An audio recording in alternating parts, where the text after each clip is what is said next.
भी he works 7-8 hours. अभी भी at age of 85 वो अपना गाड़ी चलाते हैं, वो अपना 100 acres of agriculture land देखते हैं, और अभी भी उनका एक ही पर्पस है कि मेरी जो भी, मुझे इतना पैसा क्यों कमाना है, मुझे किसी की सेवा के लिए देना है, तो मुझे किसी को हेल्प करना है, मुझे किसी का कोई ज़रूरत है, कहीं खाने का ज़रूरत है, कहीं एजुकेशन का ज़रूरत है, मुझे स्कूल चलवाना है, मुझे गौ सेवा करनी है, मुझे किसी को बहुत ज़्यादा हेल्थ का प्रॉब्लम है, उनको अगर ज़रूरत हो गई ऑपरेशन की तो उनको सेव करना है। तो ही हैज स्टिल 85 एज, ये पूरे इंडिपेंडेंट है, खुद अपना काम करना है, खुद अपना पैसा कमाना है, और पैसा इसलिए कमाना है कि मुझे सबको सेवा करनी है, मुझे सबको जितना मैं दे सकूं देना है, and that is his drive of his, उनके लाइफ का ड्राइव है। और वहां से, and that is his inner journey of finding himself, और उनका एक जो कनेक्टिंग विद द 3 आईज है, that is his method of connection with the 3 eyes. ये लॉकडाउन में आपका बिजनेस कैसा चल रहा है सर? बिजनेस लॉकडाउन में बिजनेस सर बहुत ज्यादा अच्छा चल रहा है। We are doing growing month on month, every month for over last year, because ऐसे समय में जहाँ लोगों को खाने पीने का सामान कम मिल रहा है, तो और काफी जगह लोग सप्लाई नहीं कर पा रहे हैं। फॉर्चुनेट है कि अगेन इसको हम ये लिंक करें कि जो अपना एक पॉजिटिव वाइब है, पॉजिटिविटी का है अपना एक देखने का तरीका, तो we have been able to not only get normal manpower in the factory, but we are able to actually get 20% extra manpower also. जहाँ लोगों को 20% भी नहीं मिल पा रहा है, हमको 120% भी मिल पा रहा है, and we are able to run everything at 120-130% today, and business is doing good, sir. Thank you, Baba. Very nice news आप हमें दिए हैं. Thank you, sir. Thank you. आपका धंधा पूरा विश्व में फैल जाए हैं. जी. You help the whole world through your achar. Yes, sir.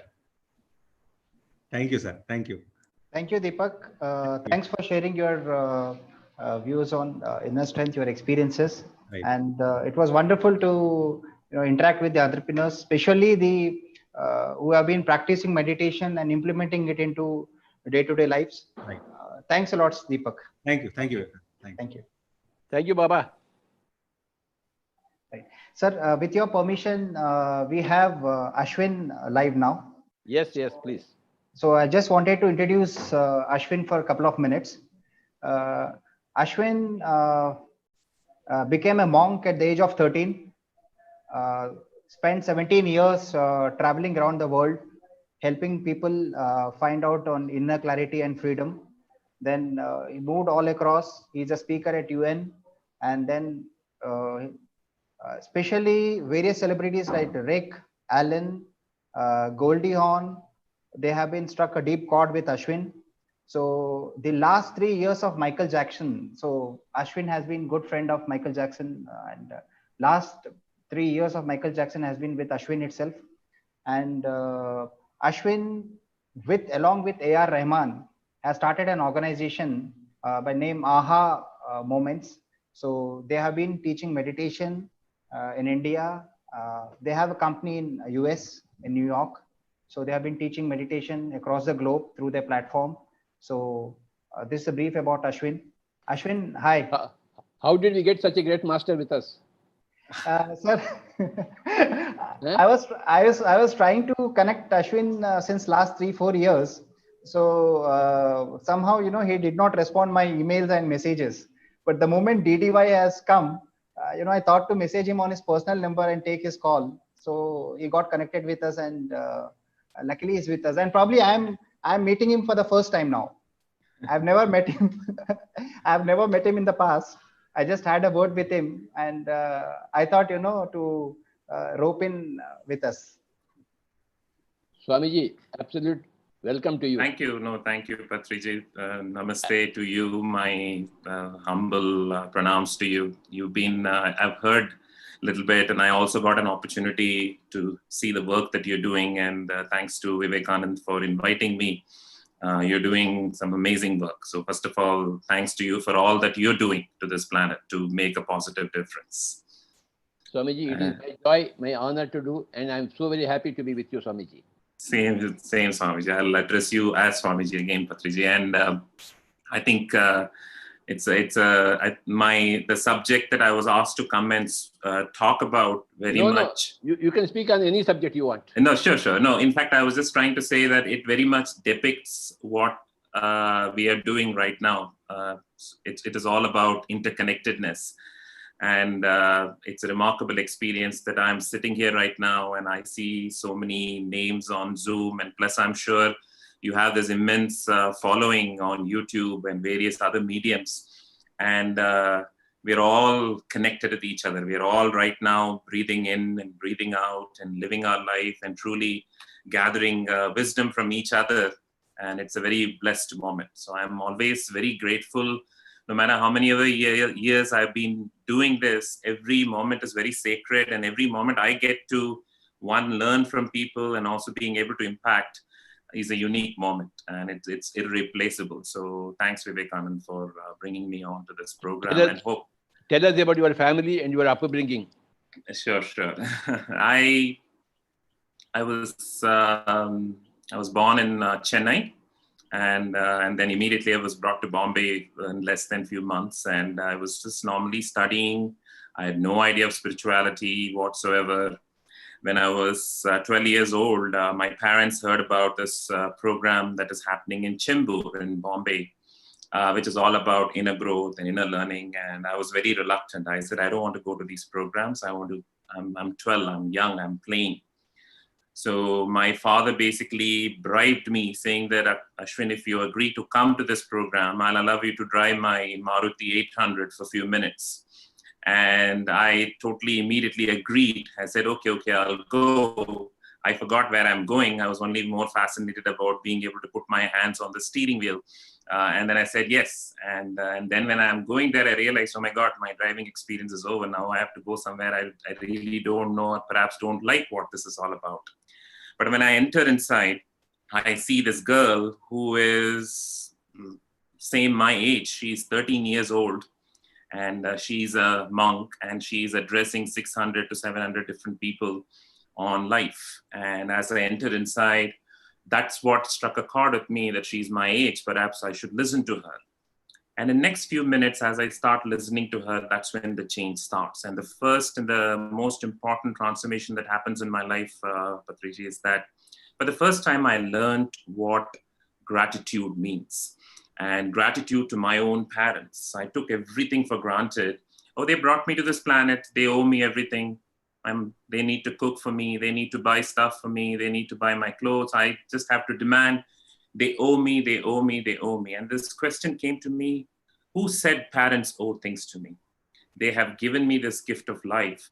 And for the first time, I remember that exact moment, even as I'm explaining to it right now, to all of you, that moment of gratitude was a very, very sacred moment. That here I am blessed with this precious life. And these two amazing people brought me to this planet. And I should feel so grateful that they have given me this blessing. And that gratitude literally brought about the spiritual journey then on. And then in less than 4 to 5 months, I strongly started feeling the shift that I have had, I should also give it to others. And my parents have always been my best friends. They never really imposed anything upon me. I'm the only child. I don't have any siblings. One day I just went and told them that I think I should be doing the same thing that girl was doing, that monk was doing. I really want to dedicate my life to the service. And without a question, without an iota of doubt, all they said is, if this is what is truly going to make you happy, go ahead. And it was an immense sacrifice, being the only child in a traditional background. They said, if that's your calling, go ahead. And then on for 19 years. So this monastery that I was part of, it is in southern India, but it was never a public organization. We were very discreet. It was a school that got converted into a monastery in deep Tamil Nadu. And we used to learn learnings from all schools of thought. I used to spend half my time there and half my time I used to travel around the globe, helping people. First, I was in India, in every remote part of India, and then to every other part of the world. And every time, every opportunity that I got to share this experience of gratitude, of mind clarity, of interconnectedness, it was a unique experience. And it's a very rewarding, fulfilling experience. It even continues to be until now. It was until 2013, I was part of the monastery. I still live the same life, but there came a point in time where I really felt I want to take this beyond using technology, using internet. I used to have people anywhere from 100 to 40,000 to 50,000 people in a big hall. But how can I take it even beyond to millions and millions of people? That's when I said, I'm going to start focusing. So it's a monk turned entrepreneur, but I'm still monk at heart. My lifestyle is very monastic in nature. Okay, let's grow something that's going to make sense. So I used to have my phone. I used to think people today go to Google if they want to search anything. You go to Facebook or one of these platforms when they want to connect with one of their friends. Why can't mental wellness be within people's fingertips? And they just click and immediately they're able to get an answer for whatever they experience. They have anxiety, they're stuck in traffic, they don't know how to talk to their spouse, they are having an interview, they're having an exam, and quick transformative moments that can help them to live a better life. That's how AHA started. The name AHA came, it's like an AHA moment. It's like you see something you've never seen before and you feel that sense of relief.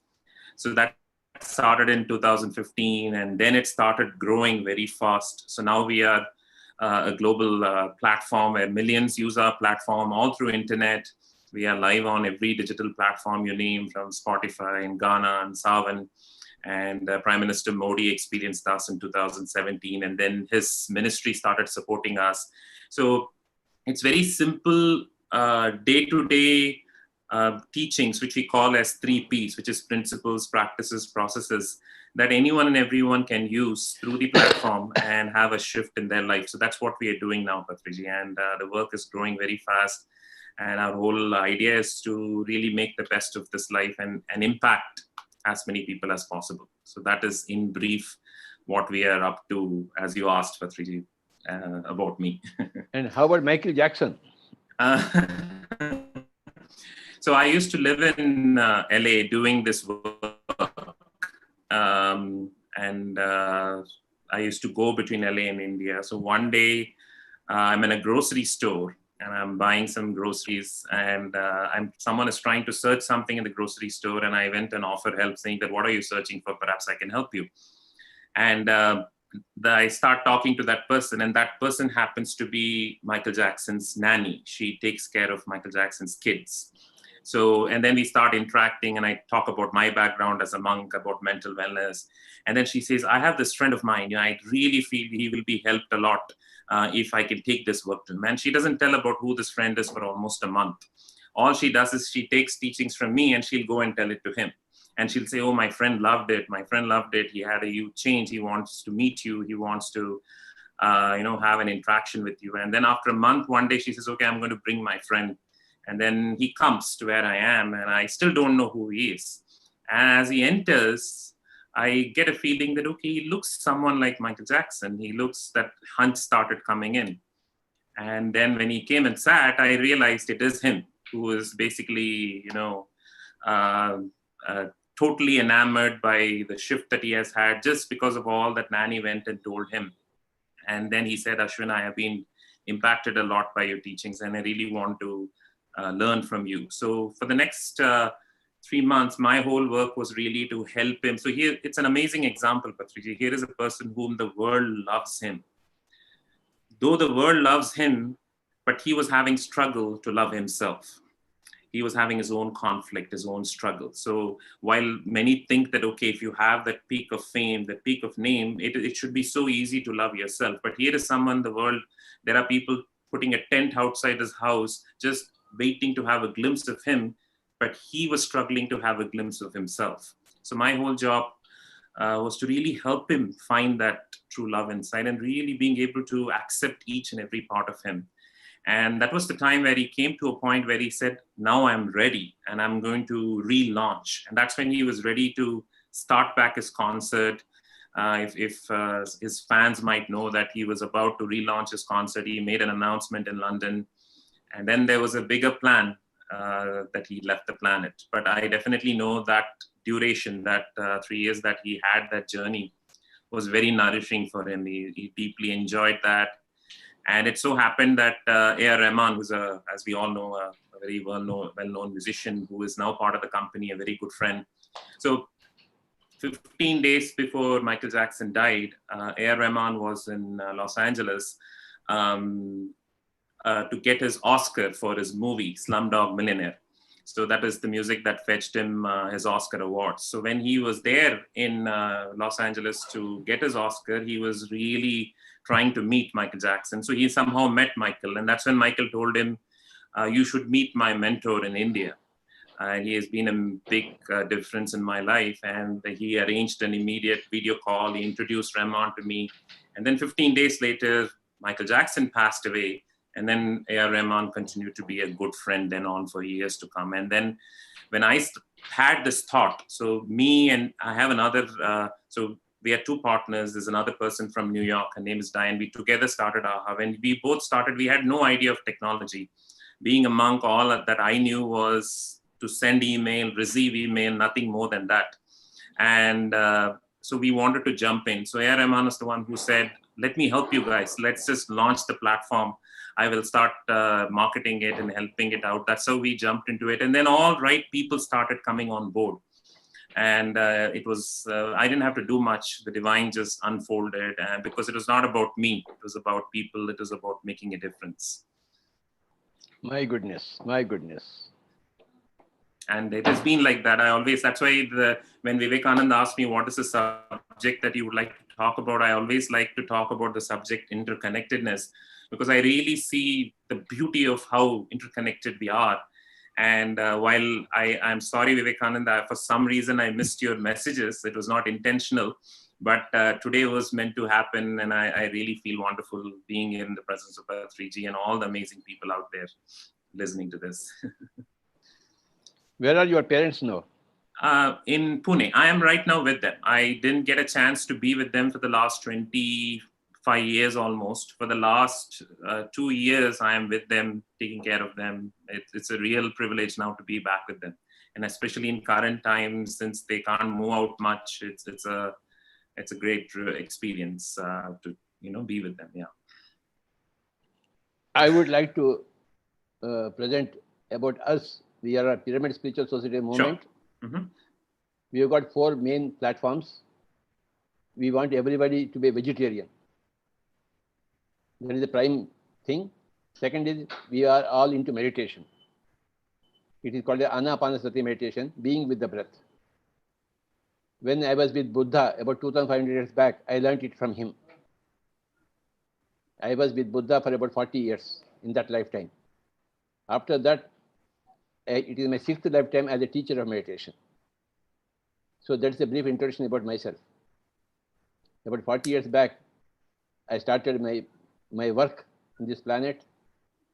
And then the third thing is, everybody should understand spiritual science. You create your own reality through your wishes, through your desires, through your speeches, through your thoughts, through your intentions.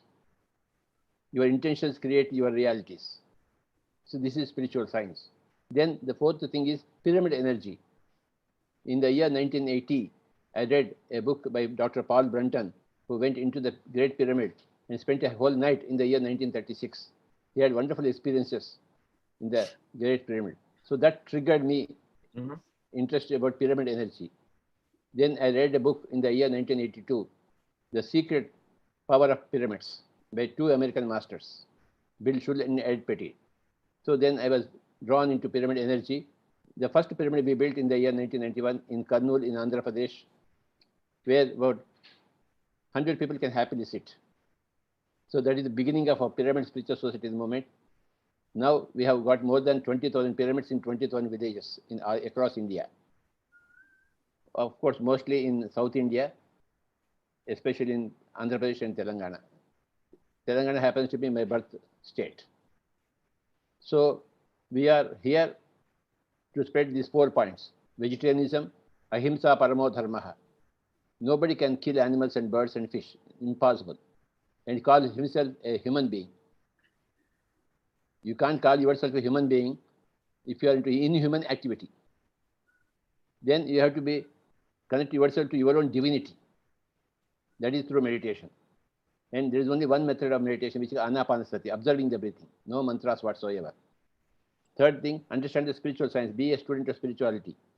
Understand that you create your own reality. Nobody else creates your realities. You have to lift yourself by your own efforts. As Bhagavad Gita said, Uddhared Atmanatmanam Atmanam Avasadayat. Atmavi Atmano Bandhu Atmeva Viparatmana. So this is all spiritual science. Fourth is pyramid energy. Pyramid energy is a very special sacred geometry energy. Everywhere in the universe, in all the galaxies, in all the dimensions, there are pyramids. So the Great Pyramid is a gift from galactic systems, galactic masters onto the Earth planet. So we have realized that, and we are spreading this pyramid spiritual societal movement. And today, on this August occasion, we are very, very happy to see you. And this platform has been created, Pyramid Spiritual Society Movement, for all the masters of the world to come here and to give their specific messages. So we are so very happy to see you, Swamiji.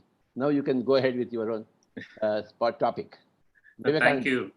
Yeah, thank you so much for your introduction about what you're doing. Amazing, amazing work. I think of the 4 pillars that you shared, I totally resonate with each and every bit. And I just feel that though it is only a reintroduction, Swamiji. It's not an introduction. We are not meeting for the first time. And one more thing. Before I came into meditation, I was a student of music. Wow. I play the flute. Very nice. Which is your mother tongue? Tamil. So can I sing something in Tamil for you? Sure, please go ahead. Dhyanam seyya vendum, dhyanam onre seyya vendum, dhyanam seydal jnanam, jnanam petral mukte, dhyanam onre seyya vendum, dhyanam seydal Satyame terindal, vidudalai kidaital, adudan perum varam, varangalai peralame, dhyanam seyalame, anmave nityam, anmave satyam, Name Anma Namake Vetriye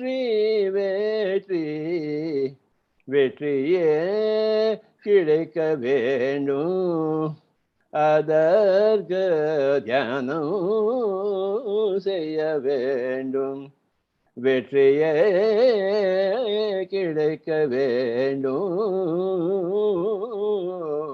Adarga dhyanam seya vendum.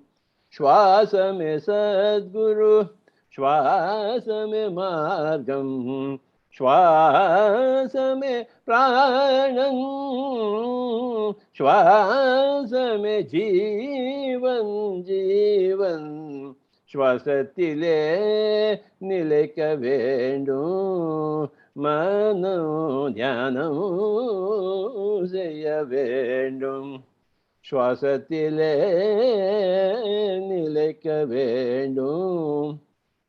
Mano dhyanam seya vendum.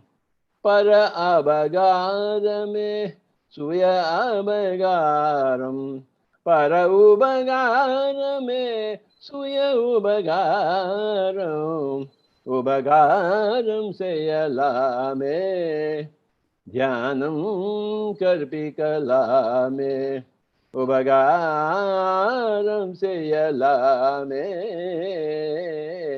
dhyanam karpikalame, dhyanam sedal jnanam, Jnanam petral mukte, dhyanam onre seya vendum. Aisa hai Swamiji. Very beautiful, very beautiful. Thank you so much. That was really nice. I think that even people who don't understand Tamil would have felt it. Beautiful. Thank you so much. Please go ahead now. Sure.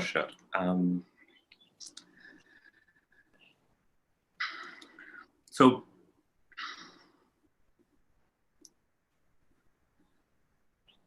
one of the main realizations that I would like to share with you all of the people that are joined here today, that if you really look at all that is happening around the world, even in current times, and not just in current times, before and after, life at any point of time, it throws challenges and we have to respond to challenges. And when it throws challenges and when we have to respond to challenges, quite often the thinking from where we come, the thinking is very much based in me and not me. Me and mine. Me and my name, me and my state, me and my language, me and my property, me and my nation. This me and mine, which is not you and yours, has a source that is very, very rudimentary to all the challenges we experience in life. So this subject that I really wanted to share today, which is all about interconnectedness. If we really look at an empirical level, it's not at a spiritual level, at a very, very realistic level, even a person who doesn't believe in any of this can truly look for themselves and study for themselves that take one single thing that is around you right now. It could be the laptop from where you're listening to this call. It could be the fan or the AC that is running in your room. Every bit of the experience that we have in life, it has manifested because it is all interconnected. It just didn't land there. There has been so much amount of effort, so much amount of interconnected coordination, so much amount of literally the globe, the planet, and beyond that has gone into it so that we are able to experience this moment. So I remember this practice that we used to do in the monastery. There is this whole quote called Annam Parabrahma Swarupam. In a literal sense, we used to have a food in front of us, and our teacher used to ask us to ask this question: how did that rice come on the plate? One way of looking at it is very transactional. Someone went to the grocery store, paid the money, got the rice. That rice came from some farm, and it goes on like that, purely transactional in nature. But if you really look at that rice that is in front of you as you're having your meal, again, no need of any spirituality. Even from a very empirical sense, you can see the whole universe in that one small, tiny morsel of rice. You will see the plate that is holding the rice. The plate is there again because of so many reasons, literal reasons. The steel, the people who made the steel, the people and the families who supported those people who could put together a steel factory that could produce that steel, because of which you have a steel plate or whatever plate it is on which that rice could stay so that you could have your food. That rice itself, the grain, the paddy, the people who transported that rice, the farmer who tilled day in and day out to make that paddy happen. There are n number of people, there are n number of factors.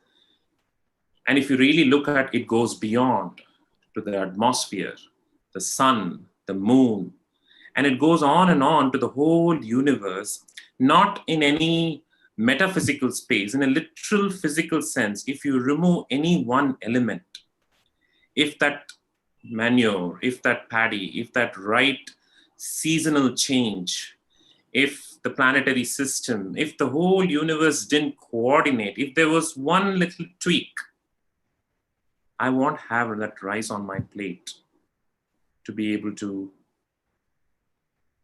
have it, to be able to do that grahanam. So that's what we need to realize, that at any point of time, we are part of everything and everyone. There's a very beautiful saying, as we know from African ancient philosophy, what they call as Ubuntu, which goes as, I am because we are. So at any point of time, if we realize this interconnected nature of things, the equation fully changes. Suddenly, whole lot of suffering that was in my mind, which is all coming from me and mine. Mera kya hoga? Mere beto ka kya hoga? Mere parivar ka kya hoga? Ye mera. That whole thought process of mera kya hoga, mera kya hoga, mera kya hoga, which is a self-reservoir of suffering. Because if you solve one mera kya hoga, another mera kya hoga will come up. If you solve the second mera kya hoga, it will keep coming up, because it is not different problems that we are solving. The very root, that what will happen to me and me alone, is the reason for that suffering. But once we start seeing, and once there is a transition from mera kya hoga to hamara kya hoga, once there is a transition from what about me, what about me, what about me, what about me, to what about us? What about all that is happening around on this planet that is interconnected to us? Then our thinking changes from an exclusive thinking to an inclusive thinking. Then our thought process accommodates the well-being of everyone else as much as ours. We don't ignore our well-being, but it doesn't just stop with us. And my passion, wherever I go, in whichever platform I talk on, that it's a beautiful culture to inculcate. And I'm sure automatically it is something that would have come to your beautiful community here because of the 4 pillars, that you have naturally ascended from that me-based thinking to a we-based thinking. At any point of time, any experience that you take, if you are sitting on a sofa right now, if you just think of how that sofa has come, there has been so much amount of love, care, attention that has been put into it. Our mind might say, what's the big deal? I paid money for that sofa.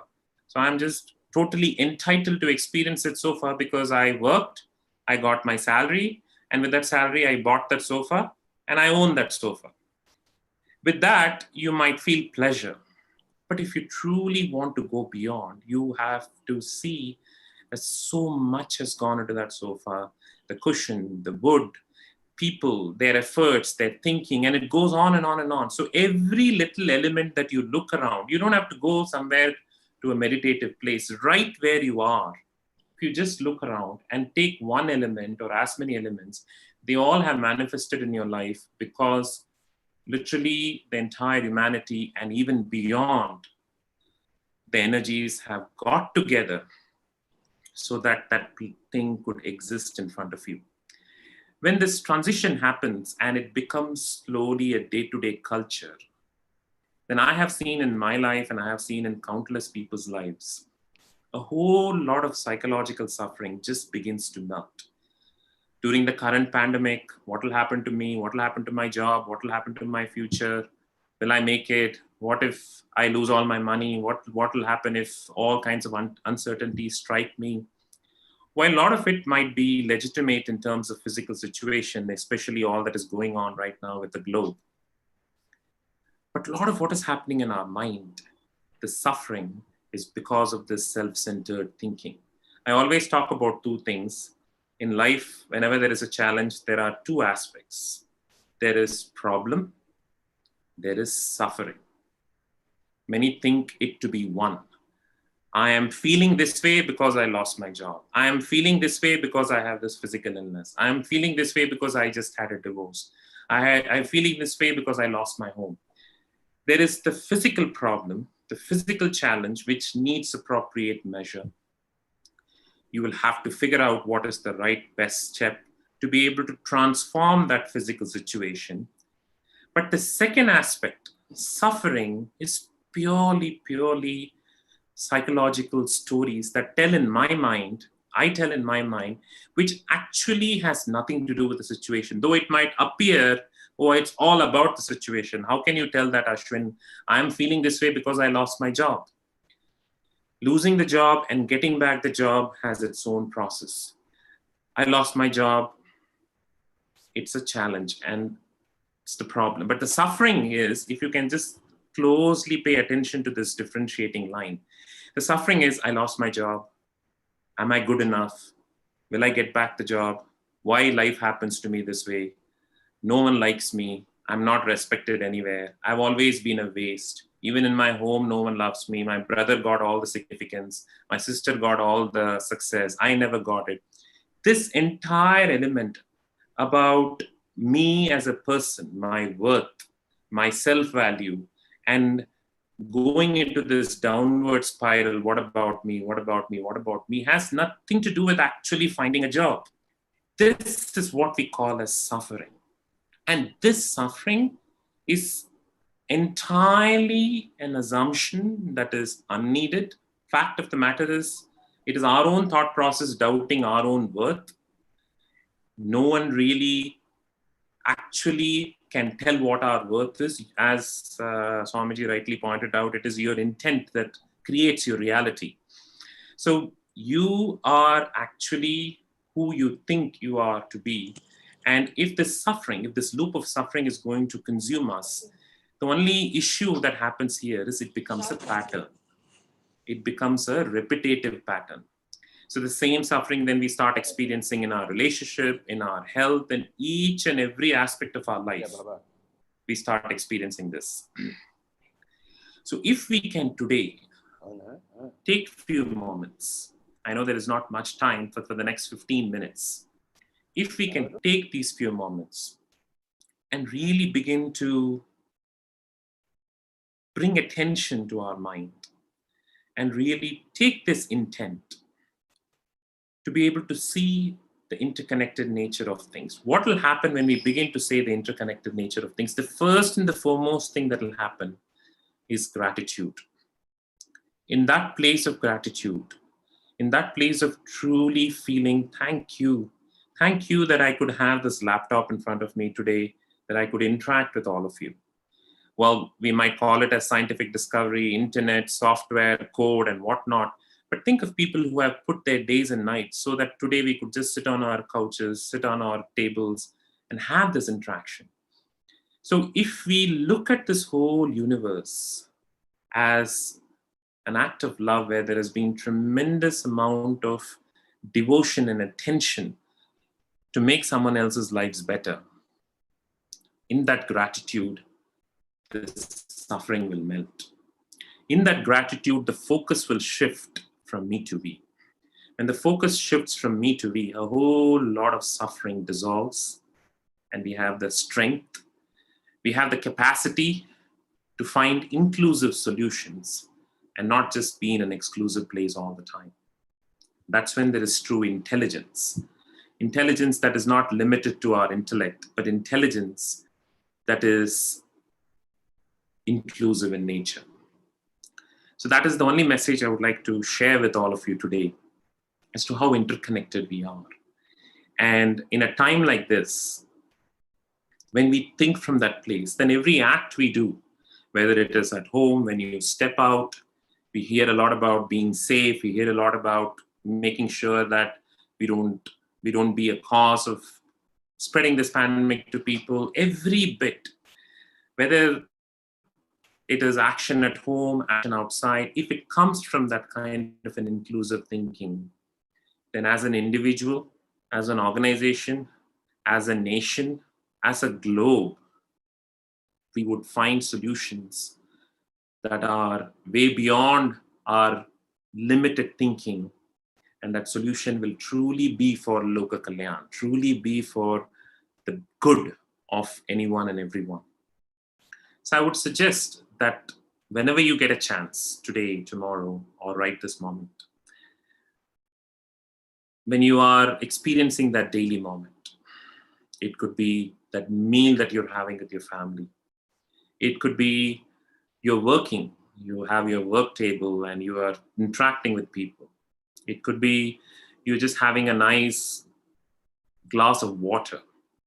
And if you can just ask this question, how this glass of water is manifested and how much has gone into it, then you will suddenly realize you don't have to wait for life to become extraordinary.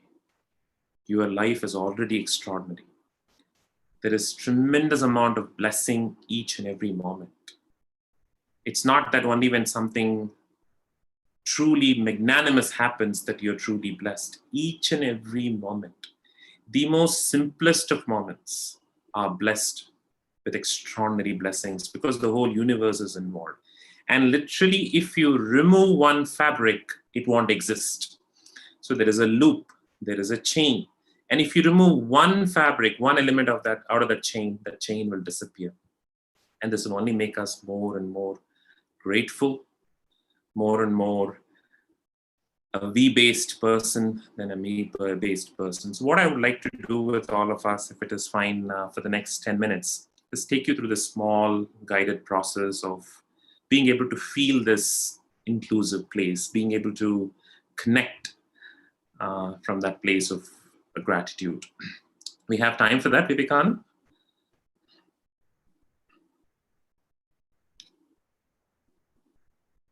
Sure.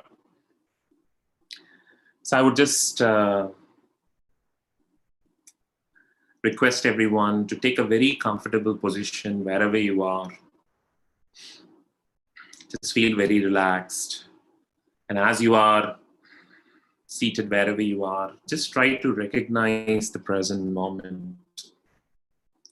And try to listen to all the sounds that come to your ears. My talking, the sound of the fan, or people around you, every minute and major sound that you happen to listen right now. Just let that sense of sound fill being for a couple of seconds. Just take it all and just live this moment. And as you're listening to each and every sound, slowly bring attention to your breathing. Try to feel the nice cold air entering your nostrils and the warm air coming out of your nostrils. Try to feel each and every inhalation and exhalation, slow and deep. Try to take in deep, slow inhalations and leave out deep, slow exhalations.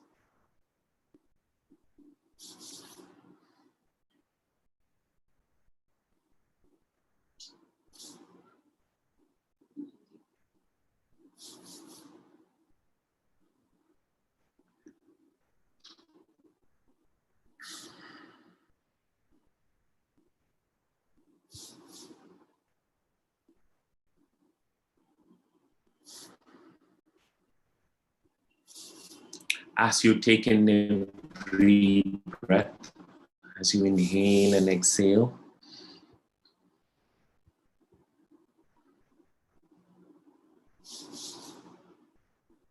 in your eyes of your mind, as you close your eyes, the dark screen in front of your eyes, you'll try to visualize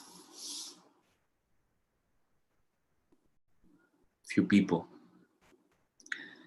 Let us begin with the very people who brought us to this planet.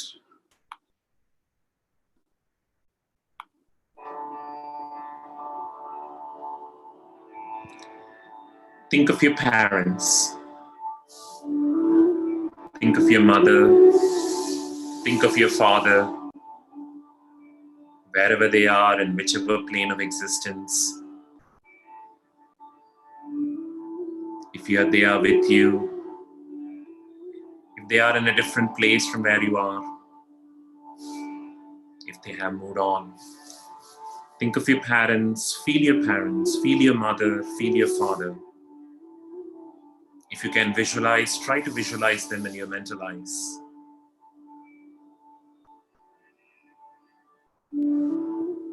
And thank them for all that they have done to make your life beautiful. Right from the time they brought you to this planet, they have done so much just so that we could survive out of the womb, nurture, grow, crawl, walk, talk, think, act, build. The whole journey of life that who we are today. So much amount of love and care and affection and devotion these two amazing people have given so that we could just smile and live a happy life.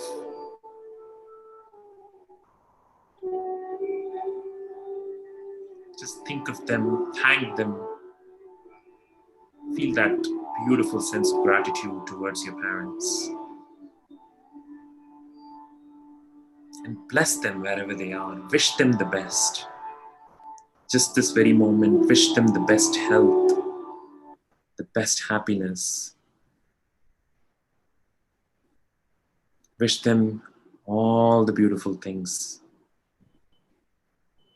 And as you are doing this, wherever they are, they will surely feel it. Think of your parents and bless them fully.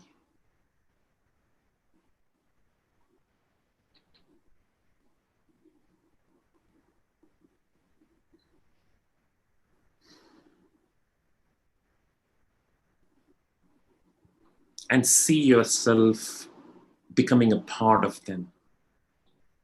There is no you as a separate human being. You are them, they are you. You are your mother is you. You are your father is you. We all become one being, full of light, full of love.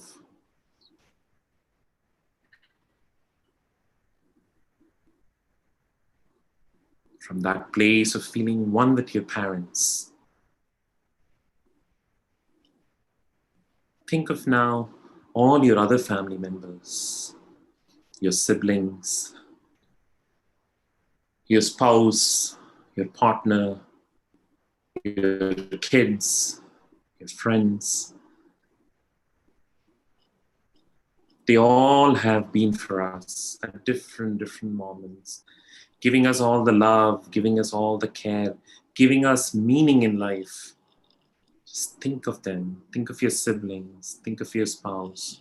Thank them all for all the wonderful moments of love and care that they have bestowed upon you. Feel that gratitude and wish them the best. Bless them with all the happiness, with all the blessings. Wherever they are this moment, as you feel this gratitude and blessings for them, they will feel it. They will feel that connection with you this very moment as we are doing this.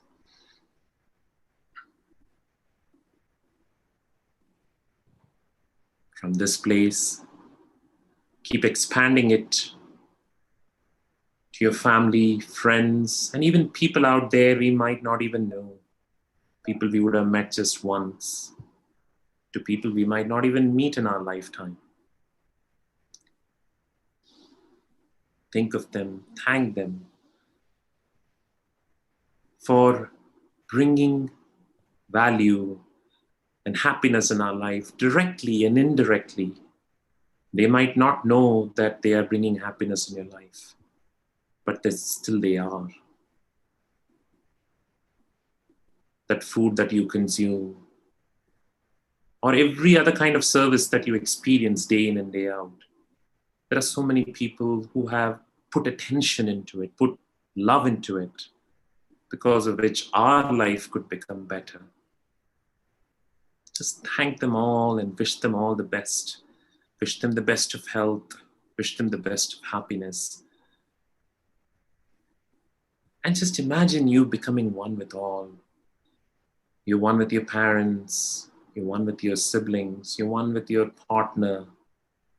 You're one with your life partner. You're one with your kids. You're one with your friends. You're one with people out there. We all are the same. We don't have to become one. We just have to realize that we have always been one. Deep down, we all feel the same. Deep down, we're all looking for the same. When you feel pain, you feel the same way when someone else's pain. And it's the same way you would feel when you are in happiness. And this extends not just to human beings alone. This extends to every life out there, every animal, every plant, every element of this nature. We're all one. And as you keep expanding that circle of gratitude, think of all the animals, think of all the plants, think of each and every creature that directly or indirectly has brought smile to you. You would have just seen a video on social media of an animal being very cute. You might not even know that animal, but that few seconds of joy that animal brought to you makes your life. If we can choose gratitude, think of them, connect with them, and wish them the best, send them all the blessings. Right from our parents, to our siblings, spouse, to our partner, to our kids, to our family members, friends, people out there, to all the life out there, animals and plants and the smallest little worm. Every life is living right now, breathing in and breathing out right now, this moment. And they're all interconnected. And if you remove one fabric out of that interconnectedness, we won't be here. We won't be here sitting and enjoying this sacred moment. Thank them all. Bless them all. Wish them all the best. See yourself becoming one with them. They are you. You are them. From this inclusive place, the next moment when you act, you will act consciously. You will act from a wonderful place. No one has to come and teach us not to cause pain. No one has to come and remind us not to cause pain. We will automatically be more conscious and compassionate because they are us and we are them. When a smallest little hurt happens to our, let's say, a finger in our hand, do we say, oh, it's only my finger, I don't care? No.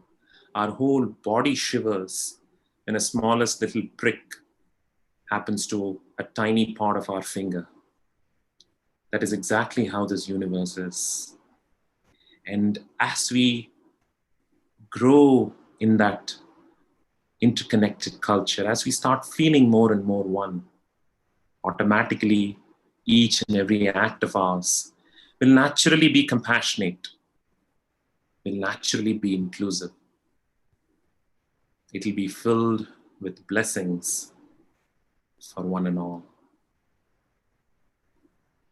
I am because we are.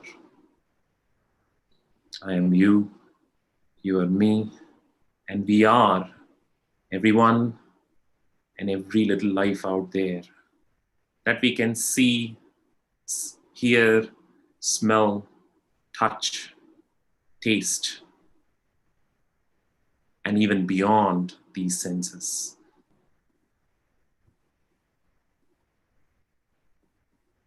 Thank you. Om Shanti, Shanti, Shanti.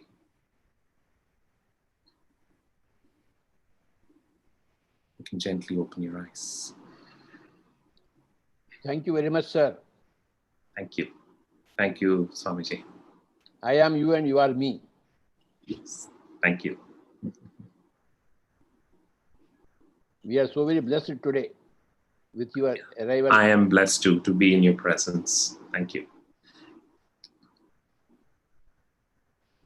You must visit our pyramid meditation centers in Bangalore and Hyderabad. I'll surely come. I'll surely come. I'll definitely coordinate with Vivekanand. After we are able to move around, I'll surely be there. Yes, Swamiji.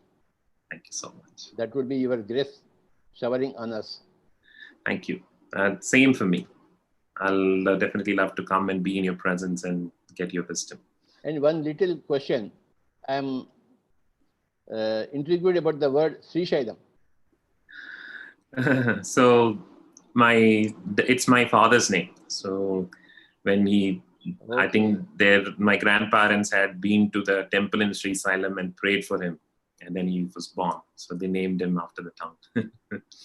And interestingly, my mother's name is Malika, which happens to be the deity in Sri Shailam, which happened uniquely. So Wow. Mallikarjuna. So. I was a little intrigued about the name. Okay. Thank you.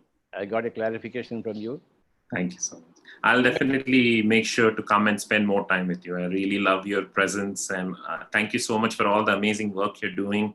This planet needs it, and even beyond, and I'll always be there to support every way I can. I thank especially Vivekanand ji, who has made this possible. Vivekanand, you are out of the world for me. Thank you, sir. Thank you very much, sir. Proceed. Thank you. Ashwin, thank you. Thanks for your presence. Thank you. Thank you, Swamiji. And surely let's move on together to meet Patriji at either Hyderabad or Bengaluru. For sure. For sure. Thank you, Swamiji. Looking forward. Thanks a lot. Thank you. Sir, with your permission, we have Megha Raut from Mumbai. Just to introduce her, Megha Raut is a Mumbai-based sitar player. Currently, she is disciple of Pandit Purbayan Chatterjee. She is playing sitar from 2009.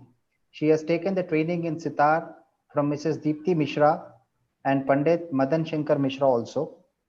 She has done her bachelor's degree in Hindustani music sitar from Miranda House, Delhi University, and master's degree from Kairagar University in sitar. She is a scholarship holder in both senior and junior category in the field of sitar by CCRT Ministry of Culture. So she is with us, sir, today for playing for next 15-20 minutes. And let's sit and have a small meditation on sitar.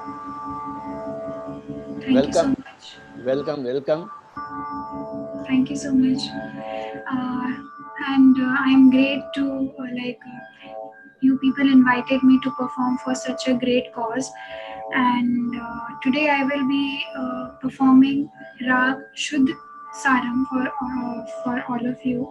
We'll play a small alap, and I hope I will help you all to do this meditation. Please.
that was a small recital from. Thank you, Megha. It was wonderful. It was mesmerizing. Thank you so much. We were into deep meditation with your music. Thank you very much. It was truly connected. Thank you so much. And hope to see you in our few more sessions, as well as future celebrations whenever PGSM comes together along with you. Sure, sir. Anytime. I'll be. Thank you. Thank you for your presence. Thank you so much. Thank you so much.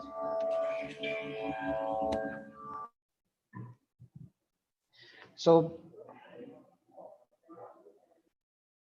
next, today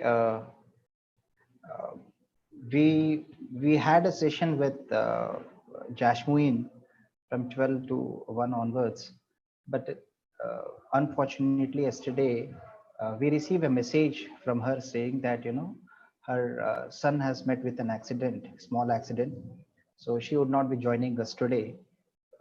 So we thought to continue with the session, and today we have got Dr. Jeevandhar.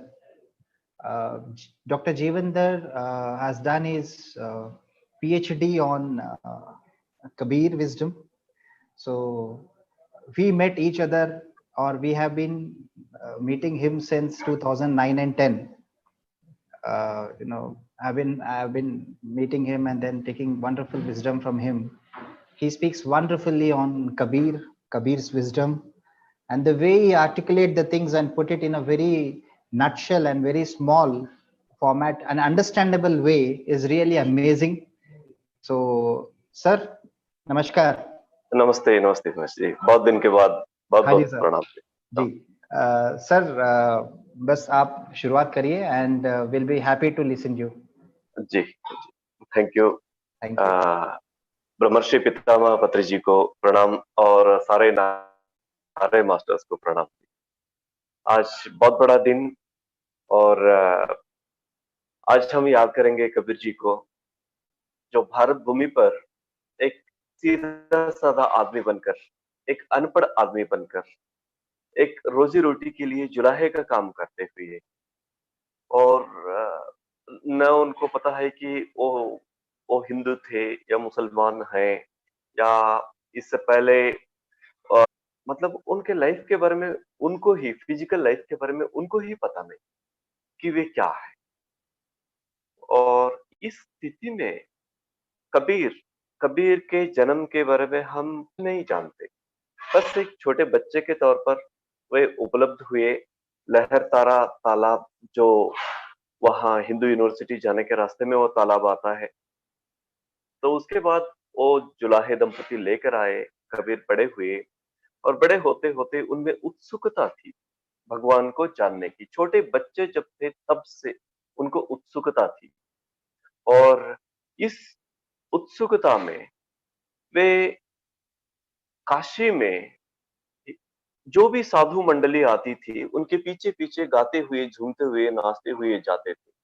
Kabir ji के माता पिता को, जो उनका पालन पोषण कर रहे थे, उनको बहुत बड़ा मुश्किल था कि इस बच्चे को कैसे संभाला जाए, क्योंकि बाकी मुसलमान परिवार के लोग कहते थे कि इस बच्चे को छोड़ दो और हम बच्चे देंगे अपने, और तुम ऐसा उसे बड़ा करो। लेकिन उन्होंने माना नहीं। इसी बच्चे को उन्होंने पालन पोषण किया, बहुत प्यार से पालन पोषण। कबीर जी की जिंदगी में एक चैलेंज की ये उनकी समस्या नहीं थी। वो मस्जिद जाते थे तो मस्जिद के लोग बोलते थे कि आप मुसलमान नहीं हो जाओ, और मंदिर जाते थे तो मंदिर के लोग बोलते थे कि तुम हिंदू नहीं हो जाओ। कबीर किसी के साथ जुड़ नहीं पाए, और कबीर को इच्छा थी कि मैं भगवान को उपलब्ध हो जाऊं, और वो तो कबीर को पॉसिबल नहीं हुआ। और कबीर के लाइफ में एक बहुत बड़ा सा इंसिडेंट आता है। वो एक दिन थके मांदे हारे, वे न हिंदुओं से आप उनको न माफ कीजिएगा, न हिंदू लोग उनको अपनाए न मुसलमान। और एक दिन ऐसे ही थके मांदे चबूतरे पर न सोए, जस्ट पड़े हुए रहते हैं। कबीर की जिंदगी में एक बहुत बड़ी उपलब्धि, ये सबसे बड़ी उपलब्धि, पहली उपलब्धि, कबीर को कुछ सुना ही दिया, और वो है, मोह को कहाँ ढूंढे बंदे, मैं तो तेरे पास, ना मैं मंदिर ना मैं मस्जिद ना काबा कैलाश, नहीं कौनो क्रिया कर्म में नहीं योग वेरा, खोजी होय तो तुरंत ही मिली हो पल भर की तलाश। इतना सब उनको सुनाई दिया फर्स्ट टाइम कबीर को, चकित रह गए। और वो सुनने का मतलब है दोस्तों, मुझे कहाँ ढूंढते हो यार, मैं मंदिर में भी नहीं हूँ, मस्जिद में भी नहीं हूँ, और तुम तो मुझे मंदिर में भी और मस्जिद में भी ढूंढने की कोशिश करते हो। न काबा में न कैलाश में, न मैं काबा में हूँ, मक्का मदीना में हूँ, न मैं कैलाश पर्वत में हूँ, और न ही मैं मानस हूँ, और न ही कौनो क्रिया कर्म में, नहीं योग वैराग में, मैं किसी क्रिया कर्म में नहीं हूँ, योग वैराग्य ऐसे किसी भी चीज में, पूजा पाठ किसी में भी नहीं। तो उनको एक लाइन जो है, बहुत बड़ी लाइन, खोजी होई तो तुरंत ही मिली हो पल भर की तलाश में। अगर तुम ढूंढना ही चाहते हो, सच में तुम तहे दिल से, तुम अपने आत्मा से, अपने पूर्ण इच्छा से, अपने दिलो दिमाग से, पूर्ण व्यक्तित्व से तुम ढूंढना चाहते हो, तो मैं उपलब्ध हूँ। खोजी होई तो तुरंत ही, कबीर का शब्द बहुत प्यारा है। दरअसल ये कबीर के शब्द नहीं, उनको जो सुनाई दिया वो वाला शब्द है, तुरंत ही, द मोमेंट, तुरंत मैं उपलब्ध हूँ। ये उनको जो आवाज आई वो। इसके बाद कबीर हम लोगों के लिए कहते हैं और सारी दुनिया के लिए कहते हैं कि कहत कबीर सुनो भाई साधो, सब सांसों के साथ। कबीर दास कहते हैं, साधो लोग, मैं सब सांसों के सांस में उपलब्ध हूँ, सभी सांसों के सांस में मैं उपलब्ध हूँ, मुझे कहीं भी मत ढूंढ लो। दोस्तों, अब इस लॉकडाउन के पीरियड में कोरोना की कृपा से जो लगभग 2 महीने से हमारे भारत में या पूरी दुनिया में जो एक सिचुएशन उपलब्ध है, सारे मंदिर, सारे मस्जिद, सारे गिरजाघर और सारे गुरुद्वारे सारे के सारे बंद हैं। और फिर भी पिरामिड मास्टर्स अपने ही घर में बैठकर, अपने ही घर को मंदिर बनाकर, अपने ही देह को मंदिर बनाकर, अपने ही देह को मस्जिद बनाकर, अपने ही मार्ग को गुरुद्वारा बनाकर, श्वास के मार्ग को गुरुद्वारा बनाकर, हर दिन वे परमात्मा से जुड़े हैं, हर दिन अपनी साधना में जुड़े हैं, और हर दिन उससे हमेशा कनेक्ट हैं, कहीं भी अलग। दरअसल जो जाने या न जाने सभी कनेक्ट हैं, लेकिन पिरामिड मास्टर्स विथ अवेयर, जानते हुए कनेक्ट है। ये कबीर जी कहते हैं, उसे जो फॉलो कर रहे हैं पिरामिड मास्टर्स, अपने ही घर में बैठकर, न मंदिर जाते हुए, न मस्जिद जाते हुए। अभी अभी हमने बहुत अच्छा सितार वादन सुना, और सितार वादन के साथ हम उस परमात्मा से, उस आत्मा से, उस अंतरात्मा से जुड़ने का जो हमने प्रयास किया, जुड़ने का जो हमने प्रोसेस किया, ये कबीर जी ने जो कहा है उस रास्ते का ही मार्ग है।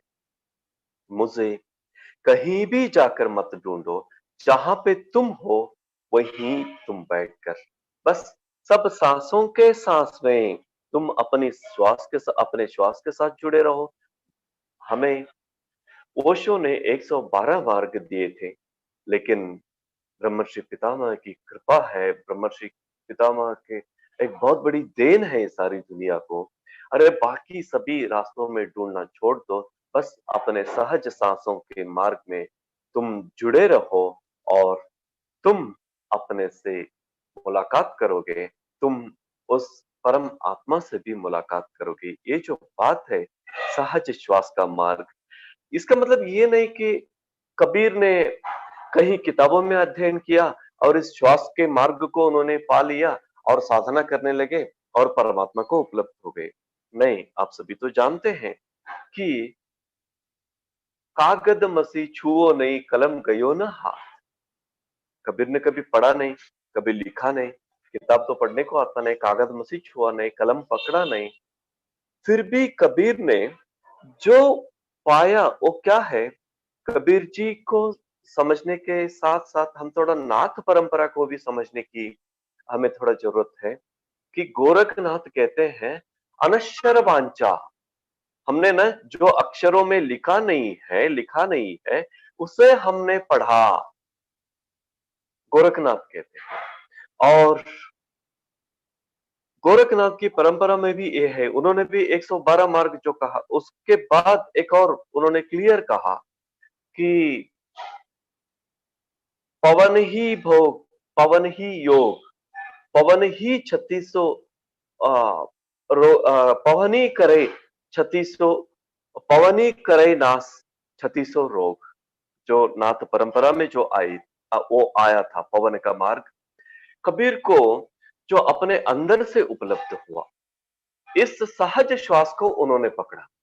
और दोस्तों, कबीर के लिटरेचर को हम पढ़ते हैं तो नामस्मरण या सुमिरन का मार्ग हमें आता है। सुमिरन से कबीर ने उपलब्ध किया और नामस्मरण किया कबीर ने, ऐसे हम सब पढ़ते हैं। और ऐसे पढ़ने से होता क्या है, कबीर ने नामस्मरण जरूर किया, इसमें कोई शक नहीं, लेकिन कबीर को जो अपने अंदर से उपलब्धि हुई थी, कबीर ने अपने अंदर उसे उपलब्ध किया, कबीर ने उसके साथ जो साक्षात्कार किया, उसको बरकरार रखने के लिए, अनावश्यक बातों से मुक्त रहने के लिए, अनावश्यक बातों से दूर रहने के लिए जो भी साधु लोग उनके पास आते थे और जो भी साधु लोग उनको सुनने आते थे, अनावश्यक बातों को बंद करने के लिए उन्होंने सुमिरन का मार्ग अपनाया। और राम, जब वे साधना करते थे, बाकी सभी अनावश्यक बातों को रोकने के लिए वो सुमिरन के मार्ग को अपनाया, राम नाम का स्मरण करते रहे, सुमिरन करते रहे। लेकिन कबीर ने पाया सहज श्वास के मार्ग को ही अपनाकर, ये सबसे बड़ी उपलब्धि है कबीरदास की। जो अनपढ़ व्यक्ति है, फिर भी उन्होंने किया क्या वो हम आगे देखेंगे, लेकिन उससे पहले काशी के साधु संत और काशी में जो हिंदू मुसलमान के जो अपनी परंपरा के पंडित थे, वे न कबीर की प्रसिद्धि को जानकर, कबीर की उपलब्धि को जानकर कबीर से पूछा कि ये आपको कैसे संभव है, आप तो एक अनपढ़ व्यक्ति हैं और हम तो वेद पढ़े हैं, उपनिषद पढ़े हैं और कुरान पढ़े हैं, हमें जो उपलब्ध नहीं हुआ वो आपका कैसे हुआ। तो कबीर ने उनके लिए कहा, मैं कहता आंख न देखी, तू कहता कागद की लेखी, मेरा तेरा मनवा कैसे इक होई। देखिए कबीर की बात कितनी सिंपल है। मैं कहता आंख न देखी, हम लोग उसका अर्थ केवल भौतिक आंख न करें, और बिल्कुल यहाँ पे उनका मीनिंग भौतिक आंख का नहीं है। मैं कहता आंख न देखी, मुझे जो अपनी आंख से, मैं जो आंख बंद कर जो दिखता है, वो जो मुझे दिखता है वो मैं कहता। और आप लोग, तू कहता कागज की लेखी, अपने अपने ग्रंथों में, अपनी अपनी किताब में, अपनी अपनी पोथी में जो लिखा है वो आप लोग कहते हो। इसीलिए मेरा तेरा मनुआ कैसे इक होई रे, मेरा और आपका मार्ग और आपका मन कैसे एक हो सकता। ऐसे कबीर ने उनको अगेन उल्टा सवाल ही पूछा। तो इसका मतलब पुस्तकों को पढ़ने से उपलब्ध नहीं होता, साधना से उपलब्ध होता है। और पुस्तक तो हमें वो मार्ग का और स्पष्ट रूप से हमारे सामने रखने के लिए, ये सारे पुस्तक हमारे लिए बहुत बड़े बनेंगे, सहायक। और खाली जो उनके समय में पंडित थे, वे खाली पुस्तक पढ़कर और बड़े बड़े नाम कमाकर काशी में प्रसिद्ध हुए थे और पूरे भारतवर्ष में लोग आकर उनसे मिलते थे। तो कबीर जी उनसे कहते थे कि पोथी पड़ी पड़ी जगमुआ, पंडित भया न कोई, ढाई आखर प्रेम, पढ़े सो पंडित हो। अरे पोथी पढ़ पढ़कर, किताबों को पढ़ पढ़कर तोती के रटने जैसे कोई पंडित नहीं होता। ढाई आकर प्रेम, प्रेम के जो लिटरली मीनिंग है, लिटरली इसमें व्यंजन और स्वर मिलकर जो अक्षर बना, ये ढाई अक्षर है। ये प्रेम जो ढाई आकर है, बस इसे एक बार एहसास करो। पढ़ना मतलब यहाँ पे उसको एक बार यहाँ साक्षात्कार करो। कबीर अपने शब्दों में कह रहे हैं कि इसे एक बार पढ़ के देखो, तो उसमें सब कुछ है। ढाई आखर प्रेम में मिनरल किंगडम से, खनिज साम्राज्य से, प्राणी साम्राज्य से, जलचर साम्राज्य से, पक्षी साम्राज्य से, सस्य साम्राज्य से, जो इसके साथ हम मनुष्य जाति के लोग, हम जो है, इन सब के साथ प्रेम से जीने का एक अंतःकरण पूर्वक एक भाव आता है अंदर से। इसका मतलब ये नहीं कि उन्होंने कुछ पढ़ा और समझा और प्रेम के मार्ग पर चला, नहीं, उनके अंदर जो साक्षात्कार हुआ, धरती में जितने भी हैं जीव जंतु, उनके साथ वे प्रेम से व्यवहार करने लगे। कबीर इस प्रेम की बात करते हैं। ऐसे करो तो आप पंडित बन जाते हो, खाली किताबों को पढ़ने से आप पंडित नहीं होते। तो कबीर जी इनको समझा समझा के, आप मंदिर में ढूंढना छोड़ दो, मस्जिद में ढूंढना छोड़ दो, साधना करो। कबीर को उस जमाने में अगर हम देखते हैं, 16वीं सदी में उनको हम देखते हैं, तो काशी क्या है, पूरा भारतवर्ष का एक एक इकाई के जैसे, एक यूनिट के जैसे पूरा भारत का सत्व काशी में है। और उनसे कबीर कहते हैं कि आप वहां मत ढूंढो, सांसों के साथ बैठो। तो लोग सुनते नहीं थे। बहुत कुछ समझा समझा के देखे उन्होंने। कस्तूरी कुंडली बसई, मृग ढूंढे बन माही, ऐसे घटी राम है। अरे यार, दुनिया देखे ही ना, आपके अंदर वो राम है जिसको आप ढूंढना चाहते हो। कबीर का मतलब यहाँ राम, हम जो समझते हैं आमतौर से रामायण का दशरथ पुत्र सीतापति राम है, ये राम जो हम पिक्चर करते हैं वो राम नहीं। कबीर के पास कोई नाम नहीं था। उसको उनका उच्चारण करने के लिए, उनका सुमिरन करने के लिए, उसका एहसास करने के लिए, और गुरु रामानंद से एक बार उनको जो ये नदी के किनारे, गंगा नदी के किनारे वहां जो सोए थे, उनके सर पर उन्होंने पैर रखकर आगे गया, तो वो जो उन्होंने कहा राम राम, तो इन्होंने पकड़ा राम राम। यही गुरु दीक्षा है कबीर की। और ज्यादा उनके नामस्मरण के लिए ये नाम दीक्षा के गुरु और कोई नहीं। तो ऐसे उन्होंने राम कहा। राम का मतलब अक्षय पुरुष एक पेड़ है, निरंजन बाकी डार, त्रिदेवा शाखा भये, पात भया संसार। अक्षय पुरुष जिसे कबीर राम कहते हैं, वो एक वृक्ष है। अक्षय पुरुष एक पेड़ है। वह राम जो कबीर उल्लेख करते हैं, वह एक पेड़ है। निरंजन बाकी डार, हमें जो दिखते हैं वो सभी डालियां, सब कुछ निरंजन है, सब कुछ। और त्रिदेवा शाखा भय, हम जो भारत में ब्रह्मा विष्णु महेश्वर त्रिदेवा समझते हैं, वो कबीर जिसे राम उल्लेख करके उस परम शक्ति का, परम प्रकाश का उल्लेख कर रहे हैं, उसके 3 शाखाएं हैं। और त्रिदेवा शाखा भय, पात भया संसार, ये जो संसार है उसका पत्ता है। और इतने सारे पत्ते हैं और इतना बड़ा ब्रह्मांड है, पत्ते के जैसे पूरे आसमान में तारे सितारे दिखते हैं। ये सारे पत्ते के जैसे जो हमें दिखते हैं, ये संसार है हम जो देखते हैं। कबीर ने इसे समझाया, मतलब राम ने जो राम जैसे कहा उसके लिए। तो कबीर ने कहा आपके अंदर वह है, कस्तूरी मृग के अंदर जैसे उसकी नाभि में सुगंध है, खुशबू है, वैसे आपके अंदर राम है। उसको आप पालो। लेकिन दुनिया सुनती नहीं। और कबीर कहते हैं, तिल माही तेल है, चकमक माही आंख, तेरा साई तुझ में, जागी सके तो जाग। जैसे तिल में तेल है, तिल तो जानते हैं आप, धान, तिल माही तेल है, उसमें तेल है। चकमक पत्थर जानते हैं आप, उसको बस एक दूसरे पत्थर को ऐसे रगड़ते हैं तो आग निकल के आती। चकमक माही आग, तेरा साई तुझ में, तेरा भगवान, तेरा साई, तेरा गॉड, तेरा सब कुछ तुझ में, जागी सके तो जाग। देखिए, जैसे श्री कृष्ण कहते हैं कि यद्भाव, मतलब यथेच्छसि तथा कुरु, ऐसे जागी सके तो, अगर तुम जागना चाहते हो, जागी सके, अगर तुम्हें जागना होता है, if it all possible to you, जागी सके, क्योंकि अपो दीपो भव बाते, कोई तुम्हें जगाने वाला नहीं है। खुद को जागना पड़ता है। मैं कबीर जगाने वाला नहीं हूं। आप जागना, आप जाग सकते हैं तो जागो, जागी सके तो जागो।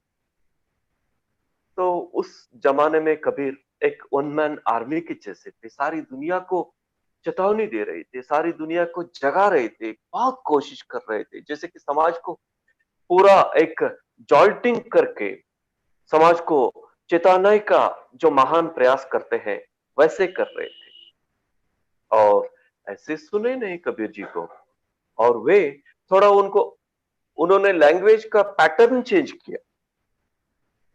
तो थोड़ा और, जैसे कि आप मस्जिद में ढूंढते हो तो मस्जिद में नहीं है, और वहां ऐसे ढूंढने की जरूरत नहीं पड़ी, ऐसे ढूंढने की जरूरत नहीं पड़ती है। ऐसे उन्होंने क्या कहा,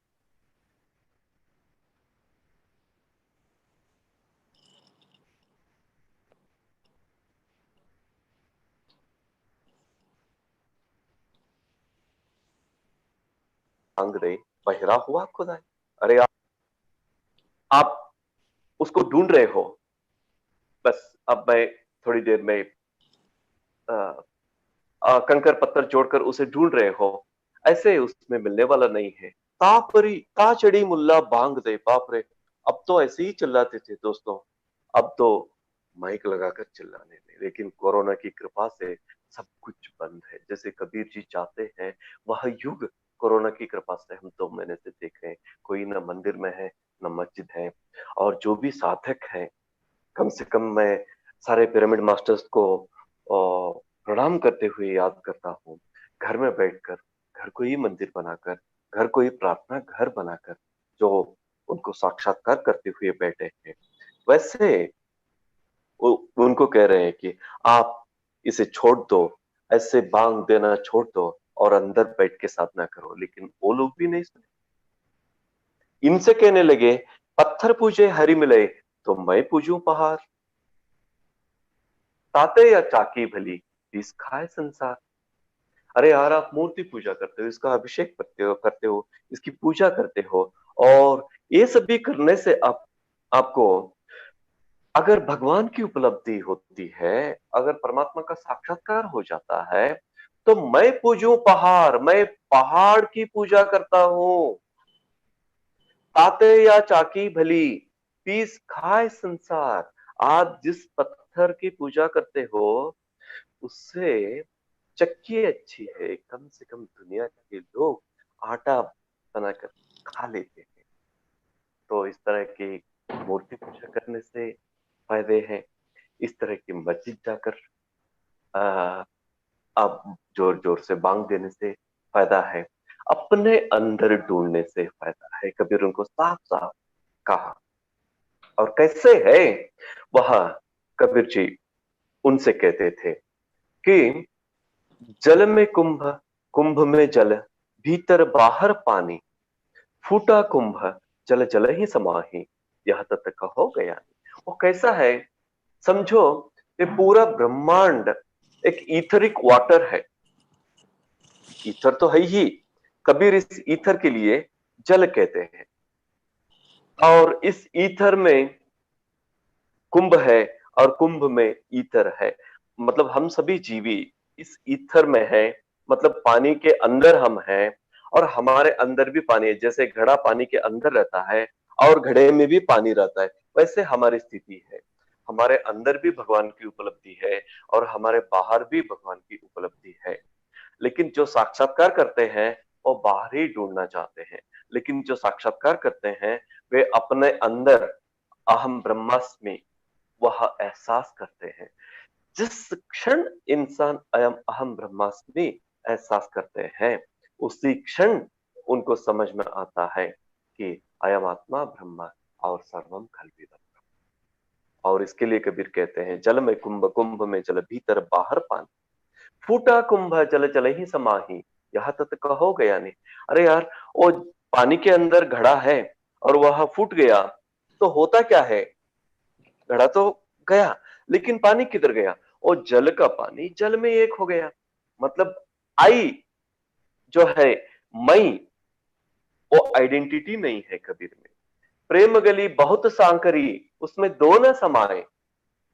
अगर हमें भगवान की उपलब्धि करना है तो मेरा नाम ए, मेरी जाति ए, मैं इस तरह का आदमी, मैं स्त्री, मैं पुरुष, मैं ऐसे जो भी उनको मतलब मन में है जो समाज का दिया हुआ, वो मैं को निकालने से ही अंदर जो खालीपन होता है, अंदर जो वैक्यूम क्रिएट होता है, उस वैक्यूम में परमात्मा का एहसास, परमात्मा का साक्षात्कार, परमात्मा का प्रकाश हम महसूस करते हैं। प्रेम दली बहुत सांकरी, उसमें दो न समाए।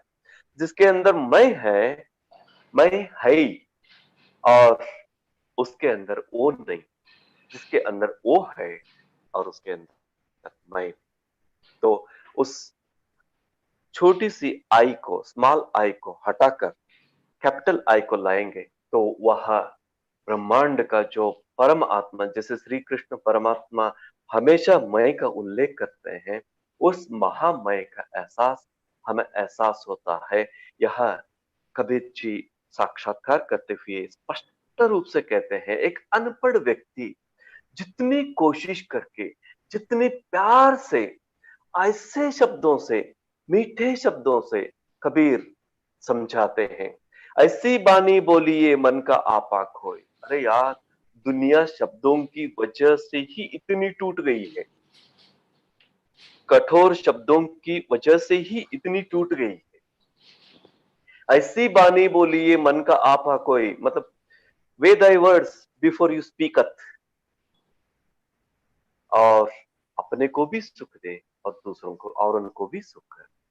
तो ऐसे शब्दों को हमें उपयोग करना है कि कबीर जी हमें रास्ता बताते हैं। और कबीर जी का साक्षात्कार कैसे हुआ, वो सभी होने के बाद एक तड़प थी उनके अंदर।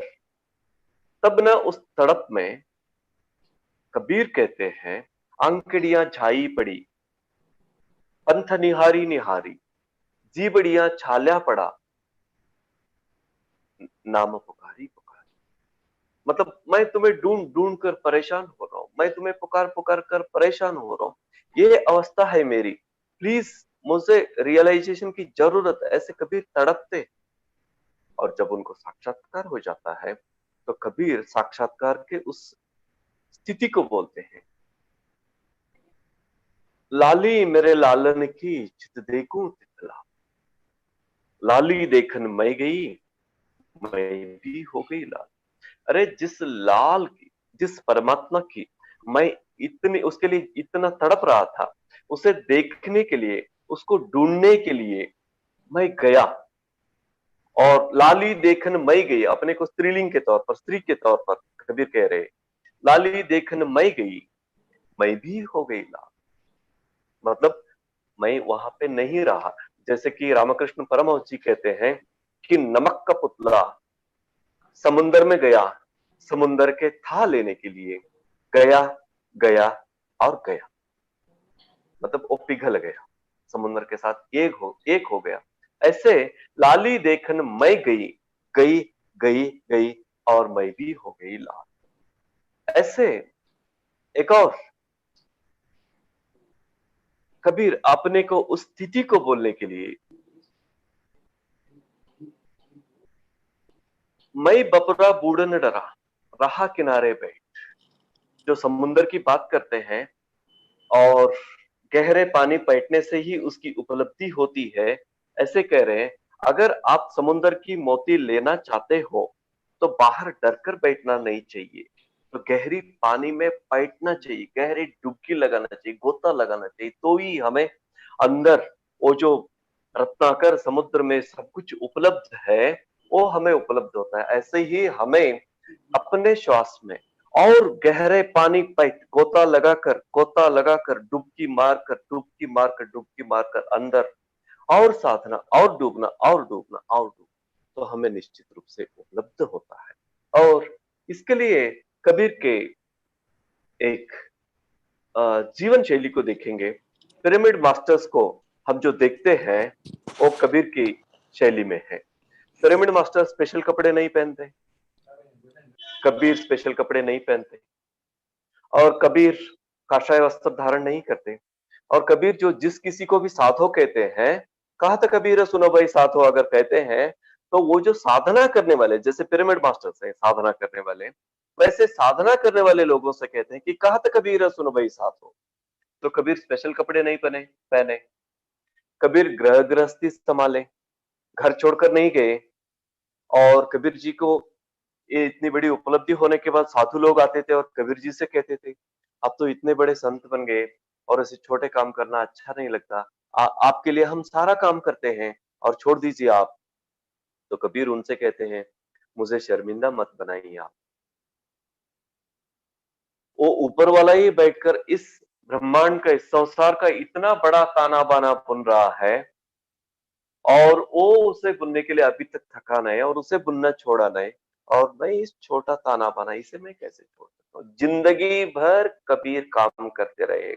जैसे पिरामिड मास्टर्स अपना काम करते हुए, साधना करते हुए सारी दुनिया में आनापानसति ध्यान प्रचार प्रसार, शाकाहार का प्रसार और पिरामिड एनर्जी का प्रसार।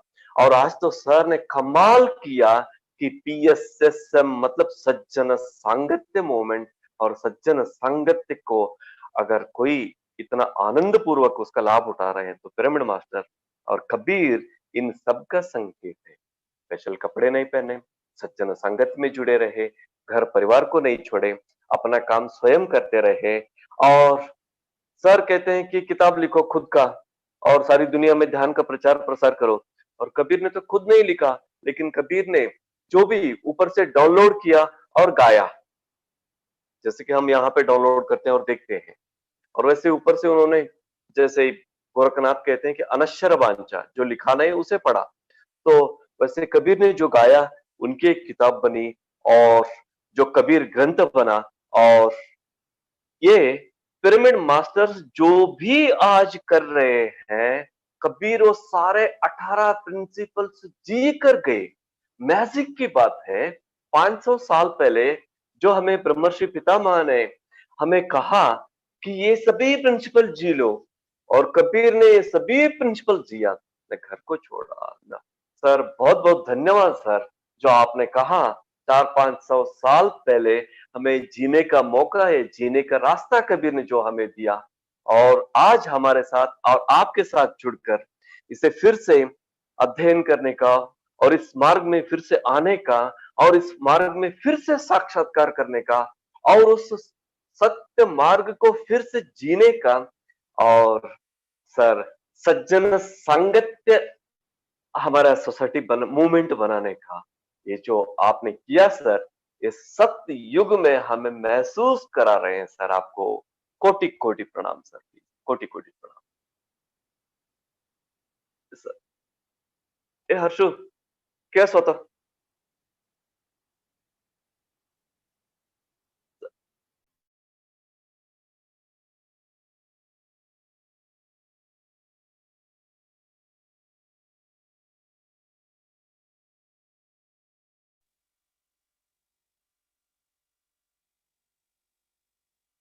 सर मुझे सुनाई नहीं दे रहा, प्लीज। सुनाई दे रही? हाँ यस सर, अब सुनाई दे रहा है सर। आप कहाँ हैं अभी इस वक्त? सर इस वक्त घर में हो सर। अच्छा, हाँ। Yes sir. सबको बताइए आप किस घर में हैं, कहाँ है, आपके गांव के बारे में बताइए। सर यस सर, मैं मित्रों, मैं कर्नाटक का बेलगाम डिस्ट्रिक्ट का कोल्हापुर के पास एक छोटा सा शहर है, चिक्कोडी नामक शहर। इसमें मैं एक कॉलेज में हिंदी प्राध्यापक के तौर पर काम करता हूँ और अपने ही घर में बैठकर आपके साथ बात कर रहा हूँ। और ये जो चिक्कोडी नामक ये जो छोटा सा शहर है और इसमें जो मैं रह रहा हूँ, तो मुझे PSSM पिरामिड सज्जन सांगत्य मूवमेंट से जुड़ने का जो मुझे मौका मिला 2000 ईयर में, 20 साल पहले, मुझे अपने कॉलेज के कार्य की वजह से, दोस्तों सच बोलता हूँ आपको, मुझे कॉलेज से निकाल दिए गए थे जॉब से। और उस जॉब को पाने के सिलसिले में हाई कोर्ट को आता था मैं बेंगलोर और जाता था। और उस वक्त इतना मैं भटक गया था कि मुझे जीने का पूरे रास्ते बंद हो गए थे। मैं सुसाइड के भी मैंने लिटरली अटेम्प्ट किया था। और सच में डिवाइन एनर्जी, डिवाइन ग्रेस से मैं बच गया। और एक दिन मुझे न्यूज़पेपर में एक न्यूज़ पढ़ने को मिला दोस्तों, सारे पूर्व जन्म सत्य है।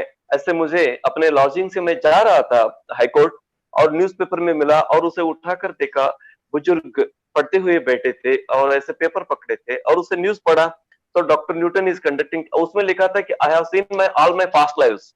अरे बाप रे, इतने वैज्ञानिक युग में कौन कह रहा है, और वो भी ओपन स्टेटमेंट दे रहे हैं न्यूज़पेपर में। तो नीचे देखा तो वहां doctor Newton is conducting classes in so and so hotel ऐसा लिखा था। तो मैं उस वक्त अपना जॉब जिसके लिए मैं जी रहा था उसका भी परवाह न करते हुए हाईकोर्ट से ही रास्ते से उसके ही रास्ते से गुजरकर डॉक्टर न्यूटन के पास पहुंचा। और वहां 2 सेकंड उन्होंने मेरी आंखों में देखा और पहचान लिया उन्होंने, और एक बचपन के दोस्त के जैसे मुझे पकड़ के लेके गए। और दोस्तों आज मैं डॉक्टर न्यूटन को तहे दिल से याद करता हूँ। उस वक्त उनका फीस था 2500 रुपीज और एक पैसे भी उन्होंने मुझसे नहीं लिए और अपने अंदर क्लास में लेके गए।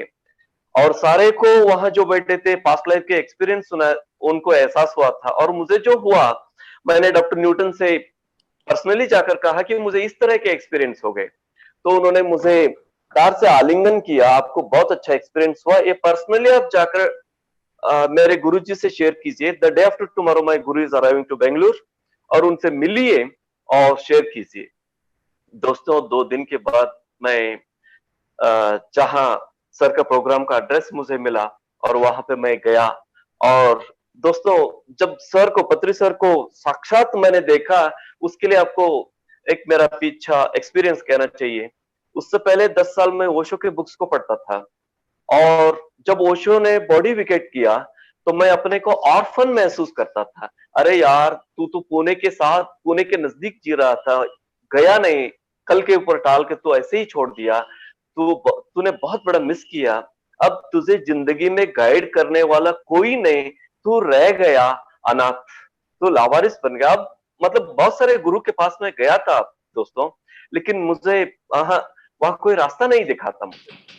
और जब मैंने लिटरली बेंगलुरु में डॉक्टर न्यूटन के गाइडेंस से पत्री सर को मिला, तो पत्री सर को जब मैं फिजिकली देखा, फर्स्ट टाइम मेरा फिजिकल एक्सपीरियंस कि पत्री सर नहीं दिखे मुझे, साक्षात ओशो दिखाई दिए, और एकदम मैं अवाक रह गया। मुझे बहुत आश्चर्य हुआ।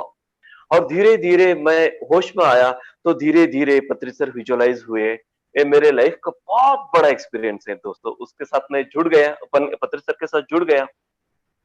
पत्री सर बाहर आते, प्रोग्राम खत्म हो गया था, बाहर आते ही मुझे कंधे पे हाथ डाल के दोस्त के साथ जैसे बात करते हुए लेके गए और कुद्रेमुख ट्रेकिंग ज्वाइन हो गए। बहुत बड़ा ट्रेकिंग दोस्तों, और कभी हमें कर्नाटका के उस ट्रेकिंग को अगर अरेंज करना होता है तो जरूर करेंगे।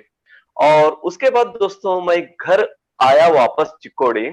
मुझे तो जॉब नहीं था, थोड़ा पहले ही मैं थोड़ा धार्मिक किस्म का आदमी था, जॉब भी नहीं था, रोजी रोटी प्रॉब्लम था। तो कहीं मेरी बीवी मैं ये ना समझे कि मैं साधु बन के जा रहा हूँ ध्यान कर, मैंने समझा वो मेरा बस एक वहम था, और उनके उसके सामने मुझे ध्यान करना हुआ नहीं। और 1 साल के बाद दोस्तों मुझे सपना आया, और सपने में सारे पिरामिड मास्टर्स जो उस दिन मैंने देखे थे वो सभी, और पत्री सर फिर से आए। अरे यार, 1 साल तक मैंने ध्यान नहीं किया और ये सभी आ रहे हैं कैसे। जस्ट मैं चाय पीते बैठा था, सुबह बेंगलुरु से फोन आया, अब आज इस हफ्ते तुम्हारा केस बेंच पर आ सकता है कोर्ट में, तुम बेंगलुरु आ जाओ। बेंगलुरु गया, वहां एक दोडबड़ापुर, एक नजदीक बहुत बड़ा एक और छोटा शहर है, वहां पे बहुत बड़े सीनियर मास्टर से मैं मिलता था जब भी मैं बेंगलुरु जाता था तब। तो यर्री स्वामी जी, उनसे मिला तो उन्होंने कहा कि कल हम श्रीशैलम जा रहे हैं, ट्रेकिंग है, आना चाहते हो क्या। दोस्तों जिस जॉब के लिए जिंदगी भर तड़पता था, उस जॉब का काम वहीं पे रखा, फिर श्रीशैलम ट्रेकिंग ज्वाइन हो गया। और श्रीशैलम ट्रेकिंग में दोस्तों मुझे एक्सपीरियंस हो गया, साक्षात श्रीशैलनाथ के साक्षात्कार हो गए, और मार्कंडेय के जैसे उनको मैंने हग किया। मैंने कोई गलती नहीं की, फिर भी मुझे इतना दुख क्यों, और मुझे क्यों जॉब से निकाल दिया गया, मेरे लाइफ में इतना सारा कष्ट क्यों। तो श्रीशैलनाथ ने ग्लोब, स्वयं ग्लोब बनकर घूमने लगे, और ग्लोबल ट्रैवलिंग तुझे ये ध्यान ज्ञान प्रसार करते हुए तुझे ग्लोबल ट्रैवलिंग करना है, ऐसे साक्षात श्रीशैल नाथ का मुझे डायरेक्ट मैसेज और उनका साक्षात्कार सभी हुआ। उस मोमेंट से मैंने सोचा अब किसी से नहीं डरूंगा, अब ये ध्यान प्रैक्टिस करूंगा, सबके सामने प्रैक्टिस करूंगा, घर में डरूंगा नहीं और इसका प्रचार प्रसार करूंगा। तो दोस्तों तब से अब तक मैं ये कर रहा हूँ। सर यहाँ एक बात जोड़ना चाहता हूँ सर, ग्लोबल ट्रैवलिंग घर बैठे सर, घर बैठे ग्लोबल ट्रैवलिंग का प्रोग्राम हो रहे हैं सर, सारा ग्लोबल प्रोग्राम हो रहे हैं सर। पहले तो फिजिकली घूमते थे, अब घर में ही बैठ के सारा ग्लोब ही ऐसे हमारे सामने ऐसे हो रहा है सर। दिस इज ग्रेट, ये आपने मुझे लाइफ दिया सर। सर जो सुसाइड करने जा रहा था बंदा, इसको लाइफ मिल गया। और दोस्तों एक और बात, मुझे जो हाई कोर्ट का ऑर्डर हो गया, मैं ओपनली कह रहा हूं, ध्यान में मुझे पता चला एक दिन पत्री सर का वॉइस आ गया इधर और कन्नड़ में, तो देखना चाहता है क्या तेरा ऑर्डर कैसा हो गया। तो मैंने कहा यस सर। तो कोर्ट का सीन पूरे गॉड ग्रेस की वजह से, ग्रैंड मास्टर्स की वजह से और सेल्फ की वजह से, भगवान की वजह से वो कोर्ट ऑर्डर हो गया। और इधर सर का फिर अगेन सर की आवाज आ गई, देखा क्या तेरा ऑर्डर कैसा हो गया।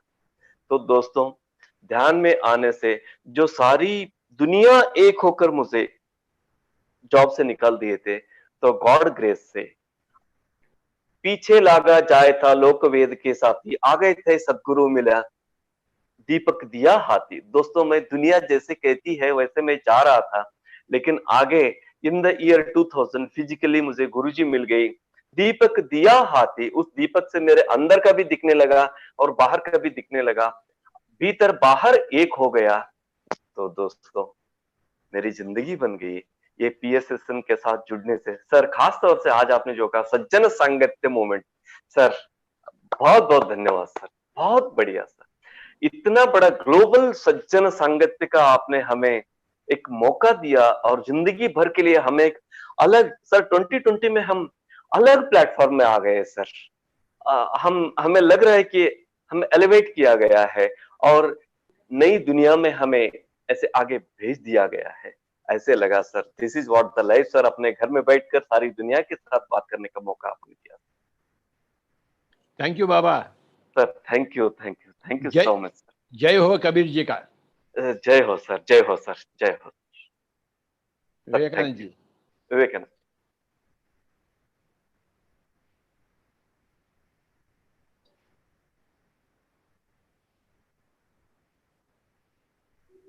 सर थैंक यू जीवन सर। सर आपको कल ढूंढने में बहुत बहुत समय लगा। कल रात को हमने आपको परेशान किया 11:30-12 बजे के आसपास सर। तो thank you for coming on a very short notice, thank you very much sir. तो ये आप जब ये पत्री सर के बारे में बता रहे थे तो एक छोटी सी चीज मैं बताना चाहता हूँ सभी लोगों को कि सर कैसे सभी लोगों का ख्याल रखते हैं। छोटा सा एग्जांपल मैं आपको देना चाहता हूँ कि लास्ट 2.5-3 years एक अलग एक्सपीरियंस के थ्रू मैं जा रहा था, बोथ फिजिकल सोल लेवल पे और सभी तरीके से। ठीक है, लास्ट 3 साल मैं पत्री सर से मिल नहीं पाया और किसी भी कारणवश मैंने उनको फोन भी नहीं किया और मैं नहीं मिला। तो एक 10-15 दिन पहले की बात है कि मैंने सर को फोन किया था कि सर मैं आपसे 2 मिनट बात करना चाहता हूँ। तो सर का पहला वर्ड था कि Vivek where were you these days, ठीक है, इतने दिन आप कहाँ थे, मैं आपको बहुत ज्यादा मिस कर रहा हूँ। तो आप सोचिए कि एक गुरु अपने बच्चों के बारे में किस तरीके से कितना ख्याल रख रहे हैं और वो एक वर्ड ऐसा वर्ड है जो उस वर्ड को लेके हम सारी आगे की जिंदगी और आगे का पर्पस पूरा सॉल्व कर सकते हैं। यस, पूरी एनर्जी मिल जाती है। राइट, पूरी एनर्जी उस एक वर्ड में है कि एक वर्ड में। हाँ, विवेक कहाँ थे आप, and I was missing you so much. क्या बात। सो थैंक यू पत्री sir. Sir thank you, really great sir, really. और आपने जो मौका दिया इसके लिए बहुत बहुत धन्यवाद विवेक जी और चड्डा साहब। Thank you sir. Thank you so much sir. Monika ji है अपने साथ अभी। She had cured her cancer through meditation So we wanted her to share her experience for next 10 minutes about it. आगे बढ़िए मोनिका। नमस्ते पत्री जी। नमस्कार। नमस्ते। मेरा नाम मोनिका है और मैं आज आपसे अपनी थोड़े सफर के बारे में शेयर करूंगी। मुझे सिर्फ 10 मिनट दिए गए हैं, तो कोशिश करूंगी उसमें पूरा करने की। तो 2014 में जब मैं I was second time pregnant, उस समय मेरे को ब्लीडिंग होने लगी थी यूरिन में, और धीरे धीरे पता लगा कि वो ब्लैडर कैंसर था। तो ऐसा लगा कि पूरी की पूरी जो दुनिया होती है वो बिल्कुल एकदम से थम सी गई है, क्योंकि हम बाहरी चीजों में अपने आप को लगा के रखते हैं, एज इफ कि जैसे तंबू गाड़ के रखते हैं बाहरी चीजों में। तो बाहर की जो दुनिया थी, जो शरीर से रिलेटेड जो भी दुनिया थी, वो बिखरने सी लगी, ऐसा लगा।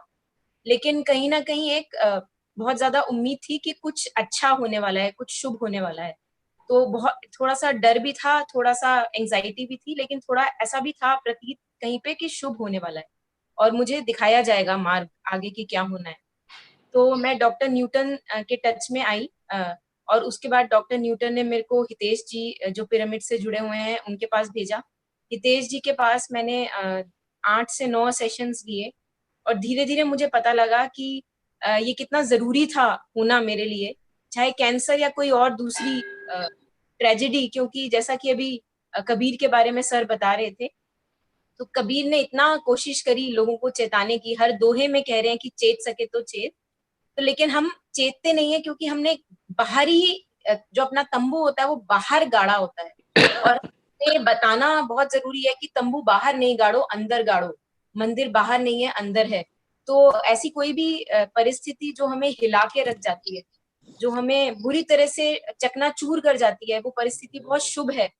उसकी फेस वैल्यू पे नहीं जाना चाहिए, क्योंकि उसी से हमारी ईगो का समर्पण वहां से शुरू होता है, ईगो का डिसोल्यूशन शुरू होता है। पूरा होना तो बहुत लंबा काम है, पता नहीं कब तक होगा, बट शुरू हुआ यही गुरु कृपा है, और ये ग्रेस है कि ग्रेस हैज गाइडेड कि आप इस पथ पे शुरू कर सके अपना रास्ता शुरू कर सके। अपने जो मानव जन्म आपने लिया है उसको अभी 20 साल निकल गए कोई बात नहीं, लेकिन अब तो शुरू कर सकें, चाहे कितनी की भी उम्र है आपकी। तो जब मेरे को ये एक्सपीरियंसेस हो रहे थे हितेश जी के साथ, तो मेरे को ये कहीं ना कहीं एहसास होना शुरू हो गया कि मुझे अंदर ही रहना है, बाहर नहीं रहना है। बाहर जो होगा वो चलता रहेगा, और वो ऊपर नीचे भी होना ही स्वभाव है। Change is the only thing that is constant. लेकिन अंदर जो मंदिर है वो अंदर होना चाहिए। जो आपने तंबू गाड़ना है वो अपने अंदर की तरफ गाड़ना है। और मैं ये नहीं कहूंगी कि मैंने अपना कैंसर क्योर किया है मेडिटेशन से, नहीं, बिल्कुल भी नहीं। लेकिन ये जरूर है कि मैंने एक अंदरूनी जिंदगी शुरू करी है, जिससे अब ज्यादा प्रभाव नहीं पड़ता कि बाहर क्या हो रहा है। वो फिर आप जो कृपा भाव है, कृपा दृष्टि है, वो आपको लेके जाती है, चाहे जैसी भी परिस्थिति हो। जैसे कि कबीर कहते हैं कि सूरमा, एक सच्चा सूरमा होना चाहिए। तो यही सूरमा होने का पथ है कि आप अपनी ईगो पे जितना भी अत्याचार है वो लेने के लिए तैयार हैं, क्योंकि ईगो का टूटना बहुत जरूरी है। और ईगो के टूटते समय दर्द होती है, तो तभी सूरमा कहा गया है, क्योंकि हर बंदा दर्द को झेलने के लिए तैयार नहीं होता है। सिर्फ सूरमा ही है जो उस दर्द को झेलने के लिए, जो तुम्हारी एक आइडेंटिटी बन गई है, उसको अब तुम टुकड़े टुकड़े होते हुए देखने के लिए तैयार हो। लेकिन उसमें एक बहुत ही रस है, एक मीठा सा दर्द है, क्योंकि दर्द उसका जो पीछे छूट रहा है, और खुशी इसकी जो तुम्हें मिल रहा है। जो मिलता है, ग्रेस जो मिलती है, that is far beyond what you are living away. And दूसरा मैं ये कहूंगी कि अभी मेरा पथ कोई ऐसा नहीं है कि पूरा हो गया है, कि मुझे बहुत सारे एक्सपीरियंसेस हो गए हैं, या I have found myself. It is a very long process, I feel, and I have a long way to go. But I realize more and more कि मुझे अंदर ही रहना है, अंदर ही रहना है। बार बार वृत्तियां जब भी बाहर लेके जाती हैं, तो उनको अंदर की तरफ, अब वृत्तियों का धीरे धीरे प्रभाव आपके ऊपर कम होना शुरू हो जाता है, क्योंकि जैसे जैसे मंदिर अंदर फैलता जाता है, तो आपको रियलाइज होता है कि ये बाहरी चीजें सिर्फ इशारा है आपको अंदर भेजने के लिए। जैसे कि कैंसर मेरे लिए एक इशारा था मुझे अंदर भेजने के लिए। जो सर अभी कबीर के ऊपर बात कर रहे थे, उनकी जॉब का जो टर्बुलेंस रहा वो उनके लिए इशारा था अंदर जाने के लिए। तो कबीर जो इशारा करके गए हैं कि अंदर जाओ, अंदर जाओ, दुनिया के जो थपेड़े होते हैं, चाहे वो हेल्थ से आते हैं, आपकी रिलेशनशिप्स से थपेड़े आते हैं, सारे जो थप्पड़ होते हैं वो बहुत शुभ होते हैं। तो थप्पड़ों से घबराना नहीं चाहिए और थप्पड़ खाते रहना चाहिए और अपने अंदर ही अंदर जाते रहना चाहिए। ये मेरे को थोड़ा रियलाइज होना शुरू हुआ कैंसर के थ्रू। और दूसरा ये भी पता लगा कि कैसे मेरे दिमाग में बहुत ज्यादा जैसे स्ट्रॉन्ग लिमिटिंग बिलीफ्स होते हैं कि एलोपैथी नहीं कराना चाहिए, ऑपरेशन नहीं कराना चाहिए, अच्छी बात नहीं है, वो भी सब धीरे धीरे डिसॉल्व होते गए, क्योंकि पता लगा कि जो जिस समय पे जरूरी है वो तुम्हें करवाना है। ऐसा नहीं है कि कोई चीज गंदी है। अगर आप किसी को, फॉर एग्जाम्पल, आप किसी को अंडा खाते हुए देखें और आप बोलें कि भाई तू तो बिल्कुल स्पिरिचुअल नहीं है, तो ये सबसे बड़ा हमारा इगोइज्म है कि हम दूसरों को जो जज करना शुरू कर देते हैं। तो हमारा काम जो है वो अपने तक ही सीमित रहना चाहिए पूरी जिंदगी भर। और काम इतना ज्यादा है कि समय कम है और काम ज्यादा है, तो मुझे इतना हल्का हल्का धीरे धीरे कैंसर के थ्रू ही एहसास होना शुरू हुआ। और इसी बात पे मैं अब 1-to-1 लोगों के साथ सेशंस लेती हूँ, जो लोग अपने बारे में बात करना चाहते हैं, जो इस पथ पे हैं, जो मुश्किल परिस्थितियों से निकल रहे हैं, उनको उसमें एक प्रकाश का एक दीपक दिखाना कि ये बहुत शुभ है जो हो रहा है। जो बिखरता हुआ दिखता है वो बहुत शुभ होता है, क्योंकि जो हमने जकड़ जकड़ के रखा है वो हमें ही बंदी बना रहा है और हमें पता नहीं होता।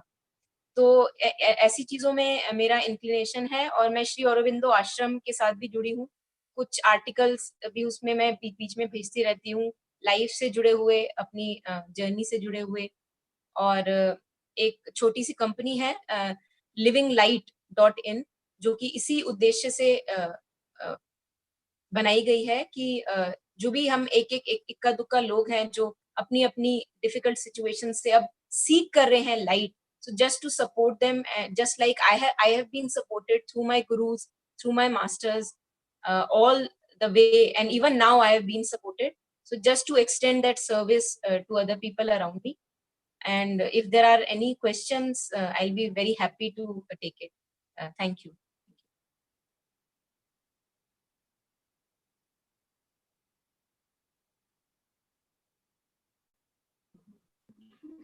Thank you, Monica. Thanks for sharing your experience. Thank you, Vivek. Thank you.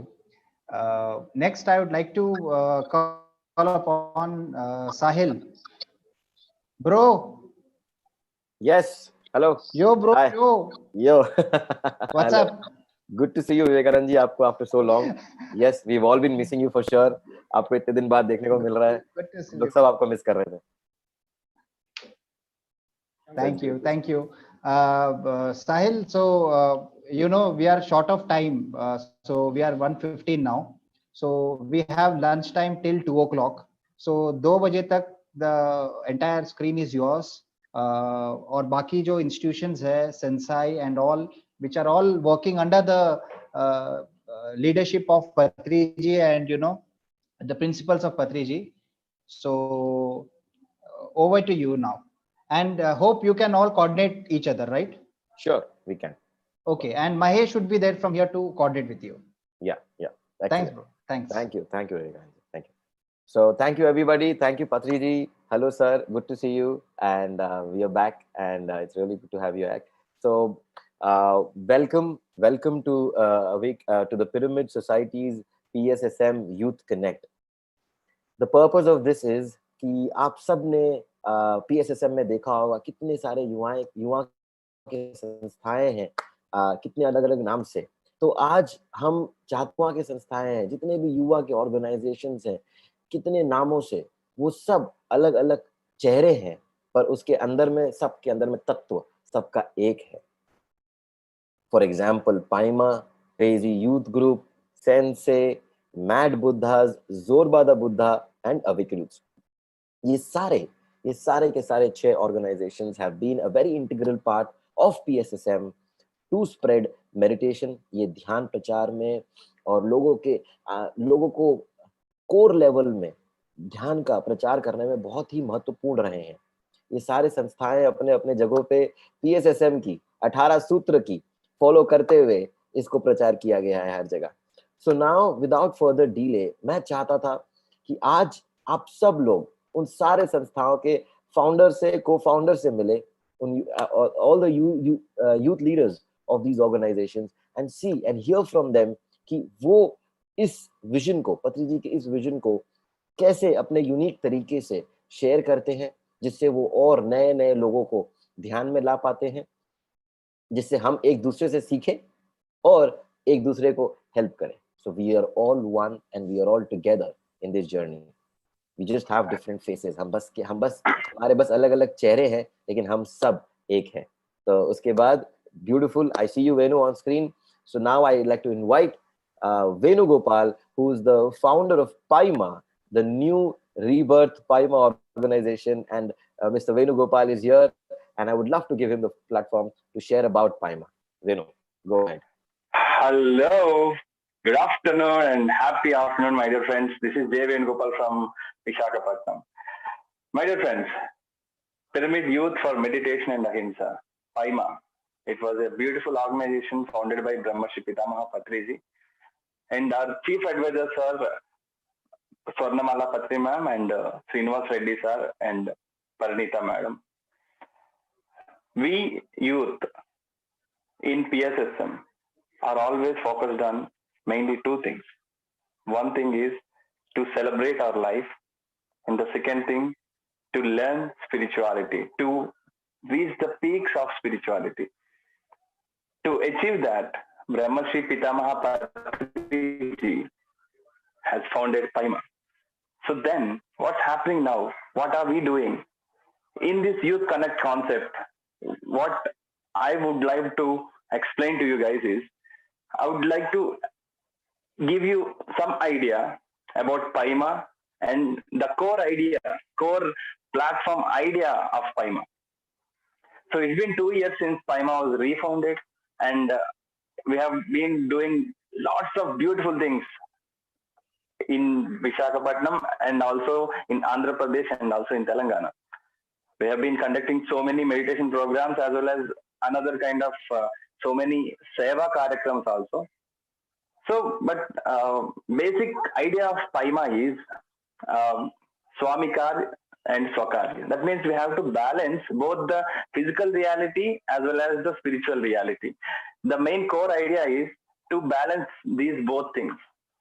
So to balance, in order to balance that, some people feel like, I need to go to studies, I need to go and study, as well as I want to participate in spiritual works also. People think like that, but sometimes it doesn't work in that way. If you go to school or work, you cannot do any spiritual work at that moment, right?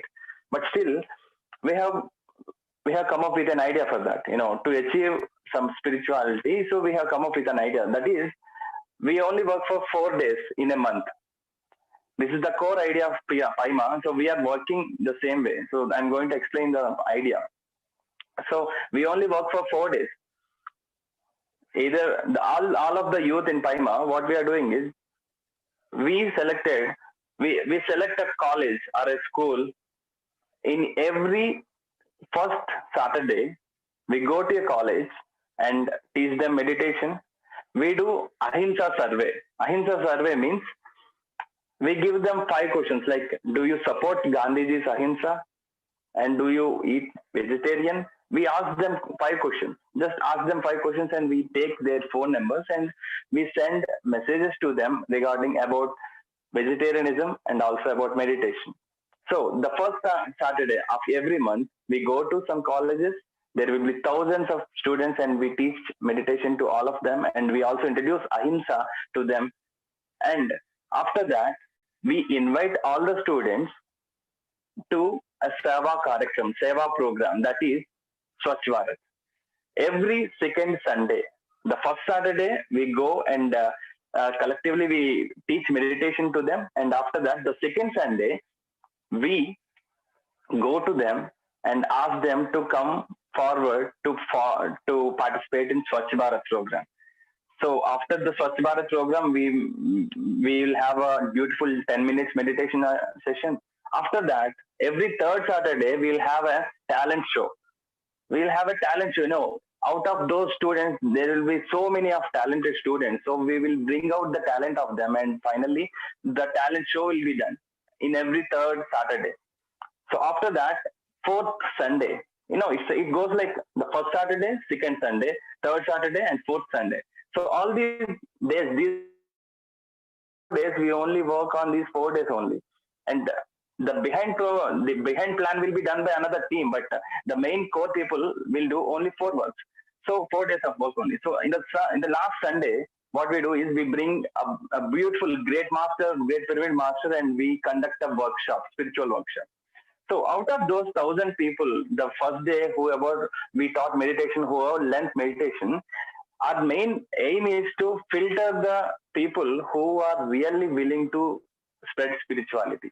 Out of those 1,000 people in that college, 10 people will come out of that, like filtration. You know, out of all those 1,000 people, there will be really you know, there will be some people like, you know, I really want to spread meditation, I really want to do meditation like that. You know, the people will think like that. You know, all that we need to do is just them. So the same way it has happened that we went to a college, and finally we came out with 10 people of real spiritual masters. We filtered them, and now they are working like charm, like a diamond. They are working again. They are into Paima now, and we are evaluating our expanding our reason. You know, the people joining, the youth are joining into us, and we are expanding. So I hope you guys are understanding my point. My idea is to explain the core idea of Paima. We are trying to balance the spiritual reality as well as the physical reality, so that we can work together, and we can grab all the other students and youth all around the world, and from the colleges and the schools. We are grabbing them, and we are expanding Paima, so that we will have a great warriors with us. So that is how we are doing a great spiritual evolution from here, from South. And I hope, and as well as the North, and it's not like North or South, it's not any, there is no variation. We all are one, but we all have different beautiful ideas. So to share those ideas, that is how we are here in the Youth Connect program. So this is the core idea of Paima. I hope you guys have understood. So now I would love to invite Mr. Rahul Yadav, my dear friend from Nagpur, who has founded Crazy Youth Group and spreading meditation in their way. So everybody, we all have so many beautiful ways to spread meditation. Now they are also, we are going to call out so many other superior masters. You can say superior masters, superior youth masters. They are here with us. They will share their own ideas of spreading meditation. So this is how Paima has been working. So I hope you also guys would all the guys out there will join all the groups and come united and spread meditation. I hope you understood my point, and I would love to request my friend Rahul Yadav to come Thank you forward very much, sir. and talk about their group idea. Thank you very much, sir. Thank you. Hello friends, मेरा नाम राहुल यादव है, crazy youth group. ये पागलों का एक group है जिसकी शुरुआत हुई 2014 में।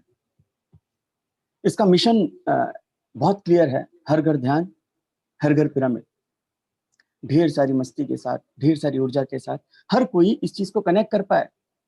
जिस समय पर मेरे भीतर ढेर सारी प्रॉब्लम्स थी लाइफ में, और मैं सोचता था कि क्या करूं क्या नहीं करूं, उस समय पर मेरी जिंदगी में ध्यान आया। ध्यान से पहले और ध्यान के बाद में मेरी जिंदगी में बहुत सारे बदलाव हो गए।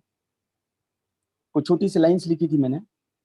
पहले देखता था अपनी बीती जिंदगी को तो नजर आती थी वो तकलीफें, दर्द, हादसे और बुराइयां। ये पहले की बात है जब ध्यान आने का था, और ध्यान आने के बाद क्या हुआ, और आज देखता हूं मैं उन्हीं पलों को, तो इन सब में मुझे सबक नजर आते हैं। ये सबक मुझे मिलने लगे, मेरी जिंदगी बहुत खूबसूरत होने लगी, और हम लोगों ने ध्यान प्रचार करना शुरू किया। करते करते ये जाना कि जब मैं ध्यान प्रचार कर रहा हूँ, मैं अपने आप को जान पा रहा हूँ। जब ध्यान प्रचार कर रहा हूँ, मैं अपने आप से बात कर पा रहा हूँ, मैं जी रहा हूँ। और तब से एक राह बन गई कि हमें ध्यान प्रचार करना है। क्यों करना है? अपने आप को जानने के लिए। हासिल करके दुनिया की सारी दौलत बगैर मन के शांति के उसी तरह होती है जैसे एक इंसान समंदर में हो और प्यासा हो। मुझे समझ में आ गया कि बस मुझे अगर कहीं से शांति मिलेगी तो ये बांट कर मिलेगी, और जितना खाली हो जाऊंगा उतना भरने के लिए तैयार हो जाऊंगा। बांटते बांटते बहुत सारी चीजें मिलने लगी, तो एक मूवमेंट क्रिएट हुई जिसका नाम था ध्यान लहर। ये लहर उठी, मेरे भीतर से उठी, और ये ध्यान लहर ने बस मेरे भीतर एक जादू कर दिया। सुना था तेरे दर से कोई खाली ना गया, पर दर तेरा दर बदर ढूंढ कर भी ना मिला। थक गया जब हार कर बस रुक सा गया, एक आवाज आई भीतर से, बोल क्या है तेरी रजा। मुझे समझ में आ गया भाई, अगर तुमको जानना है सब कुछ तो सबको रोकना पड़ेगा। बहुत भाग रहे, सब लोग भाग रहे, उन्हें थोड़ी देर रुकाता हूँ, उन्हें बताता हूँ अपने विश्वास के साथ बने रहे। जानिए इस अद्भुत साइंस को, इस विज्ञान को जो जिंदगी को खूबसूरत बनाता है। आपके भीतर ही आपको सब कुछ दिलाता है। ये पागलपन मेरी जिंदगी में इसीलिए आया कि मैं देख पाया कि जब तक कि मैं बांटूंगा नहीं तब तक कि मुझ में बढ़ेगा नहीं। तो ये सेल्फिशनेस था मेरा, बस मिलते जाए मिलते जाए मिलते जाए, कितना मिल सकता है। तो मैंने बांटना शुरू किया। हम लोग नागपुर में, मैं और मेरा ग्रुप हजारों लोगों तक के पहुंचे। स्पेशल टारगेट था यूथ्स, और यूथ शरीर से नहीं, उनके यूथनेस से। A person who feel that the person is youth, उससे हम लोग कनेक्ट हुए। ध्यान सिखाया। कैसे सिखाया? तो बहुत सारी म्यूजिक, ढेर सारी मस्ती, कभी डांस किया, कभी गाने किए, बस करते गए और आगे बढ़ते गए। हजारों लोग जुड़ते गए, और हमारा नाम था बहुत छोटा सा, CYG Nagpur. It was for Nagpur first. ढेर सारी चीजें चेंज होने लगी, बहुत कुछ मिलने लगा, और एक प्रोग्राम क्रिएट हुआ जिसका नाम है इनर अवेकनिंग प्रोग्राम। ये ध्यान लहर के अंडर में इनर अवेकनिंग प्रोग्राम ने अपना बहुत अच्छा रोल निभाया। The first part of it is knowing. हमारा अप्रोच था stop learning, just start knowing. जाने खुद को, पहचाने खुद को, क्योंकि मैंने इसी तरीके से अपने आप को पाया। मुझे इश्क जब मेरी रूह से हुआ, मैं पागल हुआ, मैं दीवाना हुआ। अब किससे और क्यों मांगू मैं दुआ, इस इश्क से ही मुझ में खुदा हुआ। अब मैं जान गया, जानते जानते जानते जानते बांटते बांटते ढेर सारी चीज मुझ में हो रही है और लोगों में हो रही है। लोग अपने स्वास्थ्य की ओर जा रहे हैं। What we are doing, what we are spreading, CYG is spreading and working on 5 concepts to spread, to create and to spread love, peace, happiness, health, fun. ये सारी चीज को हम लोग ने क्रिएट किया अपने जीवन में, और बहुत आसानी से, ध्यान से, विज्ञान से, शाकाहार से, और इसी साइंटिफिकल अप्रोच को हम लोग करने लगे। मैंने देखा कि ढेर सारे ध्यानी हैं और बहुत सारी प्रॉब्लम से उलझते हैं और बहुत सारी चीज़ों से गुजरते हैं। तब एक नया मूवमेंट हम लोगों ने शुरू किया, that is self healing. Self healing, healing yourself through your own energy, becoming independent. इस लॉकडाउन के समय में जहाँ बहुत लोग परेशान थे, हम लोग इतने मजे लिए, इतने मजे लिए, हम लोग हजारों लोगों तक के पहुंच गए। अचानक एक ट्रांसफॉर्मेशन हुआ जो मैं आप लोगों से बांटना चाहता हूँ। CYG नागपुर अचानक CYG इंडिया बन गया। सारे भारतवर्ष से अलग अलग लोग हम लोग से जुड़ने लगे, ढेर सारी चीजें सीखने लगे, हमें सिखाने लगे, अपने एक्सपीरियंस को बांटने लगे। बहुत सारी चीजें मेरे जीवन में मिलने लगी, और all of a sudden just last week CYG India बन गया, CYG इंटरनेशनल। अब इंटरनेशनली लोग कनेक्ट होने लगे, जानने लगे और बांटने लगे। क्या कर रहे हैं हम लोग? मैं देखता हूँ कि मेरे दोस्त जैसे साहिल है, अलख्या, अमूल्य, ऐसे ही ढेर सारे मास्टर पल्लवी अलग अलग ग्रुप से सेम काम कर रहे हैं। हर घर ध्यान, हर घर पिरामिड, हर जगह एक जागृति फैला रहे हैं। इसका मैं एक हिस्सा हूँ। मैं बहुत गौरव फील करता हूँ इस चीज़ का, गौरवान्वित फील करता हूँ कि इस बड़ी सी मूवमेंट PSSM, इसका मैं एक हिस्सा हूँ, जहाँ मैं ढेर सारे लोगों तक के अपना प्यार बांट पा रहा हूँ, अपना पागलपन बांट पा रहा हूँ।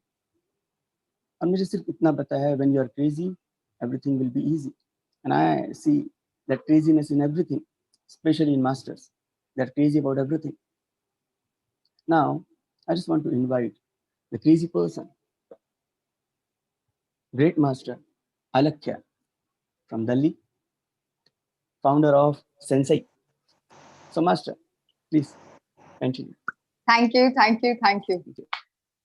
When you go crazy, life becomes easy. Yes, sir. Thank you very much. Thank you, Nagpur team, कि आपने ऐसा मंच का क्रिएशन किया है जहाँ पर सभी लोग एक हैं. We are all in this together because we are one.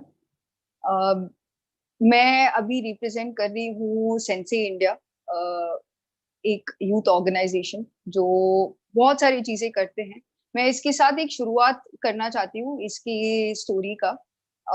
जब 2008 में जब हमने यहाँ पर दिल्ली में ध्यान करना शुरू किया था, जब एक नया पिरामिड सेंटर बना था सफदरजंग एनक्लेव में, बहुत सारे बच्चे, मैं बोल सकती हूँ 9th standard, 10th standard, 11th standard के बच्चे, बहुत सारे लोग जुड़ गए और धीरे धीरे वो ध्यान करते थे. और बिकॉज हम यंगस्टर्स थे, उस समय रैलीज होते थे, तो हम लाइब्रेरी के जो बुक्स को इंडेक्सिंग करते थे. so, जो भी हमें काम मिलता था, बिकॉज हमें सर्विस करना पसंद था, हम वैसे करते थे. धीरे धीरे धीरे समय भी आगे बढ़ता गया, हमारे ध्यान अनुभव भी और गहरे होते गए और हमें ध्यान के बारे में और अपने आप के बारे में और पता लगने लगा.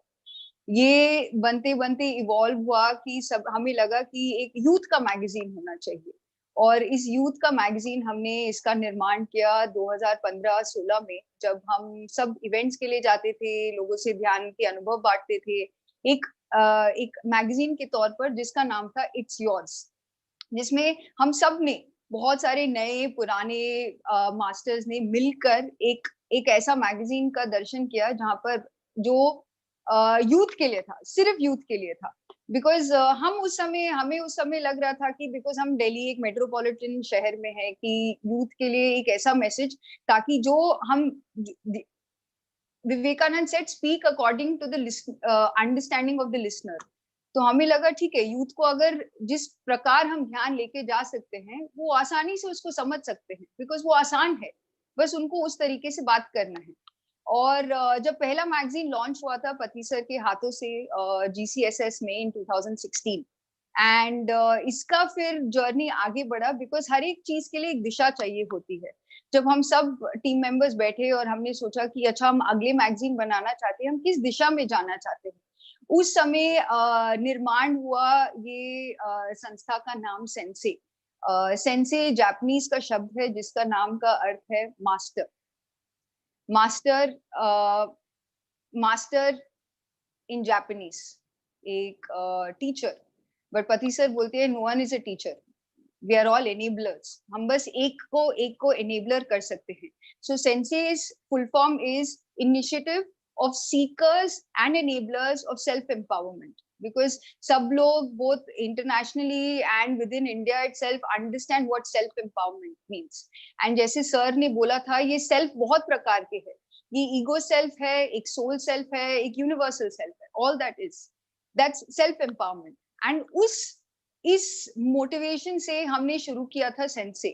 और हमारा ये विजन है कि हम youth एंड कॉर्पोरेट्स में जाके ध्यान की स्थापना करेंगे. हर एक स्कूल में, हर एक कॉलेज में जो मेडिटेशन है, एक सोशल इमोशनल लर्निंग के तौर पर एक इम्पॉर्टेंट पार्ट बन जाएगा ध्यान उनके करिकुलम में.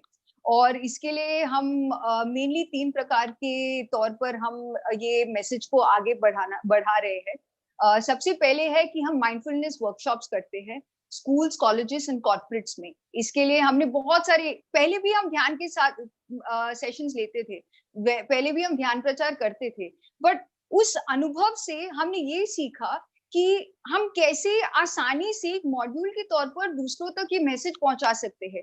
बिकॉज जब आप ध्यान का अनुभव शेयर करना चाहते हैं, आपको क्लैरिटी होना चाहिए. जब हम ध्यान के क्लासेस लेते हैं, हमें क्लैरिटी मिलता है कि हम क्या बता रहे हैं, क्या कॉन्सेप्ट है. तो हमने मॉड्यूल्स के तौर पर डेवलप किया है. एक इंट्रोडक्टरी मॉड्यूल है, so there is an introductory module which has 3 sessions. there is an advanced module which again has 3 sessions, and in 2 modules के बीच में हम 40-day challenge देते हैं youngsters को, जिसके रूप में वो completely एक seeker जो जानने की इच्छा explorer के तौर पर अपना journey शुरू करता है, वो transform हो जाता है एक enabler के तौर पर, because जो उसने सीखा है, जो उसने explore किया है, what he has explored, he starts to expand, and through his expansion he evolves, and when he evolves he shares with one and all, because जो खुशी हम सबको मिली है इसी जर्नी के थ्रू हम आगे बढ़े हैं. So सबसे पहले we take mindfulness sessions in schools and colleges, और ये हमने बहुत सारे पिरामिड मास्टर्स के साथ शेयर किया हुआ है. हम खुद ही नहीं, हम ट्रेनिंग देते हैं जो ध्यान सिखाना चाहते हैं, बट वो जानते नहीं कि how can they go and teach meditation, because everyone knows how to do meditation. How do we go and teach meditation in a simple manner, and how to approach schools, colleges and corporates? वो हम formats के तौर पर, एक module के तौर पर सारे pyramid masters and outside PSSM also जो भी जानना चाहता है उनको हम सिखाते हैं और खुद जाके classes भी लेते हैं. तो हमने पिछले 3 सालों में बहुत सारे कॉर्पोरेट्स में क्लास लिया. जैसे मैं जिस भी कंपनी में मैंने इन 3 सालों में काम किया है, सब जगह हमने ध्यान सिखाया हुआ है. और मैं ही नहीं, जो भी इस टीम में है, सबने अपने पर्सनली, इंडिविजुअली, कलेक्टिवली सभी मिलके हम जहां पर भी जाके ध्यान सिखा सकते हैं, हम इस मॉड्यूल के तौर पर we teach meditation. So first thing that we do is we impart mindfulness sessions to one and all in schools, colleges and corporates in a structured manner. So if after this call अगर किसी को लगे कि आप पूछना चाहते हैं, please feel free to reach out. We'll give you the modules and we're happy to train. दूसरा है संगीत. हम सबको संगीत बहुत पसंद है. संगीत सबको जोड़ देता है. Music brings everyone together, makes the people come together. Oh yeah, that's what music does. So हम संगीत के माध्यम से हर वीकेंड सोशल एक्सपेरिमेंट्स के तौर पर ऑल पब्लिक प्लेसेस जहां पर भी हमें जगह मिलती है, हम बैठ जाते हैं, गाना बजाते हैं, पैम्पलेट्स पकड़ते हैं, and we spread meditation to everyone. उसी समय हम उनको पैम्पलेट देके ध्यान के बारे में बता देते हैं. संगीत चल रहा होता है, हम उनको साथ बैठ के बिठा के ध्यान कराते हैं. और इसके तौर पर जहां जहां पे दिल्ली में या कानपुर में जब हमने क्लासेस लिए थे, या जयपुर में जब हमने वर्कशॉप्स किए थे, या ऋषिकेश में जब हमने वर्कशॉप्स किए थे, हर जगह जाके, हर एक सिटी में जाके हम गाना बजा के लोगों तक ये पैम्पलेट बांट के ध्यान का मैसेज पहुंचा रहे हैं. So that's the second. So music में हमें क्या लगा कि एक गाना होना चाहिए यंगस्टर्स के लिए. तो हमने एक गाने का रचना भी किया है जो आप सबने सुना ही होगा. It's called Dhyani anthem. आप यूट्यूब में जाके उसको सर्च भी कर सकते हैं. खुद को जानो तुम क्या हो, पहचानो तुम क्या हो, हम सब सारे एक है, ध्यानी बन, शाकाहारी बन, आत्मज्ञानी बन. और यही गाना नहीं, हमने पीएमसी हिंदी के लिए भी हमने एक टाइटल सॉन्ग बनाया था जिसका टैगलाइन है घर घर में सत्य का दर्शन और श्रवण. और ये पत्री जी का संकल्प है और हम सब उसी के साथ जुड़े हुए हैं. तो म्यूजिक और मेडिटेशन को हमने कंबाइन करके एक जन जन तक हम ध्यान पहुंचा रहे हैं. ये दूसरा हमारा कार्य है जो हमारा विजन के साथ अलाइन होता है कि हम जन जन तक ध्यान पहुंचाना चाहते हैं, आसानी से और जल्दी से, तुरंत से. मास्टर बनाओ आगे बढ़ो, मास्टर बनाओ आगे बढ़ो. तीसरा हमारा कार्य है कि जो भी पीएसएसएम की इवेंट्स होते हैं, हम वहां पे पहुंच जाते हैं अपनी सेवा करने के लिए. तो हमने लॉकडाउन के समय बहुत सारा, अभी जो आप डीडीवाई देख रहे हैं, बहुत सारे अभी यंगस्टर्स है बैकएंड में जो इस इवेंट को मैनेज कर रहे हैं. पीएमसी हिंदी में अगर काम का हमें वॉलंटियर चाहिए होता है तो वहां पे जाके वॉलंटियर करते हैं. हमने लॉकडाउन में स्वानुभव सीरीज किया है. हम यूथ को नए स्कूल्स एंड कॉलेजेस में जाके वेबिनार्स लेके हम यूथ को अट्रैक्ट करके अपने पिरामिड मास्टर्स के सेशंस रखवाए हैं स्वानुभव सीरीज के तौर पर. आप सब अगर ऋषिकेश आए हुए हैं तो आपने देखा होगा कि हमें सेवा करना बहुत पसंद है. तो MYDK में भी हम अपना भाग निभाते हैं. जहां पर भी जो भी IFSS पिछले 5-6 सालों में हुआ है, वहां पर हम पहुंच के अपना जिस भी माध्यम से हम योगदान दे सकते हैं हम देते हैं. बिकॉज यूथ अलग नहीं है. Youth is you plus truth, the truth of you that is forever.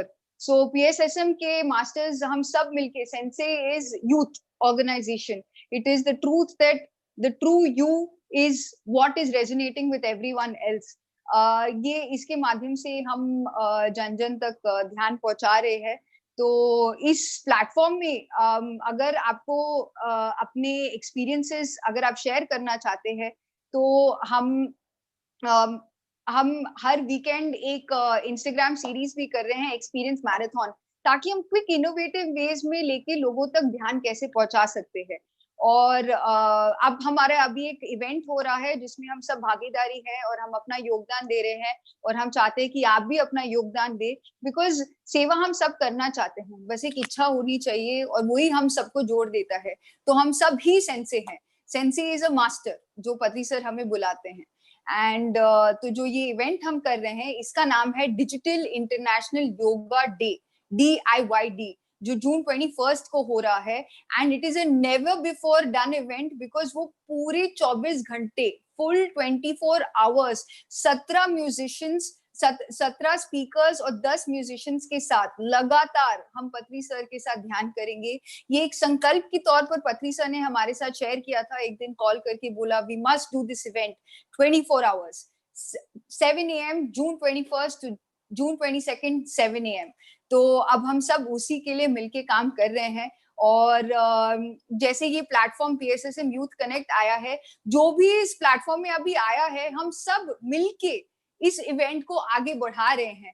तो we are all one together in this, but with different faces. And with this, I'd like to introduce hamari next speaker, who is the founder of Mad Buddhas, which has many forays. So over to you, Pallavi.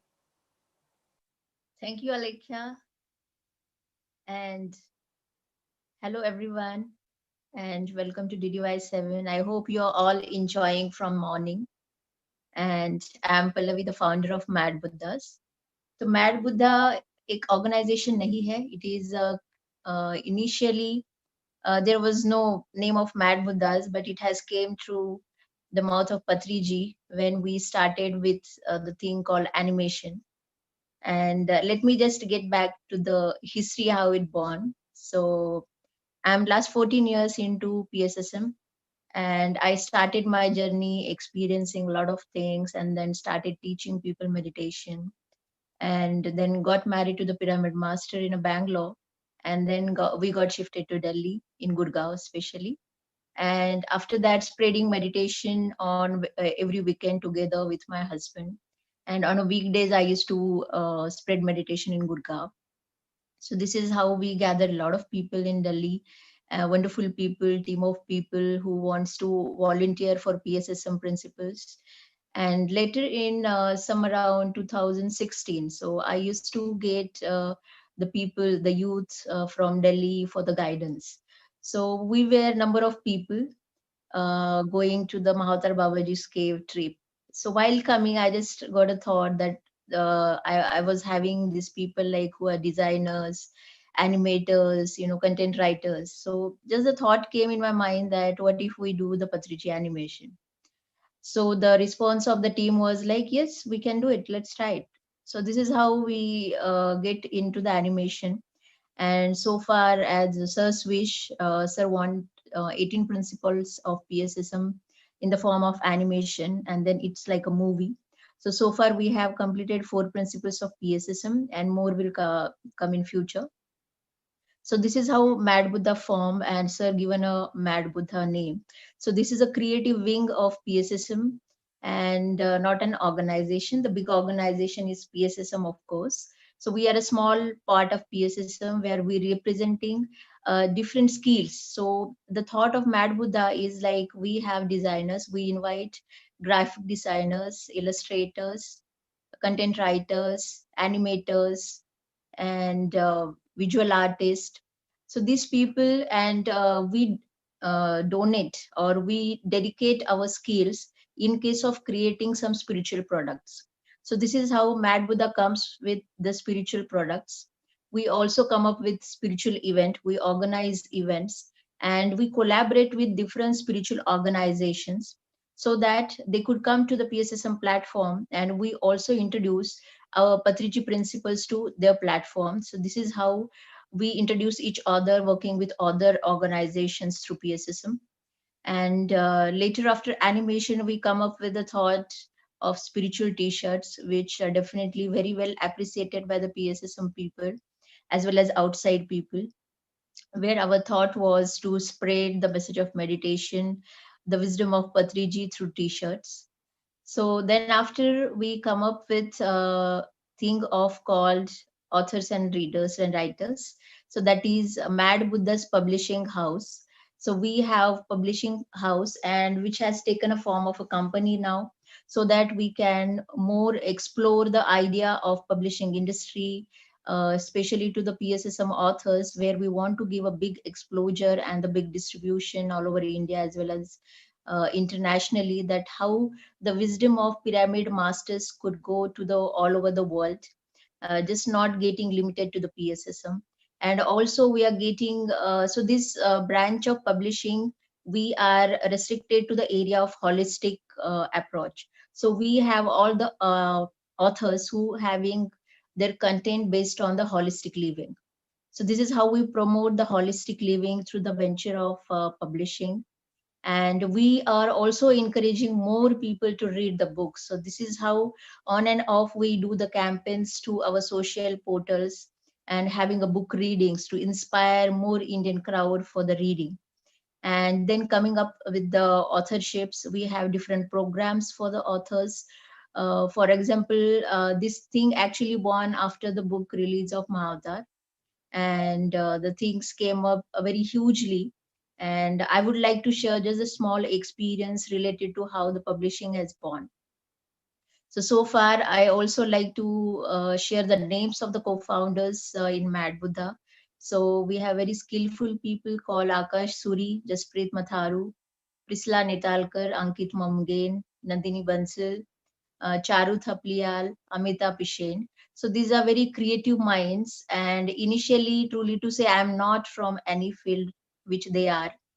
But what I have is the spiritual guidance, the spiritual insights, which I share with them. And togetherly, we plan the things to be more disciplined way, the more organized way, the more design way, because the more we see the language of design, we understand this is how it makes the, you know, the idea in your mind of through the designs, through the colors. So this is how we are more exploring through the designs and different product coming up. So MB Publishing is also out of them. So those who are awaiting or in the writing process, they can contact with us for the MB Publishing. And for MB Publishing, we have very expertise people, like the co-founder of MVP is Charu. So she is pursuing the PhD. And we have all tying up the all expertise people onto the wing of publishing. And also there is another venture we introduce along with the publishing is Mad Buddha Studio, which is a design wing of the Mad Buddhas, and we take the branding and designing services under this wing to more explore the social product, because we see the professional brands outside which are very successful. So far we are also the spiritual brands. So why many of the spiritual brands are not getting successful? So this is the area where we work. We give them the things that how professional people are working, and we need to do in case of to have more spiritual brandings. So this is how we work for through the Mad Buddha Studios for this, and more things coming up onto the way.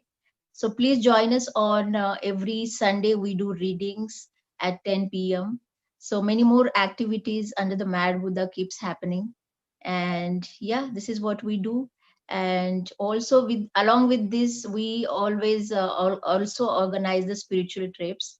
We invite all spiritual seekers to join the PSSM platform and introduce the 18 principles. So far the vision and the mission of we follow is PSSM, and everything is under the guidance of Brahmarshi Patriji. And yes, so we feel that we, as being a Mad Buddhas, we can create the great impact in the world in a future and now as well, so that we will be proud to be a part of PSSM and representing PSSM to the whole world. Thank you so much. Thank you, Mahesh, inviting me for this PSSM Youth Connect. And yes, these all groups are doing a wonderful job, different ways. So this is just a different idea. So the new people, those who are spiritual seekers, anyone who vibrate with us, those who want to join with the skills, so they can join Mad Buddha. Those who want more spreading in the way of sensei. So these are different styles, you can say, spiritual styles. So this is how we collectively work. We support each other as being a PSSM and develop our own ideas through these groups.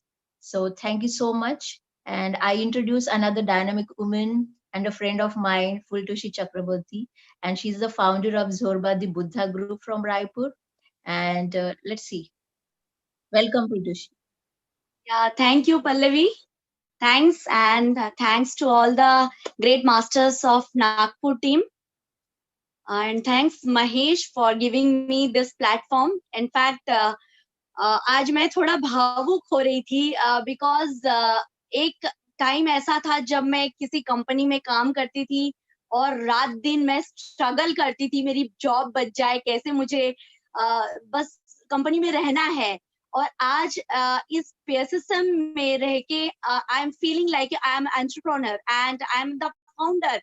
और ये सबके पीछे ये पूरा team work है और उन सबके कारण आज मुझे अपने आप को इंट्रोड्यूस करने का, it's a real new way. I am really feeling so amazing. And मैं एक बात याद रख, अभी सुबह से मैं पूरा प्रोग्राम देख रही थी एंड विवेकानंद जी ने कहा कि गुरु हम सबका ध्यान रखते हैं. And really I am thankful to Patri ji कि उन्हें सबका पोटेंशियल पता है, और अगर हम उससे बिलो पोटेंशियल कभी काम करते हैं तो वो हमें चाहे जो भी जरूरत है हमारे लिए, डांट हो मारो सब कुछ करके he will crush and then he will carve us a new man. तो वो कहानी मेरे साथ भी हुई 2010 में जब मैं PSSM से जुड़ी. एंड आफ्टर मीटिंग पत्री जी एंड मैं ग्रेटफुल हूँ यहाँ पे जेठानी फैमिली एंड शैलेंद्र जैन जी जो पति जी को पिछले 20 साल से रायपुर में बुला रहे हैं. और इट हैपेंड कि मैं पति जी से मिलने के बाद मैंने डिसाइड किया कि what I am doing, because I am not allowed with my life purpose. तो I was not happy within, और आई एम स्ट्रगलिंग. अगर लाइफ में कहीं पे भी स्ट्रगल आ रहा है मीन्स आप लाइन में अलाइन नहीं है. तो ये बातें मुझे पता चली and immediately I became a vegetarian and then I immediately dropped my job of selling chemicals. And after that I understood कि yes, selling chemicals की जगह selling meditation होना चाहिए and that too free. तो ये understood करने के बाद it happened कि मैं कॉलेज में पढ़ाने शुरू कर दी चैलेंजन सर के यहाँ. और वहां से मुझे इतने अच्छे अच्छे जोरबन्स मिले. और मैं आपको बताती हूँ जोरबा द बुद्धा का मतलब क्या है. तो जैसे मैं वहाँ कॉलेज के जो कोवर्कर्स रहते थे या स्टूडेंट्स, वो मुझे मोटिवेट करते थे and I used to feel I am the Vivekananda. और यही मतलब काबिले तारीफ है पत्री जी का कि हम अपने आप को या तो बुद्ध या तो पत्री जी या अपने आप में एक इतने एनलाइटन मास्टर की तरह फील करते हैं. वी नेवर फील समथिंग लो. तो इट्स ओके कि हम कई बार ईगो में भी आते हैं, but that will be also gone when we practise all the 18 principles, right. तो मैंने देखा कि अरे इतने सारे यंगस्टर्स वो मुझे पसंद कर रहे हैं, जबकि मैं कभी सोच ही नहीं थी, क्योंकि मैं खुद एज ए यंगस्टर काफी डिप्रेस्ड रहती थी. मेरी बात सुनने का किसी को पास टाइम नहीं था. एंड इट हैपेंड कि I used means I committed suicidal attempt. तो मुझे उस समय लगता था कि कोई मुझे मेरी बातों को एज इट इज सुनने वाला कभी होगा. तो फर्स्ट टाइम पत्री जी से मिलके ये हुआ, क्योंकि मैं उस समय ओशो बैकग्राउंड से थी और मैं किसी को अगर बताती थी तो वो लोग बोलते थे ये पता नहीं इनको क्या हो गया है. But the way he accepted me कि okay welcome, I welcome you. और उन्होंने जो हग किया और इतने अच्छे से मुझे फील हुआ कि यस, ये तो मुझे काफी अच्छे से एक्सेप्ट कर रहा है. And 6 months he accepted me with my all the emotions which I was undergoing during those time. क्योंकि जब शुरू में आप मेडिटेशन में आते तो बहुत सारे टर्मोइल्स होते हैं आपके साथ.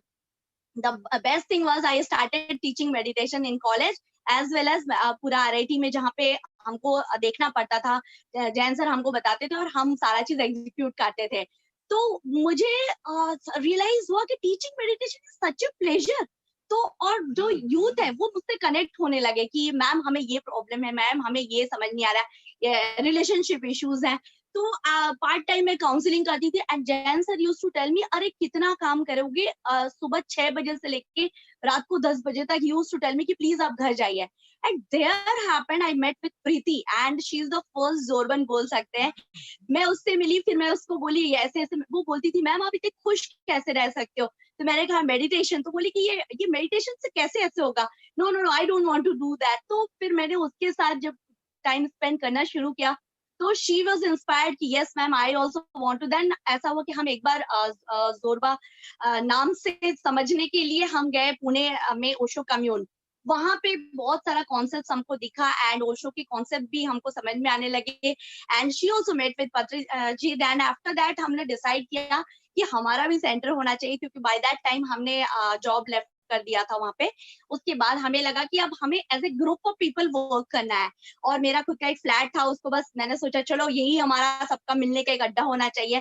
तो it started with like that कि ठीक है, बिकॉज हमारे को सारा विजन, हमारा सारा कॉन्सेप्ट 18 प्रिंसिपल को फॉलो करना था। बट हाउ, क्योंकि कुछ लोग बोलते हैं कि मेडिटेशन तो बड़ों का काम है, बूढ़ों का काम है, तो कैसे? तो ये सारे लोग बोलते थे मैम आप बताओ, हम काम बस करेंगे।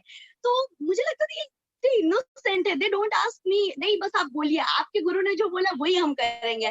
तो it was so easy for me कि wow, they believe me so much, my god, oh my god. तो फिर इसके बाद उन सबने मिलके हमने ये शुरू किया जोरबा द विद्या 2012 में। और उसके साथ साथ हमारे पास बहुत सारे जो काम हमने शुरू किया।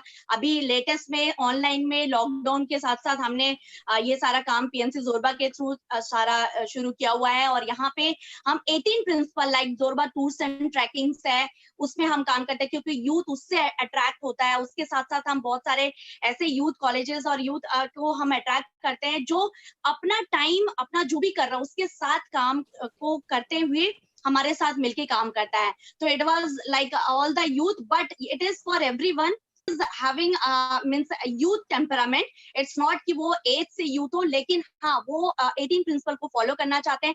कहीं भी वो जाके लोगों को मेडिटेशन टीच करना चाहते हैं, हेल्प करना चाहते हैं, सेंटर्स बनाना चाहते हैं। तो पत्री जी के जो 18 प्रिंसिपल है उसको हम फॉलो करने में एज ए ग्रुप मदद करते हैं। और यहाँ सारा टीम मेंबर यंगस्टर्स हैं जो अपना जॉब करते हुए अपना काम करते हैं, और they are all entrepreneurs also. तो यहाँ के मेन टीम मेंबर्स में Sheena is there, now Ronika also joined, and Gurpreet is there, Shweta is there, Mitesh, और बहुत छोटे छोटे बच्चे भी यहाँ पे एडेड है dear friends. So I think my time is up. तो आप लोग रायपुर छत्तीसगढ़ ही नहीं, हम यहाँ पे पूरा ग्लोबली वर्क कर रहे हैं। तो anybody can connect with us, जो उनको लगता है कि they need to be accepted as they are. So we are there to understand you and to help you through spiritual science and spiritual scientific temperament series हमने शुरू किया है, so that all should know this meditation is a somewhat scientific temperament.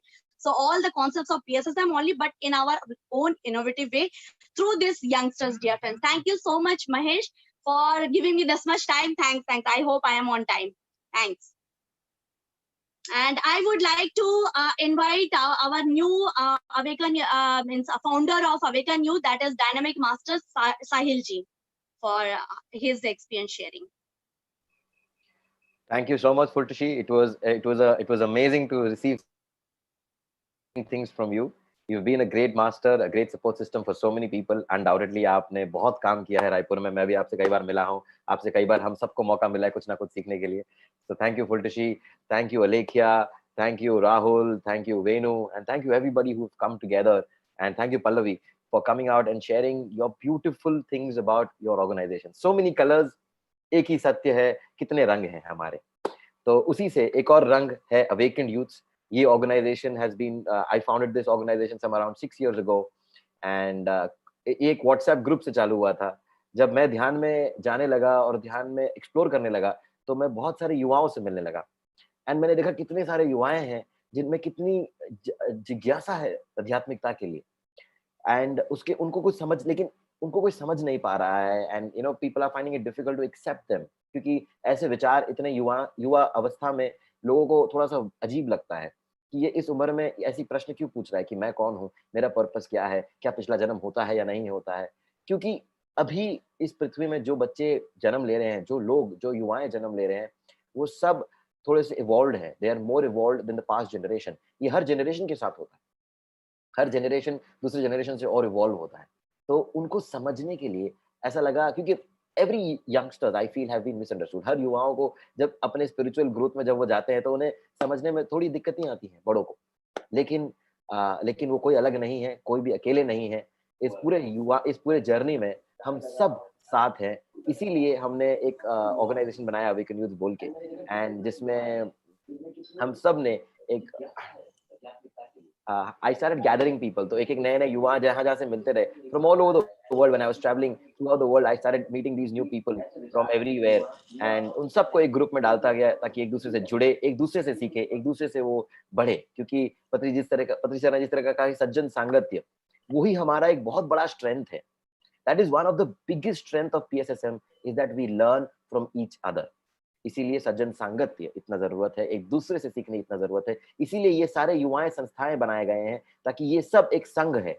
जिस तरीके से Sensei, Pyma and mad Buddha, all of them, they are all sanghas in their own areas with their own collective, ताकि वो एक दूसरे से सीख सके। बहुत जरूरी है हम एक दूसरे से सीख सके, एक पिरामिड मास्टर दूसरे पिरामिड मास्टर से सीख सके, और हम युवा एक युवा से सीख सके। तो इसीलिए ऐसे संस्था बनाए। तो हमने इसको एक्सपेरिमेंट्स करते करते हमारी ये कॉन्सेप्ट थी अबंडेंस कार्निवल बोल के, जहां पर हम लोगों को 3 दिन रेसिडेंशियल वर्कशॉप में लेके जाते थे, जहां पर वो सब अपने साथ रहते थे। बस 2 चीज हम लोग बोलते थे कि कोई एक्सपेक्टेशंस नहीं है किसी से, कोई जजमेंट नहीं है।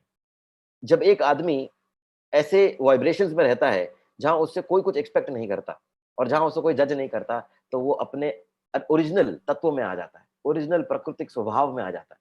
उसका प्राकृतिक स्वभाव ही आपका सत्य है, उसका प्राकृतिक स्वभाव ही आपका आत्मा है, जो कि प्रेम है, जो कि करुणा है, जो कि शांति है, जो कि मस्ती है। तो we try to create a space where people are accepted the way they are, the way you are. आप सबकी जो गिफ्ट्स है उन सबको उभरने के लिए आपको we create a situation where you are not in expectation, you don't judge you, we don't expect anything from you, and you can be who is. Carnival, one in Calcutta, one in Betul Pyramid in Nagpur, in Maharashtra. Third, we are planning of doing it in another place. So, and we are also doing a lot of online events.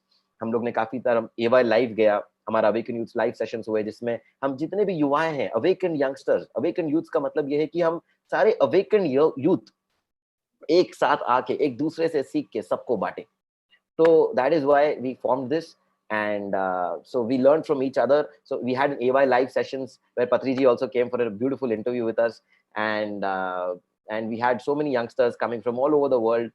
Beautiful soul called as Ojas, he's from Vietnam, and everybody participated. So many members from Sensei came in and shared in their video. So all the videos are in YouTube. We have a YouTube channel called as Awaken Youths. It's there in YouTube channel. You can have a look at everything. We are also on Instagram.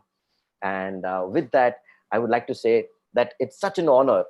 इतना अच्छा लगा मुझे कि हम सारे युवाएं संस्थाएं आज जितने भी PSSM में हैं, starting from Paima, Mad Buddhas, Sensei, Zorbada Buddha, and Awaken Youths, and everybody who has been a part of this organization had finally come together today as one. And हम सब एक दूसरे के साथ हैं, हम सब जुड़े हुए हैं, हम सबका एक ही काम है, ध्यान प्रचार करना।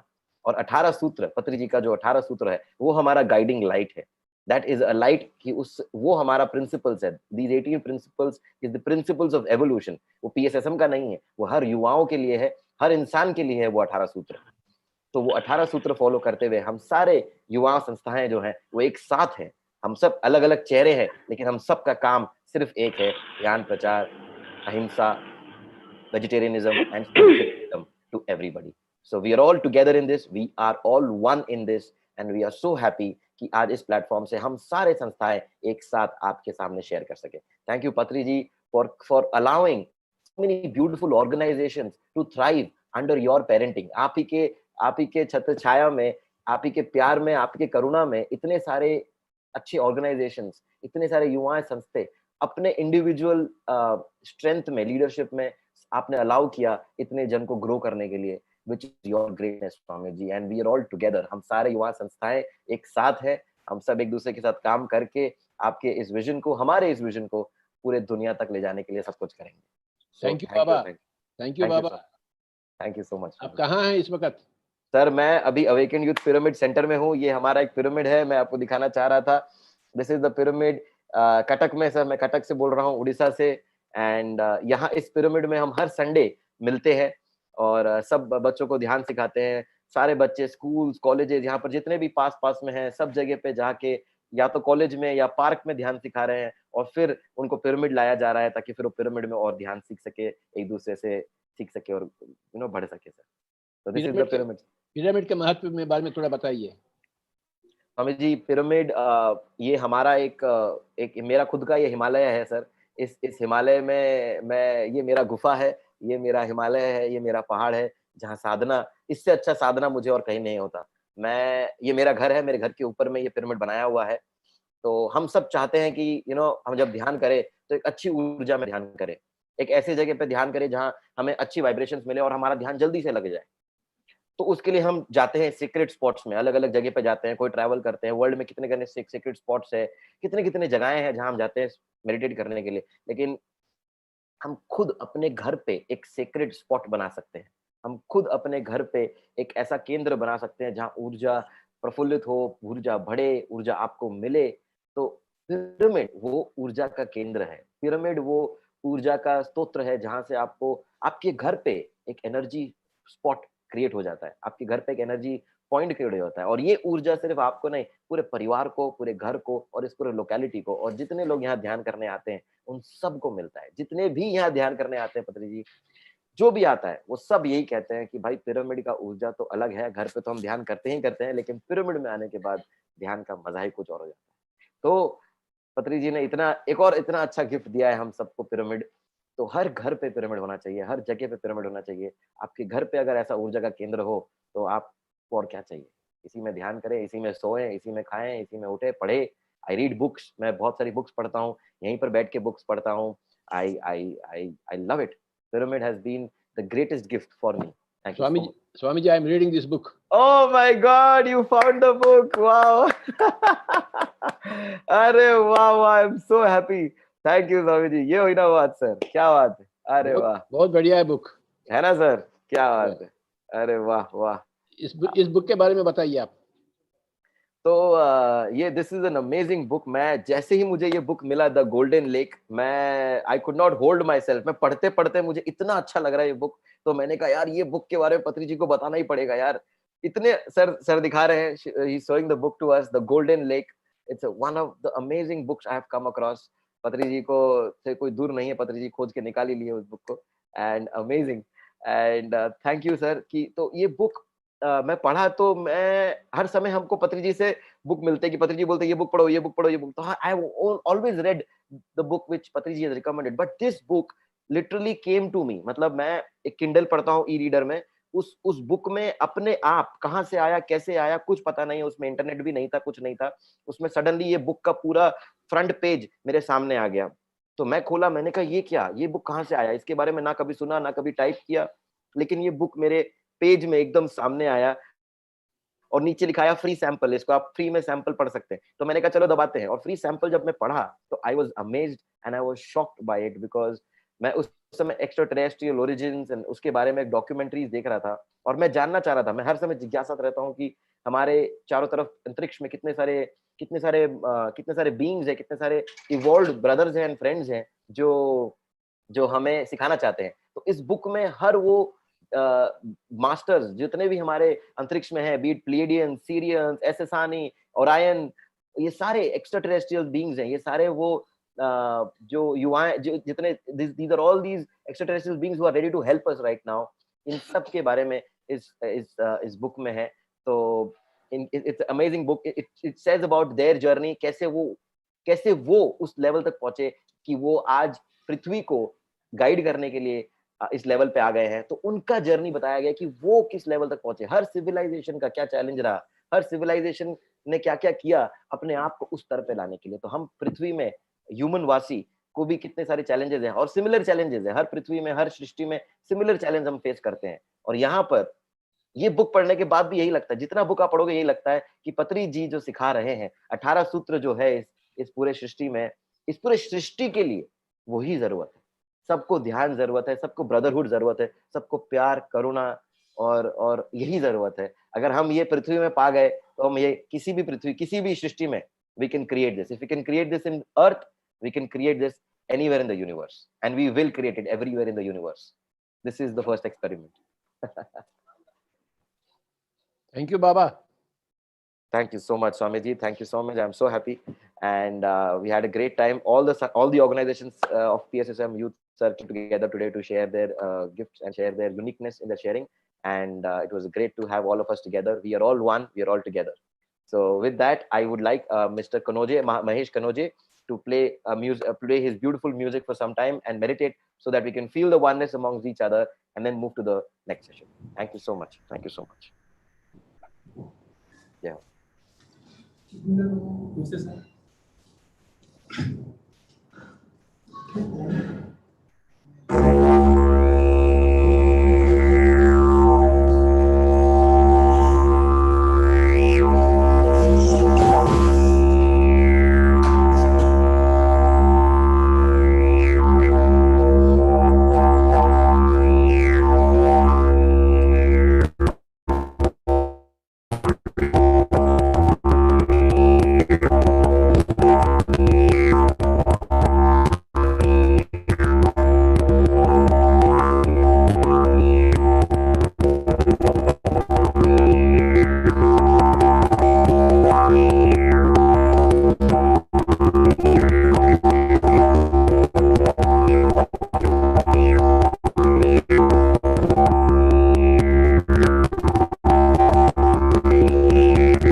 Hello. How's me? Hello everyone.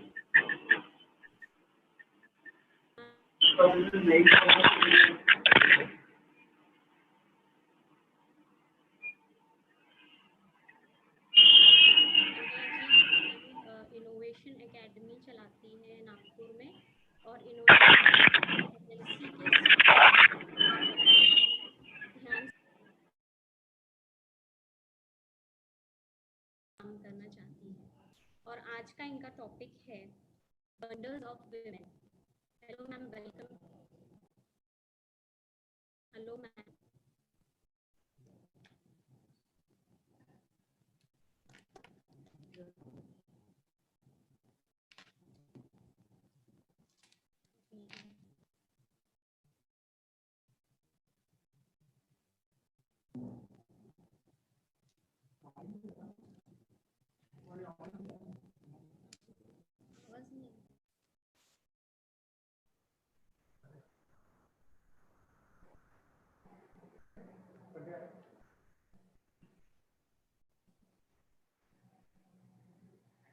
Hello ma'am,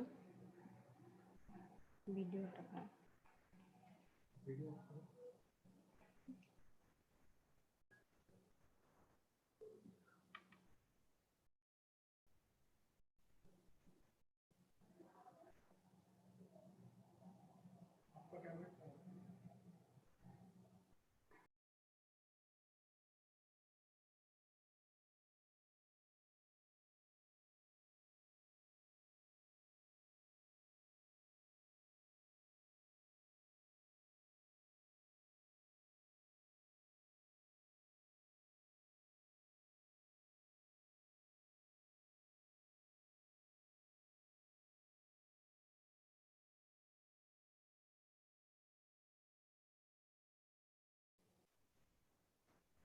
hello ma'am, please बोलिए आगे। Start your session.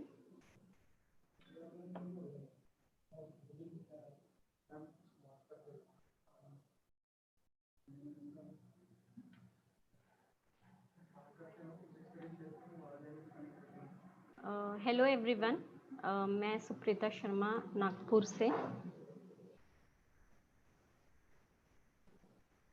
Hello everyone, let us gate ma'am back on board. मैं सुप्रीता शर्मा नागपुर से। मैं 7-8 सालों से ध्यान से जुड़ी हूँ और जब मैं will wait for Santoshi Pandya ma'am. 7-8 सालों से ध्यान से जुड़ी हूँ और जब से मैं ध्यान में आई हूँ, ध्यान में आने से पहले ही मुझे सर से मेरी मुलाकात हुई और सर से 1-2 बार मिलने के बाद फिर मैं ध्यान के मार्ग पर आई हूँ। And after coming in this spirituality, मैंने जाना है कि सबसे फर्स्ट थिंग जो मेरे लाइफ में यही हुई है कि मैंने लाइफ को बहुत अलग नज़रिए से देखना शुरू किया। जो मैं पहले कुछ और देखती थी, अब मैं कुछ और देखती हूँ। और सबसे मेन जो चेंजेस मुझ में आए थे वो थे जो सर के प्रिंसिपल्स है। फर्स्ट जो स्वाध्याय सर जो बताते हैं, तो स्वाध्याय मेरे जीवन में आया और मैंने काफ़ी सारी बुक्स पढ़ना शुरू किया और मैं बहुत सारे मास्टर्स से हमेशा कनेक्ट होती गई, चाहे वो एस्ट्रली हो, चाहे फिज़िकली भी हमारे काफ़ी सारे मास्टर्स, उनके साथ मैं जुड़ी और मुझे काफ़ी सारा नॉलेज गेन हुआ जो ध्यान में आके मेरे साथ हुआ है, और मेरी ऐसी ही जर्नी आगे बढ़ती गई। And let us see if ma'am is back.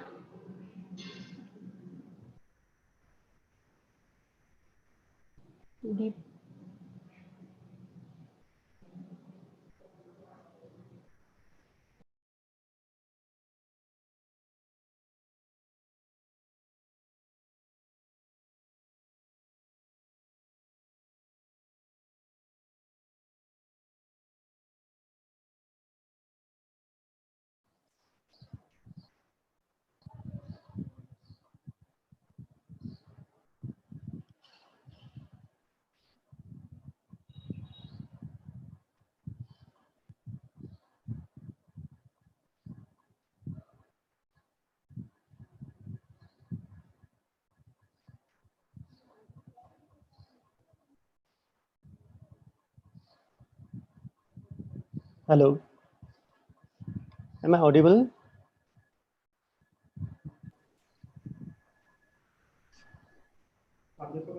Hello, sir.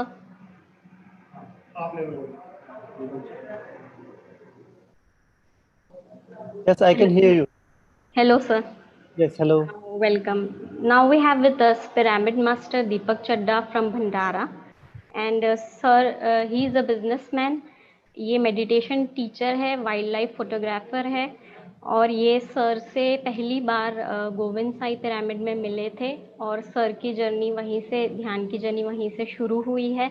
और सर 9 साल से ध्यान में है, और उसी पथ पे सर आगे बढ़ रहे हैं। और ये काफ़ी ध्यान का प्रचार वहीं पे छात्रों के साथ और काफ़ी सारे इंस्टीट्यूशंस में करते हैं।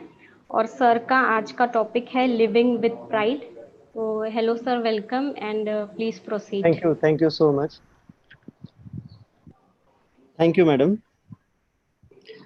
Basically, I will start to the point. Basically, हम लोग जैसे जैसे बड़े होते हैं, वैसे वैसे हम अपने बारे में कुछ कंफ्यूजन्स क्रिएट करने शुरू कर देते हैं, एक राय बनानी शुरू कर देते हैं। हम में, हर किसी में कुछ पॉजिटिव होता है, कुछ नेगेटिव होता है।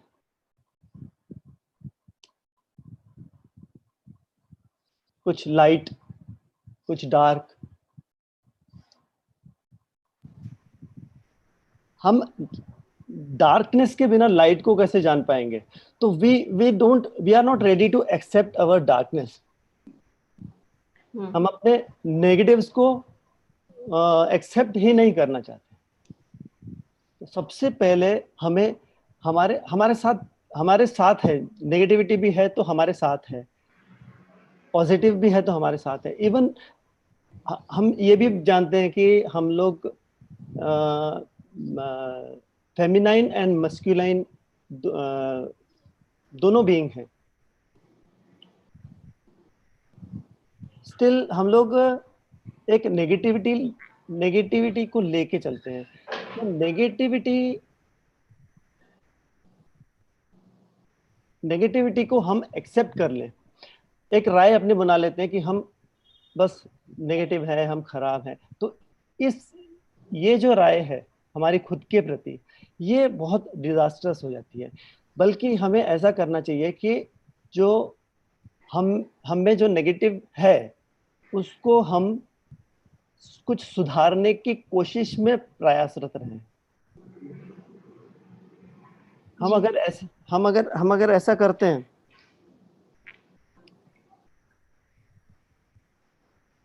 Hello, am I audible? जी सर बोलिए। तो सबसे पहले हमको अवेयर होना है कि हमारे अंदर जो नेगेटिव है वो हम ही हैं। हमको उसको एक्सेप्ट करना है। हमारी थॉट प्रोसेस जो है,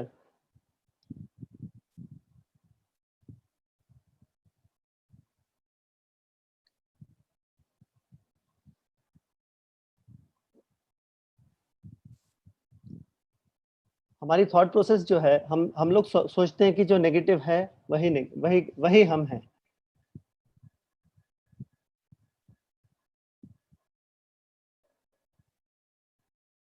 बोलिए बाबा।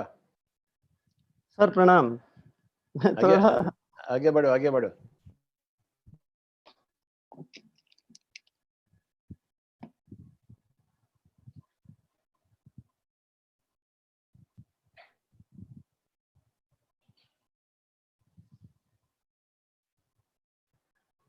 हम जब अवेयर हो जाते हैं खुद से कि हमें क्या करना है, तब असली हमारी जर्नी शुरू होती है। हम उस दिशा में काम करना शुरू करें जिससे हम अपने अंदर की नेगेटिविटी हटा के पॉजिटिव होने की कोशिश कर सकें। उसके बाद हम हेलो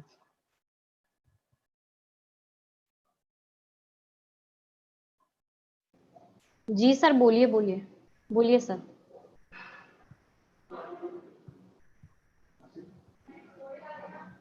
प्रोसीड सर।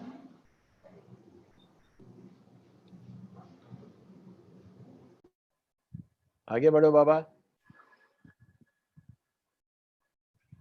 सर मैं अपने बारे में कुछ बताना चाहता हूँ। मैं सर जब आप भंडारा आए थे कोविंद पिरामिड के इनॉग्रेशन में, तब मैं आपसे मिला था और मैं ध्यान करने के लिए नहीं मिला था। मुझे बताया गया था कि सर एक क्लासिकल फ्लूटिस्ट हैं, तो मुझे क्लासिकल म्यूजिक का बहुत शौक था। उस कारण से मैं सर की क्लास अटेंड किया बेसिकली। तो वहाँ पौन घंटे का मेडिटेशन हुआ, सर से इंटरेक्शन हुआ। उसके बाद मेरा ध्यान इतनी पकड़ नहीं आई थी। एक स्पार्क लग गया था, बट इतनी पकड़ नहीं आई थी मेरे मेडिटेशन में। उसके 3-4 साल बाद मुझे कुछ बैक और नेक इंजरी हुई, जिसकी वजह से मेरा हिलना डुलना भी बंद हो गया। इतना ज़्यादा मैं तकलीफ में था। तो सर बोला करते थे कि हमेशा दूसरों के एक्सपीरियंसेस सुनने चाहिए। तो मैंने काफ़ी लोगों के एक्सपीरियंसेस सुने कि वो किस तरह से अपनी बॉडी को डेकोरेटेड रखते हैं, किस तरह से अपनी बॉडी को ठीक रखते हैं। तो मुझे ये समझ में आया कि ये तप है। ये बस चलते फिरते थोड़ा बहुत उठे बैठे कर लिए उसमें नहीं होगा। तो उस पेन के पीरियड में मुझे रात भर सो नहीं पाता था। तो बस बैठे रहना पड़ता था मुझे, लेट तो सकता ही नहीं था। इतना एक्सट्रीम पेन था मेरे नेक में, पूरा ऐसे लॉक हो गया था। तो उस समय मैंने कंटिन्यूस रात भर कई दिनों तक ध्यान किया है। ये पेन मुझे 2.5 साल तक चला। तो 2 साल, 2.25 साल तो ऐसे ही बीत गए डॉक्टरों के चक्कर में और इधर उधर सब कुछ करके देख लिया। फिर जब ध्यान किया, 1-1.5 महीना रिगरस ध्यान किया, उसके बाद पूरी तरह से मैं फिट हो गया। तो वो जो चीज थी, वो मुझे स्पार्क लगा। वो जो मुझे एकदम दृढ़ संकल्प आया कि मुझे मेडिटेशन करना चाहिए और मेडिटेशन सिखाना चाहिए।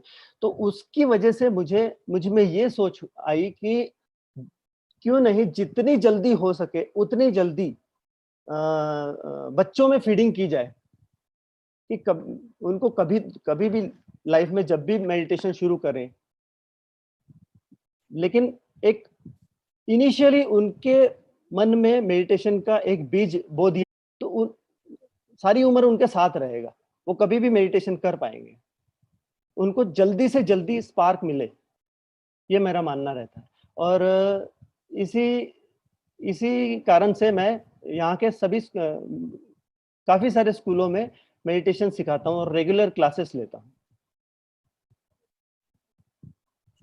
Very good Swami ji, thank you sir.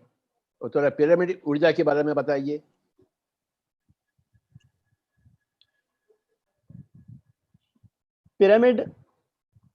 Pyramid उसी एंगल से बना हुआ है जो गीजा में जो पिरामिड बने हुए हैं, उसी एंगल से बना हुआ पिरामिड है। और एक एक बहुत ही तिलिस्मी इमारत है। इसके अंदर बैठने से ऊर्जा 3 गुना हम लोग महसूस कर सकते हैं। इसके कई प्रयोग हो चुके हैं। यहाँ भंडारा में गोविंद साई पिरामिड है, जहाँ मैं रहता हूँ, मैं वॉकिंग डिस्टेंस पे ही है। और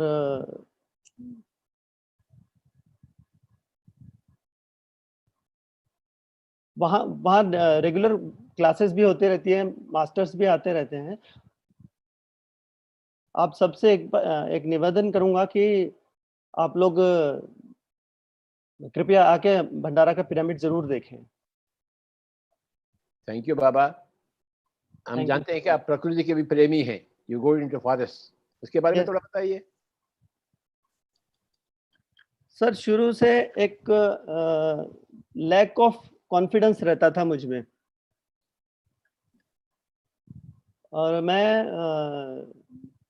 खुद के पैशंस क्या, मैं खुद एकदम धीमी सी लाइफ थी, और रोना धोना ये वो इस तरह से ही चलता था। लेकिन जब से मैं मेडिटेशन से जुड़ा तो मेरे खुद के जो पैशंस थे वो उजागर हुए। मुझे कुछ नहीं मतलब था ये वाइल्ड लाइफ फोटोग्राफी और फॉरेस्ट वगैरह में जाना, ये वो कुछ ऐसा मुझे लगता नहीं कि बचपन में मुझे पता था। बट ये कुछ टाइम मेडिटेशन करने के बाद मुझ में मेरे ओरिजिनल पैशंस जागृत हुए। आज मैं हिंदुस्तान के काफ़ी सारे नेशनल पार्क्स देख चुका हूँ, वाइल्ड लाइफ फोटोग्राफी करता हूँ, बर्ड फोटोग्राफी भी करता हूँ, बाहर भी जंगलों में गया हूँ। तो ये पैशन मुझे पता ही मेडिटेशन की वजह से चला है। इसके पहले मैं जानता ही नहीं था।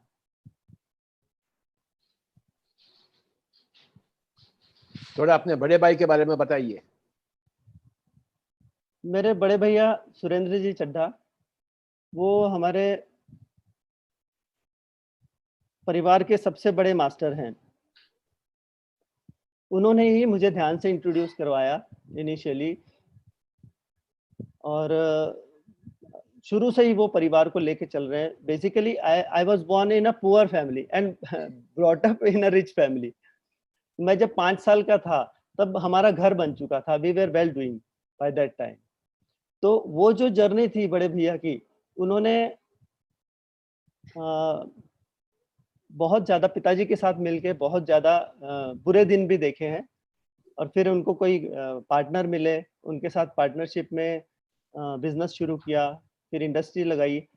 उसके बाद वो नागपुर शिफ्ट हुए तो फिर आपके कांटेक्ट में आए, और अभी वो ध्यान प्रसार में इतने ज़्यादा तरीके से लगे हुए हैं कि मैं समझता हूँ वो हर एक इवेंट में वो हजारों लोगों को मेडिटेशन सिखा चुके होते हैं, और वो पूरे इवेंट का मैनेजमेंट खुद अपने हाथ में रखते हैं, और ऐसे कई इवेंट वो नागपुर में कर चुके हैं।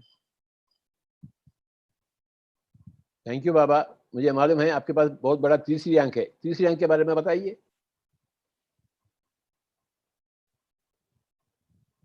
मुझे इनिशियली बहुत सारे विजन्स आते थे, ऐसे आउट ऑफ बॉडी एक्सपीरियंसेस बहुत सारे आते थे। एक बार सर के साथ मेडिटेशन में बैठा था, तब भी आया कि मैं I am floating over the lake and all, वो सब आते थे। सबसे बढ़िया मेरा एक्सपीरियंस था जिसमें मैंने अपनी एक पास्ट लाइफ देखी थी। प्रेमनाथ सर ने मेरा पर्सनल सेशन लिया था 2.5 घंटे का। उसमें I was somewhere in Africa, African bushman था मैं, एंड बहुत यानी merciless fellow type kind of था मैं। और I saw my self coming back to my cottage, burning a jungle. I burned a forest along with somebody.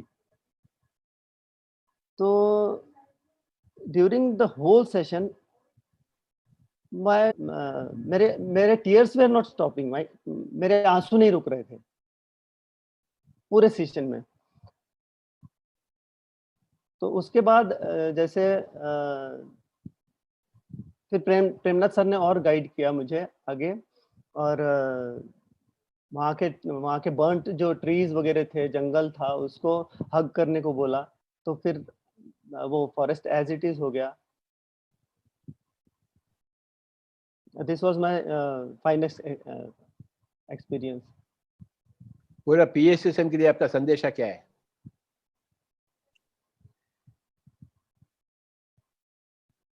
मेरे हिसाब से जितनी जल्दी हो सके उतनी जल्दी बच्चों को ध्यान सिखाना चाहिए, मेरा ये मानना है, ताकि ये स्पार्क उनके अंदर रहे और उनको आगे चल के पता चले और they come into vigorous meditation.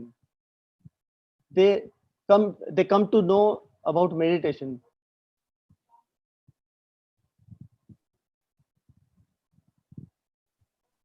आप बेंगलोर वगैरह हैदराबाद गए थे आप?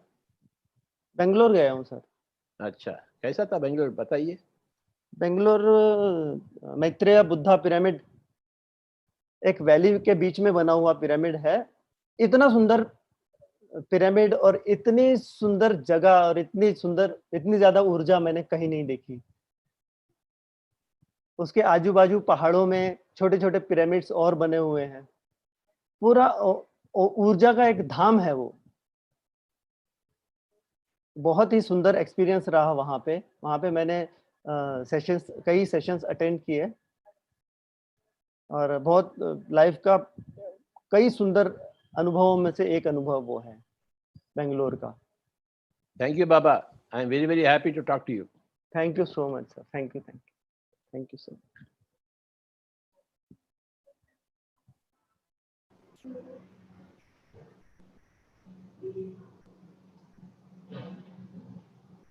Thank you sir.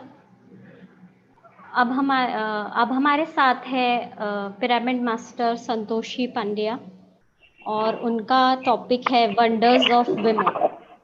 Hello ma'am. नमस्ते। ब्रह्मर्षि पितामह पत्री सर को मेरा नमस्ते और ऑल पिरामिड मास्टर्स को मेरा नमस्ते। मैं 2012 से ध्यान कर रही हूँ और ध्यान का प्रचार कर रही हूँ। मैं सर मैं एक संदेश देना चाहती हूँ। हमें नेचर की जो फूड चेन है उसे डिस्टर्ब नहीं करना है। जानवर भले ही जानवर को खा ले, लेकिन हमने जानवर को खाकर अपना पेट मुर्दाघर नहीं बनाना है और सभी ने शाकाहार बनना है, शाकाहार जगत का निर्माण करना है। वेल फ्रेंड्स, मैं नेचर में जब भी जाती तो मुझे वहाँ एनर्जी महसूस होती और किसी फॉर एग्जाम्पल जैसे हम नदी के किनारे खड़े हैं या फिर किसी पेड़ के नीचे है या फिर हम किसी फोटो को देख रहे हैं या स्कल्पचर को देखते हैं तो हमें खुशी होती है उस समय के लिए। तो ऐसा क्यों होता है, मेरे मन में क्वेश्चन सोचती थी कि मुझे भी देखकर ऐसे कोई समझे। तो हुआ क्या, मुझे मतलब किरण शर्मा भाभी और किशोर भैया जो मेरे जेठ जेठानी, उन्होंने मुझे ध्यान बताया। ध्यान बताने के बाद में जब मैं लगातार ध्यान करने लगी तो उसमें मुझ में चेंजेस आने लगे, मेरी आर्थिक, मानसिक और शारीरिक स्थिति में बदलाव आने लगा और मुझे ऐसा लगने लगा कि ये देखो मेरा हर जीवन इन्होंने उत्साह और उमंग से भर दिया है, तो मुझे भी यह ध्यान प्रचार करना है। तो मैं ध्यान प्रचार करने लगी। ध्यान प्रचार करने पर मुझे आनंद आने लगा, मेरी एनर्जी बढ़ने लगी और फिर वहां पर बताया गया था कि भाई एक करताल में 2012 में दिसंबर में 10 डेज का अखंड ध्यान महाचक्र है और फंक्शन भी अलग होता है, तो बहुत ही ब्यूटीफुल होता है वो। तो हम लोग वहां पर चले गए। वहां पर जाने के बाद में आशा गुप्ता जी का एक स्टॉल था। उस समय ध्यान भारत मैगजीन सब्सक्राइब करने के लिए हम लोग गए, तो वहां से हमें पता चला कि 10 दिन ध्यान करने बैठते हैं तो पति से आके उठाते हैं उनको। तो मैं अलग प्रीमाइसेस में जाकर बैठ गई। वहां पर फर्स्ट डे और बैठती हूँ तो मुझे रोना आ रहा है, सेकेंड डे भी मुझे रोना आ रहा है। तो मेरे साथ ऐसा क्यों हो रहा है, मैं क्यों रो रही हूँ? तो कंटिन्यू रोते जा रही, मेरे मन और विचार में इतना संघर्ष होने लगा, मतलब मेरा शरीर बहुत दर्द देने लगा कि ये क्या हो रहा मेरे साथ, मैं तो ध्यान करने आई हूँ। जैसे मैं ध्यान करती वैसे वैसे मेरी तकलीफ बढ़ते जाती, तो फिर भी ध्यान करती। हुआ क्या, वहां मैंने 4 समझौता मैगजीन मैंने ले ली थी, तो उसमें मैंने क्या किया, तो पढ़ना चालू किया। पढ़ रही हूँ तो मैं और ज्यादा रो रही हूँ। क्यों रो रही हूँ मैं, वो मुझे समझ में नहीं आया, लेकिन उसमें मैंने देखा कि नकारात्मक और सकारात्मक सोच के बारे में दिया था और डर के बारे में। तो जैसे ही मैंने वो नकारात्मक सोच का पढ़ा तो मुझे मेरा पास्ट याद आने लगा। मेरा पास्ट जैसे कि जब मेरा बेटा 5-6 साल का था, तो एक पंडित को उसकी जन्म पत्रिका दिखाई, तो जन्म पत्रिका में लिखा था कि इसका राहु और केतु पावरफुल है और गुरु इसका हल्का है, तो इसकी आपको एक पूजा करवानी है। अगर आप पूजा नहीं करवाते हो तो इसको इन फ्यूचर स्टडी में प्रॉब्लम आएगा। तो मैंने हंसी में टाल दिया कि अब ये पूजा वूजा मैं कोई विश्वास नहीं रखती, लेकिन फ्रेंड्स मेरे वो सब माइंड में ऐसा बैठ गया कि मैं निकाल ही नहीं सक रही थी। वो जब जब प्रॉब्लम होती, कुछ भी होता, मेरा वो माइंड चलने लगा था। फिर मैंने क्या किया, वो क्वेश्चन बहुत करता था कि मम्मी, तरह तरह के क्वेश्चन उसके रहते थे कि मेरी हाथों की उंगलियां बड़ी है, अंगूठा छोटा क्यों है, पैरों की उंगलियां बड़ी छोटी है और अंगूठा बड़ा है। और कहता कि डेथ हो गई थी पास में, तो बोले कि लेडीज लोग कंधा क्यों नहीं दे रही है, लेडीज लोग क्यों नहीं जा रही। मैं है ना उसे फ्रेंड्स अपने मन के आंसर देती थी, जो मुझे उचित लगते थे वो मैं दे देती, लेकिन मुझे उस समय भी पता था कि मैं सही आंसर नहीं दे रही। फिर जब वो 9th में गया तो उसकी आंखें लाल होने लगी, तो वापस से मेरे वो सबसे माइंड में ये बैठा था कि अरे ये भी मतलब सबकॉन्शियस में कि ये गलत है, ये मतलब मेरा बेटा आगे नहीं बढ़ पाएगा। तो मैंने उसकी महामृत्युंजय का जाप, ये मतलब ये पूजा करवाई 3 दिन की। तो कोइंसिडेंटली ऐसा हुआ कि एक उसके जो प्रिंसिपल है वो चेंज हो गए और दूसरे प्रिंसिपल सर आए, तो उन दोनों में फ्रेंडशिप हो गई। तो मुझे मतलब वो क्वेश्चन भी नहीं करता और सर से ही सारे क्वेश्चन करता। इस चक्कर में क्या हुआ कि मेरी बेटी अच्छा करती, क्योंकि मैं उसके पीछे नहीं रही थी, बेटे के पीछे पड़ी रहती थी, इसीलिए वो गुस्सा करता और मुझसे कहता कि आप मेरे पीछे मत पड़ो, मुझे जो करना है वो मैं करूंगा और आप मेरे से किसी का कंपेयर मत करो। तो भी फ्रेंड्स मैं वो बात को गलत समझती थी। ऐसे करके मैं रो रही थी, रोते रोते वहां मैंने ध्यान में बैठे हुए माफी मांगी कि मैं कैसी माँ हूँ, मैं क्या कर रही हूँ ये। फिर मुझे याद आता है कि एक समय उसने ये भी क्वेश्चन किया था कि फोटो फ्रेम बेचने के लिए एक लेडी जा रही थी हमारे घर के पास से, तो उन्होंने कहा कि भाई ये तुम बुद्धा की फोटो, शंकर जी की और गणेश जी की फोटो थी, तो बोले कि आप बुद्धा की फोटो लीजिए। तो मैंने है ना कहा कि मैं नहीं लेती हूँ बुद्धा की फोटो। तो उसने मुझे पूछा कि बुद्धा की फोटो क्यों नहीं ले रही हो आप। तो मैंने कहा कि देखो बेटा, बुद्धा की फोटो अपन नहीं रखते हैं, तो हम इसलिए नहीं रखेंगे उसको क्योंकि ये दूसरे लोग रखते हैं। मुझे शर्म आ रही है अभी ये बताते हुए, क्योंकि मुझे ही ज्ञान नहीं था फ्रेंड्स। तो वो बोला कि क्यों, तो मैंने बोला कि देखो, जब हम बुद्धा की फोटो रखेंगे तो हमारी समाज वाले हमें गलत समझेंगे और बुद्धा की फोटो रखने वाले के घर के सामने से मैं जाती हूँ तो मांस की बदबू आती है। फ्रेंड्स मैंने जो देखा था मैंने उसी को वही दे दिया और वही मैंने मान लिया। तो मैं ध्यान में उससे माफी मांगी और मैंने कहा कि मैं अब ध्यान कर रही हूँ, मुझे सब समझ में आ गया है, मुझे माफ करो। और ऐसे करके मैंने ध्यान करना शुरू किया। ध्यान करते करते फिर से मुझे गुरु के प्रथा कि मैं बहुत सारे गुरुओं को मनाती थी, इधर गुरु के पास जाती थी कि आप ही मेरे सब कुछ हो, देवी के पास जाती थी, आप ही मेरे सब कुछ। तो मुझे मन में थोड़ा सा लगा कि आज मैं यहाँ बैठी हूँ, तो मुझे वो भी क्लियर हुआ कि मेरे गुरु ही बोले हैं कि चलो आप आगे बढ़ो, पीछे मत देखो। और उन सबसे मैंने सीखा है और एंड में मैंने अपने आप को जाना है। लास्ट दिन मुझे ऐसा लगा कि जैसे मेरी आत्मा पर से पूरी लेयर हट गई, मैं एकदम हल्की हो गई और मैं लगातार 3 दिन तक फिर हिले भी नहीं और कंटिन्यू ध्यान करने बैठी। लास्ट सेकेंड डे मेरी मतलब क्लास रखी गई वहां पर, तो पूरे 1000 मिनिमम हो गए लोग वहां, और मैं बीच में मुझे खड़ा रखा और बोले कि मैडम आप अपना एक्सपीरियंस शेयर कीजिए। तो मैं बीच में खड़ी हूँ, एक मैडम मैं हिंदी बोल रही थी तो एक तेलुगु में ट्रांसलेट कर रही थी। तो मैंने कहा कि मैं यहाँ आने के पहले अपना जीवन नर्क समझती थी और मेरे हस्बैंड को गलत समझती थी, लेकिन मैं यहाँ से ये जानी हूँ कि मेरे हस्बैंड खुद को बदलते नहीं थे और मैं उनको बदलना चाहती थी। तो ऐसा सुन के 2-3 लेडीज रो रही थी और मेरे आँख के गले लगी और मुझे कहा कि देखो हम भी, हमारे अंदर भी ये सब कुछ है, लेकिन अभी तक के हमने बोला नहीं है, आपने बोला है तो अब हम भी बोलेंगे। तो मुझे ऐसा लगा अरे ये भी होता है क्या, इतना मतलब प्यार बोलने से भी इतना प्यार मिलता है। तो मैंने वही संकल्प किया कि मैं 1 लाख लेडीज लोगों को ध्यान सिखाऊंगी, मैं ध्यान प्रचार करूंगी, और अगर मैं एक लेडी को सिखाती हूँ तो वापस से 1 लाख हो जाएगी। और फिर लास्ट डे पति सर उठाने आते हैं, तो मैं सुबह से उठी और मैं मेडिटेशन ही नाटक करी थी ऐसे आंखें बंद करने का, कि मुझे इंतजार था सर का।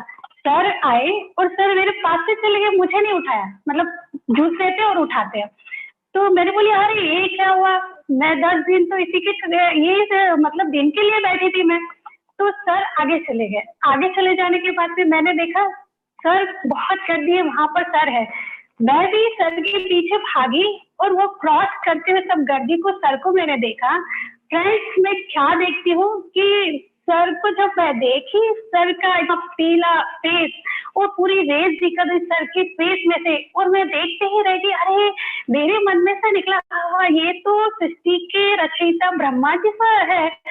और आँख में देखते थे सर चले गए, मैंने आंखें बंद करी और मेरा हर एक रोम प्रसन्न हुआ और मैं अपने आप में हंसने लगी। और मैं मन में महसूस करी कि अगर मैं इनको ब्रह्मा स्वरूप समझती हूँ, ब्रह्मा का रूप समझ रही हूँ, तो ब्रह्मा का जो अस्त्र है वो मेरे पास है, ध्यान है।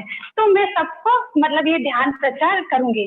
फिर मैं नागपुर आई, नागपुर आने के बाद में मेरे पास 2 प्रोजेक्ट थे, एक तो महिला के लिए और एक बच्चे के लिए। तो मेरी इनोवेशन एकेडमी है मेरी, उसमें 3 साल से लेकर तो 18 साल तक के बच्चे मतलब पढ़ते हैं। हर साल मिनिमम 50 तो रहते ही है। मैं उनको ध्यान तो करा रही थी, लेकिन मैंने उनके ऊपर वर्क करना शुरू किया, उनकी बीमारियां मतलब दूर होने लगी। एक बच्चा हमारे घर के सामने, तो उसको सिकल सेल्स हो गया था, वो 5-6 साल का। उसको हमारे बच्चों ने ध्यान सिखाया और वो उसे बुलाकर लाकर पिरामिड के नीचे बैठाते। तो धीरे धीरे प्रेरणा सर आए थे, तो हमने उसकी पूरी फाइल दिखाई, उसका ब्लड बढ़ने लगा। उसको हर 8 दिन में ब्लड चढ़ता था, जो भी वो खाता था तो उसका पानी बन जाता था। डॉक्टर ने बोला कि ये जिंदा रहने वाला नहीं है। तो प्रेमनाथ सर को की क्लास में भी हमने अटेंड कराए। उसके बाद फिर हमने उसको ध्यान दिया और वो पिरामिड नहीं ले सकता था। तो पिरामिड नहीं ले सकता, तो सुरेंद्र भैया ने उनको पिरामिड दिलाए। सुरेंद्र भैया और कविता भाभी मतलब हमारे ऐसे हैं नागपुर के कि हमें जो भी समस्या होती है तो हम उनको जाकर, जैसे एक हमारे बड़े हैं तो हम उनको बताते हैं, तो हमारी समस्या वो सॉल्व कर देते हैं। तो फिर उन्होंने पिरामिड लगाया, वो बच्चा ठीक हो गया। मेरे बच्चे वो बुक रीडिंग करते हैं, ध्यान योग, एक आत्मा की यात्रा और नो डेथ, तो एक पिरामिड एनर्जी। तो लॉकडाउन के पहले एक बच्चे ने मुझे कहा कि दीदी जो पिरामिड में ममीज रखी जाती है उसकी आपके पास बुक है क्या? तो मैंने बोला आप ध्यान कीजिए, वो वाली बुक भी आपको मिल जाएगी। बोले मुझे वह सब जानना है। क्लास 4 का बच्चा शार्जिल खान, वह बच्चा मुझे ऐसा कहता है। और फिर और वो ध्यान प्रचार करते हैं स्कूल में टीचर को, और जो भी उनके क्वेश्चन रहते हैं तो मैं इधर उधर ध्यान करके आती हूँ, तो मैं उनको बताती हूँ कि ऐसा ऐसा हुआ, पति सर ने ऐसा बोले। वो क्या कहते हैं कि हम बुक रीड करें दीदी, वो बुक में है ये सब चीजें। तो मेरे वो जो 2 बच्चे तो मैं उनको समझती हूँ, और जो मैं बच्चों के पीछे पड़ी रहती थी, sir now my son is high court and district court lawyer and my daughter is graphic designer. तो इस चीज से मैंने बच्चों के ऊपर वर्क किया। फिर लेडीज के ऊपर कैसे मैंने करना है, स्कूलों में जब गई ध्यान प्रचार करी। और वुमेन के लिए मैंने फिर क्या किया कि एक बुक पढ़ी थी मैंने, पत्री सर ने बहुत अच्छे से उसका सारांश, भगवत गीता का सारांश किया है। तो उसमें लिखा था धर्म क्या है। तो धर्म का नाम सुनते मेरे तो चलने लगे पूरे। तो धर्म के सर ने उसमें 2 ही प्रकार बताए, एक स्वधर्म, एक परधर्म। तो परधर्म की जब मैंने पढ़ा तो परधर्म हम हमारा नहीं सुन रहे, हमारी आत्मा का नहीं सुन रहे हैं, हम दूसरों का देख के वैसा ही कर रहे हैं। हम दूसरे का गलत नहीं कर रहे हैं, लेकिन हम दूसरों की बातों में आके अपना गलत कर रहे हैं। मतलब एक लेडी होती है तो वो क्या करती है, उसकी शादी हो रही है तो उसकी वो परिवार में सिखाया जाता है हमको कि भाई बड़ों का कहना सुनना और आप जवाब नहीं देना, जो पति तुम्हारा परमेश्वर है, ऐसे हमको सिखाया जाता है। तो पति जो बोलता है तो वो अपनी बात बता नहीं पाती है और अंदर अंदर घुटते जाते हैं, दुखी होती है। तो एक दुख आया, दूसरा दुख आया, तीसरा दुख जमा हो करके उसके अंदर बीमारी पैदा होगी, वो दुखों के कारण। फिर क्या होता है कि डॉक्टर के पास जाते हैं फ्रेंड्स, तो डॉक्टर क्या कहते हैं कि आपको कैंसर हो गया, आपको थायराइड हो गया। डॉक्टर तो अपना काम कर ही रहे हैं, वो वे सही है, वे गलत नहीं है, वे तो साइंस पढ़े है, लेकिन वो क्या जान रहे हैं कि इसने क्या सोचा है और क्या बनाया है अपने आप को, वो डॉक्टर तो नहीं जानेंगे। तो वो फिर उसका इलाज करते हैं कि ये कैंसर की दवाई आप ये लीजिए। अंत में क्या होता है, लेकिन उसके अंदर की जो बात है, उसके अंदर का दुखी हो रही है, हाँ ठीक है, फिर कॉम्प्रोमाइज करती है कि मेरे जी में ठीक है, मेरे कर्म ही ऐसे हैं, मेरे कर्मों के कारण वो अलग है, मैं अलग हूँ, ऐसा करके अपने आप को सोच ले। डॉक्टर को क्या पता है कि अंदर क्या सोच रही है, उसकी साइकोलॉजी, उसका मन क्या बोल रहा है, वो उसको थोड़ी ना पता। उसको घुटन के कारण बीमारी होती है और वो मर जाती है। मरने के बाद परिवार वाले बोलते हैं बेचारी कैंसर के, मतलब उसके कारण बताते हैं, वो कारण क्या है, कैंसर के कारण वो चली गई। वो आत्मा जब जाने के बाद में उसको ये सब समझ में आता है कि मेरे कैंसर के कारण मैं चली गई हूँ, ऐसा वो देखती है आत्मा, सब समझ में आता। फिर वो ऊपर जाती है, वापस से दुखी, वापस से नया जन्म, वापस नीचे आती है, वापस से फिर वो अपनी जर्नी कंप्लीट करती है। ये परधर्म के लिए मैं आपको बता रही फ्रेंड्स। और हम मैं बताऊंगी कि स्वधर्म क्या है। स्वधर्म कि हम अपने आप को, हमारी आत्मा को हम महसूस करें आत्मा तक जा रहे हैं। जैसे झांसी की रानी लक्ष्मीबाई है, मदर टेरेसा है, मदर मैरी है, तो हमें देखकर उन्हें एनर्जी क्यों महसूस हो रही है, क्योंकि वो स्वधर्म का पालन करे हैं। तो स्वधर्म तक हम कैसे पहुंचेंगे, तो मेडिटेशन के द्वारा हम स्वधर्म में पहुंचेंगे। तो स्वधर्म ये जानने के लिए ध्यान करेंगे।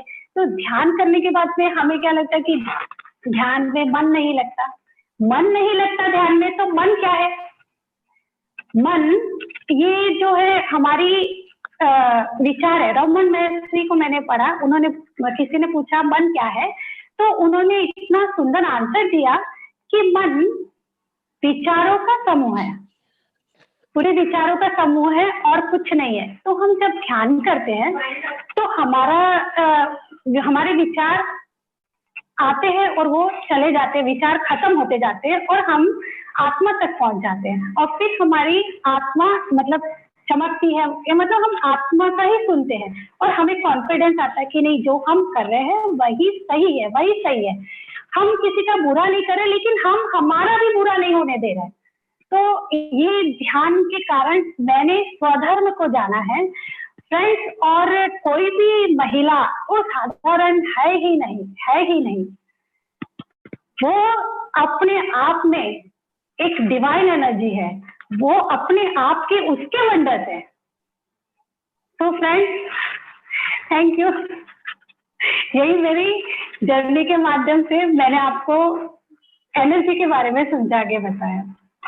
वेरी गुड बाबा, वेरी गुड बाबा। आप हमेशा ऐसे मुस्कुराते हुए कैसे रहते हैं, आप इतना मुस्कुराते हैं आप?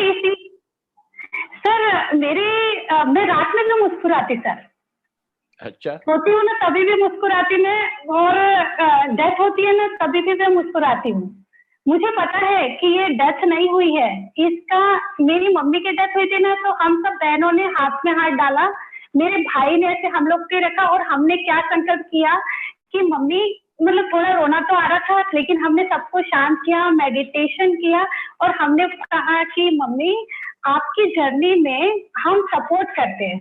मुझे क्या लगा कि जैसे समझ लो मैं मैके जा रही हूँ और मेरे बच्चे मुझे मना कर रहे हैं कि मम्मी मत जाओ, तो मैं मैके में सुखी नहीं रहूंगी, बार बार ध्यान मेरा इधर रहेगा। वैसे ही अगर एक आत्मा जा रही है, वो अपने मैके जा रही है और हम यहाँ पर दुखी रहेंगे तो वो अपना सफर तय नहीं कर पाएगी, नहीं कर पाएगी। तो हमने ऐसा किया तो मम्मी हमें मैसेजेस देती है सर। वाह वाह, थैंक यू बाबा, बहुत बहुत शुक्रिया। हाँ हाँ विवेकानंद जी।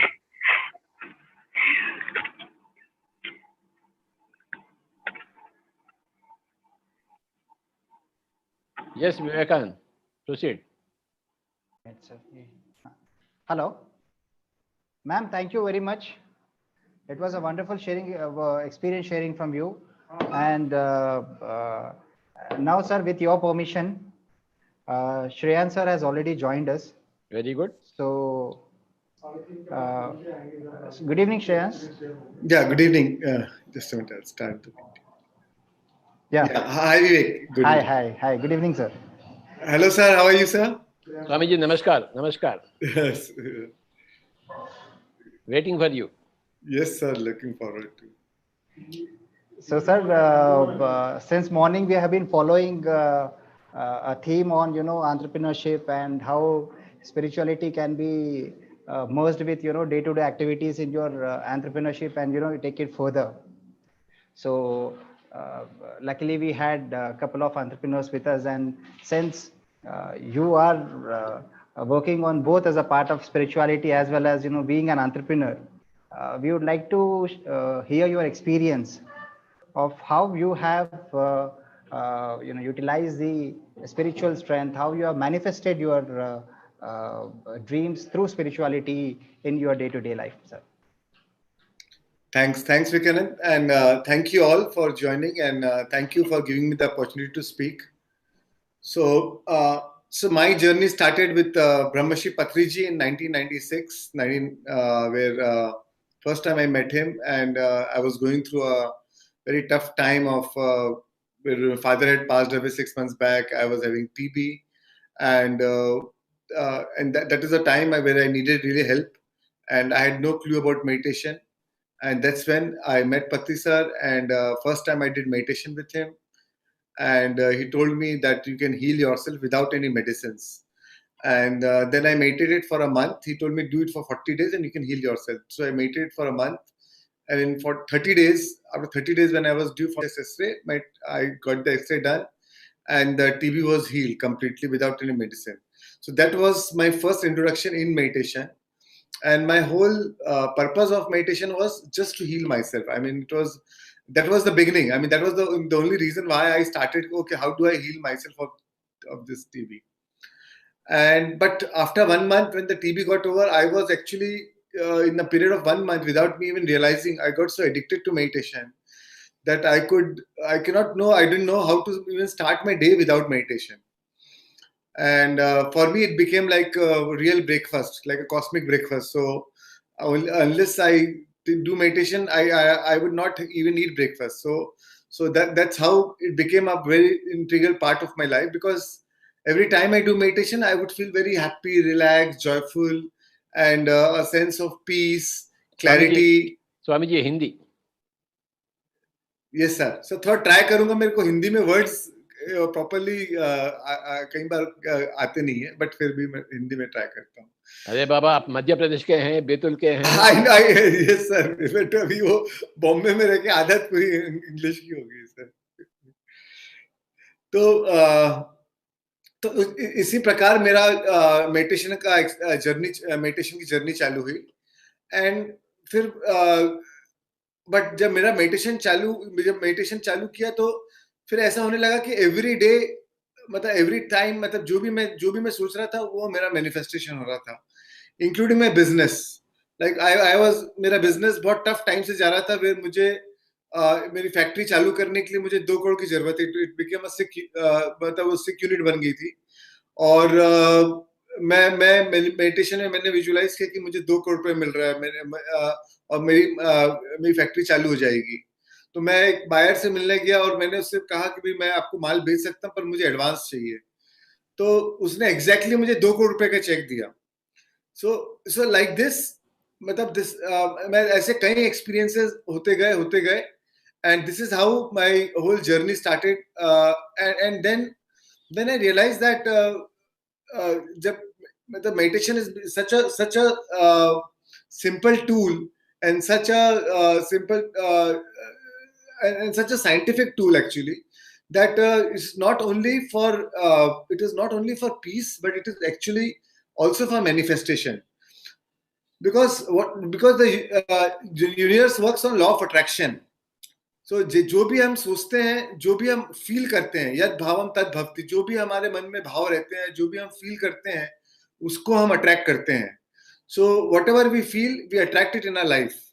And what meditation does is, it takes you in a complete state of joy, happiness, abundance, bliss, and then you start attracting that in your life. So the biggest thing I think in meditation is, for work, for business, is you start getting a lot of clarity. Second is, you are able to maintain your state of peace, happiness, independent of your challenges, independent of your any adversity situation, या कुछ भी challenge हुआ या कुछ भी difficulty time आया, even business में भी अप्स एंड डाउन्स तो आते रहते हैं. तो अगर कुछ भी अप एंड डाउन भी आए तो आप उसके अंदर उससे आप उसमें एंटेंगल नहीं होते हो, आप उसके अंदर फंस नहीं जाते हो, क्योंकि आप उसको अपने आप को डिटैच वे में उसको देख सकते हो. So you are always like a consciousness which is observing the program. You don't totally attach yourself with the problem. Your focus is always on the solution. And when your focus is on the solution, wherever you place your attention, you place your energy. Wherever your thought goes, your energy flows. So then things starts changing into your life. You start transforming things. In spite of the problem, every problem lies with it inherent opportunities. So then some opportunity will come up. You'll find some opportunity, some new ideas, and you will say, then you'll think, yeah, it was a blessing in disguise. So like that, many situations happen in my life, and it's not and there are hundreds of examples. For me, the life completely became full of meaningful coincidences, synchronicities, and serendipity. So this has become a part of my journey. And so my biggest takeaway with meditation is it always makes you stay in a state of pure positive energy. So your environment does not control you. You control the environment. You understand that life is not happening to you. Life is happening from you. So what's within, so without. So when things change inside of you, things change around you, and things become and everything become very effortless ease. Like you don't have to really work too hard to manifest things, to achieve a business success. You just follow your intuitive, you follow your gut, and you follow whatever clarity, and based on your right emotional state. If you're in a right emotional state, you'll make the right choices. You always make choices as per your emotional state. If you're in a state of fear, anger, frustration, then you will make choices accordingly. But if you're in a state of balance, calm, love, harmony, peace, then you will make choices accordingly. So you always make the right choices. And even if you make wrong choices, you immediately understand. And even if there's a problem, you know that either the problem is for some lesson to learn, or it is some test which is showing you are taking, because you have no arrogance. But what happens is, once you actually manifest success, once you have a lot of money, fame, all social, you're socially well known, and you have all the luxuries of life, then you get caught up into social consciousness. Then you get into the state of, I want to be a number one. You get into the whole competition and rush mode.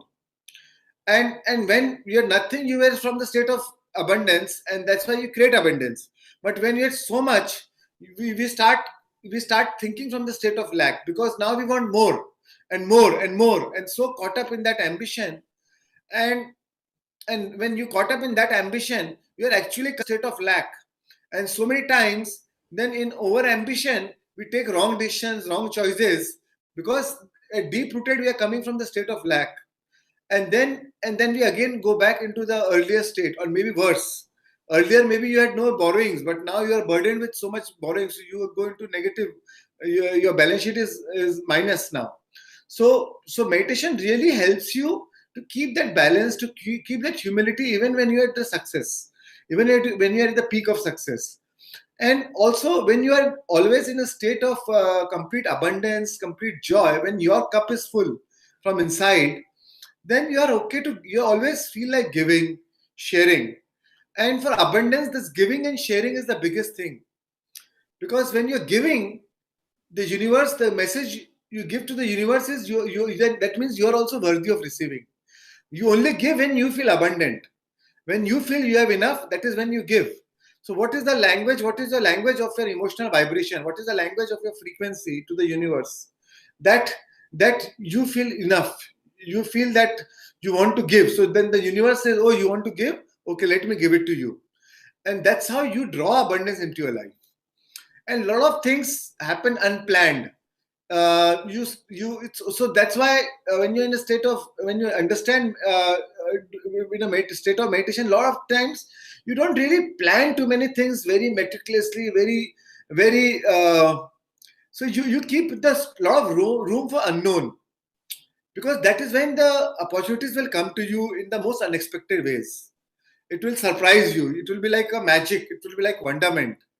And so a lot of times I see in business, in my community, people are like very meticulously planned, very, very ambitious. They have a 1-year plan, they have a 5-year plan, they have a 10-year plan, they have a 20-year plan.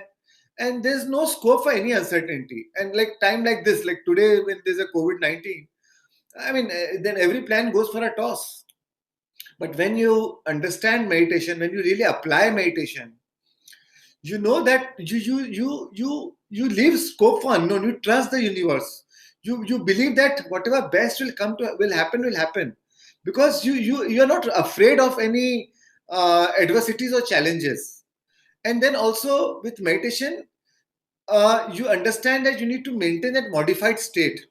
So you understand that it is your state of being which decides your condition in your life, and it is not the condition which determines your state of being. So because whatever your life, it is important what is your state of being while you're doing what you're doing. So it's like your soul does not care. Your soul does not care for what you do for your living, and nor will you care when you leave your body. All your soul cares is what is your state of being while you're doing what you're doing. So with meditation, you're always aware of your state of being, because you start enjoying. You're enjoying the process. The journey is more important than the destination. So it is the process which becomes fun. It is the process which becomes this joy. So it doesn't matter. And when you're doing out of love, out of joy, out of passion, then there's no hard work. There's no struggle. There's no, you don't worn out. You don't become at the age of 50 and 60, you're like fatigued and now you have ill health because you are taking so much of stress in your life. No, you at every day is fun. You start enjoying all your Mondays and Tuesdays is like your Mondays as inspired as your Saturday and Sunday. So you look forward to each day with inspiration. So when you're in a state, so and a lot of time people say that that means when you say you'll attract everything, that means you don't have to do anything. No, it's not like that. But it's not like that you are making it's not like you're doing a lot of efforts. In a meditation, you got a lot of clarity, you get a lot of inspirational thoughts and ideas. And the moment you get up from meditation, you are inspired to take action. Then efforts are not required, efforts are inspired. You are motivated to take the right steps. You have a motivation, you have a motive for action. So there's no, and then your behaviors, then you change your belief system about money, about abundance, and then your beliefs drives your behavior. So, and you're always coming from the state of always, in spite, even independent of your physical environment, even if you have a challenging situation, even if you have some financial crisis in some moments, but deep down, you understand that you feel abundant, you feel joy, and that is when you'll again attract abundance in your life, because you understand that our challenges, we always think whatever we do in our life is always for emotional payoff. If I get this, I'll be happy. If I get that, if my business becomes like this, if I get 100 crore turnover, if I make 20 crore profit, then I'll be happy. And we keep postponing our happiness. The moment you reach 20 crore, now you start thinking of 50 crores. And like that, we keep postponing our happiness. If I get this job, then I'll be happy. Then if I get this job, then I'll be happy. And we keep postponing our happiness. And that becomes a relationship of time, with time. Every time we keep postponing our happiness. Whereas our happiness is in now. And life is only slices of present moment. The future is always present. Because when the future comes, you only experience in a present moment. And when you make a relationship, always postponing your happiness for something new future event. So when that future comes, again you'll postpone that for something more. So with meditation, you really change your relationship with time, your relationship with money, because you change your relationship with yourself. Because you understand that whatever you do is for an emotional payoff, and you can get the same emotional payoff in meditation. Just by dropping all your your identity, your thoughts, your personality self, your ego, your analytical mind, you experience that state of pure joy, pure bliss in that thoughtlessness state. When you experience nobody, no one, nothing, nowhere, no time, and that is the time you get a glimpse that you are everybody, you are everything, you are every time. So you become everyone. So you experience that connectedness, you experience that oneness. And when you experience that oneness, then whatever you desire in the future is no more, then you understand it's no more separate from you. When you experience that oneness, then that future, whatever you desire, your abundance, whatever you desire, it is easy for you to draw into that, because it's easier for you to become one with that, because your emotional state is now corresponding to that. And as universe works on law of attraction, so what you feel is what you attract. So this is and this is how I've been always practicing it. And not that I don't make wrong choices, not that I don't face challenges. I always, so many times I keep facing challenges, but I don't get engrossed with those challenges. I always, the refractory period to come out of the challenge is maybe I could be disturbed for maybe 2 hours, 3 hours, but again go down, sit for meditation, and just center myself and go back to my normal natural state, which is of love, joy, happiness, peace, abundance. And then again go back to my normal life. So yeah, so this has been my learning through meditation. And any other questions? So I'm happy to answer. I don't know how am I doing with time. Yeah, Vivekanand.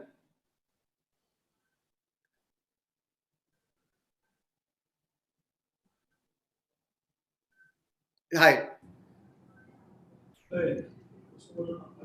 Hello. Yeah, Vivekanand. Yeah, it got connected. Yeah. Sorry, sir. So I don't know how much time. So in case, I mean, so you got another 13 minutes to 14 minutes to 13 to 15 minutes. So one more thing we also would like to know.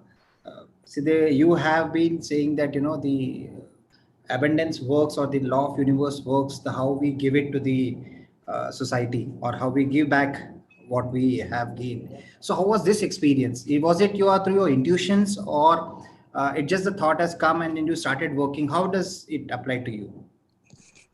Right. So like, when I go into meditation, one of my purpose of my life is to spread meditation and teach meditation. Right. And of course, with the guidance of Patri sir, that whole journey started. I started meeting so many teachers, so many masters like Dr. Newton and Lakshmi, and so many, like Chandra Shekhar in Bangalore. So I mean, I met all through them, and I had a vision that I want to build a pyramid. With Patri sir, I was inspired to build a pyramid. And in 2003, Patri sir told me that, okay, this is a place in Bangalore we have identified. I want you to take up this responsibility. And he formed a board of trustees, and he told me that I want you to take up this key responsibility of building a pyramid there. Now, at that time, we had no money. I had no money. My business was average, but I had no money to spare extra money from my business. But my journey was when your cup is full, in spite of my physical situation of wealth or abundance, inside I always felt very happy and always very abundant, and always felt that money comes to me effortlessly and easily. And even if my business would do, say, some month is loss, some month was profit, so I made it a point that pyramid work, I'll still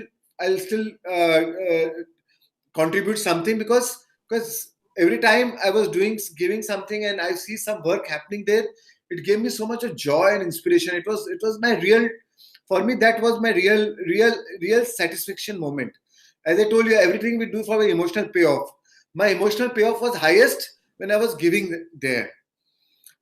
And like that, I was giving and giving. And a lot of times, even when I was in the loss, I was still giving. And a lot of times, my even family used to ask, why don't you postpone for these 3 months, because we're not doing good. And for me, I understand, but for my soul satisfaction, I want to do. And that gives me highest joy. So we still did it. And over a period of time, I realized that I started making some windfall gains. Completely unplanned, completely not really. I also wonder when I look back, how did I made, I mean, in that short span of, say, 6 months or 1 year, how come I made so much money, and how come I just got lucky? You are just, you are at the right place at the right time. And like that, synchronicity starts happening into your life.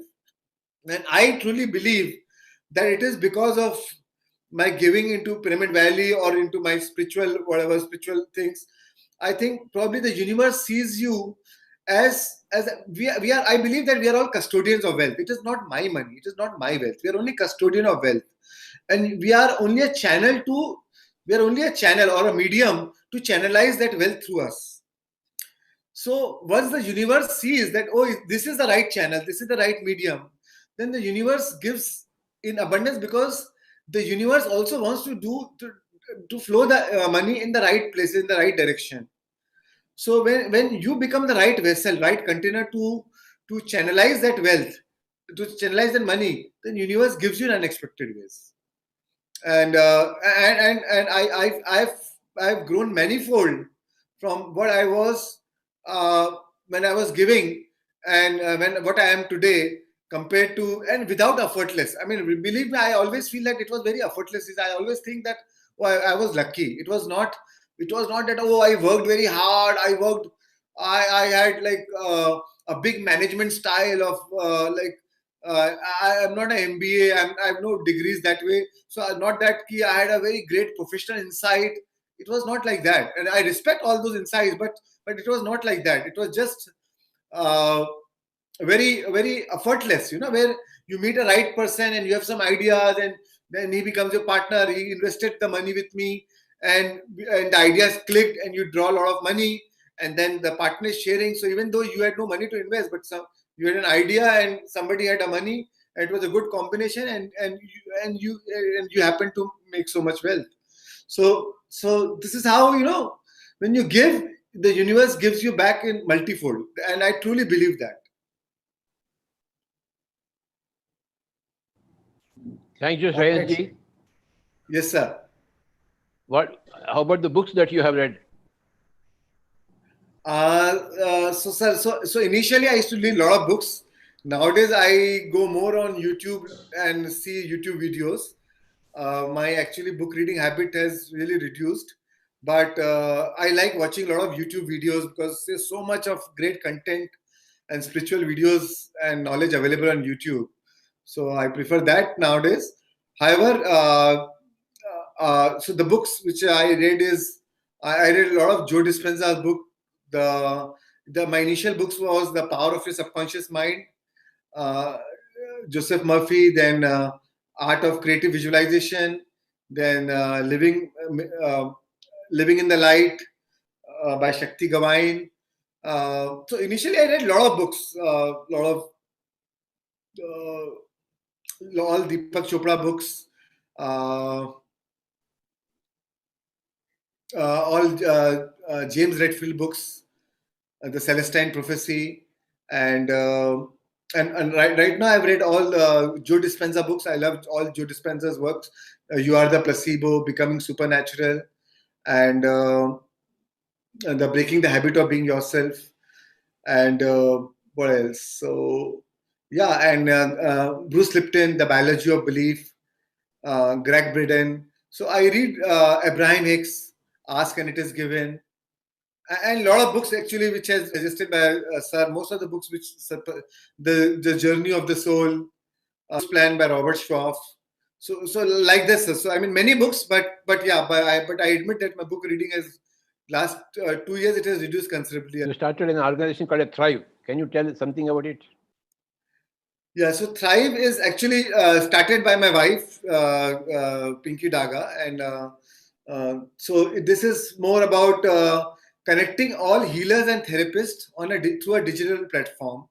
So if anybody wants to go through any wellness and create all the alternative wellness and therapists to bring them on a formal platform, so that any seekers who want any help in terms of any healing or any spiritual growth or any kind of spiritual workshops or anything, it will not be even spiritual, like any mental health and or any on nutrition, the right food to eat, so things like that, multiple. So basically on wellness, all aspects of wellness.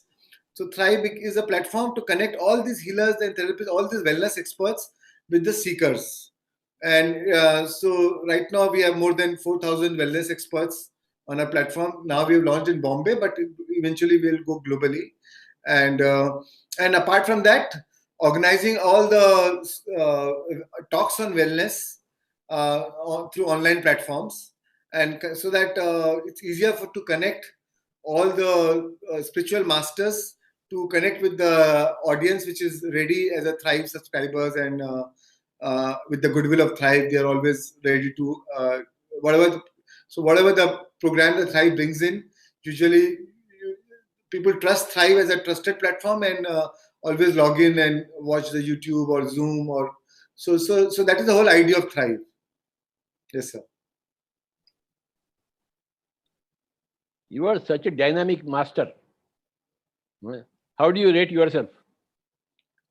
No, sir. I think I'm a learner, sir, and I definitely believe that there's a lot to learn and a lot to do. So I'm very much a work in progress, and I believe that we are all a work in progress. So and I take the inspiration from you that after have all the wisdom, after your enlightenment, also you keep reading so many books all the time, and so and that is such an inspiration and humility, and gives me the sense of humility that there's so much to learn. There's always so much to learn, and every master, as we learn from you, that has a different way of teaching, different way of expressing different subjects. So there's so much to learn, and every time I actually learn something more, I always feel there's still so much to learn. Yes, sir. When is this lockdown finishing? I don't know, sir. I don't know, but I really don't put too much mind to that question, because that's. I mean, whenever it has to happen, it will happen. So there's no point to be too anxious about it, and because there's nothing in your hand. So do best what is there in this present moment. And I actually believe that no experience is bad.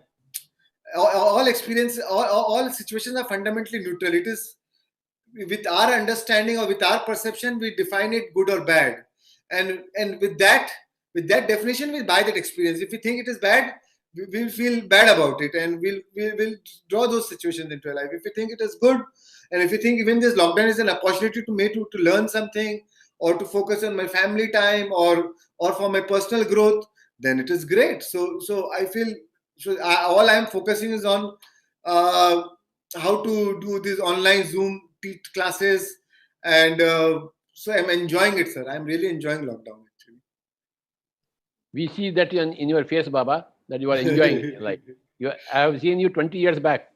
I'm still seeing the same face. Thank you, sir. We are very happy that you have come to Nagpur to share your wisdom with us. Yeah, no, my pleasure, sir. Thank you for the opportunity, and it's my pleasure. All Nagpur masters are very, very happy with you, Swamiji. Thank you, sir. Thank you. They keep going to Betul and enjoy the ashram there. Yes, sir. And my next mission is to learn Hindi, sir. To learn spiritual teaching in Hindi. My normal Hindi is fine. I can, मतलब हिंदी में बात करना is not a problem, but जब spiritual talk करना पड़ता है तो the words don't flow so easily. So I have to learn that now. कोई बात नहीं स्वामी जी. और yes, विवेकानंद.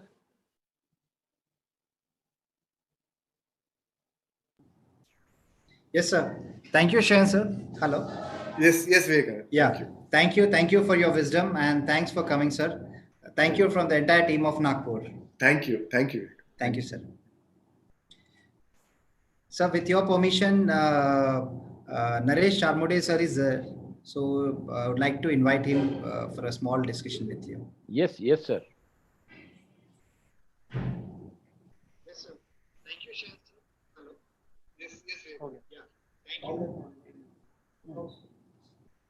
हेलो स्वामी जी नमस्कार. इधर कहीं लावा लगती है. हेलो नमस्ते सर, कैसे हो सर? अरे बाबा मैं बिल्कुल ठीक ठाक हूँ.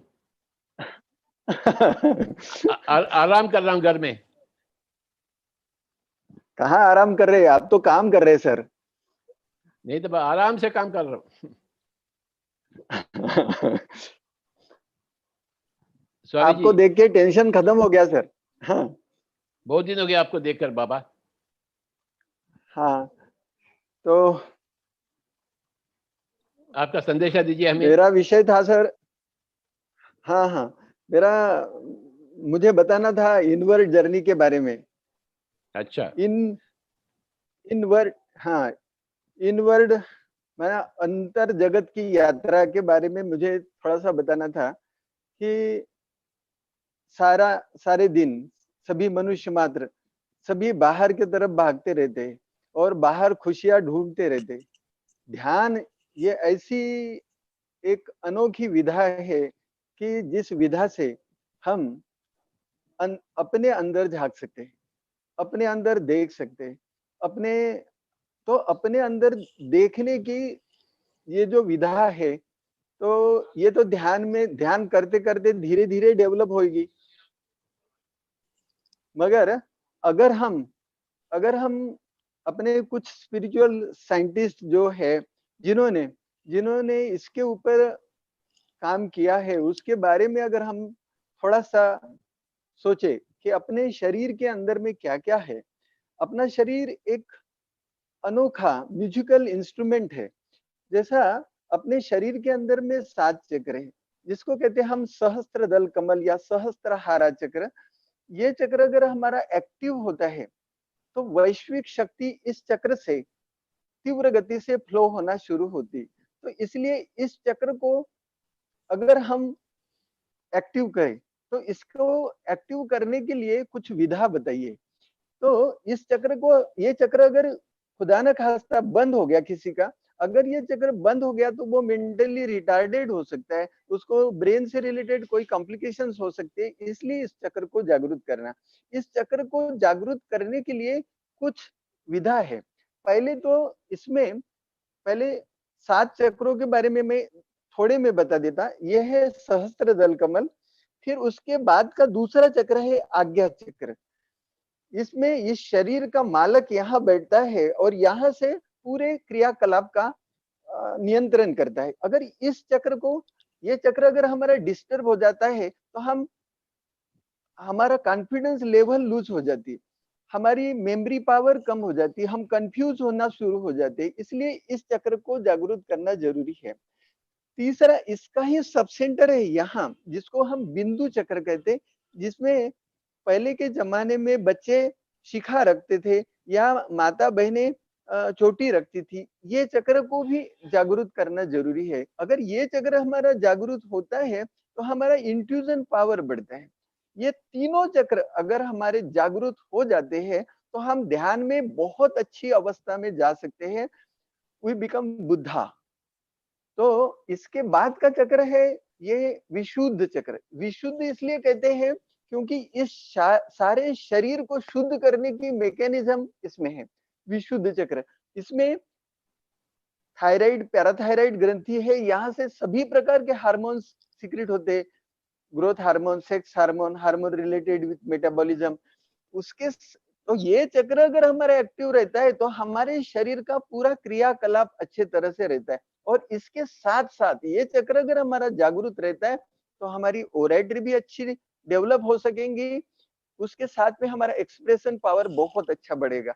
इसके बाद में का चक्र है हृदय चक्र, दया क्षमा करुणा का चक्र। ये चक्र अगर हमारा जागरूक होता है तो हमारे मन में सभी के प्रति प्यार पनपेगा, दया भाव,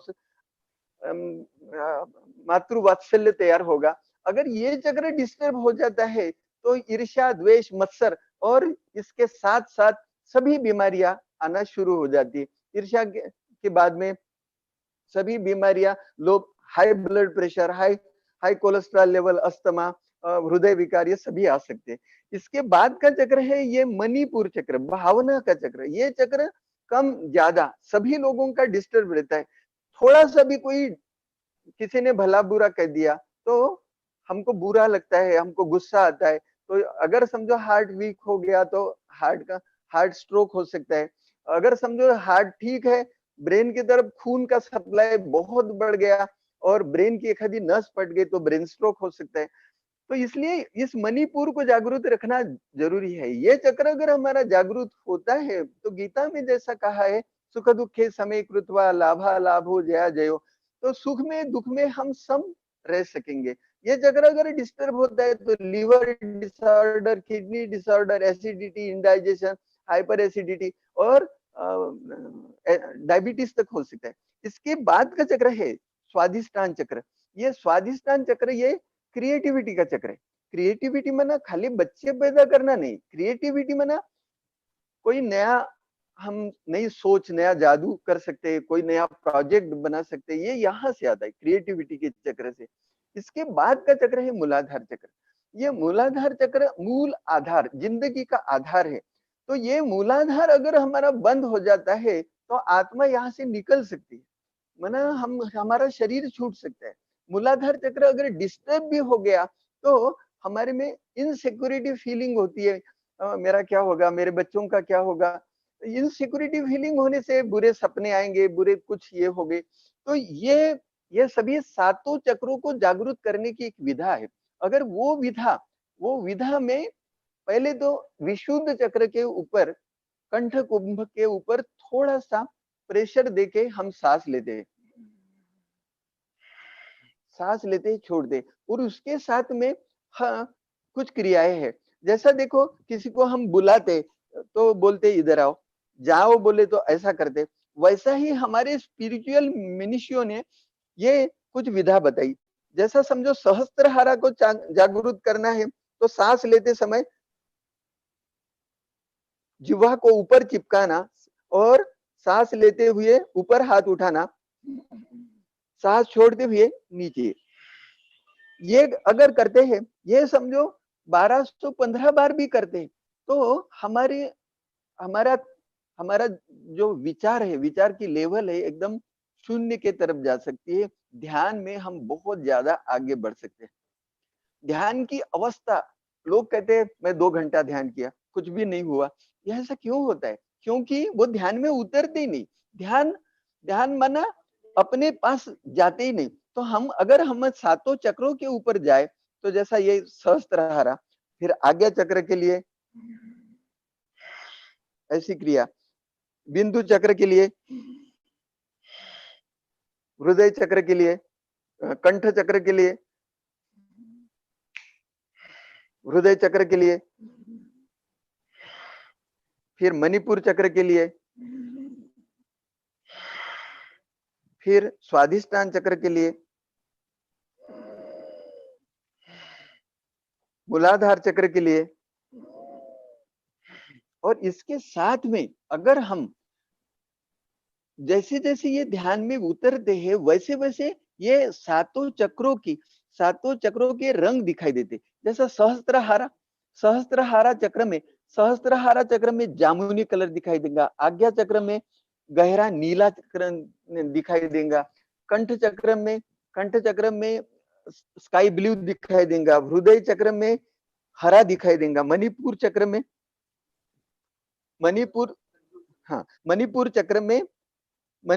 में पीला दिखाई देगा, और फिर यहाँ ऑरेंज और मूलाधार में रेड। ये सातों जैसे जैसे हम ध्यान में उतरते ये सातों चक्र के रंग दिखाई देते, यहाँ के आवाज भी सुनाई देते।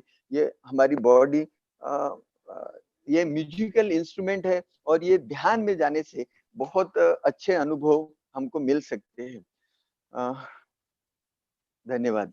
स्वामी जी, आप थैंक यू वेरी मच। आप हिमालय से आपको पहचान मिली है पिरामिड के बारे में, उसका बारे बताइए। हाँ, पहली बार जब मैं 2011 में हिमालय किसी ने मेरे को बताया, मेरे ध्यान कक्ष में बाबा जी महाराज के दर्शन हो गए किसी मेरे यहाँ जो रेकी पढ़ने आए थे उनको, तो उन्होंने मेरे को बताया कि आप बाबा जी महाराज दर्शन देंगे, इसलिए मैं 2011 में हिमालय गया। वहाँ तो बाबा जी महाराज के दर्शन हो नहीं पाए, या तो उन्होंने देने की कोशिश की, मैं उनको रिकॉग्नाइज नहीं कर पाया। 2012 में फिर से गया तो गंगोत्री से यमुनोत्री हो गई, गंगोत्री से मैं तपोवन जा रहा था। तपोवन जाते वक्त मेरे को जबरदस्ती रोका गया ऐसा मुझे लगता है, और वहां मेरे को विजन आया। वहां मुझे एक बाबा जी मिले, मना उनका दीदार हुआ, और उन्होंने कहा बेटा क्यों भटकता है, क्यों निराश होता है, तेरे यहाँ ही गंगोत्री बनेगी। और उन्होंने मेरे को पिरामिड का विजन बताया और आश्रम बताया। और उसके बाद में वहां से जब मैं वापस लौटा, उसके बाद में ये काम मेरे यहाँ पेशेंट बहुत बढ़ना शुरू हो गए, और धीरे धीरे ये शुरू हो गया। और फिर डॉक्टर झामरे है, उन्होंने मेरे को बताया कि भंडारा में एक पिरामिड है, और फिर भंडारा का पिरामिड देखा मैंने। भंडारा के पिरामिड में मुझे ऐसी ऊर्जा लगी जो मैंने गंगटोक में महसूस की थी या दार्जिलिंग में महसूस की थी, और वैसी ऊर्जा, जबरदस्त फ्लो, जबरदस्त करंट। और तब ठान लिया कि पिरामिड बनाना है। फिर सुरेंद्र चड्डा जी आए और उन्होंने कहा पिरामिड बनाना है ऐसा आप कहते हैं, तो कब बनाना है? मैं बोला अभी आज से शुरू कर दे। तो धीरे धीरे वो वहाँ काम शुरू हो गया, और हमको छोटा सा पिरामिड बनाना था, मगर वो नियति को कुछ अलग ही मंजूर था, और हमारी हैसियत नहीं होते हुए भी इतना बड़ा पिरामिड बन गया। आप तो कमाल कर दिया बाबा। हेलो स्वामी जी। आप तो कमाल कर दिए। हमारी नहीं है, नहीं, अपने आप करा के उसने अपने आप छुपाया। वो देखो कराने वाला कोई और है, हमको आगे कर दिया, नाम हमारा हो गया, कराने वाला कोई दूसरा ही है। माना ये गुरु कृपा के बिना नहीं हो सकता है। हाँ, आप तो अभी पिरामिड भंडारा से 28 किलोमीटर पर ये पिरामिड है, गंगोत्री उसका नाम भी। आप जब आए थे तो आप ही ने उनका, मैंने बोला कि गंगोत्री बोला था, तो उन्होंने आपने वो उसको गंगोत्री पिरामिड का जयघोष किया था, और तब से उसका नाम है गंगोत्री पिरामिड ध्यान मंदिर रखा है। और उसके बाजू में अभी मैत्रेयी बुद्धा पिरामिड, एक छोटा सा पिरामिड बना है, जो एक्चुअली रेसिडेंशियल पिरामिड, 4 रूम्स है उसमें, और उसमें पिरामिड बना है। अच्छा। तो उसमें आपके चरण कमल जब लगेंगे तो उसका उद्घाटन नहीं हुआ है, उसको वहाँ मेडिटेशन चल रहा है, और आने वाले लोग भी वहाँ रुकते हैं, मगर उद्घाटन नहीं हुआ। आप जब आएंगे तो उद्घाटन होगा। थैंक यू स्वामी जी, बहुत बहुत शुक्रिया, बहुत बहुत शुक्रिया Swami ji. Thank you sir, thank you Naresh sir. Sir कुछ नागपुर मास्टर्स है जो आपसे बात करना चाहेंगे। ठीक है बाबा जी ठीक है ना जी। किशोर शर्मा जी। हाँ जी।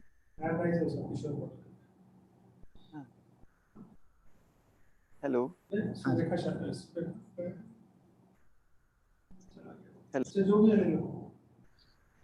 किशोर जी।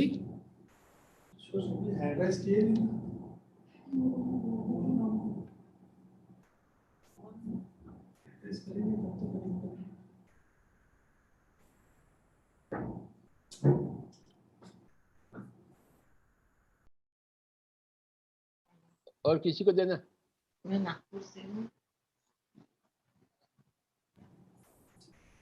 हाँ जी सर, किशोर जी। प्रणाम, ब्रह्म जी पत्री जी को प्रणाम। क्या हो रहा है बाबा? शर्मा नागपुर से बोल रहा हूँ। मालूम है, बोलो बोलो। हाँ सर, मैं ब्रह्मजय पत्री जी को प्रणाम। मैं नागपुर से किशोर शर्मा बोल रहा हूँ सर। 2011 से हम ध्यान केंद्र जा रहे हैं और हमें ब्रह्मास्त्र पुस्तक मिली थी। वो अजय, मेरे दोस्त अजय पांडे ने दिया था। तो ब्रह्मास्त्र पुस्तक पढ़ के हम एड्रेस पे गए थे जहाँ हमें जनार्दन गुरुजी मिले और उन्होंने हमें ध्यान के बारे में पूरा बताया और ध्यान कैसे किया जाता, क्या किया जाता है सब। मेरे मिसेज को थोड़ा बीमार रहती थी, डिप्रेशन में, और उनका तबीयत ठीक नहीं रहती थी। तो हम लोग वहाँ पे जाके जनार्दन गुरुजी से मिल के और ध्यान के बारे में पूरा उनसे सीखे और ध्यान करना वहाँ पे हमने चालू किए। और ध्यान का वहाँ रहते रहते 40 दिन हमने ध्यान किया और ध्यान का प्रचार करके हम वहाँ पर ध्यान से हमें को बहुत अच्छा लगा। और ध्यान से हम वहाँ से ध्यान करते करते इतना अच्छा लगने के बाद हम ध्यान का भी प्रचार करने लग गए। गाड़ियों में जा हमारे साथ में जाके 15 किलोमीटर यहाँ से हम जाके और ध्यान केंद्र जाते थे और वहाँ से पम्पलेट और ये वो लेके हमारे पास से पुस्तकें लेके हिंदी मराठी सभी पुस्तकें लेके हम सब ध्यानी जितने भी दोस्त मंडली जितने भी मिलते थे उनको प्रचार करते थे और ध्यान के बारे में उनको बताते थे और पम्पलेट देते थे। और जो ध्यान के बारे में जिसके अंदर तो बोलता था मेरे पास समय नहीं है, मैं उनसे पम्पलेट माफी मांग के वापस ले लेता था क्योंकि मैं पम्पलेट वेस्ट करना नहीं चाहता। जिसको जरूरत है उसी को देता हूँ, उनको ध्यान के बारे में बताता हूँ। जिसको इंटरेस्ट है उसी के पास जाके उनको बताता हूँ और ध्यान का प्रचार करता हूँ। और मेरी मिसेज भी जाती है और साथ में प्रचार करते हैं हम लोग। तो मेरी मिसेज बोलेगी अभी। नमस्कार, ब्रह्मश्री पत्री और सभी ध्यानियों को मेरा प्रणाम। मैं किरण शर्मा नागपुर से हूँ। मेरे हस्बैंड किशोर शर्मा जी है। हम लोग 29 सितंबर 2011 से ध्यान कर रहे थे। वो क्या था, मुझे ध्यान के बारे में कोई जानकारी नहीं थी, लेकिन जब मेरी तबीयत खराब हुई, स्वास्थ्य खराब हुआ, मैं भयभीत रहने लगी, मुझे नकारात्मक विचार आने लगे, मुझे सताने लगे। मैं हर सोचती अभी क्या हो जाएगा, अभी हो जाएगा, अभी हो जाएगा, अभी कुछ खराबा हो जाएगा। अच्छा ही सब भूल गई और बुरी बुरी बातें सब याद करने लगी और मैं डरी डरी रहती, रहना चालू कर दिया। ना मैं हंसती थी ना बोलती थी। मुझे भीड़ में भी खराब लगता था, कहीं भी जाती थी तो मेरा मन नहीं लगता था, मुझे स्वास्थ्य खराब लगता था। लेकिन हमारे पास जो ब्रह्मास्त्र बुक थी, इनके मित्र ने दिए थे, हम लोगों ने वो बुक पढ़ के मेडिटेशन के बारे में जानकारी करी और एड्रेस पता करके हम लोग गए। तो जनार्दन गुरुजी वहां मिले, उन्होंने हमें ध्यान के बारे में बताया और उन्होंने कहा कि आपको 40 दिन तक ध्यान करना है, साधना जैसा करना है। तो हम लोगों ने तभी संकल्प किया कि हम 40 दिन ध्यान करेंगे और साधना जैसा करेंगे। हम लोग निरंतर ध्यान करते रहे। हमारा घर से 15 किलोमीटर दूर था ध्यान केंद्र, लेकिन हम बिना बिना रोक के, बिना कैब के निरंतर जाना चालू किया, एक लगन ही लगा लिया। और फिर हम लोगों ने संकल्प किया कि हम ध्यान का प्रचार करेंगे, क्योंकि हमको बहुत आनंद आ रहा था, बहुत हमारा उत्साह बढ़ रहा था, ऊर्जा बढ़ रही थी। मेरे मन का भय दूर हो गया था, मुझे कॉन्फिडेंस आने लग गया था, मैं खुश रहने लगी थी, मेरा स्वास्थ्य ठीक रहने लग गया था। उससे हमारा पूरा परिवार, मेरी दोनों बेटी सुप्रीता, दीपिका, श्रीवर, तीनों ध्यान में लग गए। और फिर हमने सोचा कि हमारे शायद पश्चिम नागपुर में ध्यान के बारे में ज्यादा जानकारी नहीं थी, तो हम लोगों ने प्रचार कर करके यहाँ पे पश्चिम नागपुर में एक ग्रुप बनाया जिसमें बहुत सारी लेडीज जुड़ गई, 10-15 लेडीज जुड़ गए और हम हर पूर्णिमा को ध्यान करते, शिवाजी नगर में हर पूर्णिमा को ग्रुप मेडिटेशन करते हैं। वहाँ पे जो भी ध्यान में आते हैं उन लोगों को भी बहुत आनंद आता है, वो भी एक दूसरे को बताते हैं। तो ध्यान ने हमारे विचार बदल दिया, हम आनंद में भर गए। ध्यान से हमें बहुत लाभ हुआ है, इसलिए हम सभी चाहते हैं कि सभी लोग ध्यान करें। और गुरुजी, मैं आपके लिए 2 शब्द जरूर कहना चाहूंगी कि मुझे देहरादून गुरुजी के माध्यम से मैं जुड़ी थी, उन्हीं ने मुझे पत्री जी से मिलाया है। तो मैं अपने गुरु के लिए 2 शब्द जरूर कहना चाहूंगी, क्योंकि मैं बहुत पीछे पीछे रहती हूँ, आगे आने में भी मैं भयभीत रहती थी, लेकिन मुझे एक पहचान मिल गई है। तो मैं इसलिए बोलती हूँ, मुझे कौन जानता था, गुरु के लिए कहा है, मुझे कौन जानता था तेरी बंदगी से पहले, मुझे कौन जानता था तेरी बंदगी से पहले, तेरी बंदगी ने मुझको खुदा बना दिया है। नमस्कार, धन्यवाद। हा हा हा हा हा हा हा, क्या बात है बाबा। ब्रह्म जी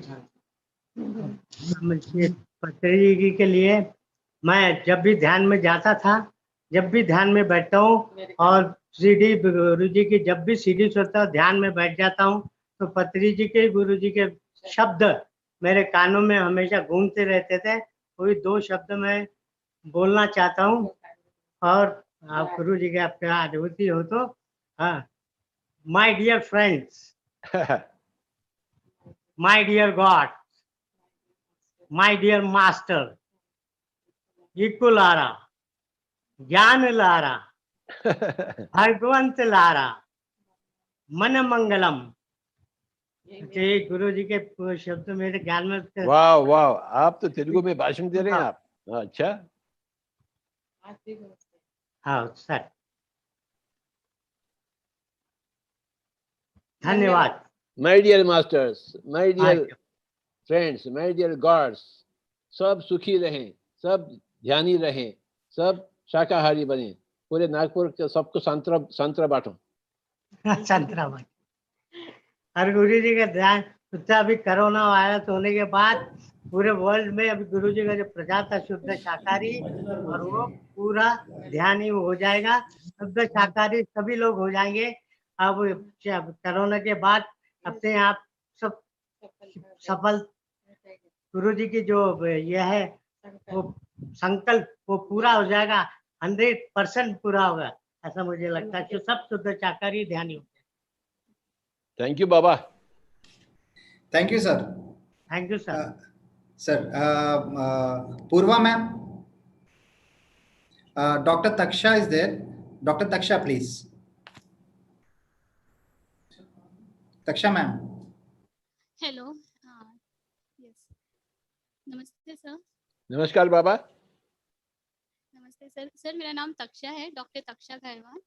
मैं अच्छा। नागपुर से हूँ, और मैंने ध्यान अभी अभी स्टार्ट किया 28 मार्च से, और मुझे बहुत ब्यूटीफुल एक्सपीरियंस हुआ है अभी तक। थोड़ा तो मुंह के पास रखो। हाँ, मुझे बहुत अच्छा एक्सपीरियंस, बहुत ब्यूटीफुल एक्सपीरियंस हुआ है अभी तक। मुझे ध्यान में मेरे सिस्टर इन लॉ दीक्षा खैरवान ने इंट्रोड्यूस किया था, तो उन्होंने 11 डेज का सेशन रखा था, तो मैंने वो अटेंड किया। मुझे बहुत अच्छा लगा, बहुत पॉजिटिव फील हो रहा था, पर तभी भी मैं उतना ज़्यादा सीरियस नहीं थी, और मैंने 1-2 बार एग खाया था, तो मैं नहीं थी। पर जब मुझे पता चला कि इतना पॉजिटिव फील हो रहा है, तो मुझे लगा कि नहीं, मुझे ये करना चाहिए।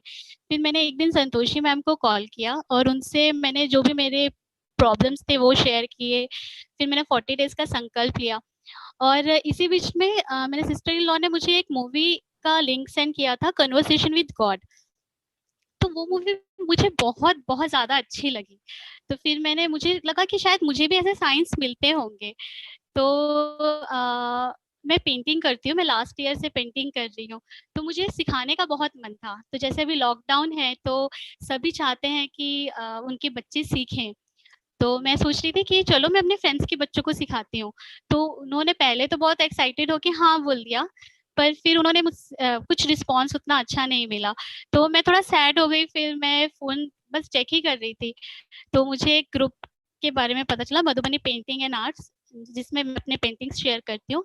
तो उसमें था कि बच्चों को बेसिक से था, क्योंकि मैंने सीखा नहीं है, तो वो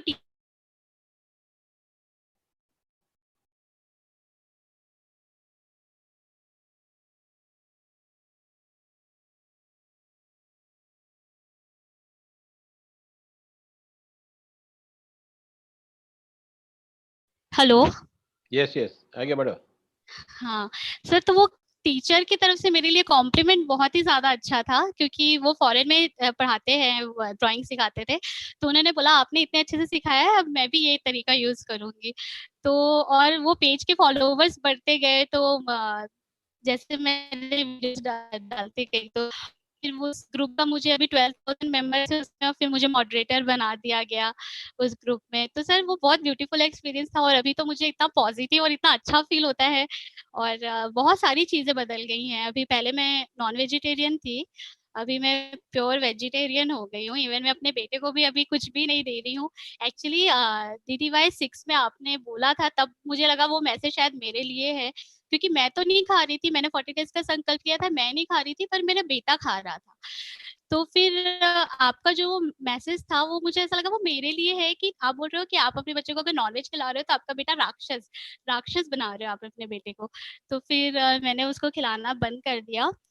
पर आज मैं देख ही रही थी, वीडियो ही देख रही थी, तो मेरे हस्बैंड लाया, मुझे नहीं पता था, और वो उस प्लेट में रखा हुआ था ऑमलेट बना के, पर मेरे बेटे ने एक बाइट भी नहीं लिया उस ऑमलेट का। तो मुझे बहुत ज़्यादा खुशी हुई कि अब उसने भी छोड़ दिया है, अब वो भी नहीं खाएगा, ऐसा मुझे लगता है। तो बहुत वेरी अच्छा गुड, एक्सपीरियंस था, वेरी और वेरी वेरी मैं गुड सारे मैडम। मास्टर्स को थैंक यू बोलना चाहती हूँ।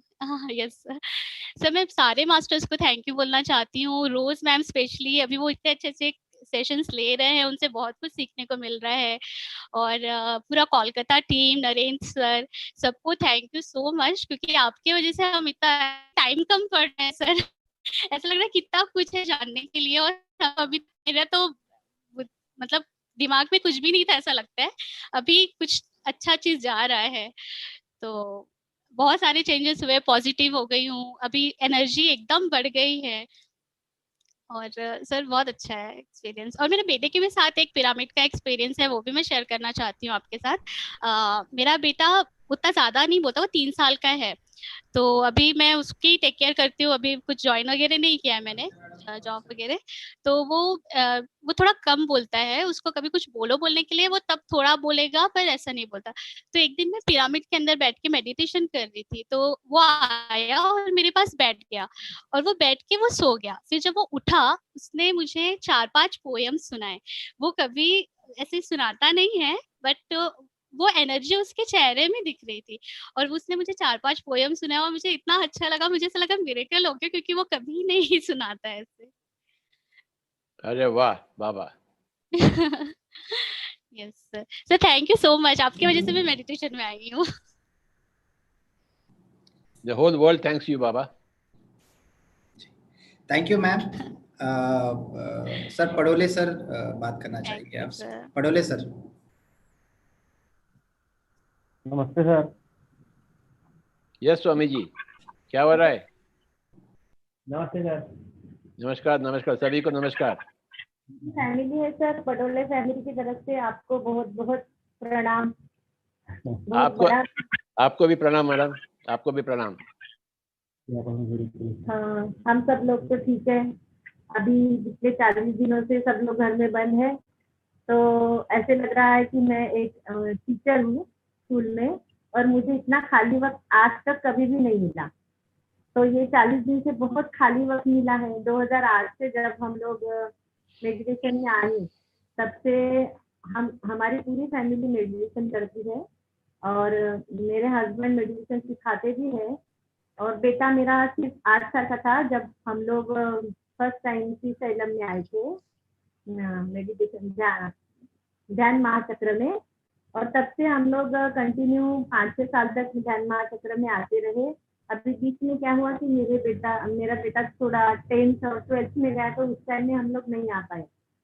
फिर भी हम लोग घर में कंटिन्यू मेडिटेशन करते हैं, और इन दिनों में तो हम तीनों साथ में डेली 7 से 7:30 तक कंटिन्यू 40 दिन का मेडिटेशन तो हो गया है। और वैसे भी दिन भर हम लोग थोड़ी थोड़ी देर में मेडिटेशन करते ही हैं। और एक खुशी के मुझे बताने में हमेशा इस बात की खुशी होती है कि मैं बॉर्न वेजिटेरियन हूँ, यानी मैंने बचपन से अभी तक कभी भी नॉनवेज वगैरह नहीं खाया। पूरी फैमिली में था ही नहीं, वो ट्रेंड ही नहीं था। और मेरे बेटे ने भी कभी इस चीज को नहीं, हाँ, और हम लोगों ने कभी एलोपैथी दवाई भी नहीं खाई। ये बहुत बड़ी चीज मुझे बताने को लगती है, क्योंकि सब लोग बोलते हैं ना कि हमको ये बीमारी थी, हमको वो बीमारी थी, ये दुख था, वो दुख था। ऐसा अभी मेरी शादी को 21 ईयर्स हो गए, लेकिन 21 ईयर्स में ऐसा एक्सपीरियंस मेरे साथ कभी नहीं हुआ कि मैं बहुत दुखी हूँ या मेरे साथ कुछ ऐसा कुछ घट रहा है, या कुछ मैंने ऐसा सोचा और मेरे साथ अच्छा नहीं हुआ, ऐसा कभी नहीं हुआ है। तो ये सब आप तो बहुत मास्टर है मैडम, यू आर ए बहुत मास्टर। आशीर्वाद है, ये भी एक मास्टर है हमारा। नमस्कार सर। बोलो बाबा। सबसे बड़ा फायदा जो मुझे हुआ है, देखा जाए तो मैं तो अभी स्टूडेंट लाइफ में हूँ, तो मुझे सबसे बड़ा अगर फियर किसी चीज का होना चाहिए तो वो है मेरी एग्जाम और मेरा रिजल्ट क्या होगा। पर मेडिटेशन से जो मुझे फायदा हुआ है वो ये है कि मैंने हर सिचुएशन को एक्सेप्ट करना सीखा है, चाहे वो रिजल्ट गंदा हो चाहे वो रिजल्ट अच्छा हो, मैंने उस चीज को हमेशा एक्सेप्ट किया है।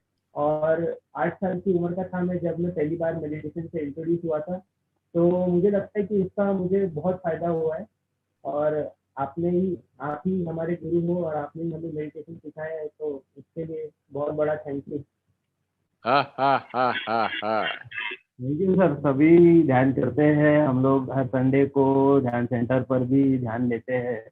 अलग अलग तरह से थोड़ा आनापानसती तो करते ही है, उसमें थोड़ा सा हम ये स्पाइनल कॉर्ड पे भी कॉन्सेंट्रेट करने को लगाते हैं, तो थोड़ा धीरे धीरे नीचे से ऊपर तक ऐसे चक्रा और वो सब ज्यादा उस पर डिटेल में नहीं जाते, पर वो स्पाइनल कॉर्ड में नीचे से ऊपर तक ऐसा अपना कंसंट्रेशन करते हुए फिर ध्यान में जाएंगे, तो उसके भी काफी अच्छे वाइब्रेशंस मिलते हैं। एक अपने स्पाइनल कॉर्ड में भी जो वाइब्रेशंस मिलते हैं वो उसके कुछ अपने बेनिफिट्स है, और मेडिकली भी और ऐसा स्पिरिचुअली भी। ऐसे कोई हमें बचपन से ही ऐसा कोई बीमारी या ऐसा कुछ नहीं था। मैं यानी हमारे जो ग्रैंड फादर थे वो हमें ध्यान सिखाते थे बचपन में, इतना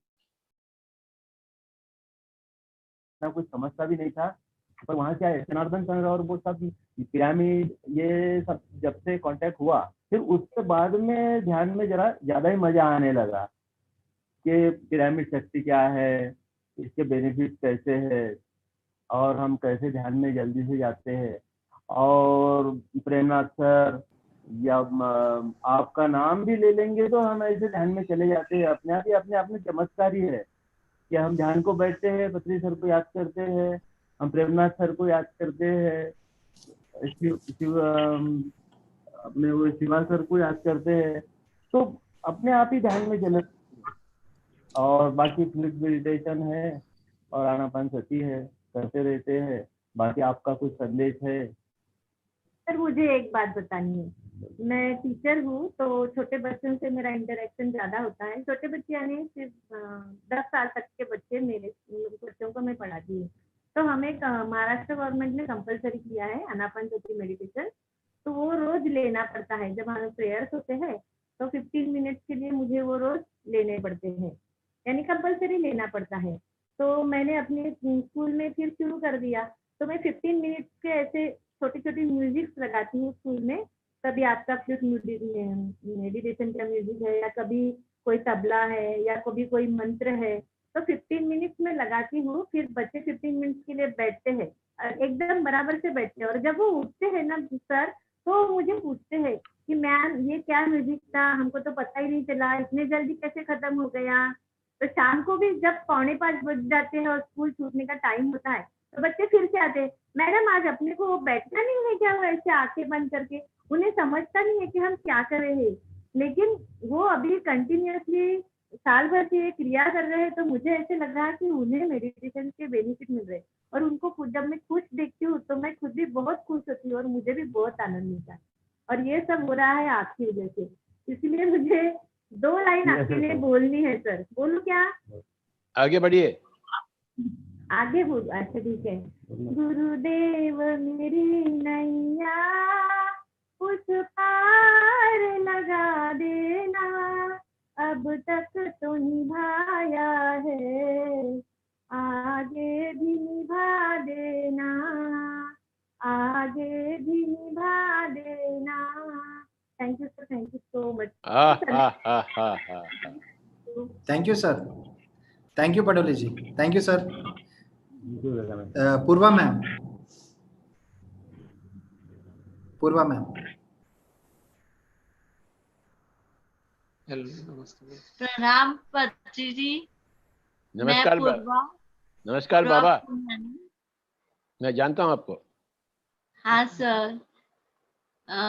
मेरी जर्नी स्टार्ट हुई थी, मेरे को एक प्रॉब्लम आई थी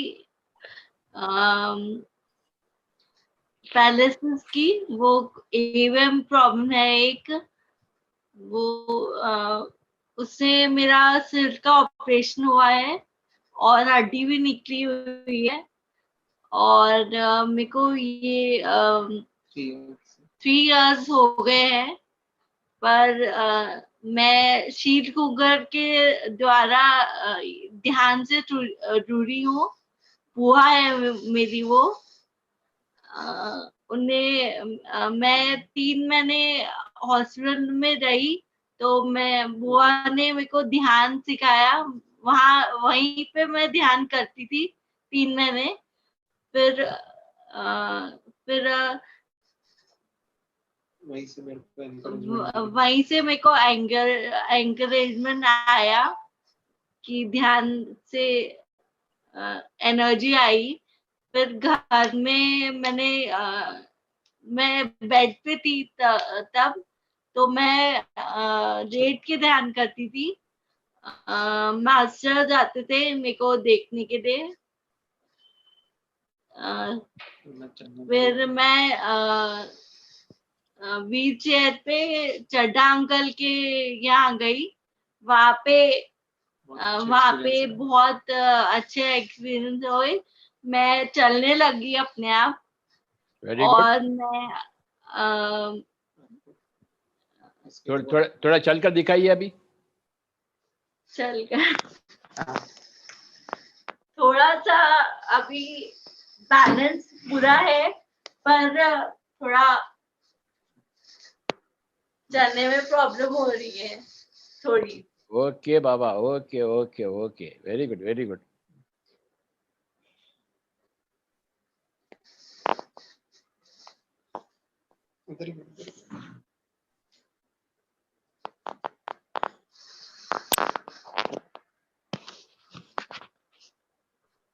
सब सेंटर बना तो मैं सेंटर में जाने लगी और रेगुलर ध्यान करा। और अभी लॉकडाउन पीरियड में और बढ़ गया ध्यान करना। 7-8 घंटे मैं ध्यान करती हूँ। और पूरी जर्नी में सब मास्टर्स मेरे को विजिट करे घर में आके। पांडे मैम से भी बहुत अच्छा रिस्पॉन्स मिला, सबने गाइड करा और सबको थैंक यू बोलना चाहती हूँ। और मैं दौड़ूंगी, ये आपने बोला था मेरे को, मैं जरूर दौड़ूंगी। आप एक बार और बोल दीजिए। आप दौड़ेंगे पीटी उषा के जैसे दौड़ेंगे। और आप अपना बुक लिखेंगे। हाँ जी सर, मैं पहले अटैक से पहले मैंने ध्यान पे एक आर्टिकल लिखा था कॉलोनी की बुक में। अच्छा। पता नहीं अपने आप मेरे को ध्यान से बुआ ने बताया था। तो मालू सर की एक बुक थी, उसमें देख के मैंने आर्टिकल भेजा था सबको। और प्रेमनाथ सर का भी अटेंड करा था ध्यान का। जब मैं प्रेग्नेंट थी तो 40 दिन मैंने ध्यान करा था वहाँ पे। उदासीन आश्रम है हमारा, तो वहाँ पे 40 दिन मालू आंटी भी आते थे और लेडीज आती थी सब। तो वहाँ पे भी अच्छे एक्सपीरियंस हुए थे। पर मेरे को नहीं पता था मैं छोड़ूंगी ध्यान तो मेरे को अटैक आ जाएगा। आप दौड़ेंगे और आपके साथ मैं भी दौड़ूंगा। चलो कौन जीतेगा देखेंगे। हाँ जी सर। कौन जीतेगा? सर आप ही जीतोगे। मैं आपको जिताऊंगा मैं। Thank you sir. Thank you Baba. Thank you, Thank you, ma'am. sir, for giving such a good encouragement and meditation also, easy meditation. Yes, Thank you very yes. much, ma'am. Thank you very much, ma'am. Ma'am, Chandrakant ji Garge sir. Garge ma'am. हाँ ma'am. नमस्कार। नमस्कार पत्री जी। Sir को कोटि कोटि प्रणाम sir. Sir मैं Mrs प्रगति गर्गे और ये चंद्रकांत गर्गे सर। बोलिए बाबा। मुझे शुरू से ही आध्यात्म में बहुत रुचि थी और अलग अलग संस्थाओं में मैं थी और खुश भी थी वहां पे, लेकिन कुछ कमी मुझे लगती थी। फिर 2012 में विशाल सर के साथ मेरा परिचय हुआ और उन्होंने मुझे पिरामिड मेडिटेशन के बारे में बताया। और उस समय भंडारा पिरामिड में प्रेमनाथ सर जी का एस्ट्रल ट्रेवल का कोर्स था, तो एस्ट्रल ट्रेवल शब्द मेरे लिए बहुत आकर्षण का विषय रहा। और फिर हम लोग वहाँ कोर्स करने गए, मैं और मेरे कुछ फ्रेंड्स, और उस पहले ही कोर्स में मुझे एस्ट्रल ट्रेवल हुआ। तो मुझे ऐसा लगा कि इतना सरल ध्यान और इतना अच्छा एक्सपीरियंस इतनी जल्दी आया, तो फिर मैं उसके साथ में जुड़ गई और रोज ध्यान करने लगी। उसके बाद जब भी प्रेमनाथ सर आते, श्रीवाणी मैडम आते, पार्वती अम्मा आती, आप आते, तो मैं जरूर वहां पे जाती और वर्कशॉप अटेंड करती, कोर्स सेशन अटेंड करती, बुक्स पढ़ती स्पिरिचुअल। ऐसे धीरे धीरे धीरे करके ध्यान भी बढ़ाती गई अपना। ध्यान के साथ मेरा ज्ञान बढ़ा और ज्ञान के साथ में मेरे जीवन में शांति आई। ध्यान करने से मुझे ये ज्ञान मिला कि हम सिर्फ शरीर नहीं, हम आत्मा है, और ये भी कि हम अपना अनुभव लेने के लिए अलग अलग जन्म लेते हैं। और ये भी मुझे पता पड़ा कि हमारे घर में, समाज में, परिवार में हमारी जो भी परिस्थितियां हैं और जो भी रिश्ते हैं, वो सब हमने ही चुने हुए हैं। तो जीवन के प्रति देखने का मेरा दृष्टिकोण बदल गया और मेरे मन में शांति आ गई और मेरी शिकायतें बहुत कम हो गई। ये तो मुझे बहुत शिकायतें रहती थी कि मेरे साथ ऐसा क्यों, मेरा ही ऐसा क्यों, मेरा वैसा, तो मेरी शिकायतें कम हो गई। फिर मुझे लगा कि यदि इतना अच्छा ज्ञान और शांति मुझे मिली है तो वो और लोगों को भी मिलनी चाहिए। इसलिए फिर मैंने ध्यान का प्रचार करना शुरू कर दिया, परिवार में, अड़ोस पड़ोस में। मैं कॉलेज में पढ़ाती हूँ तो कॉलेज में स्टूडेंट्स को, कलीग्स को, मेरे सबको मैं प्रचार करने लगी। फिर 2013 में घर में ही मेडिटेशन सेंटर शुरू किया, क्योंकि नागपुर का सेंटर हमारे घर से बहुत दूर है। और फिर पता नहीं कहाँ से इतने लोग आने लगे, ग्रुप ग्रुप में लोग आने लगे ध्यान सीखने के लिए। बहुत ही अच्छा लगता था, सबके साथ में मिलके हम ध्यान करते थे और ग्रुप मेडिटेशन का मुझे फायदा मिलता था। हमारा इतना अच्छा ग्रुप हो गया। और फिर हम लोग पूर्णिमा रात्रि ध्यान के लिए गोविंद साहिब पिरामिड जाते थे, हम बहुत बार गए। वो पिरामिड तो इतना पावरफुल है कि वहां जाते ही आंखें बंद होने लग जाती है, इतनी एनर्जी वहां पर है। फिर हम लोग नेचर ध्यान करने के लिए अलग अलग गार्डन में जाते थे और फिर उस तरह प्रचार भी हो जाता था। स्टूडेंट्स के मैंने देखा है कि उनके सामने ये प्रॉब्लम्स रहती है हमेशा कि पढ़ाई में मन नहीं लगता, कंसंट्रेशन बिल्कुल नहीं रहता है और याद किया वो सब भूल जाते हैं। तो फिर मैं उनको, जब सेशन शुरू होता ना हमारा, तभी मैं उनको ध्यान सिखाती, ध्यान के फायदे बताती और उनसे मैं कहती कि रोज घर में ध्यान किया करो। और जब भी समय मिलता तो मैं कॉलेज में करवाती हूँ उनसे ध्यान। तो फिर ऐसे थोड़े कुछ दिनों के बाद में कुछ बच्चों में परिवर्तन आना शुरू हो जाता और वो लोग ज्यादा मन लगा के पढ़ते और उनका परसेंटेज भी बढ़ने लग गया था। और उनमें वो परिवर्तन को आए हुए देखकर फिर बाकी कलीग्स भी और बाकी भी स्टूडेंट्स भी मेरे साथ में जुड़ जाते थे। ऐसे ध्यान की यात्रा मैं करती रही, बुक्स पढ़ती रही और बहुत ही मुझे अच्छा लगता रहा। फिर रामथा बुक मेरे जीवन में आई तो उसने मेरा बहुत सारा चेंज कर दिया मेरे लाइफ में। उससे मुझे पता पड़ा कि विचारों में कितनी शक्ति होती है हमारे, और हम विचारों से क्या क्या कर सकते हैं। और उसी बीच भुवनेश्वर में सेठ विजडम का कोर्स हुआ, तो वहां पे भी मैं करने के लिए गई। तो वहां पे Ramaraju sir, Ragini madam, Balkrishna sir मिले और वो कोर्स इतना पावरफुल था और एकदम लाइफ चेंजिंग था। वहां से मुझे पता पड़ा कि हम संकल्प ध्यान कैसे कर सकते हैं।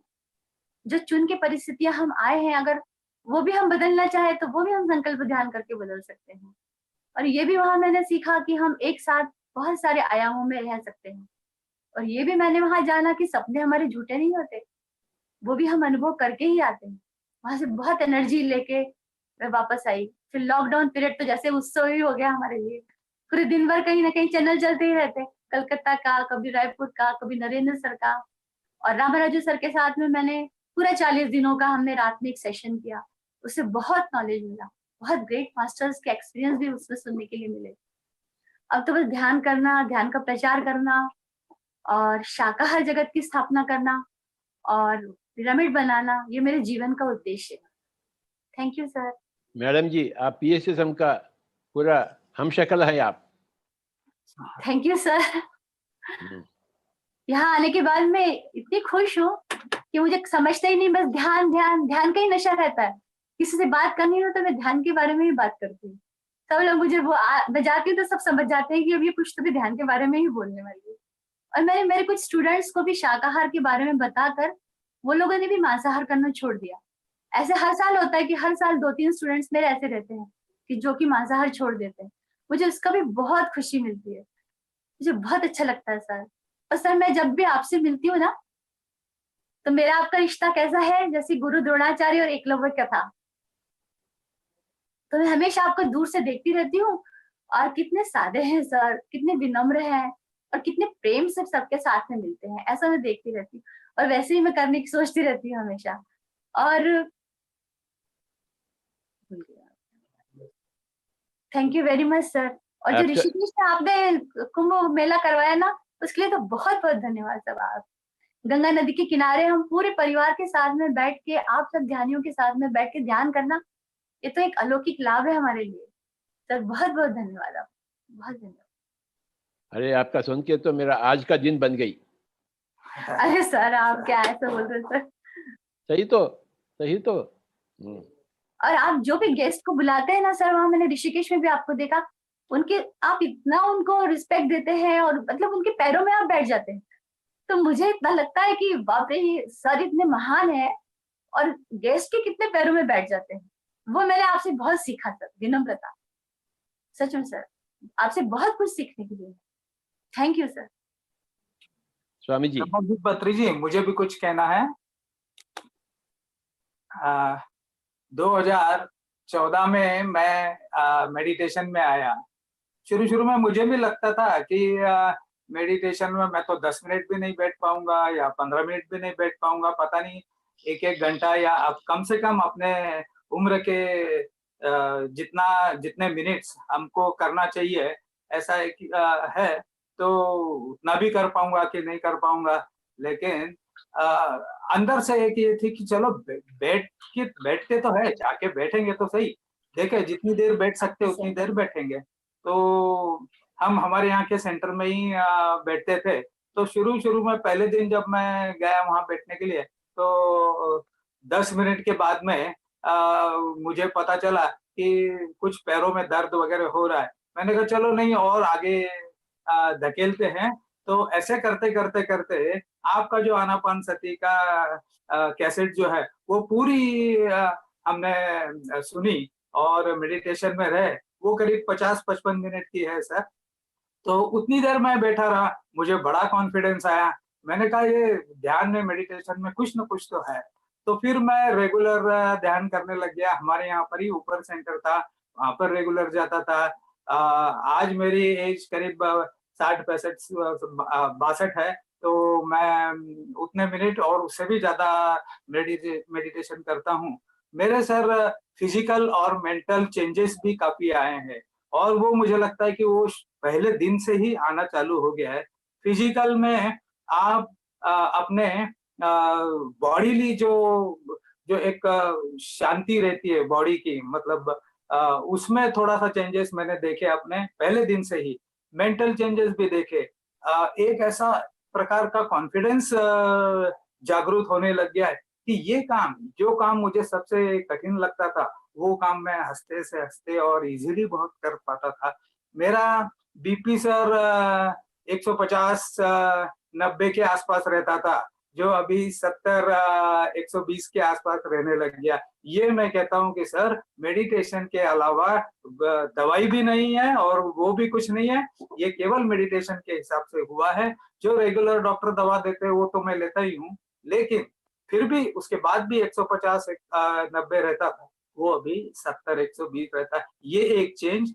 दूसरा, फिर मैं अपने दोस्तों को जो मेडिटेशन करो करो करो मेरे अपने फायदे बताता था, तो वो भी जुड़ना चालू हो गए। और अभी ऐसा है कि घर में ही वो करते हैं लॉकडाउन की वजह से। अदरवाइज एक ग्रुप मेडिटेशन भी करने का विचार है। तो मुझे तो यही कहना है कि मेडिटेशन के अलावा और कोई रास्ता हमारे पास नहीं है सेल्फ डेवलपमेंट का, अपनी बॉडी को फिट रखने का, अपने माइंड को फिट रखने का और ये सारी उन्नति करने का। सर पिछले 3 साल से जब से ऋषिकेश में ध्यान महोत्सव 4 दिन 5 दिन का होना चालू है, उसी पहले महोत्सव से ही हम रेगुलर हर साल वहां पर जाते हैं। इस साल भी जाएंगे ही। और वहां पर हमारे साथ में कम से कम मेरे साथ में मेरे इनिशिएटिव में 12 लोग 15 लोग, पिछले बार हम 15 लोग गए थे। और वहां पर अच्छे से रह के और अच्छी व्यवस्था रहती है वहां पर। और गंगा किनारे ध्यान करने का जो सौभाग्य प्राप्त होता है और अपने आप को डेवलप करने का सौभाग्य होता है से हुआ है। और आपकी वजह से ही ये सारे चेंजेस होते ही रहेंगे। हम भी जो भी मिलता है पहली बात उससे मेडिटेशन की ही करते हैं। धन्यवाद, आपने ये मेडिटेशन हमको सिखाया, उसके लिए कोटि कोटि प्रणाम और कोटि कोटि धन्यवाद। ये पूरे नागपुर के लोग बड़े अति भाग्यशाली हैं। जी सर। ध्यान को लूट चुके हैं। अभी सर नागपुर कब आएंगे? अभी देखो बाबा, ये विवेकानंद मुझे आने नहीं दे रहा। हम उनसे भी रिक्वेस्ट करते हैं कि बुलाए। विवेकानंद जी को बोलो। हाँ सर, जरूर जरूर। घर पे आइए सर आप हमारे। बिल्कुल बाबा, बिल्कुल। थैंक यू गर्गे साहब। Thank you. Amita ma'am. Amita ma'am. हाँ सर। हाँ please.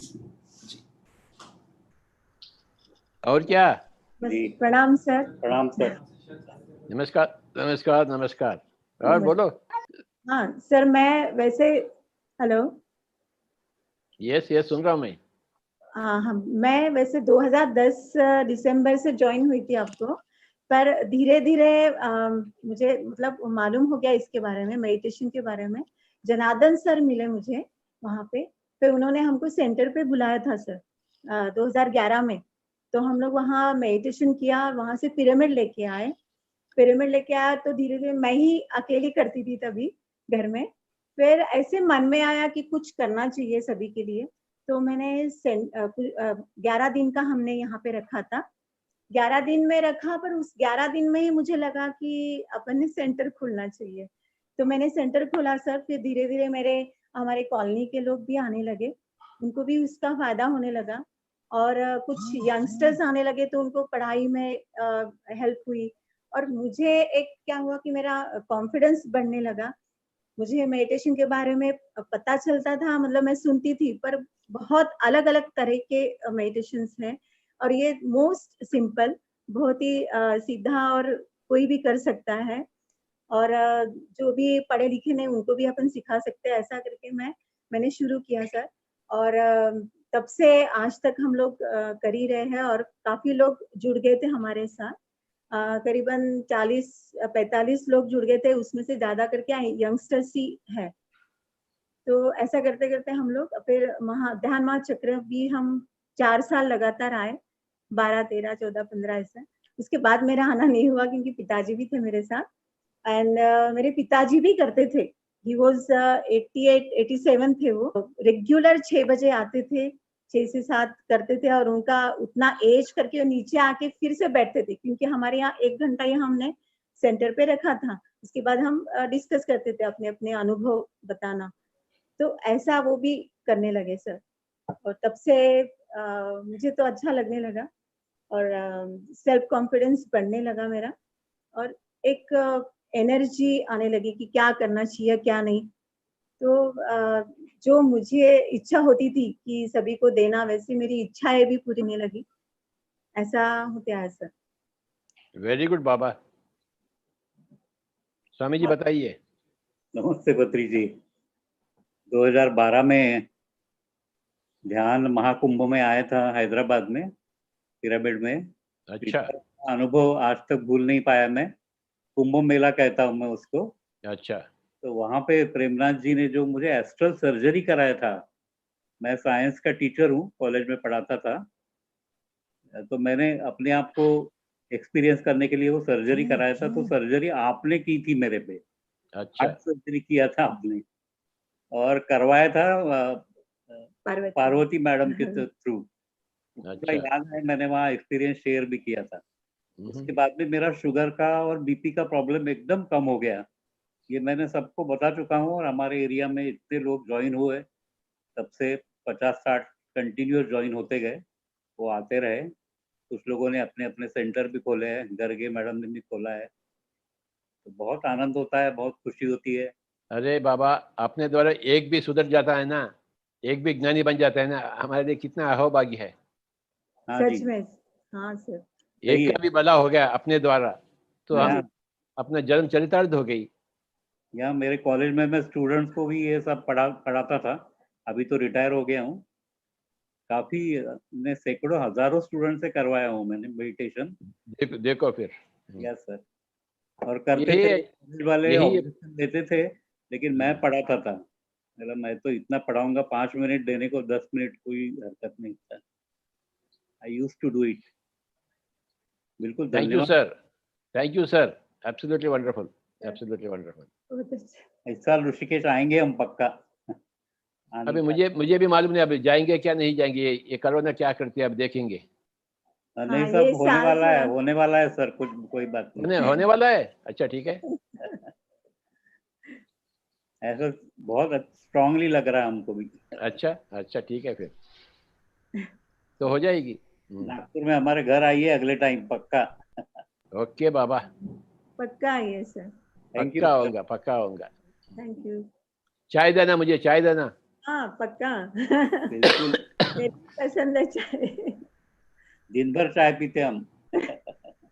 Thank you. Thank you ma'am. Thank you sir. Shreya. Shreya. Shreya Kulkarni. Unmute. Okay, hello. Yes. Hello sir. नमस्ते. नमस्कार बाबा.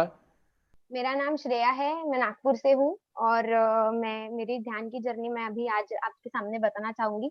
मैं फर्स्ट टाइम आपके सामने बता रही हूँ. मेरी ध्यान की जर्नी हुई 2014 से चालू. हमारे नागपुर में स्थित जो अमिता मैम का सेंटर था आंटी का, वहां से मेरी ध्यान की जर्नी स्टार्ट हुई. ध्यान में जुड़ने का यही रीजन था कि बहुत सारी प्रॉब्लम्स थी. इतने कम एज में ही मुझे ऐसा लगता था कि मेरा बहुत कॉन्फिडेंस लो है. पढ़ाई तो मुझे लाइक दुश्मन लगती थी मेरी. पढ़ाई मेरी होती नहीं थी. सीरियसली पढ़ाई से लेके ज्यादा प्रॉब्लम थी. इंफीरियर कॉम्प्लेक्स था. एक मन में ये था कि मैं कुछ कर नहीं पाऊंगी लाइफ में. कभी भी कुछ नहीं कर पाऊंगी, ये अंदर मन में था ही. पर जब मैं मेडिटेशन में आई, सेंटर पे आई, वहाँ पे मुझे बहुत अच्छा गाइडेंस मिला. आई एम वेरी थैंकफुल कि मेरे जो basic like journey like beginning से लेके अभी तक भी मुझे सपोर्ट मिल रहा है, वो है राहुल सर, जो हमारे लाइक नागपुर में बहुत सारे लोगों के लाइफ चेंज कर रहे हैं थ्रू ध्यान. सो मैं उनसे जुड़ी. उसके बाद से बहुत सारे अच्छे अच्छे एक्सपीरियंसेस होने लगे कि कॉन्फिडेंस बढ़ा. पढ़ाई पता चल गया कि अभी करना नहीं है, होती है. पढ़ाई करने की जरूरत नहीं है, तो पढ़ाई होने लगती है. तो पढ़ाई होने लगी थी. 12th में अच्छे परसेंट से पास होने के बाद मैंने बीकॉम और फैशन डिजाइनिंग साथ में कर लिया. ये दोनों जो चीजें हैं वो साथ में कर ली. और स्टिल एक फीलिंग था कि लाइक कुछ मिसिंग है. तो वो था कि मैं पहले जब क्रेजी यूथ ग्रुप से जुड़ी, तो मैं पहले एज अ पार्टिसिपेंट्स वहां पे जाती थी कि पार्टिसिपेंट्स गए, जो सिखाया सीखती थी और मेडिटेशन करती थी. तो भी बहुत सारे डिफरेंसेस आ रहे थे. लेकिन लास्ट 1.5 साल से सर मैं क्रेजी यूथ ग्रुप से जुड़ी हूँ. और लाइक वहाँ पे एज अ पार्टिसिपेंट तो अभी मेंबर बन चुकी हूँ वो ग्रुप की. और वहाँ पे ग्रुप के साथ साथ बहुत सारे लाइक प्रचार करने के लिए मिलता है, लाइक ट्यूशन क्लासेस, स्कूल्स, जहाँ जहाँ भी चांस मिलता है वहाँ ध्यान सिखा रहे हैं। और जो क्रेजी ग्रुप का एक स्टूडेंट एम्पावरमेंट प्रोग्राम है, लाइक उसमें ध्यान सिखाते हैं। राहुल सर ने अभी मुझे चांस दिया था ये लॉकडाउन में कि मैं बच्चों को ध्यान सिखा पाऊँ, तो मैंने नियर यही लॉकडाउन में अब 150 बच्चों को मेडिटेशन सिखाया और बहुत अच्छे रिव्यूज मिले। उसके साथ ही साथ एक चीज जो मुझे लाइक अच्छी लगती है, जो आप बोलते हो कि like we all are spiritual scientist, so ये ग्रुप के साथ जुड़ने के बाद मुझे बहुत सारे, हम जो भी पार्टिसिपेंट्स है वो लोग सब डिफरेंट लाइक एक्सपेरिमेंट्स कर रहे हैं और एक्सप्लोर कर रहे हैं और अपनी ध्यान की जर्नी को ऐसे ही बढ़ा रहे हैं। जो बाकी बहुत सारे मूवमेंट्स है जो आपके ही लाइक प्रिंसिपल्स को फॉलो करके है, लाइक नेचर लविंग मूवमेंट, ध्यान लहर जो अभी चल रहा है, और उसके साथ साथ शंखनाद मूवमेंट, वो बहुत हेल्प कर रहा है ध्यान की जर्नी को। और जब से मैंने लाइक मुझे अभी पता चला कि जब से सिखाना चालू किया है तब से और अच्छे एक्सपीरियंसेस मुझे आ रहे हैं। बहुत मजा आ रही है जर्नी करने में, लाइक ध्यान की जर्नी अच्छी हो रही है और बाकी लाइफ भी बहुत अच्छी हो चुकी है। सो आई जस्ट वांट टू से थैंक यू टू यू, क्योंकि आप हमारे क्रेजी ग्रुप के भी इंस्पिरेशन हैं। आपने राहुल सर को इतना अच्छा ध्यान सिखाया और वो इतना सारे लोगों तक पहुंच पा रहे हैं। और ऐसे ही जो हमें नागपुर में जो लोग सपोर्ट कर रहे हैं लाइक क्रेजी ग्रुप को, I want to thank them. First of all Vishal sir, thank you. Surendra Chadda sir, thank you. Amita aunty and Santosh uncle, मैं बहुत थैंकफुल हूँ। और बत्री सर, हम ट्राई करेंगे कि जो आपका विजन है, जो हमारा भी है, ध्यान जगत, पिरामिड जगत, शाकाहार जगत, वो जल्द ही साकार होगा और ऐसे ही हम बढ़ते रहेंगे। और and I am thankful to you. हम आपके प्रिंसिपल्स को फॉलो करने का ट्राई कर रहे हैं, आपके नक्शे कदम पे चलने का ट्राई कर रहे हैं। बस थैंक यू सो मच। और बस मेरा जो अभी विजन है, मैं एक सॉन्ग में बताना चाहूंगी, मैं गाना चाहूंगी एक गाना जो हमारी एंथम बोलती हूँ मैं। हम होंगे कामयाब, हम होंगे कामयाब, हम होंगे कामयाब हर एक दिन, हो मन में है विश्वास, पूरा है पर एक दिन। होगी शांति चारों ओर, होगी शांति चारों ओर, होगी शांति चारों ओर हर एक दिन। हो मन में है विश्वास, पूरा है विश्वास, हम होंगे कामयाब हर एक दिन।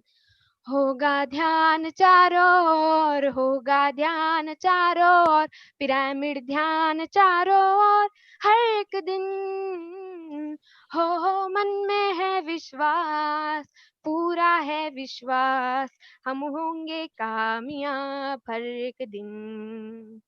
घर घर होगा शाकाहार, घर घर होगा शाकाहार, हर घर होगा शाकाहार हर एक दिन। हो मन में है विश्वास, पूरा है विश्वास, हम होंगे कामयाब हर एक दिन। नहीं डर किसी का आज लेकर हाथों में हाथ, हम चलेंगे साथ साथ हर एक दिन। हो मन में है विश्वास, पूरा है विश्वास, हम होंगे कामयाब हर एक दिन। दूर होगा भ्रष्टाचार, दूर होगा भ्रष्टाचार, खत्म होगा भ्रष्टाचार हर एक दिन। हो मन में है विश्वास, पूरा है विश्वास, हम होंगे कामयाब हर एक दिन। Thank you so much sir. मैं बस शंखनाद करके अपने एंड करना चाहूंगी।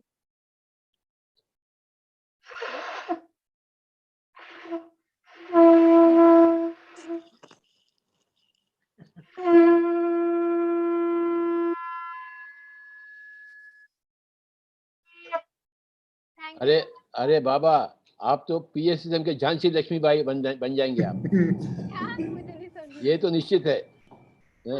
आप ऐसा शंखनाद कर रहे हैं तो पूरा पीएससीएम के Jhansi. Thank you so much sir. क्या पिछले जन्म में आप झांसी लक्ष्मी थे क्या? सर अभी तक तो नहीं देखा मैंने पिछला जन्म अपना, तो मुझे नहीं पता। कुछ ऐसा ही होगा मेरे ख्याल से। Thank you so much sir, thank you so much. आप इतना कुछ कर रहे हैं, आपका शंखनाद ऐसा है, आपका गाना ऐसा है, देश के लिए आपकी भक्ति ऐसा है, हमें पूरा विश्वास है आप PSM की झांसी लक्ष्मीबाई बनेंगे बोल के, हमें पूरा विश्वास है। Thank you so much sir, आप ऐसे ही हमारे साथ रहे, हम आपके प्रिंसिपल्स को फॉलो करते रहेंगे। बहुत सारे मास्टर्स यहाँ पे है जो हेल्प करते हैं, and thank you to all masters, thank you to you, thank you to Rahul sir, everything, thank you for everything sir, thank you so much. क्या नाम है आपका? श्रेया, श्रेया, श्रेया कुलकर्णी। अच्छा अच्छा, thank you Thank you, Baba. Shreya. Thank thank you. You so much. It was wonderful. Thank you so much sir. Thank you. Dawat ma'am. क्या हो रहा है बाबा? ऑडियो ऑडियो चालू करो।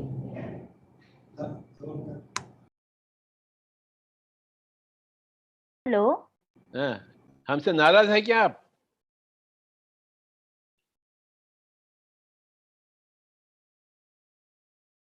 सुनाई नहीं दे रहा विवेकानंद?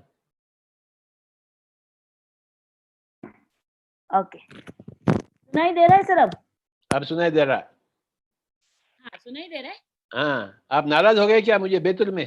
क्यों क्यों नाराज होंगी सर मैं? आप तो नाराज ऐसा दिख रहा था मुझे उस वक्त। नहीं गुरुजी, I want to share one experience with you. मैं ये सारा कुछ नहीं बताऊंगी कि मैं कब ज्वाइन हुई कब नहीं हुई, ये मुझे कुछ नहीं बताना है। अपना माइक अपने मुंह के पास रखो, माइक मुंह के पास रखो। ओके ओके ओके, अभी सुनाई दे रहा है? अच्छा ठीक है। हेलो, ठीक है ठीक है ठीक है, ओके। मैं 2016 से मेडिटेशन में आई हूँ, लेकिन मुझे लास्ट टाइम सौभाग्य हुआ, मैं करताल आई थी। अपना ये जो हुआ था ना महिला महाचक्र, वहां पर करताल आई हुई थी मैं। Very good. तो वहां पर हर टाइम मैं आपसे बात करने के लिए आती थी, पर पता नहीं सर आप मेरे से बात ही नहीं करते थे, बोलते थे दफा हो जाओ दफा हो जाओ, और आप पता नहीं फिर मैंने बात करती थी। तो रोज मैडम जो है कलकत्ता वाले, तो उनको मैंने बोला था कि मैडम आप लास्ट जब सर से मिलने जाओगे तो मुझे ले जाना। तो रोज मैडम ने बोला कि चलो चलो धौड़ मैडम अभी हम मिल लेते हैं, अभी हमारा जाने का टाइम हो गया है लास्ट में। तो हम ऐसे खड़े थे, आप बिल्कुल सामने बैठे थे, आप पूरा वो मैनेजमेंट के साथ बात कर रहे थे, और मैं और रोज मैडम साइड में ऐसे खड़े थे। तो मेरा रिसोर्ट है सर अमरावती हाईवे पे, तो वहां पर पूरा नॉनवेज वगैरह सब चलता है।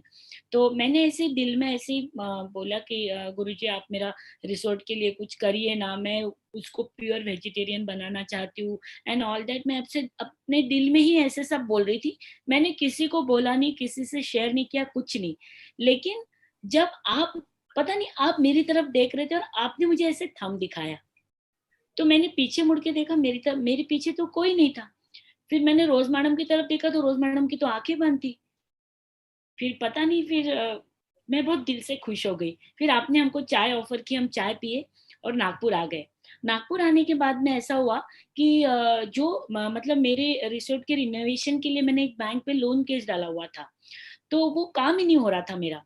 तो एक बार मैं ऐसे 8 साढ़े 8 बजे मेडिटेशन करने के लिए बैठी, पर मेरा दिल नहीं लग रहा था। मैंने ना आपको बोला कि क्या कैसे गुरुजी है, सबको हेल्प करते हैं, कोई ऐसे बोलता है कि ऐसा हो गया वैसे हो गया, मेरे साथ तो कुछ हो ही नहीं रहा है, पता नहीं आप मेरे से नाराज है क्या, मुझे हेल्प नहीं कर रहे गुरुजी आप। ऐसा करके ना मैंने आंखें बंद कर ली। गुरुजी उस दिन मैंने खाना भी नहीं खाया, मैंने आंखें बंद की, कब मैं सो गई मुझे पता ही नहीं चला। और उस रात को मैंने जो देखा गुरुजी, यू कांट बिलीव, मतलब मैं आज भी उसको महसूस करती हूँ तो एकदम कंपकपी से ऐसे बॉडी में हो जाती है। ऐसा हुआ कि मतलब नींद में, सपने में आप आए और आप बोले कि अरे आप अभी तक तैयार नहीं हुए, चलो चलो हमको जाना है।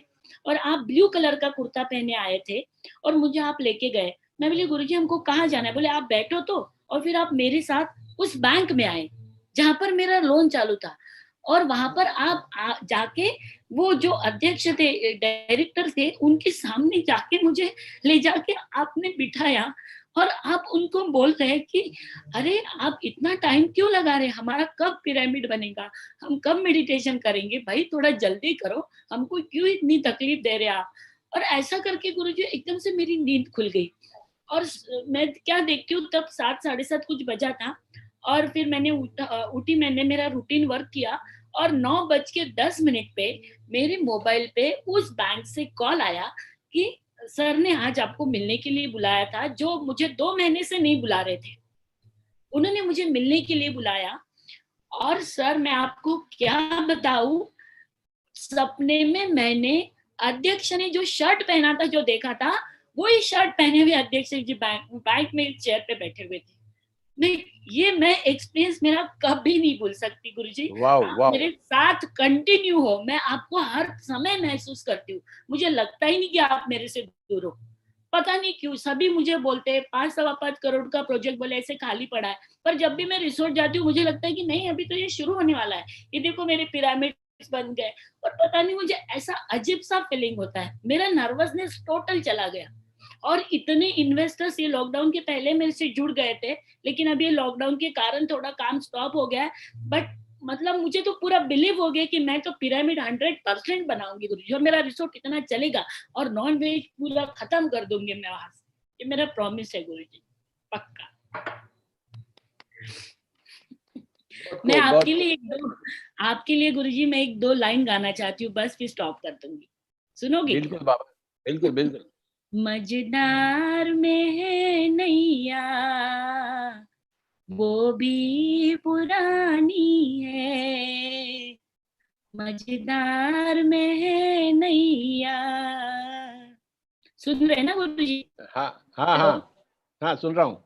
वो भी पुरानी है तुझ पे गुरुदेव जी, किस पार लगानी है, मझधार में है नैया वो भी। Hello, yes yes hello, yes yes yes, आगे बढ़िए। है तुझ पे गुरुदेव जी, किस पार लगानी है। बस, धन्यवाद गुरु जी।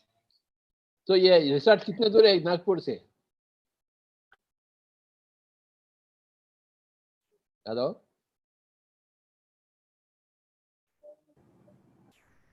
Hello, yes Vivekananda ji, thank you बाबा। Ma'am, I think she left.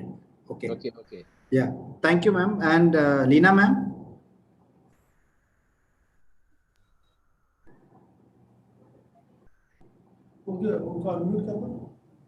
Hello, yes ma'am, please बोलिए। हाँ हाँ, क्या हो रहा है? प्रणाम गुरुजी। और कुछ नहीं, बस चालू है। बोलो और बोलो। मैं बोलना चाहती हूँ 2013 से मैं ध्यान में जुड़ी हूँ, और तब से मैं ध्यान प्रचार करती हूँ, ध्यान सिखाती हूँ। मेरा छोटा सा एक दुकान है, पार्लर, और वहाँ पे जो ही कस्टमर आता है मैं सबको ध्यान सिखाती हूँ। और कई बार तो ऐसा हुआ है कि मैं फेशियल करते करते पैक लगा के कस्टमर को एक को बिठा के दूसरी को सेंटर लेके जाके 10 मिनट का ध्यान करवा के आई हूँ। हेलो, हाँ।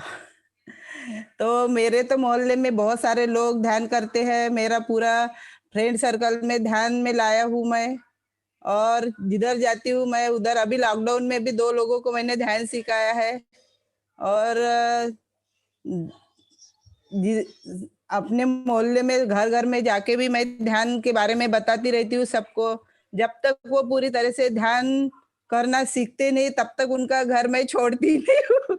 जिस दिन वो ध्यान करना लग गए उस दिन मैं वो घर छोड़ के दूसरा घर चालू करती हूँ जाना। बस, और बहुत सारे एक्सपीरियंस है। जैसे भंडारा पिरामिड में गई थी मैं, वहाँ पे मेरे बहुत सारे मास्टर के दर्शन हुए। वहाँ ध्यान करे तो एकदम प्रेमनाथ गुरुजी से लेके हर मास्टर के मुझे वहाँ दर्शन हुए हैं। और मैं ध्यान में जुड़ी थी तब बहुत डिस्टर्ब थी, बहुत दवाइयाँ खाती थी। इतनी दवाई खाई मैंने, 1 साल के अंदर 1-1.5 लाख की दवाई खाती थी। फिर जब से मैं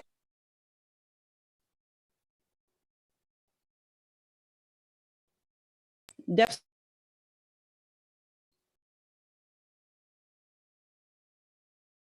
ध्यान सिखाती हूँ और प्योर वेजिटेरियन 3 पीढ़ियों से प्योर वेजिटेरियन है। Very good. और बस धन्यवाद। थैंक यू बाबा। आज पूरा दिन कैसा हुआ? बहुत ही अच्छा हुआ। अच्छा, हाँ।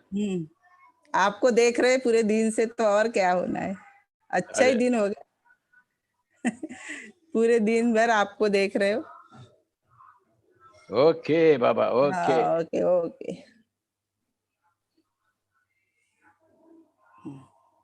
Vivekananda sir, thank you ma'am. Kavita ji, आप चंद्रपुर के हैं ना? Yes sir. मुझे मालूम है। Thank you sir, thank you sir. Thank you. आपका पूरा संदेशा देना। बिल्कुल sir, thank you so much all team ये अपॉर्चुनिटी देने के लिए। सो सर, मेरे मेडिटेशन एक्सपीरियंस को मैं थोड़ा शॉर्ट में बताना चाहूँगी। 2 पार्ट में, मेडिटेशन से पहले मेरी लाइफ कैसी थी और मेडिटेशन के बाद मेरी लाइफ कैसे हुई। तो शुरुआत में बहुत ही ज़्यादा स्ट्रेसफुल लाइफ था, सेल्फ लव, सेल्फ कॉन्फिडेंस की कमी थी, रिलेशनशिप में इश्यूज थे। 7 इयर्स से मुझे सर्वाइकल इशू था, स्पॉन्डिलाइटिस का। तो 2016 में I heard and met mister Vivekananda Manda. उससे पहले सर मैं बचपन से ही मैंने दीक्षा विक्षा ले रखे थे, बहुत सारे पूजा वगैरह किया था। फिर कहीं कुछ अधूरापन था तो मैंने बहुत सारे मेडिटेशन सीखे यहाँ वहाँ, जहाँ ब्रह्मा कुमारी, फिर सिस्टर शिवानी को सुनने के बाद मुझे पता चला कि लाइफ जो पास्ट लाइफ है उसके वजह से जो है अभी ये इश्यूज हो सकते हैं। तो मैं पास्ट लाइफ के लिए सर्च कर रही थी, मैं कहाँ से ये रिग्रेशन थेरेपी कहाँ कर सकती हूँ। तो मैं डॉक्टर न्यूटन के बारे में मैंने सुना, लेकिन मैं उस समय वो फीस अफोर्ड नहीं कर सकती थी। तो फिर विवेक सर से मुलाकात हुई और वेरी फर्स्ट एक्सपीरियंस में उनके पिरामिड में 2 आवर्स का मेडिटेशन था। That experience was being with Buddha himself and वहाँ फिर that was May 2016। Next month जो है मैं रायपुर गई 7 डे स्पिरिचुअल ट्रेनिंग प्रोग्राम करने के लिए, टीचर ट्रेनिंग प्रोग्राम। एंड उस दौरान सर ऐसा था कि मैं एक जगह छोटा सा जॉब कर रही थी, कुछ 6 महीने से मेरी सैलरी नहीं हुई थी।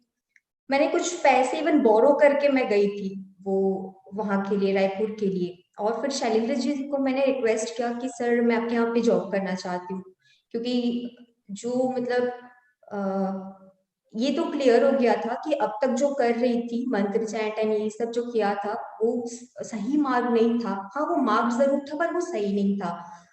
फिर वहां से सर फिर सितंबर में कुछ ऐसा हुआ, एक्चुअली 3 डेज में टाइफाइड हो गया था मुझे।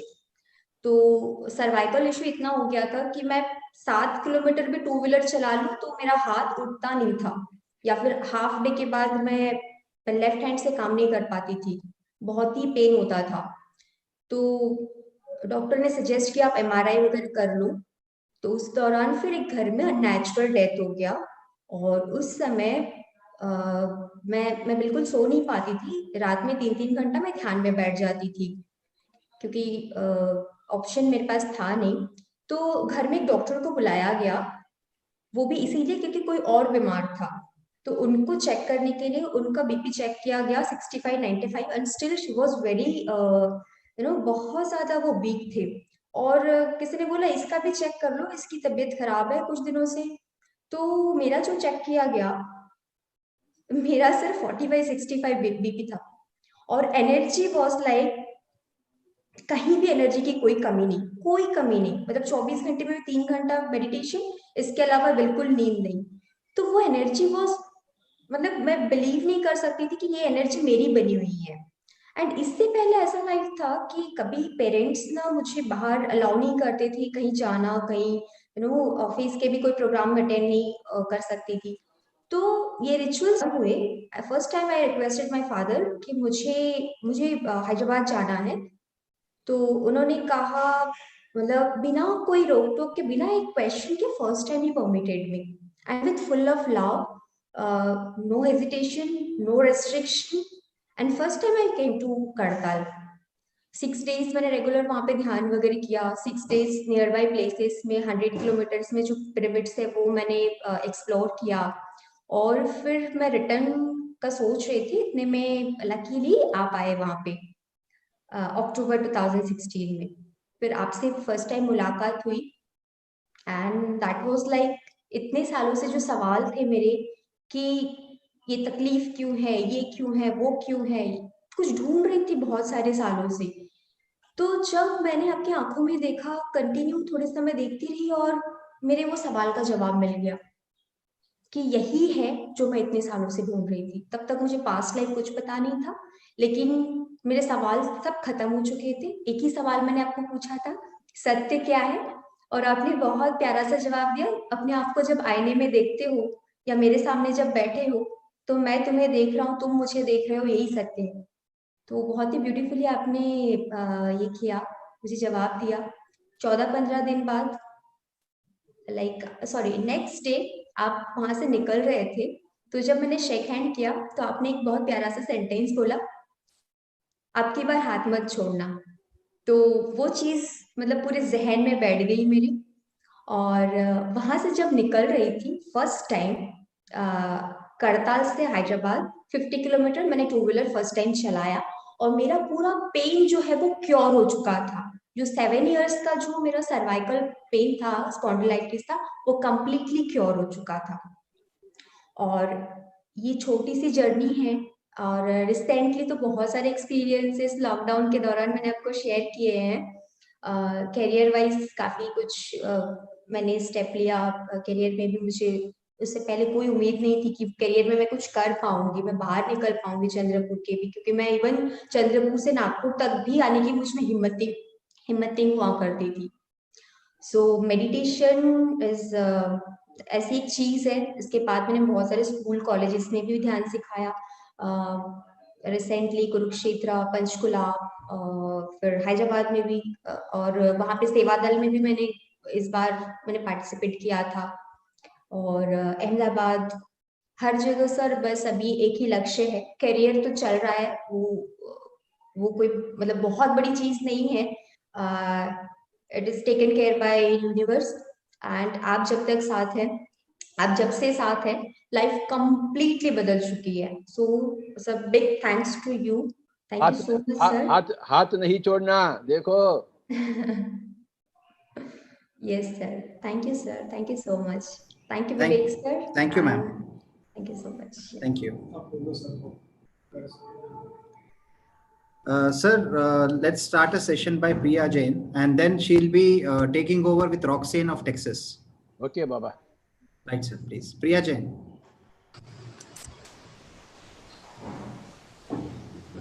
Namaste, Baba. Namaskar, Baba. Baba, actually, Roxanne is here. So I think let me introduce her first. Roxanne. Hello. Okay. Are you able to hear my voice, Roxanne? Okay. So, yes, my dear friends, she is Roxanne. She is from San Antonio, Texas. Her awakening happened back in 2010. Roxanne Swinehart is a conscious speaker and teacher, most known for channeling the entities Orpheus and Sylvester. Since 2013,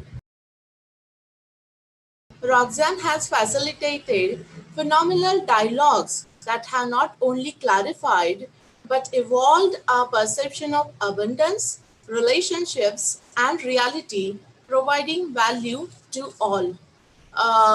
Actually, I would like to say something like how I connected to Roxanne.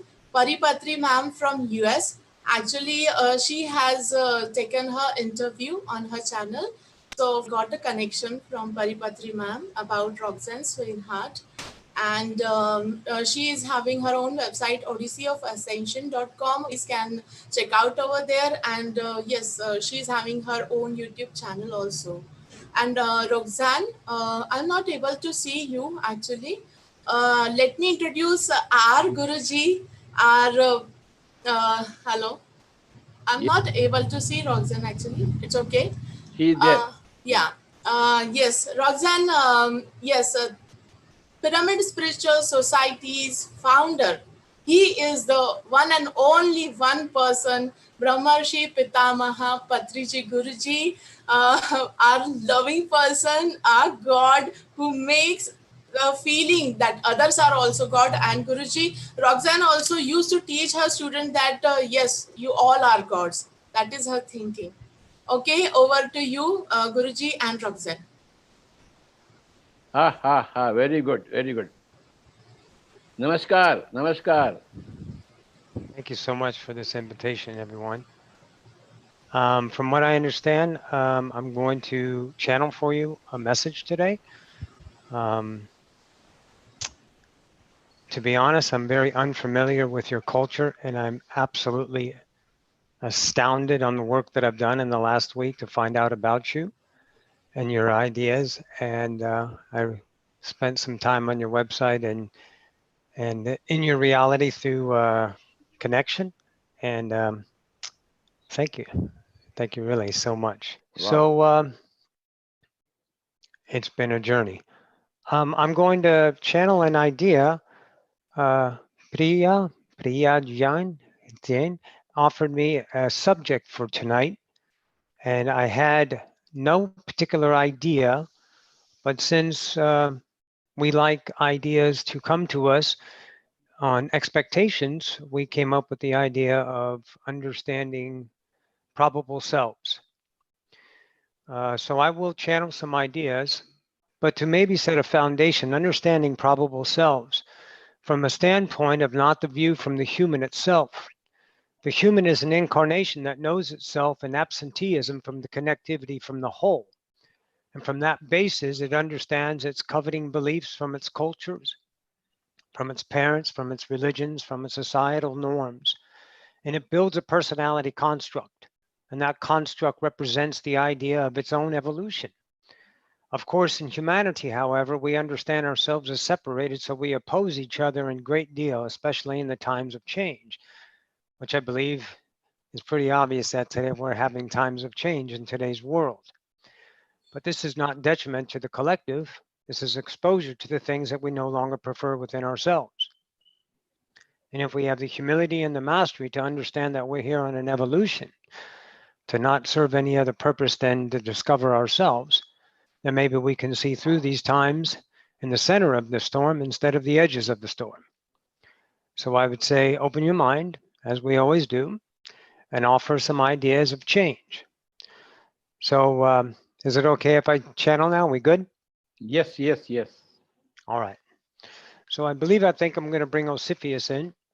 Maybe someone else will come in during it. Really doesn't go in any direction. So let's get to it. Thank you all for joining.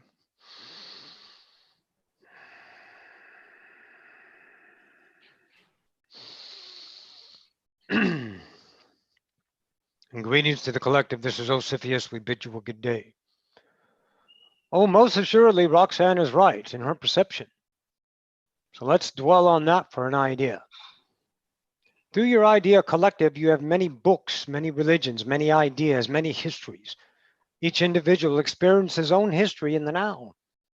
It is defined by its representation of its current vibration.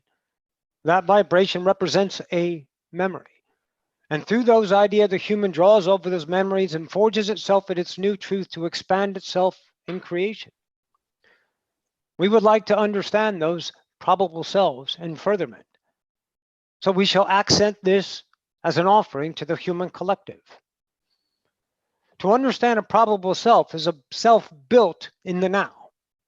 It does not lie in time. It pulls from time. It uses time as its asset, its denomination, its nation, its democracy. its way to be I am, so it knows the reflection of itself evolving, forged in the fire of time, in your space-time continuum of third density. The probable selves you are each and every now is your best self. It can be judged by you, your egoic construct, trying to live up to the fares of humanity that expect you to be in a certain accord with what you find your value. And these probable selves are shed instantaneously from one now to the next. And the human mind can allow yourself the experience of regret, the experience of evolution. But these ideas are for you to understand as a reflection of yourself through the vast drawing of attraction that, with no effort, allows you to be I am. Understand, consciousness, that your singularity is part of a whole, but you are not owed to them and they are not owed to you. Creation chose you to exist. That in and of itself should be enough. So the journey on earth is truly just a passage of discovery. You can label it purpose, meaning. You can label it helping. You can label it victimization. You can label it oppression, domination, obligation, respect. You can forge your fire once again in every singular truth of the now to understand that I am. Law 1 is existence. What is the option? Non-existence. And since you are experiencing I am right now, are you not worth your own view, your own truth, your own singularity, claiming its truth lies in the eye of the beholder? For the journey of everlasting, the masters that all become human are attracted to the experience. Many of you believe in your idea of your consciousness that you are here for purpose, and that is the experience by the attraction. The law gives you the now. Without effort, you have gravity, a body. Without effort, you have sunshine and rain. Without effort, you have food. Without effort, you have air. Without effort, you have I am. And when you start to approach life from the observer, and you can observe your own with humility, surrender, and allowance, you will notice the selves. And in those selves noticed, you will understand yourself as creator, not, yea, not created.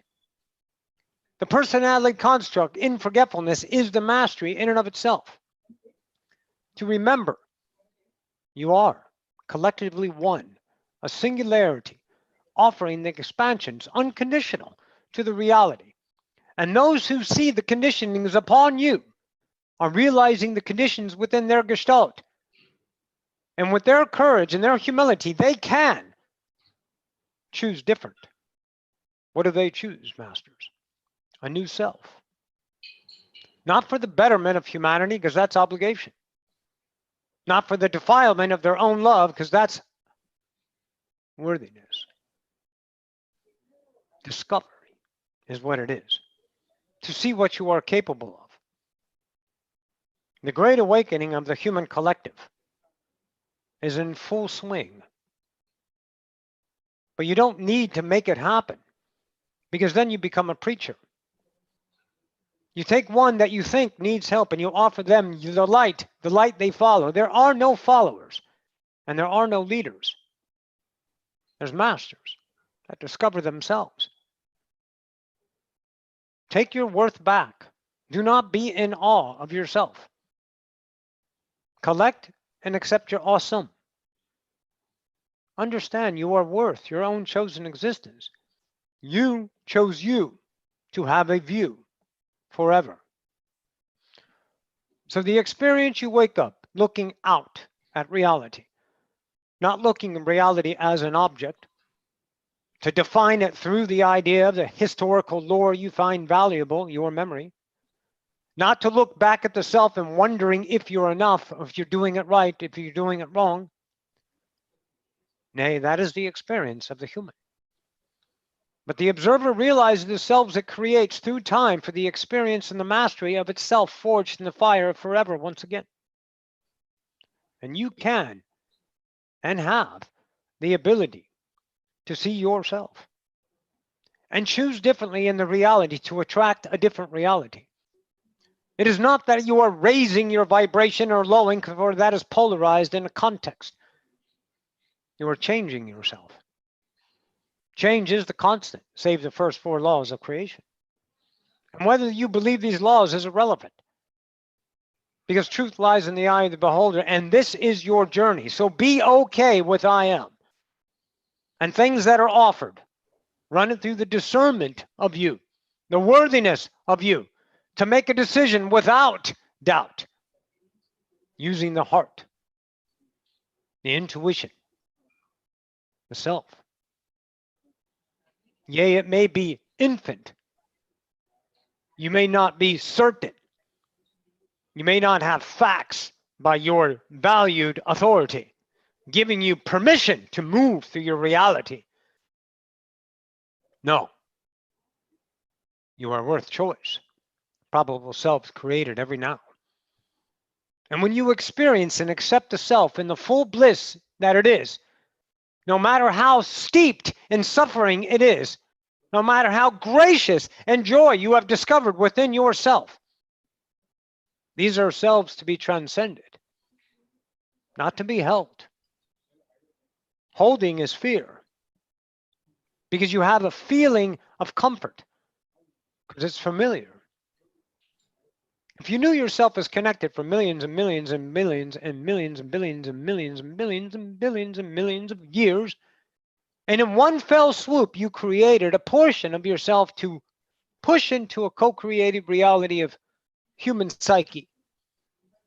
And in that game, in that amusement park, in that master class, there was no connection to the millions and billions and gazillion years that you've been, if you use time as a tool. Would you feel fear? Would you be afraid of your own existence? And you covet the love of whatever is loving, moms, dads, any parental. And a lot of them are rude to you, and they expect, for they were taught to be rude and expect. And you are shuffled into a society of outcome, of productivity, to produce yourself as a citizen, part of, so you may know your worth through the admiration and acceptance of others.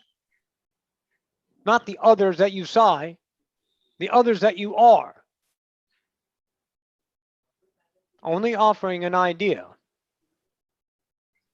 that you are fractaled, for you rely on external love instead of the whole love built in. The wholeness of you that has no lack, has no need, has no want, has no desire. It is in the here and the now, living I am forever. The experience of things undefined to immediately definition coupled with human emotion, your own scale of bottom and top, is in and of itself the recognition of the fractal, the self you built to understand the greatness of I am. And whatever course upon the planet is your choosing is not judged. It is the tools of creation to know thine self. You can give yourself a purpose, then have a purpose. You want to be here to serve others, then serve others. Be the I am and have the courage and resolve. At one fundamental choice, point of now of recognition, that I can choose different, that maybe a new self can be explored, that I don't need to spend a lifetime in a career for external acceptance, external obligation, external respect, external earnings. I'm enough. You are existence in and of itself, masters. Don't discount your presence. live in the I am, and flow through the idea of consciousness with the humility of knowing your existence is enough to discover the thousands of selves you have harbored within you that attract creation to allow you to know yourself. And when you choose, masters, different within, then you choose different attraction. And you will know yourself in the continuation. And you will shed many selves. The self that used to be, the self that needed to, the self that was not allowed because of my beliefs, because of my gender, because of my looks. You can make all the excuses you want to an early grave, and I would beseech ye that you shall, if it is your truth, because there is no end to you. So the journey is pathless, save the creator of the path, because it is the unknowable discovered now. Always taking the known into the unknown,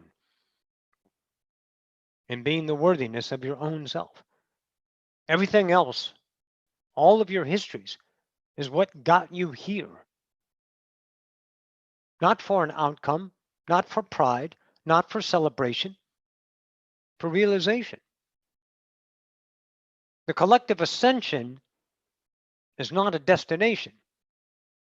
It is a revelation to reveal to yourself that I am.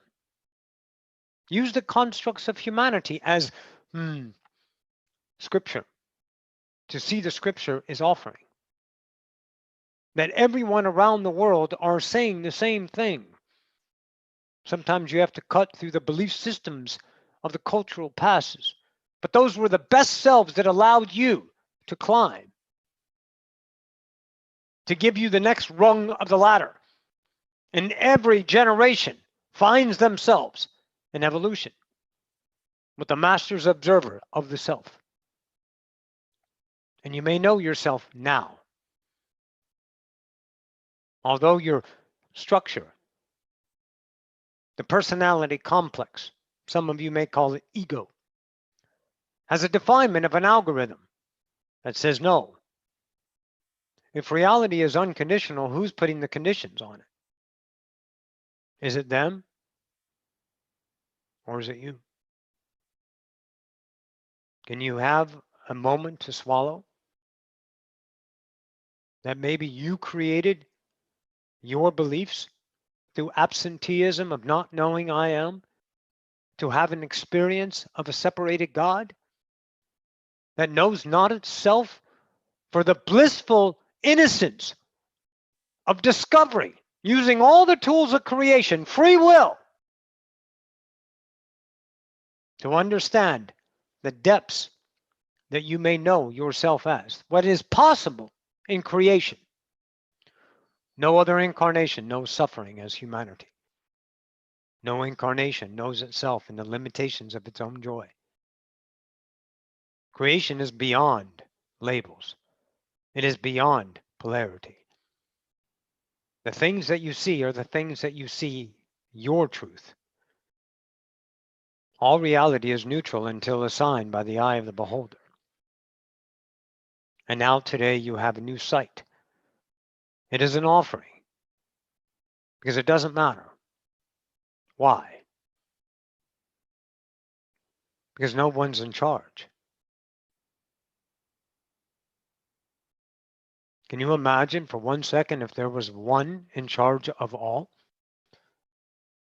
Do you really believe it would be possible then to go beyond yourself if there were someone stopping at the edges of their own expansion? Because they do not use the humility level of all to know itself as one, to go beyond itself with the experience of an infinite number of selves. So wherever you choose, there's no end game to humanity. There is the continuation of I am. It is the same that yesterday you went out to eat, and today you are on a new adventure. That's it. The meaning and the purpose of life is the moment of your own existence. So fear nothing at the end game. You're choosing departing time from the incarnation. Whether it is brought on by walking into the light, or whether you choose to experience a death from life, because you cannot experience death. You only experience death from I am. To know yourself as the master, to remember, to feel your family, once again, your spiritual buddies, your crew, to feel a sense of more, which is constant now. And upon that day, there is no one watching you. They don't have a clipboard and having a check off to make sure you've done your job. And if you didn't, you would have to suffer yourself in failure. That's human. And masters, you are not human. You are creators. Most certainly. So in the continuation of the now, whatever that is, know that you are enough to choose the probable selves that are attracted in the mysteries of time, that you know nowhere out of the blue, it just comes, because it's truth for you to behold. And no one's judging what you choose, save yourself. Someone else judges you. That is a self that accepts judgment. That is self that allows judgment. You have a self that rejects judgment. You have a self that justifies your own existence through product of time.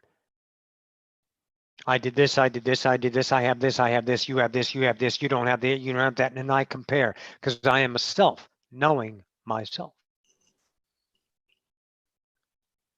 You're a new infant idea of your own self. You have collective whole selves, but have no concern or need or desire to pull off of them, because they are you. You have access to intelligence, not logic. Logic is easily accessible. Go ahead and Google something. Logic is there. It is the definement of the truth's current as the human psyche allows the knowledge to be forthwith, so you may pull from that and use your structured side to define and act upon the reality in a space-time continuum for only the experience of the evolution of human. But the Creator realizes itself now and accesses its all. It's awesome of intelligence present in the moment. And the negation of that is your negation, and that is a self, and that is your truth, and that is your I am. Fearing lies in history, forged in possibilities of time. Fearing is a bought system, a self. Where else in creation do you fear? None.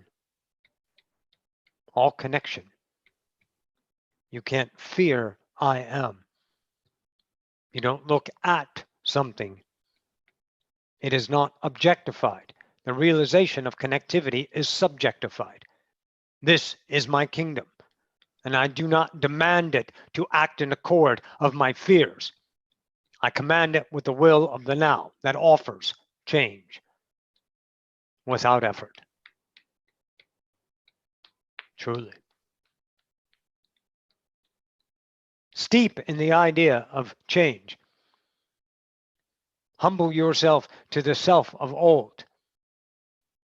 Look at the daily algorithms of habitual selves needed to justify your existence with others. Love yourself and you will attract an eternal lover. And that's everything, isn't it? Because the only thing that said that is not love is you. So when you find yourself in complexity instead of simplicity, then you are evolving the human. And that is choice.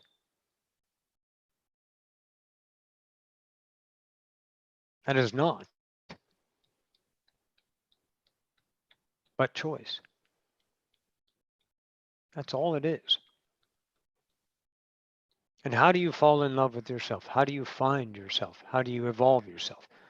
With a syllabus? With a curriculum? I remember all of you. Every single one of you had a portion of a time within the creative memory that you played without a clipboard to check off. I'm going to have fun today. I'm going to have my kids have fun today because I have structured it in an outcome. I have destinations and expectations of myself because you were taught, because you were empty, because you are a master. All of you played as a child with no purpose or meaning. You discovered. You played in the mud. You climbed the trees. You got in trouble to discover yourselves. And then they taught you that you have to be something. That being is not enough. I'm wondering if you can see a lifetime of reinforcement of that, how you cannot see the beauty of yourself without productivity. Maybe you can have new clarity about the awesomeness of your own creative skill to forget yourself. Because as a child, we had no purpose or meaning, yet we were filled with purpose and meaning. Because we understood.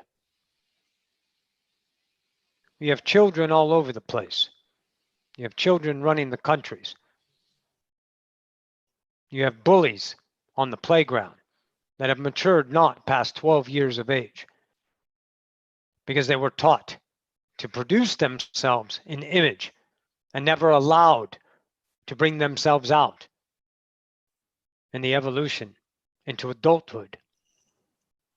So you cry and you scream and you yell and you justify and you've never left the playground because you're still a child within that is afraid of rejection. Husbands, have you ever screwed up and then you fear your wife? Or you fear your boss? You fear you did something wrong and you're going to get in trouble at the age of 35 or 50? How can you get in trouble? Because you have a self. That's how. Because they took you away and taught you how to be something. The selves that were created are monumental in its own priceless objectivity that you found, discovered, created, and became. For the evolution of I am. To be judged on your ability to read. To be judged on your ability to write. To mathematician yourself. To subjectify yourself as an object. To creed on a daily dose needed outside acceptance from authority. You see the selves that you are afraid of. And then you see the selves that you love. Because they are comfortable. They are home to you. Your castle built on the blueprints of time. The truth of that, the truth of that, the truth of that. And your castle is falling. Because it cannot stand, because it is not united, it is divided. The unity of humanity does not occur in getting everyone to think the same way. I think you've tried that for 18 billion years. It doesn't seem to be working. Because there is no one way. There is I am my way. So the unity takes place within the separated self, knowing the constitution that it is. To unify the self, to see diversity of creation allows you to expand with no effort, with what is built in presence,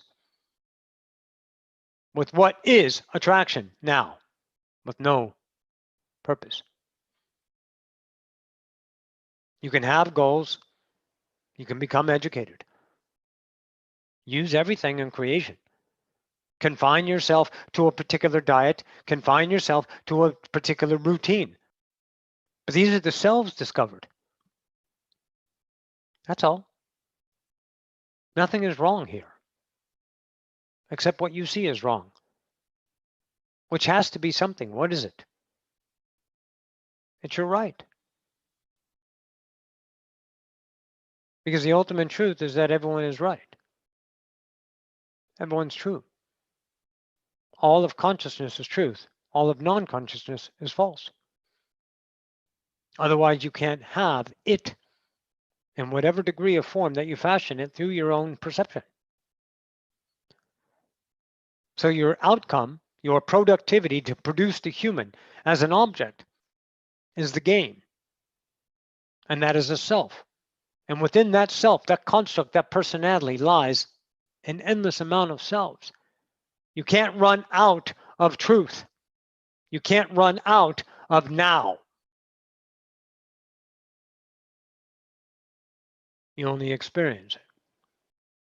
And the expression gives the currency, the exchange. I give, therefore I receive. No, I am. So I am giving and I am receiving because I am consciousness, current. And by the way, God is not all-knowing. God is always knowing. So don't hold yourself in contempt because you didn't know. That's the game. That's the game outside of humanity, is to constantly know. If it is in your idea world, then you are seeing the selves you create through interpretation. You effort yourself to manifest a particular thing in time. Then that is the now self creating an experience, an interpretation, a feeling, the perception of I am. Does that lead to another now? No. It creates the now. You've been taught to become. Have you realized I am? We are human beings, not human becomings. And from there you attract the manifestations that match your current worthiness. And I use worthiness to the human. Outside of humanity, there's no doubt you have not less than I am, because there's no conception of that, perception of that, because connectivity allows you as default, I am. We create I am not to experience I am not. Human. And look at the world you've created. Outstanding. Isn't it? Constantly, every day, you have the ends of your own polarity scale, the value of your own perception, human self, at your beck and call. You can be suffering to the point of extinction because you can't handle it anymore. And then the goodness, the opposing scale, is offered, and you light up, and then you darken, and then you light up, and then you darken, because you work within the parameters of that castle, because you knew no other castle, because no one taught you. You don't need to become something, you're enough. Our education systems didn't offer an idea of expansion. It offered an idea of funneled. Roxanne said, in my time of education, she was never taught to change a tire on a car. She was never taught to do her taxes. She was never taught the fundamentals of life beyond education. And then she was thrown into life and was a fool because she was naive, because she did not know herself. She built many selves, needing her parental figure's love, and spent many years seeking that love because her love to herself was not offered. Your children, masters, or creators. But if you define them as less than, and you need to instill upon your values on them and shove it down their throats because you have no worth for yourself, know that that's the idea is I am. And it's not wrong. It's offering. That should cultivate. I dare say you not go to the freshly planted sapling and tell it how to grow. But the sapling knows its beginning and its end. It knows itself if allowed to be expressed. In the world of separation, it will offer itself and offer you change if you are humble. And you offer it change if you are humble. But you don't have to be humble, and I will say this always. Because this game is not a need. You don't need anyone to act in accord with your truth. Because that's where unconditional happens. That's where creation knows itself. And the now, no matter what you see, it is your truth. So since you spent a lifetime of producing yourself, your leaders are offerers. And any master that needs followers is looking at their mastery to behold, aren't they? That they have opportunity to know themselves as enough. That we can commune as a collective and not lead any further. You have many years left on your planet to work things out in time. But the masters that enlighten themselves are the way showers. To allow others that have no light within themselves to enlighten themselves with worthiness, with choice, with recognition. By the masters who have seen themselves to discover I am. So you become an enlightener. You are a lighthouse on the shore, offering the stormy seas a way home. Not to revere you, not to worship you, but to see within themselves the reflected light of their own worthiness. Because you know yourself and you need no other. Because you are enough. Because you are once again united. And the journey doesn't end. It doesn't have a finite, for that is the ego looking and expecting an outcome. Habit yourself no longer. See the current as is. Understand yourself as endless and priceless. And use whatever tool is current as a truth without regret. Only recognition of evolution of the self. And to realize and see that the productivity happens without defined time of need and desirous outcomes. And realize the pursuit of happiness is not a destination. It's present. The way you see reality that gives you polarity is the self. And within every self of the now is a probable self of change. Whether it is unrecognizable is irrelevant. It will be recognized as you see yourself as truth. Fear nothing. The recognition of a no longer truth and chosen the new truth will offer more blatantly, obviously, light of self. The enlightener become enlightened. The internal kingdom. The self-discovery.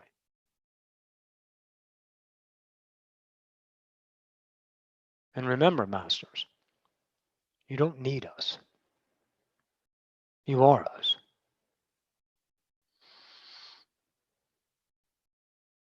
We believe there is a time for Q&A.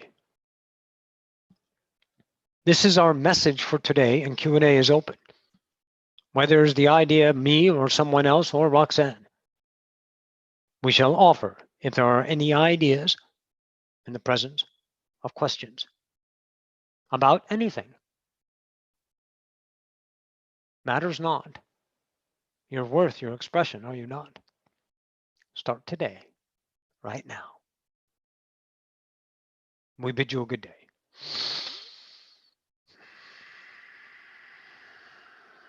Hey guys. Are there questions?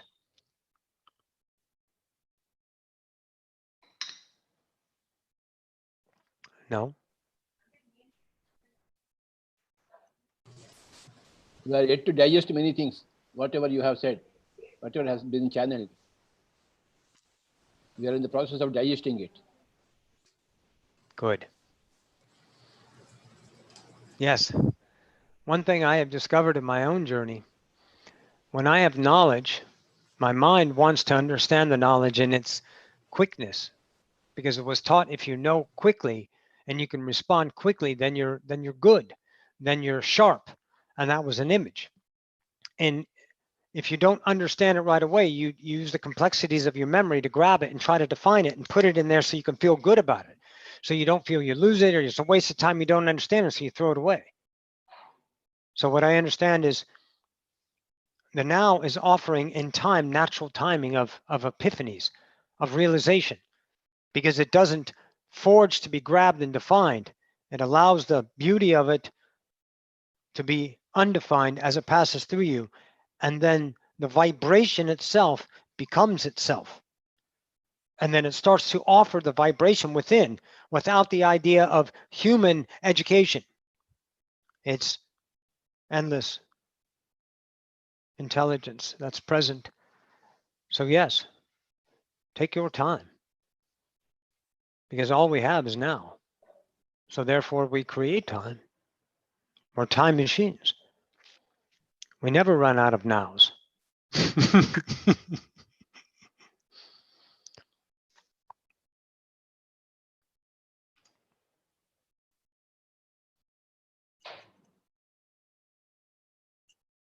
Tell us about your own upbringing.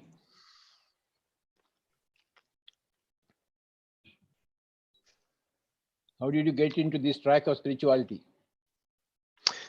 The first awakening I had was 2010, when I realized I had two selves within me. I had a very masculine life because I was born a physical male. But my entire life, I had a different way to see reality, my feminine side. So in 2010, I chose not to express the male side and start being a female side. And of course, humanity has a label called transgender. So I became transgender for human, but I became myself in discovery. And it led to a feeling that I couldn't find in time. You know, you're excited about going to a concert, or you're excited about going out or meeting or being. And when you get there, it is a feeling, it's a certain quality, but it's always defined through the expectations. And in my idea of no longer being expected what I was supposed to be for humanity, the image that I was, then I discovered something. I discovered my own feeling of worthiness without the complementary outside feeding me my worthiness. And I was, of course, rejected quite a bit because I'm change. You know, just like many ideas have changed in the past idea 30, 40, 50 years since I've been on the planet. I'm 53. And so I see that as my awakening. And in 2013, I was offered an idea, go to a guided meditation through a suggestion. And that suggestion, I just went to meetup.com here in America and found the very first thing. And I went there, and these people were spirituality. They had many different ideas from around the world. They had books, Seth material. I was reading Jiddu Krishnamurti. I devoured 7 of his books. Ramtha material, raw material, watching videos, YouTubes. And I started to understand something else that was like the passions of a child. And I couldn't see it as a product. I just kept on feeling it here. And it was so beautiful. I couldn't help but to cry about it, but I wanted it to go away. You know why? Which is the strangest thing. It's really weird. It's because it was too awesome. And see, my worthiness only allowed me so much awesomeness. See, there's always an end to the polarity scale of self-perception. You can only suffer so much, and you can only be so awesome until you recognize and accept the awesome that you are. So I started saying, you know, I'm worth this journey. Even just the words itself, the acceptance of the worthiness gave the change, and I didn't have to do anything to be worthy. And then one day we're having a conversation after I've been with this group for about, you know, every week we did a guided meditation, which was really cool. And I love, you know, and I went out and got my tattoo on my back.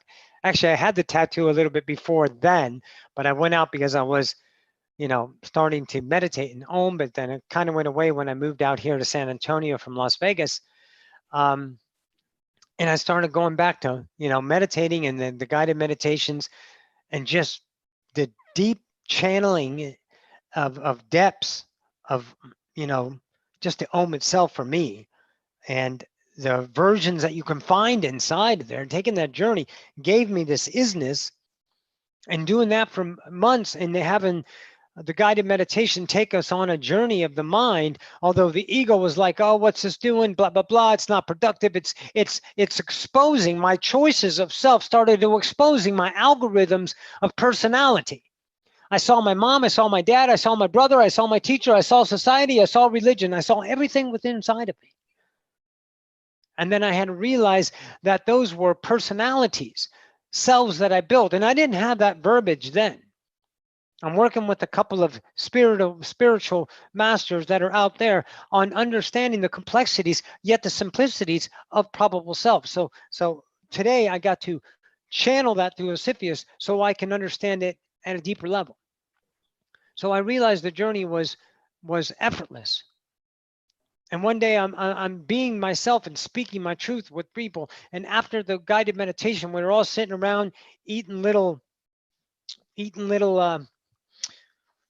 muffins and having coffee. And this voice came to me when we're having a question, and it just clicked inside. It was just me, but it had a different tone. You know, everyone has their thing. How am I? I'm fine. Say it in your head. You have a voice. That's you. That's the I am. Although the ego might think it's this, but the ego is the one that combats that. So you recognize the ego because it's always in opposition. It's resistance. Humor doesn't have resistance. Ecstasy doesn't have resistance. So you know the quality of the two, right?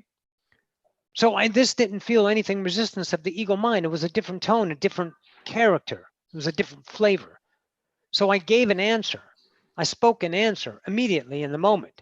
And everyone stopped and goes, holy cow, that was awesome. It was such great wisdom.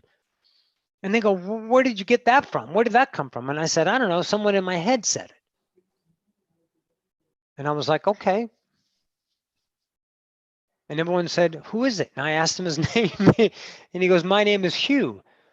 And so me and Hugh had a conversation for about 2 or 3 days. And he was teaching me how to become a channeler, to connect to consciousness. And we use definements. We use Osifius and Sylvester, but as a portion of ourselves. And the gestalt of all that is, all I'm doing is channeling creation through the idea of I am. So those mixtures of energy become an idea, and then we experience ourselves. So I started channeling in 2013 and have been working on myself and discovering the priceless journey that I can't label. If I label it, I take a rainbow and squash it down into gray. Because that's how beautiful it is to be realized. And then enlightenment isn't an outcome. Self-realization is forever. We let go of the commands of time that we need then. We are now. So in short, that's how I awoken. Absolutely wonderful. Absolutely wonderful. Everything comes back to the here and now. Yes. I love the here and now. It showed me that I create there and then. The now creates the past memory. Yes. I want to play my flute for you. Can I do it? Yes. Do you want me to play mine? Yeah, please do it. No. You play yours.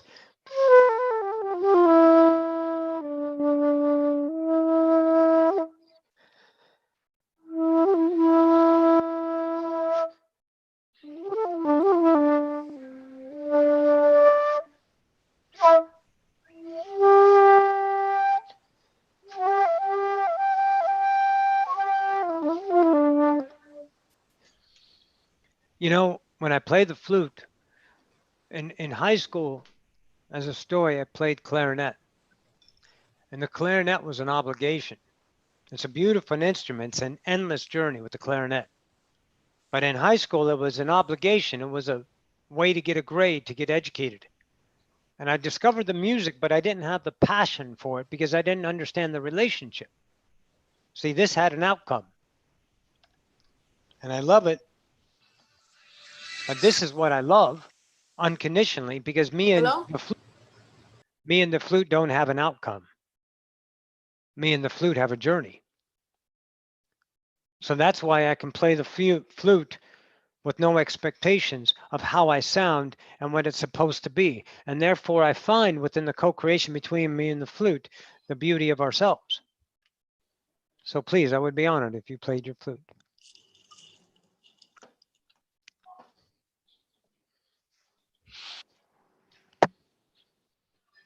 This is my flute. Yes, I do.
So now I have a new inspiration to discover.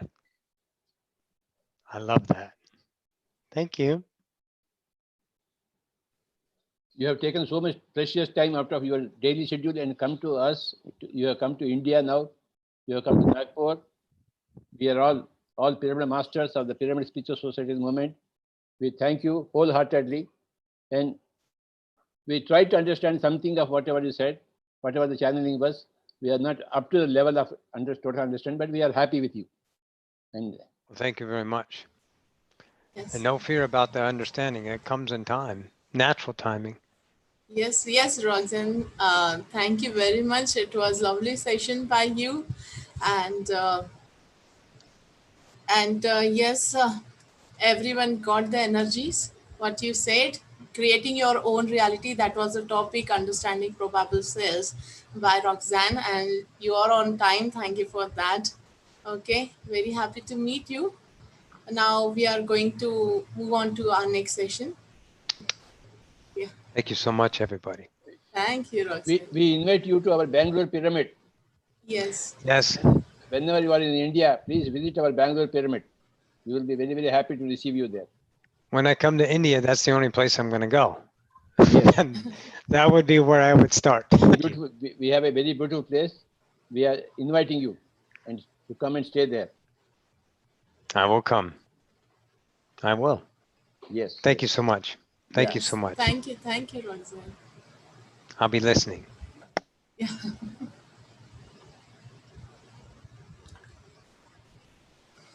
चलो आपके बारे में बताइए. नमस्कार, मैं प्रिया जैन सरोदय नागपुर से हूँ. मुझे एक्चुअली अभी जस्ट एक 1.5 ईयर हुआ है मैं ध्यान में आई। PSSM के बारे में जानने के लिए मुझे पूरा 1 साल लगा। जी हाँ। मैं वो सारे लोगों को ये कहना चाहूँगी सबसे पहले कि आपको जब आपके पास कोई मास्टर आता है तो आप सारे बहुत लकी हैं कि आइए, ध्यान करिए, सीखिए। मेरे साथ थोड़ा-सा अलग हुआ। मेरे एक फ्रेंड ने मुझे ऑटोबायोग्राफी योगी ये किताब कही कि ये पढ़िए करके, ये लाइफ चेंज कर देती है। तो मैंने किताब जैसे पढ़ना स्टार्ट किया, वो एनर्जी ने मेरे ऊपर काम करना स्टार्ट कर दिया। और बस बाद में मैं मेडिटेशन डेली स्टार्ट कर दिया, पर 1 साल लगा मुझे दोस्तों, 1 साल। और मैं ढूंढती रही कि कौन है वो गुरु, मुझे कहाँ जाना है, मुझे और मेडिटेशन में आगे बढ़ना है। रोज फिर बाद में मुझे याद है दिसंबर का मंथ था और वो किताब में मुझे लाहिड़ी गुरुदेव जो है उनसे बहुत स्ट्रॉन्ग कनेक्शन फील हुआ। तो मैंने पूरा 1 महीना रोज ध्यान में बैठकर उनको पुकारा। मैंने कहा देखिए, मैं तो शादीशुदा हूँ, मुझे कहीं हिमालय नहीं जाना है, मुझे कहीं नहीं जाना। आप मुझे जो गुरु है, सच्चा गुरु, उसके पास भेजिए। और मुझे पता है, मुझे अंदर से बहुत स्ट्रॉन्ग फीलिंग आ रही थी कि हिमालय जाऊँ, तिब्बत जाऊँ या कहीं जाऊँ दुनिया के कोने में, मुझे ऐसा गुरु नहीं मिलेगा जो मेरे पास ही कहीं है, सबसे बड़ा जो अभी इस पृथ्वी पर है। पर वो कौन है, कहाँ है, कुछ समझ में ही नहीं आ रहा था मुझे। तो आखिरकार क्योंकि पत्री जी गुरु जी, यस, उन्होंने मेरी परीक्षा ली थी, मुझे बताया अच्छे से। आखिरकार वो दिन था ओशो का बर्थडे था उस दिन, और मैं गई लीना मैडम के पास और मैंने कहा मैडम वो आप कुछ तो भी चाहते हैं कहीं पे तो भी मुझे बताइए। उन्होंने कहा अरे हाँ, पिरामिड सेंटर है। तो रात को 10 बजे वो लेके गए मुझे। और सच बात बोलो दोस्तों, वो जो गेट है ना नागपुर का पिरामिड ध्यान सेंटर, वो बड़ा वाला, मैंने एक कदम रखा, सिर्फ एक कदम, वो दहलीज के अंदर वो जमीन, पूरे वाइब्रेशन, वो मैग्नेटिक फील्ड मुझे पूरी तरह फील हुई। और उसके बाद में तो मैं खुद को भूल ही गई। जितनी देर में थी वो सेंटर पे मुझे कुछ भी याद नहीं। मुझे शर्मा मैडम जो है उन्होंने ध्यान भी सिखाया, मुझे कुछ याद ही नहीं क्योंकि मैं खुली आंखों से ही ध्यान में चली गई। इतना पावर है, इतना पावर है ये पिरामिड मेडिटेशन में, ये पिरामिड स्पिरिचुअल सोसाइटी की हर चीज में पावर है। और फिर उसके बाद से मेरा रोलर कोस्टर जर्नी स्टार्ट हुआ। जनवरी का मंथ था, मैंने फाइनली डिसाइड किया, रोज मैडम का वर्कशॉप हुआ तो, कि यस मैं ध्यान सिखाऊंगी, प्रचार प्रसार करूंगी। और किस्मत ने परीक्षा ली थोड़ी सी। ऐसा हुआ कि मैंने शुरू तो कर दिया था ध्यान सिखाना, जैसे मेरी माँ है, मेरा भाई है, मेरे घर वाले, बोला मैंने, जबरदस्ती किसी को नहीं की कभी। और फिर बस कुछ 5 या 6 महीने की बात थी, उसमें इतना कुछ हुआ मेरी जिंदगी में। पर यस, वो जो भी हुआ ना दोस्तों, उस वजह से आज मैं आपके सामने इस रूप में हूँ। सबसे पहले सबसे पहले मेरे पिताजी घर छोड़ के चले गए बिना बताए। ठीक है, क्या तो मुझे संन्यास लेना है, ओके जाओ। फिर बाद में मेरा भाई, उसे वो मेंटल कुछ प्रॉब्लम हो गई, वो पागलों जैसे जाता था इधर उधर, 1200 किलोमीटर 2 व्हीलर पे घूमता था, वो अलग। और तीसरा मेरी माँ का, उसे भी थोड़ा सा ये सारी चीज़ों से स्ट्रेस हुआ। और मुझे याद है अभी 1 साल होने को आ रहा है उस किस्से को। मेरे पिताजी ने दीक्षा ले ली, मुनि दीक्षा, हम जैन हैं। और फिर बाद में वो सब मम्मी ने जो देखा, उसके बाद में she was in a mental shock कि 3rd डे वो मतलब शी लेफ्ट हर बॉडी, उन्होंने सुसाइड किया। और मेरा भाई तो था, और बाकी का भी वो पूरी तरह मतलब उसको मेंटली वो काम नहीं से गया। अभी 3 दिन में किसी लड़की का पूरा मायका पूरा बिछड़ जाता है, पूरा खत्म हो जाता है। और पता है मैं कैसी थी दोस्तों? बिकॉज ऑफ दिस माय गुरुजी, ये एस्ट्रल मास्टर्स, ये पिरामिड स्पिरिचुअल सोसाइटी, मैं कैसे थी आज अभी इस वक्त जिस फॉर्म में हूं ना, उसी फॉर्म में थी मैं दोस्तों। मुझे अभी भी याद है, गुरुजी कहते हैं अरे ध्यान ऐसी चीज है कि किसी चीज से भी बाहर निकाले। ध्यान ऐसी चीज है कि वही आपको मदद करेगी, ना माँ, ना बाप, ना भाई, ना बहन, कोई रिश्तेदार काम में नहीं आएगा, और वही हुआ। गुरु जी कहते हैं कि ध्यान आप कभी भी किसी भी वक्त कर सकते हो। वो मैंने किया प्रैक्टिकली। मैंने, मेरी माँ की जब अर्थी आई तो मैं ह्यूमन मोड में थी, नॉर्मल। मैंने कहा मैं नहीं देख सकती, ये मैं नहीं देख सकती। तब ने बोला नहीं नहीं देखना पड़ेगा। फिर मैंने चूज किया। मैंने कहा मैं क्या करूंगी, मुझे ये चीजें नहीं चाहिए, ये कुछ काम का नहीं है, ये जो भी हो रहा है मुझे समझ में आया, ये कुछ तो भी गड़बड़ है। मैंने वहां पे ध्यान किया बैठ के वहां पे, और उस दिन मैंने खुद को देखा, मेरे भगवत तत्व को मैंने जाना कि जब मैं 6 महीने से ध्यान कर रही हूँ तो मैं क्या हूँ, मुझे कोई फर्क नहीं पड़ा। मैं निर्विकार थी। ओके, हो रहा है, होने तो भाई, होता है, अभी क्या करे, जो जिसका हर किसी का डिसीजन है, हर किसी की लाइफ है। और मैंने वो बिल्कुल एकदम शांत भाव से देखा। और उससे बाद से जो अवेकनिंग मेरी हुई ना दोस्तों, ट्रांसफॉर्मेशन जिसे कहेंगे, ऐसे जो भी मुझे मिलने आएगा, डरता था कोई भी कि अरे यार क्या होगा, क्योंकि ये चीज होने के पहले ही 2 साल पहले ही मैं जब प्रेग्नेंट थी, मेरा पहला बेटा, मतलब मेरी पहली बेटी थी, वो पेट में ही चली गई 8 मंथ में। I lost her. ओके, तो मैं 2 साल तो मेंटल स्ट्रेस में ही थी। और तो भी सबको लगता था यार अभी तो बच्चा का ये हो गया, अभी माँ का, अभी ये लड़की से कौन कैसे बात करेगा। पर जो आता था ना हिम्मत करके, वो देखता था अरे यार ये लड़की के चेहरे पे तेज कैसे, क्या है, ये क्या कर रही है ये लड़की। और जो भी मुझे देखता है ना, आज तक का दिन है, हर कोई ध्यान में आता है, हर कोई आता है। ये पिरामिड का कमाल है, ये ध्यान का कमाल है। और ऐसे ऐसे सुंदर अनुभव हुए दोस्तों, ऐसे ऐसे सुंदर अनुभव हुए कि मैं आपको बता नहीं सकती हूँ। बस उसके बाद से जो लगी हूँ ना, मैं ध्यान प्रचार के लिए, ये मेरा पैशन है, मेरा पैशन। जो गुरुजी का हर एक शब्द है ना, वो मेरा भी शब्द है। गुरुजी जितने इससे बोलते हैं, मैं भी उतने इससे बोलती हूँ कि हाँ, हम भगवान हैं, मैंने जाना। गुरु वो होता है जो अपने भगवत तत्व को जगाया। ये वो गुरु है जिसने मेरे अंदर के भगवान को जगाया है। और आज मैं चाहूंगी कि मेरे इस सेशन से आपके सबके अंदर का वो भगवत तत्व मैं जगा पाऊं। बस यही मेरी विनती है और यही मेरा एक्सपीरियंस है। That's me. गुरुजी नमस्कार करती हूँ आपको। तो क्या मैं शुरू करूं? Please please. ओके, तो हम अभी देखने जा रहे हैं, काफी सारे नए लोग हैं, इसलिए मैं उस हिसाब से लूंगी। Yes, so my dear friends, welcome to Pyramid Spiritual Society Movements digital ध्यान यज्ञ नागपुर एडिशन। मैं प्रिया जैन सरोदय आप सभी का स्वागत करती हूँ आज के टॉपिक पे, the new age ascension path.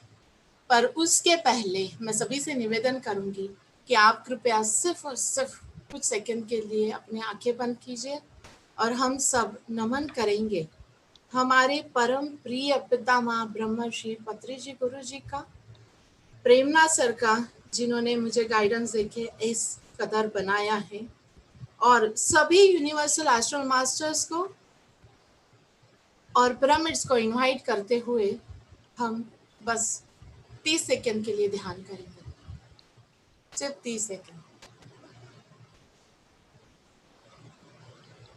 अपने सांसों पर ध्यान रखिए, आंखें बंद ही कीजिए।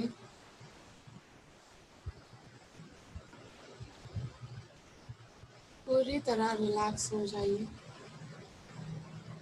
अपनी बॉडी को ढीला छोड़ दीजिए, बिल्कुल ढीला।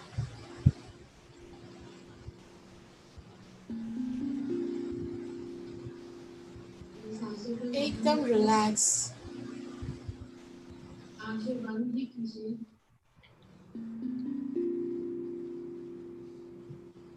महसूस कीजिए अपनी सांसों को।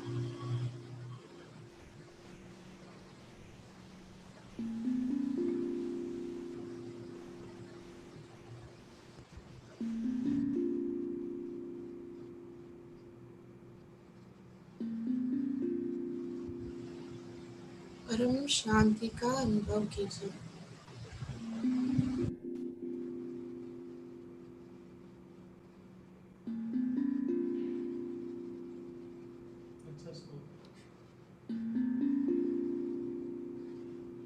अपने अंदर जाते हैं, थोड़ा गहरा और गहरा, और संकल्प लेते हैं कि जो ज्ञान हमें अभी यूनिवर्सल मास्टर्स के द्वारा मिलने जा रहा है वो हमारे कण कण में जाके बस जाए, और आज हम सब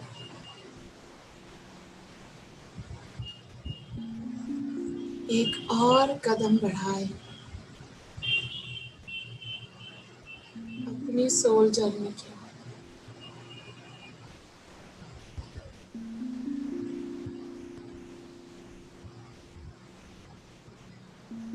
रिलैक्स,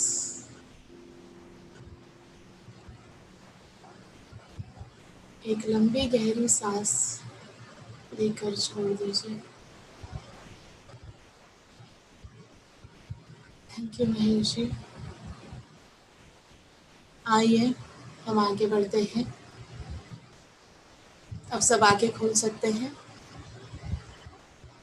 तो मैं अभी आज आपको न्यू एज एसेंशियल पाथ पर लेके जाने वाली हूँ।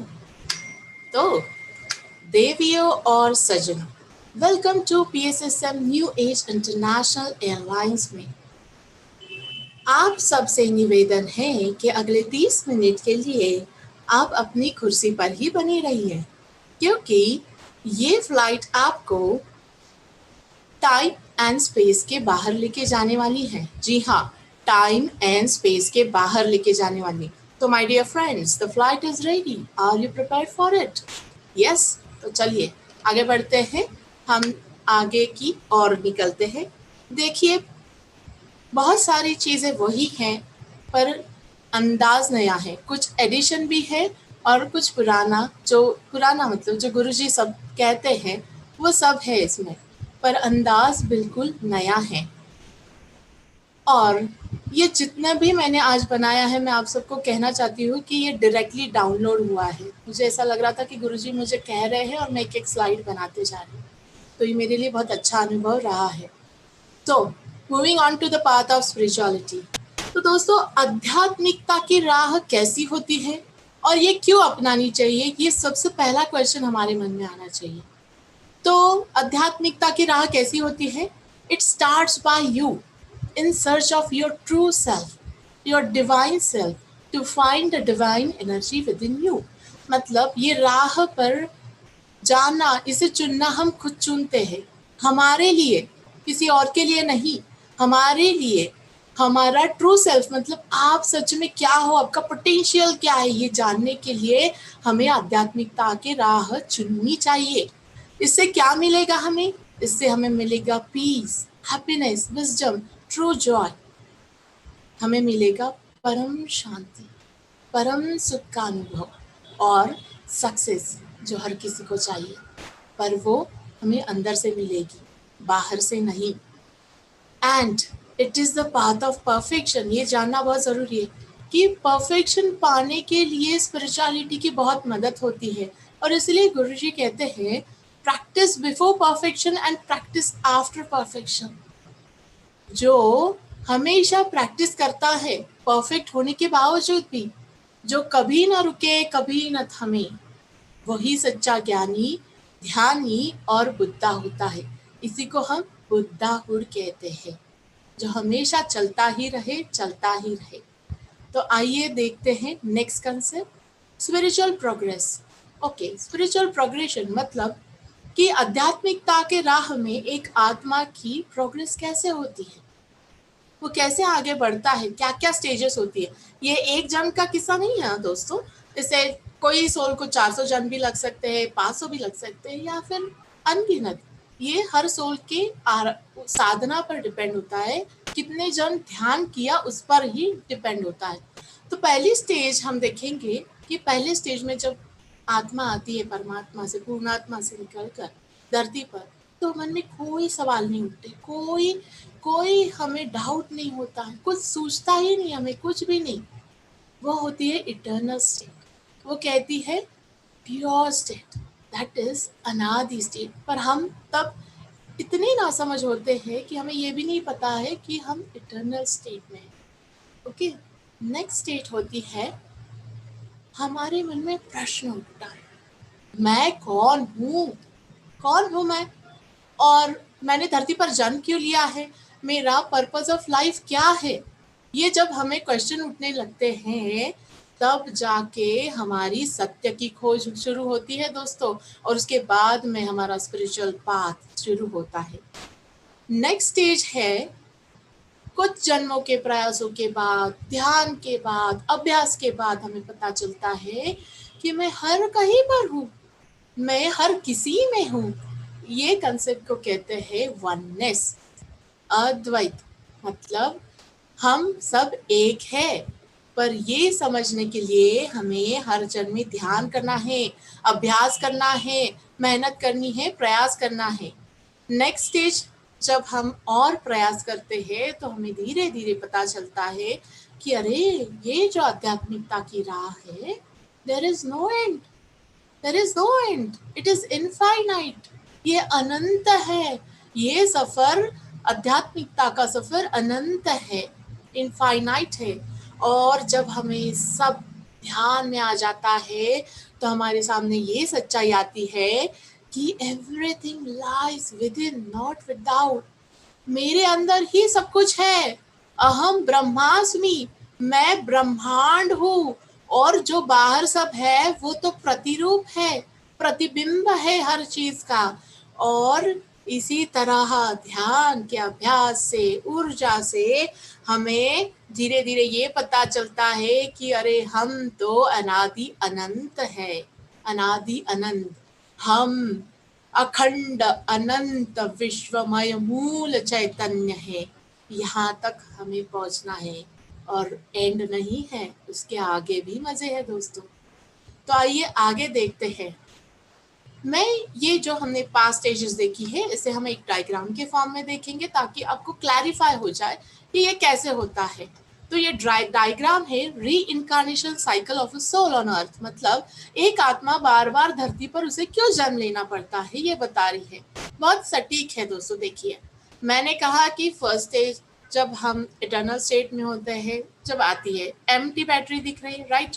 सेकेंड जो है वो है हमारा नेक्स्ट स्टेज, जब हम धीरे धीरे आगे बढ़ते हैं। पर एक चीज गौर कीजिए दोस्तों कि इनमें ये जो चार्जिंग हो रही है ना बैटरी की, ये इलेक्ट्रिसिटी से हो रही है। उसी तरह हमारी जो चार्जिंग होती है ना वो सिर्फ और सिर्फ ध्यान से होती है, वो उस विश्व शक्ति से होती है। इसलिए ध्यान हर किसी को जरूरी है, हर काम के लिए हमें ऊर्जा चाहिए। और दूसरी बात ये कि 3 कलर इसमें दर्शाए गए हैं, रेड, येलो और ग्रीन। तो ये 3 गुण दर्शाते हैं। मतलब जो साइकिल्स में एक आत्मा जाती है, एक पहला होता है तमोगुण, फिर बाद में होता है रजोगुण, और लास्ट में होता है सद्गुण।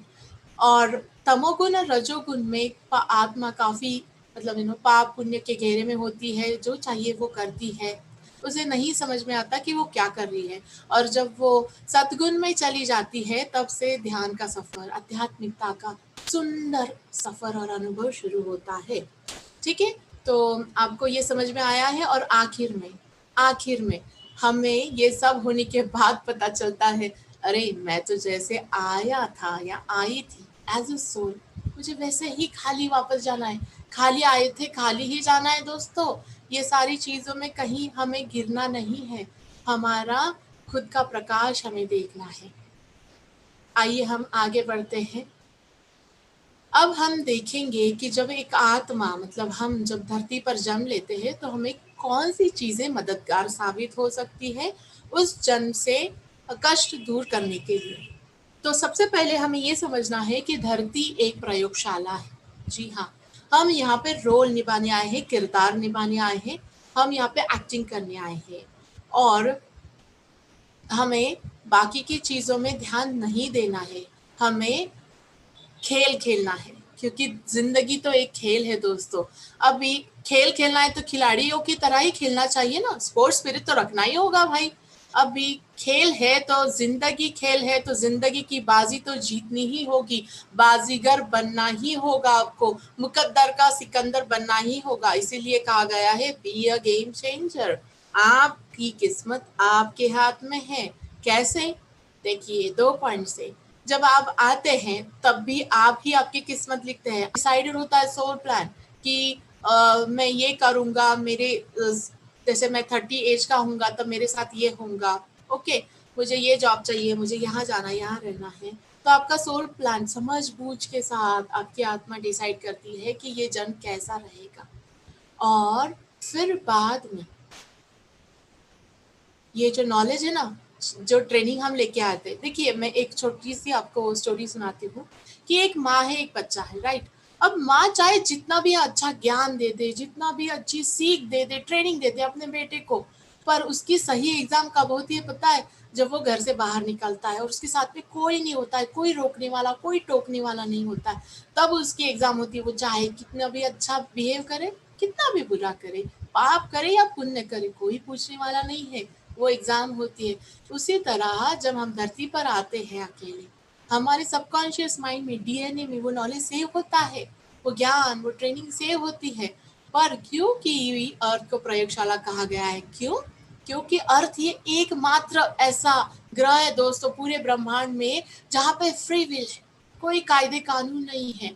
इसीलिए यहाँ पे आपकी परीक्षा ली जाती है। अगला पॉइंट है, बहुत इंपॉर्टेंट है ये पॉइंट दोस्तों, कि जैसे हमने कहा कि ये जंग है, ये खेल है। अभी जंग हमें लड़ने जाना है तो 2 हथियार तो देने बनते हैं, है ना? तो 2 हथियार क्या होते हैं पता है हर किसी के पास? वो होते हैं tools of progression, free will और थॉट पावर। फ्री विल, आपको पूरी छूट है, आप जो चाहिए वो कर सकते हैं।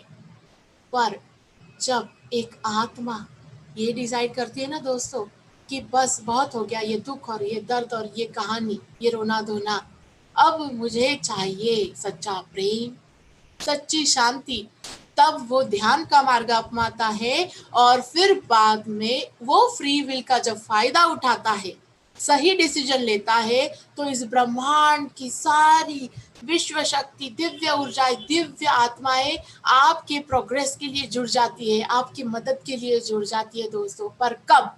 जब आप अपने फ्री विल का सही इस्तेमाल करोगे तब। अगर गलत राह चुनोगे, कोई रोकेगा टोकेगा नहीं, पर कोई मदद भी नहीं करेगा। और जब सही डिसीजन होता है तब जाके दूसरी पावर हमारे हाथ में आती है। वो कौन सी? थॉट पावर, संकल्प शक्ति। एक थॉट से हम कुछ भी कर सकते हैं दोस्तों, कुछ भी कर सकते हैं एक थॉट से। और इसका जीता जागता उदाहरण हमारे परम प्रिय ब्रह्मर्षि पितामह पत्री जी गुरु जी, उन्होंने संकल्प लिया, उन्होंने डिसाइड किया कि मैं हर किसी को ध्यानी बनाऊंगा, मैं पिरामिड जगत और शाकाहार जगत का निर्माण करूंगा। आप सब इसके साक्षीदार है। आज ये हो ही रहा है, पूरे विश्व में इसकी चर्चा हो ही रही है, हर कोई ध्यानी बन ही रहा है। आप, मैं, हम सब जुड़ गए हैं ना इस संकल्प को पूरा करने के लिए। तो अगर वो कर सकते हैं तो हम क्यों नहीं कर सकते? वो, मैं, आप, कोई अलग नहीं है दोस्तों, हम सब एक है और हमें ये करना ही है। हमें बाजीगर बनना ही है, हमें मुकद्दर का सिकंदर बनना ही है। याद रखिएगा दोस्तों, अपने ब्रेन के कंप्यूटर में ये 2 वर्ड को फीड कर लीजिए, सेव कर दीजिए। ये 2 चीज आपको काम में आएगी, फ्री विल और थॉट पावर। ठीक है, अभी नेक्स्ट पॉइंट हम देखते हैं, समर्पण, सरेंडरेंस। कितना सुंदर होता है खुद को अर्पण करना और भूल जाना। अब आप पूछोगे खुद को क्यों अर्पण करना और किसे अर्पण करना? तो उसका जवाब ये है कि खुद को, हमें खुद को ही अर्पण करना है। किस लिए करना है? ताकि हम सच्चाई तक पहुंच सके, अपने डिवाइन सेल्फ तक पहुंच सके। आपको ये जानना है कि मैं शरीर नहीं हूँ, अर्पण कर दीजिए इसे। मैं तो प्रकाश हूँ, ये हमारा निज स्वरूप है और ये हमें समझना जरूरी है। इसीलिए हमें समर्पण करना है। और फिर बाद में आपको पता चलेगा कि मैं तो अखंड अनंत विश्वमय मूल चैतन्य हूँ, मेरे हाथ में सब कुछ है, मैं खुद ब्रह्मांड हूँ। ठीक है दोस्तों, ये था समर्पण। अब आगे बढ़ते हैं। हम सब बचपन से लेके आज तक जो भी देखते आए हैं, जो भी सीखते आए, जिस भी इन्वायरमेंट में रहे हैं, वो एक्चुअली हमारा पैटर्न बन चुका है। कैसे? कंस्ट्रक्टिव डिस्ट्रक्टिव हम ढल चुके हैं। हम कोई भी चीज, कुछ भी एक ही एंगल से देखते हैं, डिस्ट्रक्टिव पैटर्न, कुछ भी हो जाए। वैसे तो एग्जाम्पल कई सारे हैं, पर मैं एक एग्जाम्पल देना चाहूंगी। ये जो मेरा सफर रहा है उसमें मुझे भी ऐसा ही होता था, मैंने ये सीखा, इसलिए मैं आपको बता रही हूँ। डिस्ट्रक्टिव पैटर्न मैंने कई लोगों को देखा है, मास्टर्स को सुना है ये कहते हुए, मुझे ऊर्जा बहुत ज्यादा हो गई है आज, मुझे कैसे तो भी हो रहा है, अब मैं क्या करूं, ग्राउंडिंग करूं, चलो ग्राउंडिंग करते हैं, ये करते हैं, वो करते हैं। नहीं नहीं नहीं नहीं, मैं एक काम करती हूँ, मैं अभी ना ध्यान ही कम कर देती हूँ, वही ठीक है। क्यों क्यों ध्यान कम करना? आपको पता है ना हम क्यों ध्यान करते हैं? उस दिव्य शक्ति को पाने के लिए। उससे क्या होता है? शांति मिलती है, सुकून मिलता है, हमारा घर स्वर्ग बनने लगता है। तो क्या वो शक्ति आपको तकलीफ दे सकती है भला? नहीं। तो क्यों तकलीफ होती है? हमारे डिस्ट्रक्टिव थिंकिंग पैटर्न की वजह से। क्योंकि हमें ये पता चलता है कि हम हर बार ऐसे सोचते हैं तो वो हमें उसका तकलीफ होने लगता है, उस ऊर्जा का। ठीक है, तो डिस्ट्रक्टिव पैटर्न हमें अब भी डिलीट करना है।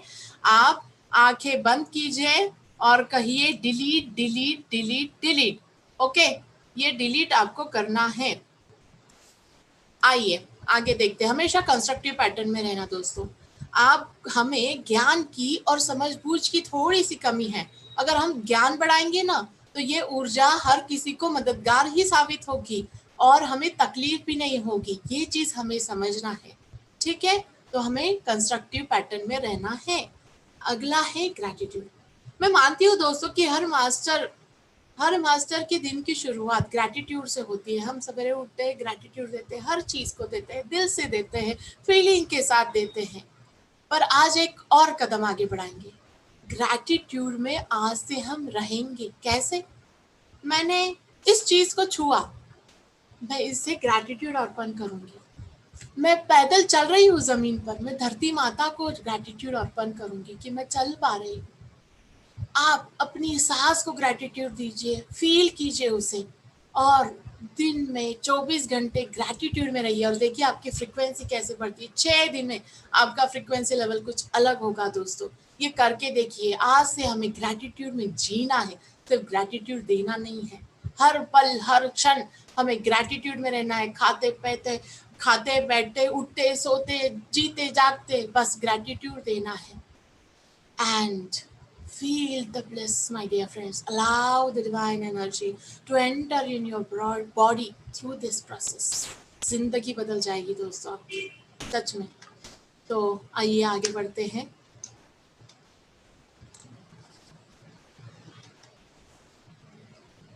अगला पॉइंट है स्पिरिचुअल मॉडल ऑफ लर्निंग, जो हमें गुरुजी बताते आए हैं। आज मैं उसे ना अलग अंदाज में और कुछ अलग ढंग में आपको बताना चाहूंगी कि कैसे ये कोरिलेट होता है स्पिरिचुअल साइंटिफिक पैटर्न में।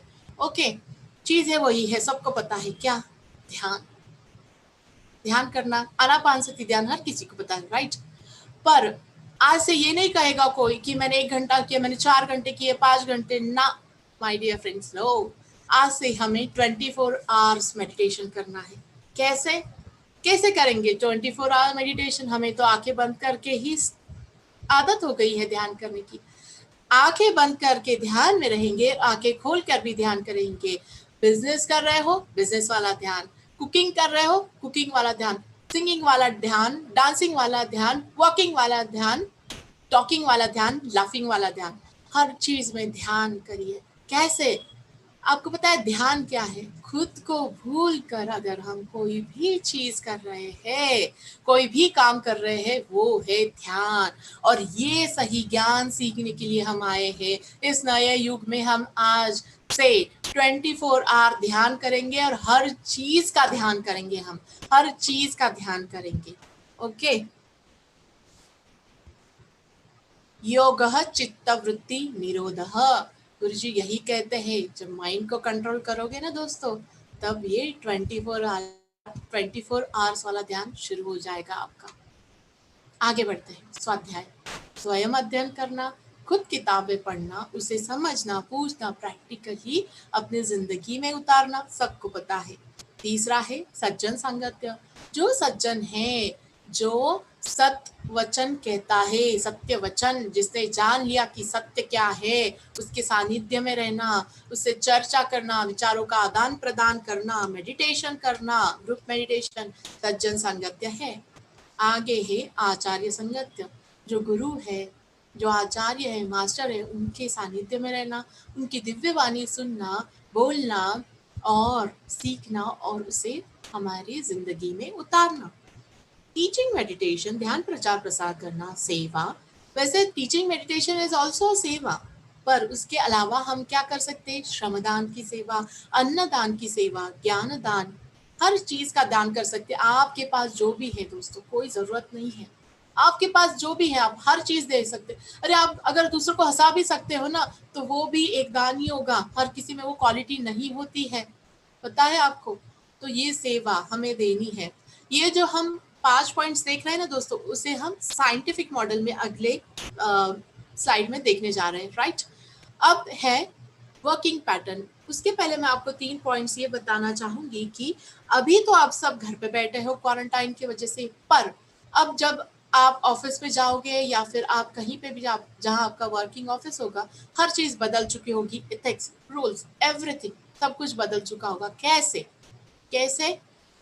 तो skillful work in the right consciousness is the state of योग।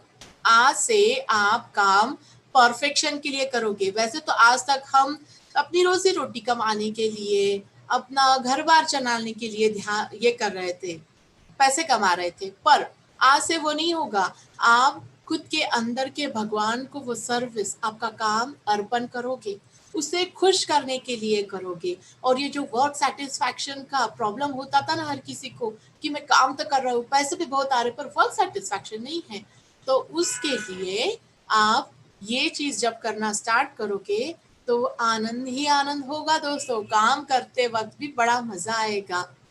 कर्मण्येवाधिकारस्ते मा फलेषु कदाचन।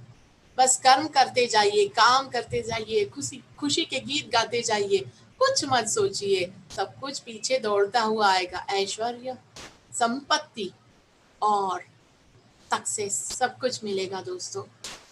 तो अगला पॉइंट है नेक्स्ट, न्यू एज में developing the skills.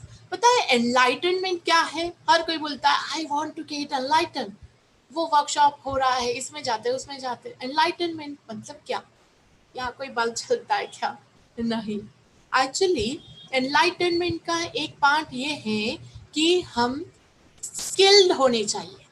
Okay, we have to be proficient, perfect, pro बनना चाहिए।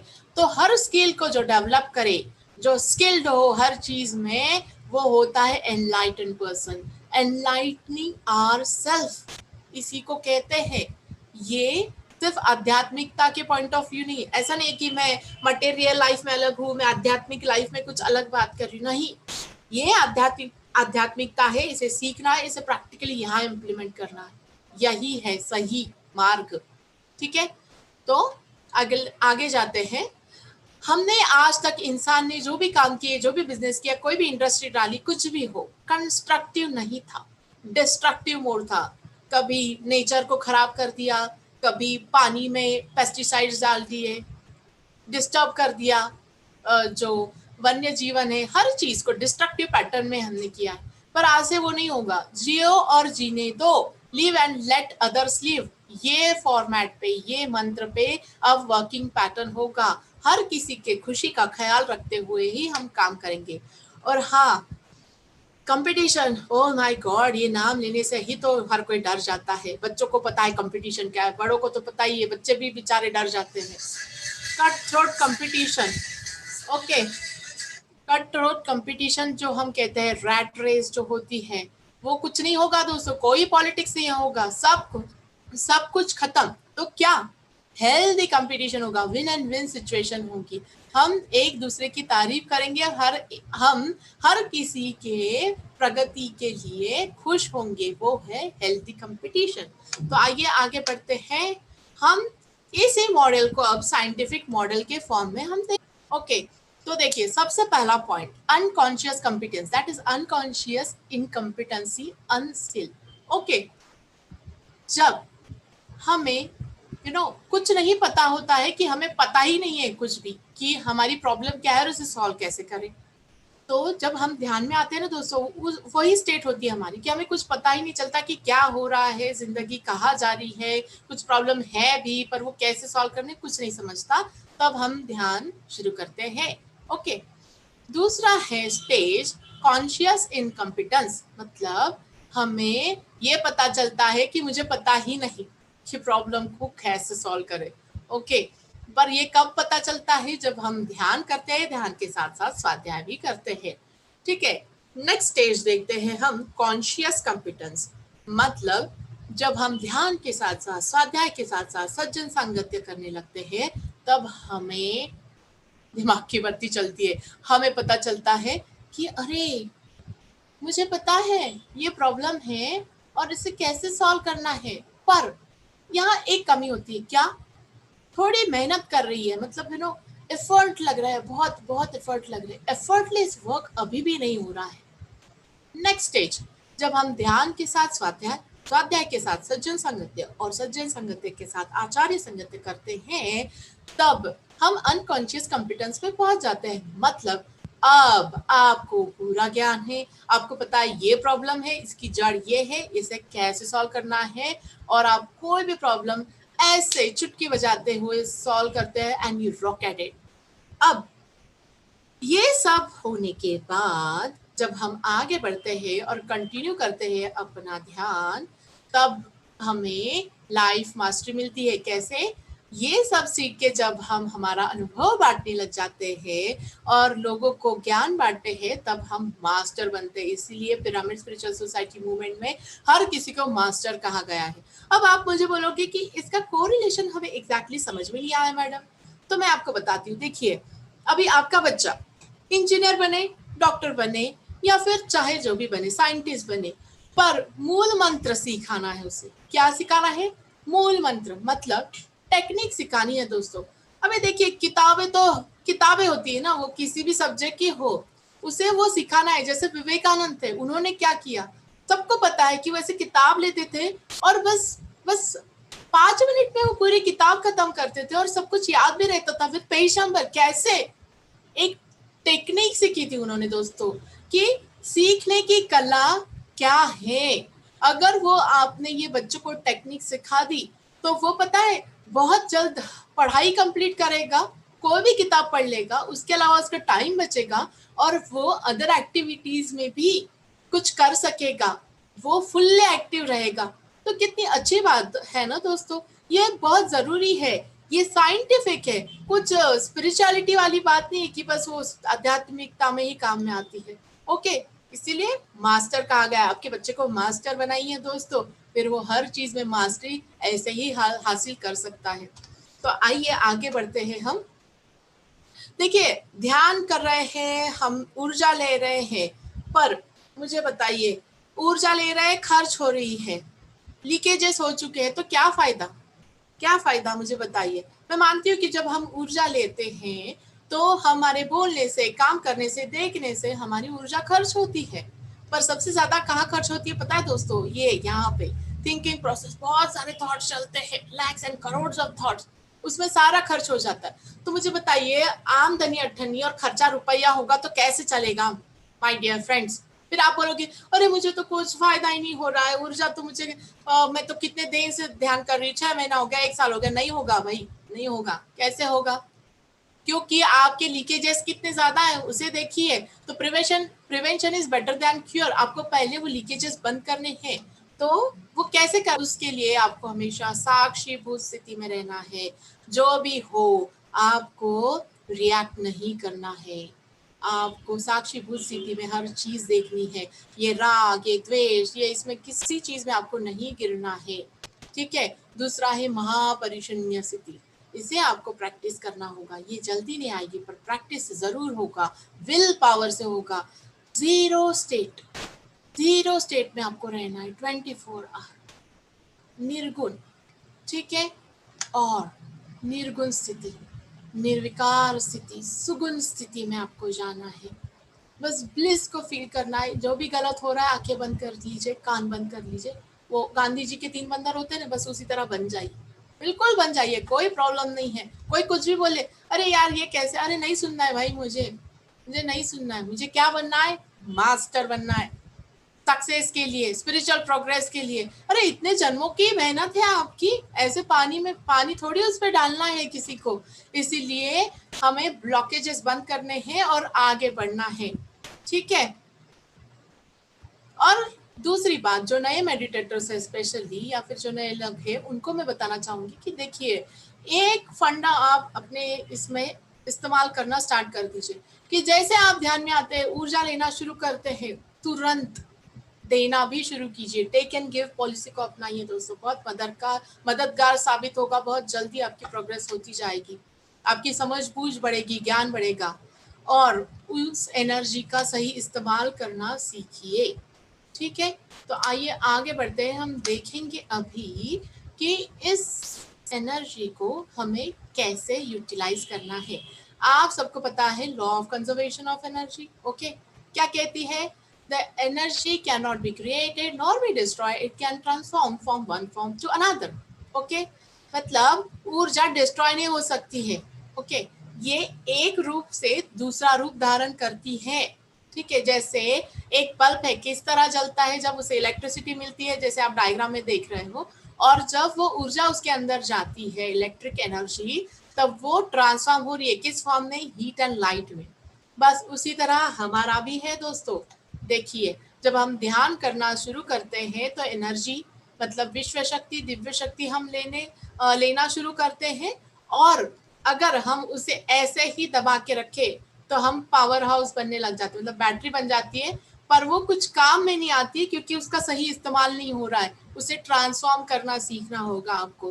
कैसे? तो आइए हम देखते हैं कि एनर्जी को हार्नेस, यूटिलाइज और ट्रांसफॉर्म कैसे करें परफेक्टली, सही ज्ञान से सही ऊर्जा का इस्तेमाल होगा। यह है Urie Bronfenbrenner's ecological theory, okay. वैसे तो ये इकोलॉजिकल थ्योरी है, पर आपको मैं इसलिए डायग्राम बता रही हूँ कि इसका भी साइंटिफिकली कैसे कोरिलेशन होता है हमारे ध्यान की ऊर्जा से। देखिए, बीच में चाइल्ड लिखा है, मतलब सेंटर में आप खुद को पकड़िए। जैसे आप ध्यान करना शुरू करते हैं, ऊर्जा लेना शुरू करते हैं और ज्ञान भी लेते हैं साथ साथ में, ओके, तो फिर आपकी ऊर्जा का प्रभाव आपके घर वालों पर, आपके रिश्तेदारों पर, अड़ोस पड़ोस के लोगों पर, आपके समाज पर, फिर बाद में आपके देश पर, और फिर धरती पर पड़ता है। कैसे?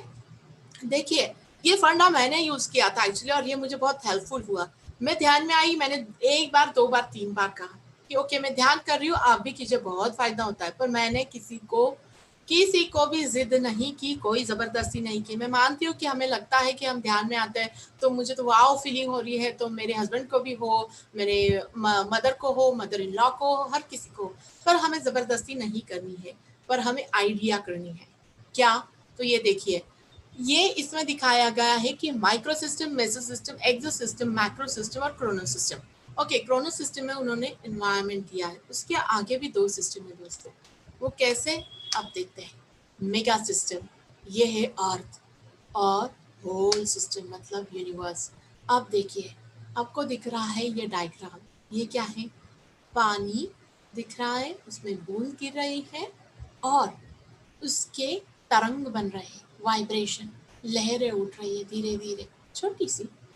ये आप हो, समझिए, ये आप हो। ध्यान से सुनिएगा दोस्तों, ये बहुत बहुत मददगार साबित होने वाला फंडा है। आप बीच में बैठे हो, ऐसा मानिए, ऊपर से दिव्य ऊर्जा आ रही है, और जैसे आप दिव्य ऊर्जा लेते हो वैसे कंपन स्टार्ट हो जाते हैं, वाइब्रेशंस निकलने स्टार्ट हो जाते हैं कुछ पर्टिकुलर पीरियड के बाद, आफ्टर 40, उसके पहले नहीं, ठीक है। और ये वाइब्रेशंस कहाँ तक पहुंच सकते हैं पता है? कहाँ तक पहुंच सकते हैं, मतलब आप अपने घर में बैठ के एक जगह पे हर रोज पूरे ब्रह्मांड में, पूरे विश्व में, हर जगह आप वो ऊर्जा का फैलाव कर सकते हो, इसे इफेक्टिव बना सकते हो। ये है यूनिवर्स। अब ये कैसे होता है, इसमें दो और पॉइंट्स है दोस्तों, मतलब इसका और एक मतलब दूसरा एक मिरर पॉइंट है, एक बहुत ही मजेदार पॉइंट है। वो क्या है पता है, जैसे आपने स्टार्ट किया, आपकी ऊर्जा बढ़ने लगी, आपको खुद पे काम करना है। सबसे पहले आप समझ लीजिए, ये जो आपको अगर करने की इच्छा है तो आपको खुद पे काम करना है, बहुत मेहनत लेनी है, ज्यादा से ज्यादा ध्यान करना है और हर चीज करना है, सज्जन संगत्य, आचार्य संगत्य करना है, ध्यान का सेवा देनी है, हर चीज करनी है। ठीक है, तो देखिए कैसे होता है। हम और एक डायग्राम देखेंगे। ये आप है, आप ध्यान में आए, ठीक है, आपने ऊर्जा बढ़ाई, पहला सर्कल फॉर्म हुआ, आपके पति, बेटा, सास, ससुर, फिर माँ और भाई, जो भी है। दूसरा सर्कल आपके रिश्तेदार और जो भी आपके कजिन्स है, मामा, चाचा, भांजा, ठीक है। फिर बाद में आपके अड़ोस पड़ोस के लोग धीरे धीरे आने लग जाते हैं। फिर बाद में आपका जो समाज है, आप जो रिलीजन से बिलोंग करते हैं, वो आपका स्टेट, महाराष्ट्र, गुजरात, बंगाल, जो भी हो, वो धीरे धीरे आने लगता है। और फिर आखिरकार पूरा देश और पूरा यूनिवर्स आप अपनी ऊर्जा से कंपित करना स्टार्ट करते हो। That is the magnetic field you are forming, that is the energy grid of yours. Okay, और फिर बाद में क्या होता है पता है, उसके बाद में आप खुद को पाते हो कि अरे मैं तो हर कहीं पे हूँ, तत्वमसी श्वेत केतु, मैं हर किसी में हूँ, मैं हर जगह हूँ। इसलिए एक ही इमेज को देखो मल्टीप्लाई होता हुआ दिखाई दे रहा है, हर जगह हर कोई है। ठीक है, अब मुझे लास्ट में 3 ही स्लाइड्स बची है। ओके, सिर्फ 5 मिनट लगेंगे। मुझे ये चीज आपको समझानी है कि पिरामिड मास्टर हम कहते हैं। पिरामिड मास्टर क्यों कहते हैं? हम पिरामिड के अंदर ध्यान करते इसलिए, या फिर हम पिरामिड का निर्माण कर रहे हैं इसलिए? ये 2 चीज तो हम कर रहे हैं, पर उसके अलावा नया कंसेप्ट क्या है जो न्यू एज में काम में आएगा? Every master is a pyramid. कैसे? तो देखिए आप बैठे हो, ध्यान कर रहे हो, कंपन निर्माण हो रहा है, और देखिए कैसे आप खुद पिरामिड बन गए हो। आपके सहस्त्रार से कैसे ऊर्जा निकल रही है, बहुत सारी ऊर्जा निकल रही है। ठीक है, और फिर आगे देखते हैं ये ग्रिड जो कैसे फॉर्म होती थी पुराने जमाने में, मैं आपको बताना चाहूंगी। इसमें पीएसएसएम का उद्देश्य भी है, ये बहुत जरूरी है, इसलिए मैं बिल्कुल बताऊंगी और जरूर बताऊंगी। देखिए पहले मंदिर हुआ करते थे, ये जो 4 लिखे हैं यहाँ पे, Mexico, Egypt, Indonesia, India. Okay, ये जो 4 हैं ये है एनर्जी पावर हाउस है, जो शक्तिपीठ हम कहेंगे, जिसे शक्ति क्षेत्र जिसे कहेंगे। तब अर्थ पे शक्ति क्षेत्र मतलब ऊर्जा का घेरा कुछ इस तरह बनता था। ओके, पर जो भगवान है जिसको हम अभी पूछते हैं, उन लोगों ने ये डिसाइड किया, अरे हम तो सब बता के चले गए, पर ये मनुष्य को समझ में ही नहीं आ रहा है अभी तक कि वो खुद भगवान है। तो उन्होंने क्या डिसाइड किया, अब से हम पिरामिड का निर्माण करेंगे, और वो जो मूर्ति रखी है ना मंदिर में, उसकी जगह खुद इंसान को बिठाएंगे, आओ बैठो ध्यान करो और जानो कि तुम क्या हो, तुम कौन हो। ठीक है, इसलिए ये पिरामिड का निर्माण का स्टार्ट हुआ। अब नए एसेंशन के हिसाब से जैसे मैंने आपको कहा कि हर मास्टर को खुद पिरामिड बनना है, तो जब हर मास्टर खुद पिरामिड बनेगा तो कैसे होगा? देखिए, new age pattern of energy grid, एक ही व्यक्ति हर कोई मंदिर, मस्जिद, हर चीज का शक्ति अपने इसमें समा सकता है। कैसे? वो खुद पिरामिड बना है, और उस हिसाब से देखिए अर्थ का घेरा कैसे होगा। कैसे होगा ये अर्थ का घेरा? बहुत बहुत घना है, कितना सुंदर दृश्य है। ये है टेक्निक, ये है साइंटिफिकली हमारा उद्देश्य। साइंटिफिकली हमारा उद्देश्य ये है कि अर्थ ऐसे स्वर्ग बनेगी, ऐसे स्वर्ग बनेगी मेरे दोस्तों। ये है फाइनल। और हर किसी को कैसे होना चाहिए? Overflowing with the energies, overflow होना चाहिए ऐसे। हो गया सर, हो गया। आखिर में मैं यही कहूंगी, सत्यमेव जयते, सत्यमेव जयते, सत्यमेव जयते। बस एक संदेशा देना चाहती हूँ मैं। दोस्तों, जो मैंने सीखा, जो मैंने जाना है, ऊर्जा ऊर्जा होती है, वो हर जगह है, हर किसी में है, हर भगवान में, हर पत्थर में है। बस हमारे अंदर की ऊर्जा पहचाननी है हमें। और आप लोगों ने मेरा ये जो अभी सेशन अटेंड किया है, मन से किया है, ध्यान से सुना है, इसलिए मैं सभी मास्टर को उसके अंदर की, हर किसी के अंदर की दिव्य शक्ति को प्रणाम करती हूँ। मेरा अभिवादन स्वीकार कीजिए। मेरी सेवा आपने ली, मैं आज धन्य हो गई। Thank you.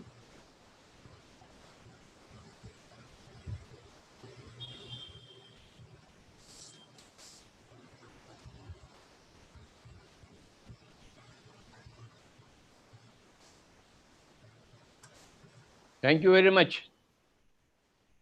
Yes, thank you. Wonderful to listen to all your lecture, Baba, your presentation. Thank you, sir. पूरा भारत देश को आप बदल कर छोड़ेंगे, आप पूरा दुनिया को। ये ऐसे ही दिख रहा है। करना ही है गुरुजी, करना ही है, और वो होगा ही होगा। अरे बाबा, मुझे अभी ऐसा लग रहा है मैं अभी हिमालय जाके ध्यान में बैठूंगा। आप आ गए ना नहीं ना, काम करने के लिए। नहीं गुरुजी। प्लीज यार, मुझे थोड़ा मौका देना। मैं हिमालय जाऊंगा। अभी मुझे आप आने के बाद मुझे क्या काम है? आपने ही तो सब डाउनलोड किया है डायरेक्टली। ये आप ही हो सब कुछ बताने वाले, करने वाले, आप जादूगर हो। मैं अभी जा रहा हूँ, हिमालय जा रहा हूँ। चलो बाय बाय। बस गुरुजी जो आया वो मैं बताना चाहती थी लोगों को कि ये कैसे होगा, हमारा संकल्प कैसे साकार होगा। बहुत सुंदर है, बहुत सुंदर है, अति सुंदर। वो चड्डा साहब को बुलाओ। किधर है वो चड्डा साहब? चड्डा साहब, ये प्रिया जैन आ गई, अपन दोनों मिलकर हिमालय जाएंगे। यस सर, मेरे को लेके चलो सर साथ में। आप आएंगे मेरे साथ? बिल्कुल सर। हाँ, क्या फिर आपका पत्नी, बच्चे, परिवार वगैरह वगैरह वो देखेंगे सर। बड़े हो गए अब। बड़े हो गए? हाँ, अच्छा। मैं पत्नी भी बड़ी हो गई अब। तो अपन दोनों मिलकर चले जाएंगे। यस सर, बिल्कुल चलेंगे, बिल्कुल। क्योंकि प्रिया जैन वो पूरा देख लेगी, नो प्रॉब्लम। हाँ, प्रिया पूरी संभाल लेगी। अपने विवेकानंद है ना, वो देख लेगा। विवेकानंद देख लेगा। हाँ, थोड़ा बचेगा वो विवेकानंद है। तो अपन चल पड़ेंगे बाबा। Yes sir. सर अभी 10 मिनट के लिए कितनी देर हो जाओगे? हाँ, 20 मिनट्स के लिए संगीत सुनाएंगे आपको ये बच्चे लोग। अच्छा, वेरी गुड। बांसुरी और संतूर, उसके बाद कंक्लूड करेंगे। वेरी गुड बाबा, वेरी गुड, वेरी गुड। हाँ, तो ये मार्गेशी कैसा लगा पूरा आज का? सर आप बताइए। आप बताइए बाबा। नहीं सर, आप बताइए कैसा ले। हमारी कोशिश हुई क्या कुछ करने की, या फिर बोर हुए? अरे 2 इंटरनेशनल मास्टर्स आ गए तो और क्या चाहिए हमें तो। Yes sir. हाँ, पूरे नागपुर मास्टर से मिलना जुलना हो गया। Yes sir. हमको तो बहुत अच्छा लगा सर, बहुत मजा आया। हम लोग सब 2-3 जने एक ही जगह बैठे हैं, मैं और विवेकानंद और महेश। हाँ जी। अच्छा। विवेकानंद के आश्रम ऑफिस में आ गए थे हम लोग, तो वहीं से सब किया था। हाँ जी सर। अच्छा, ठीक है, संगीत सुनेंगे। अभी संगीत का शुरू करेंगे और 15 से 20 मिनट इनका है। बाकी सभी लोग अपन आंख बंद कर लेंगे, अपना ध्यान भी हो जाएगा और संगीत भी सुन लेंगे।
Very good.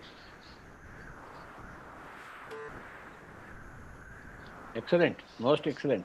Thank you so much. It's really an honor to be invited here. Thank you, Patri ji. आप नागपुर के हैं? नहीं दिल्ली से हूँ. दिल्ली से. अच्छा. आप कितने सालों से सीख रहे हैं? अभी तो लगभग 8 साल हो गया. 8 साल हो गया. अच्छा.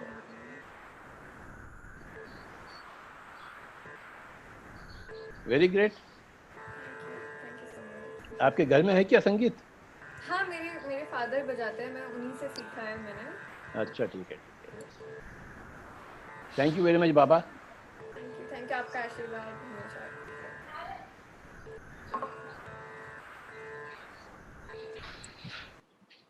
बहुत बहुत धन्यवाद अनुष्का और मार्गेश.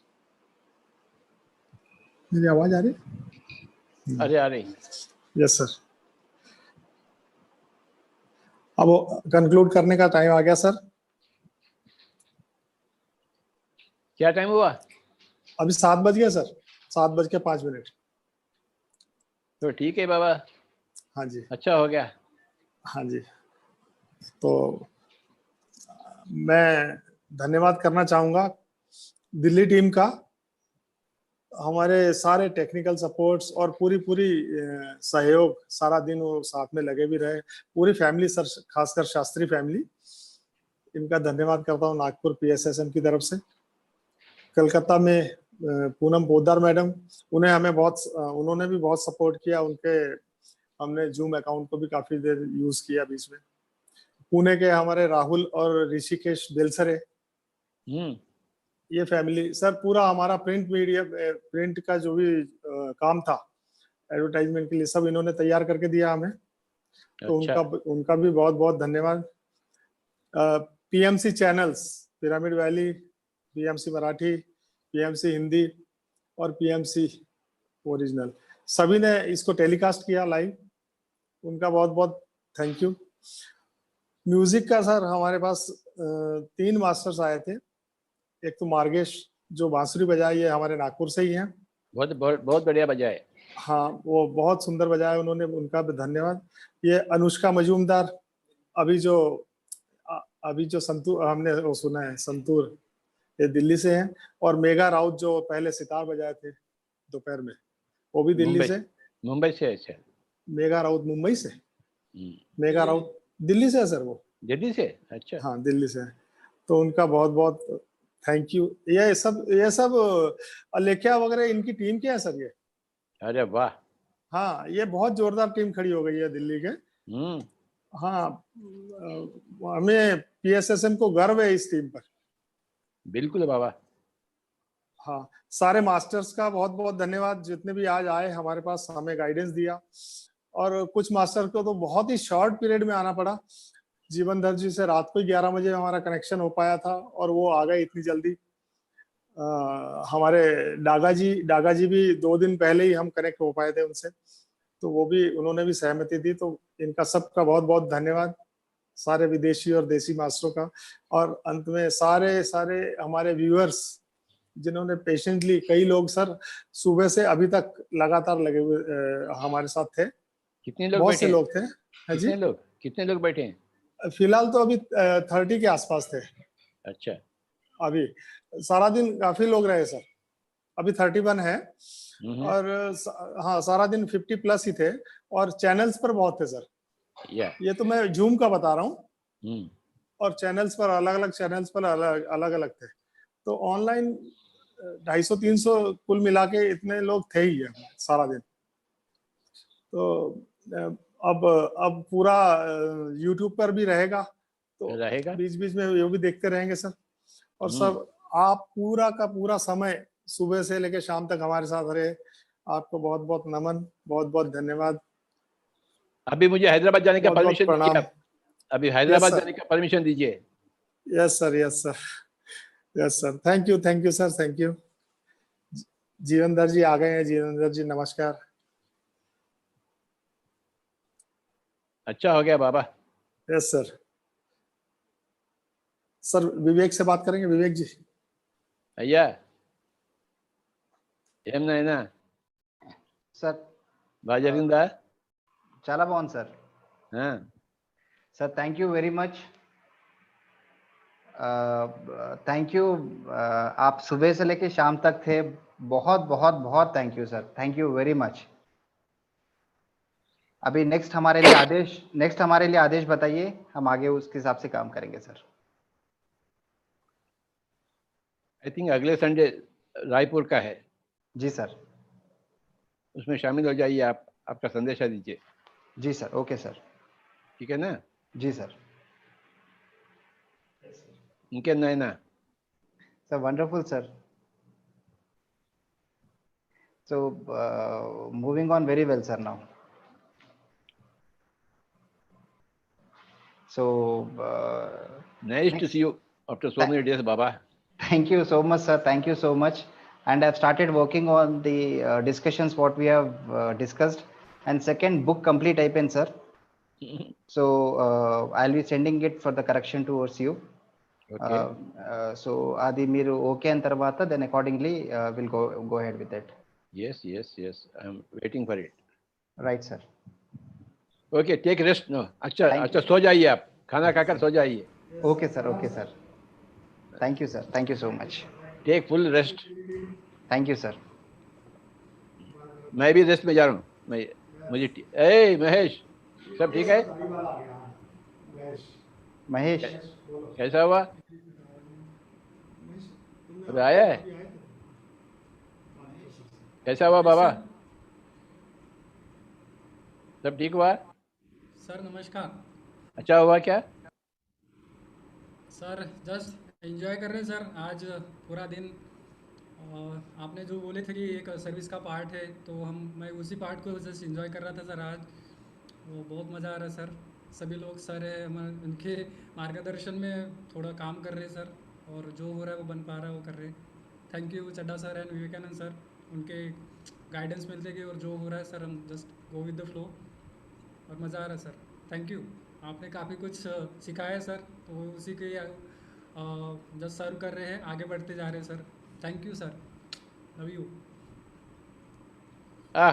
मुझे इजाज़त है चड्डा साहब. Thank you sir. Thank you. जय जय. जय हो. जय हो सर.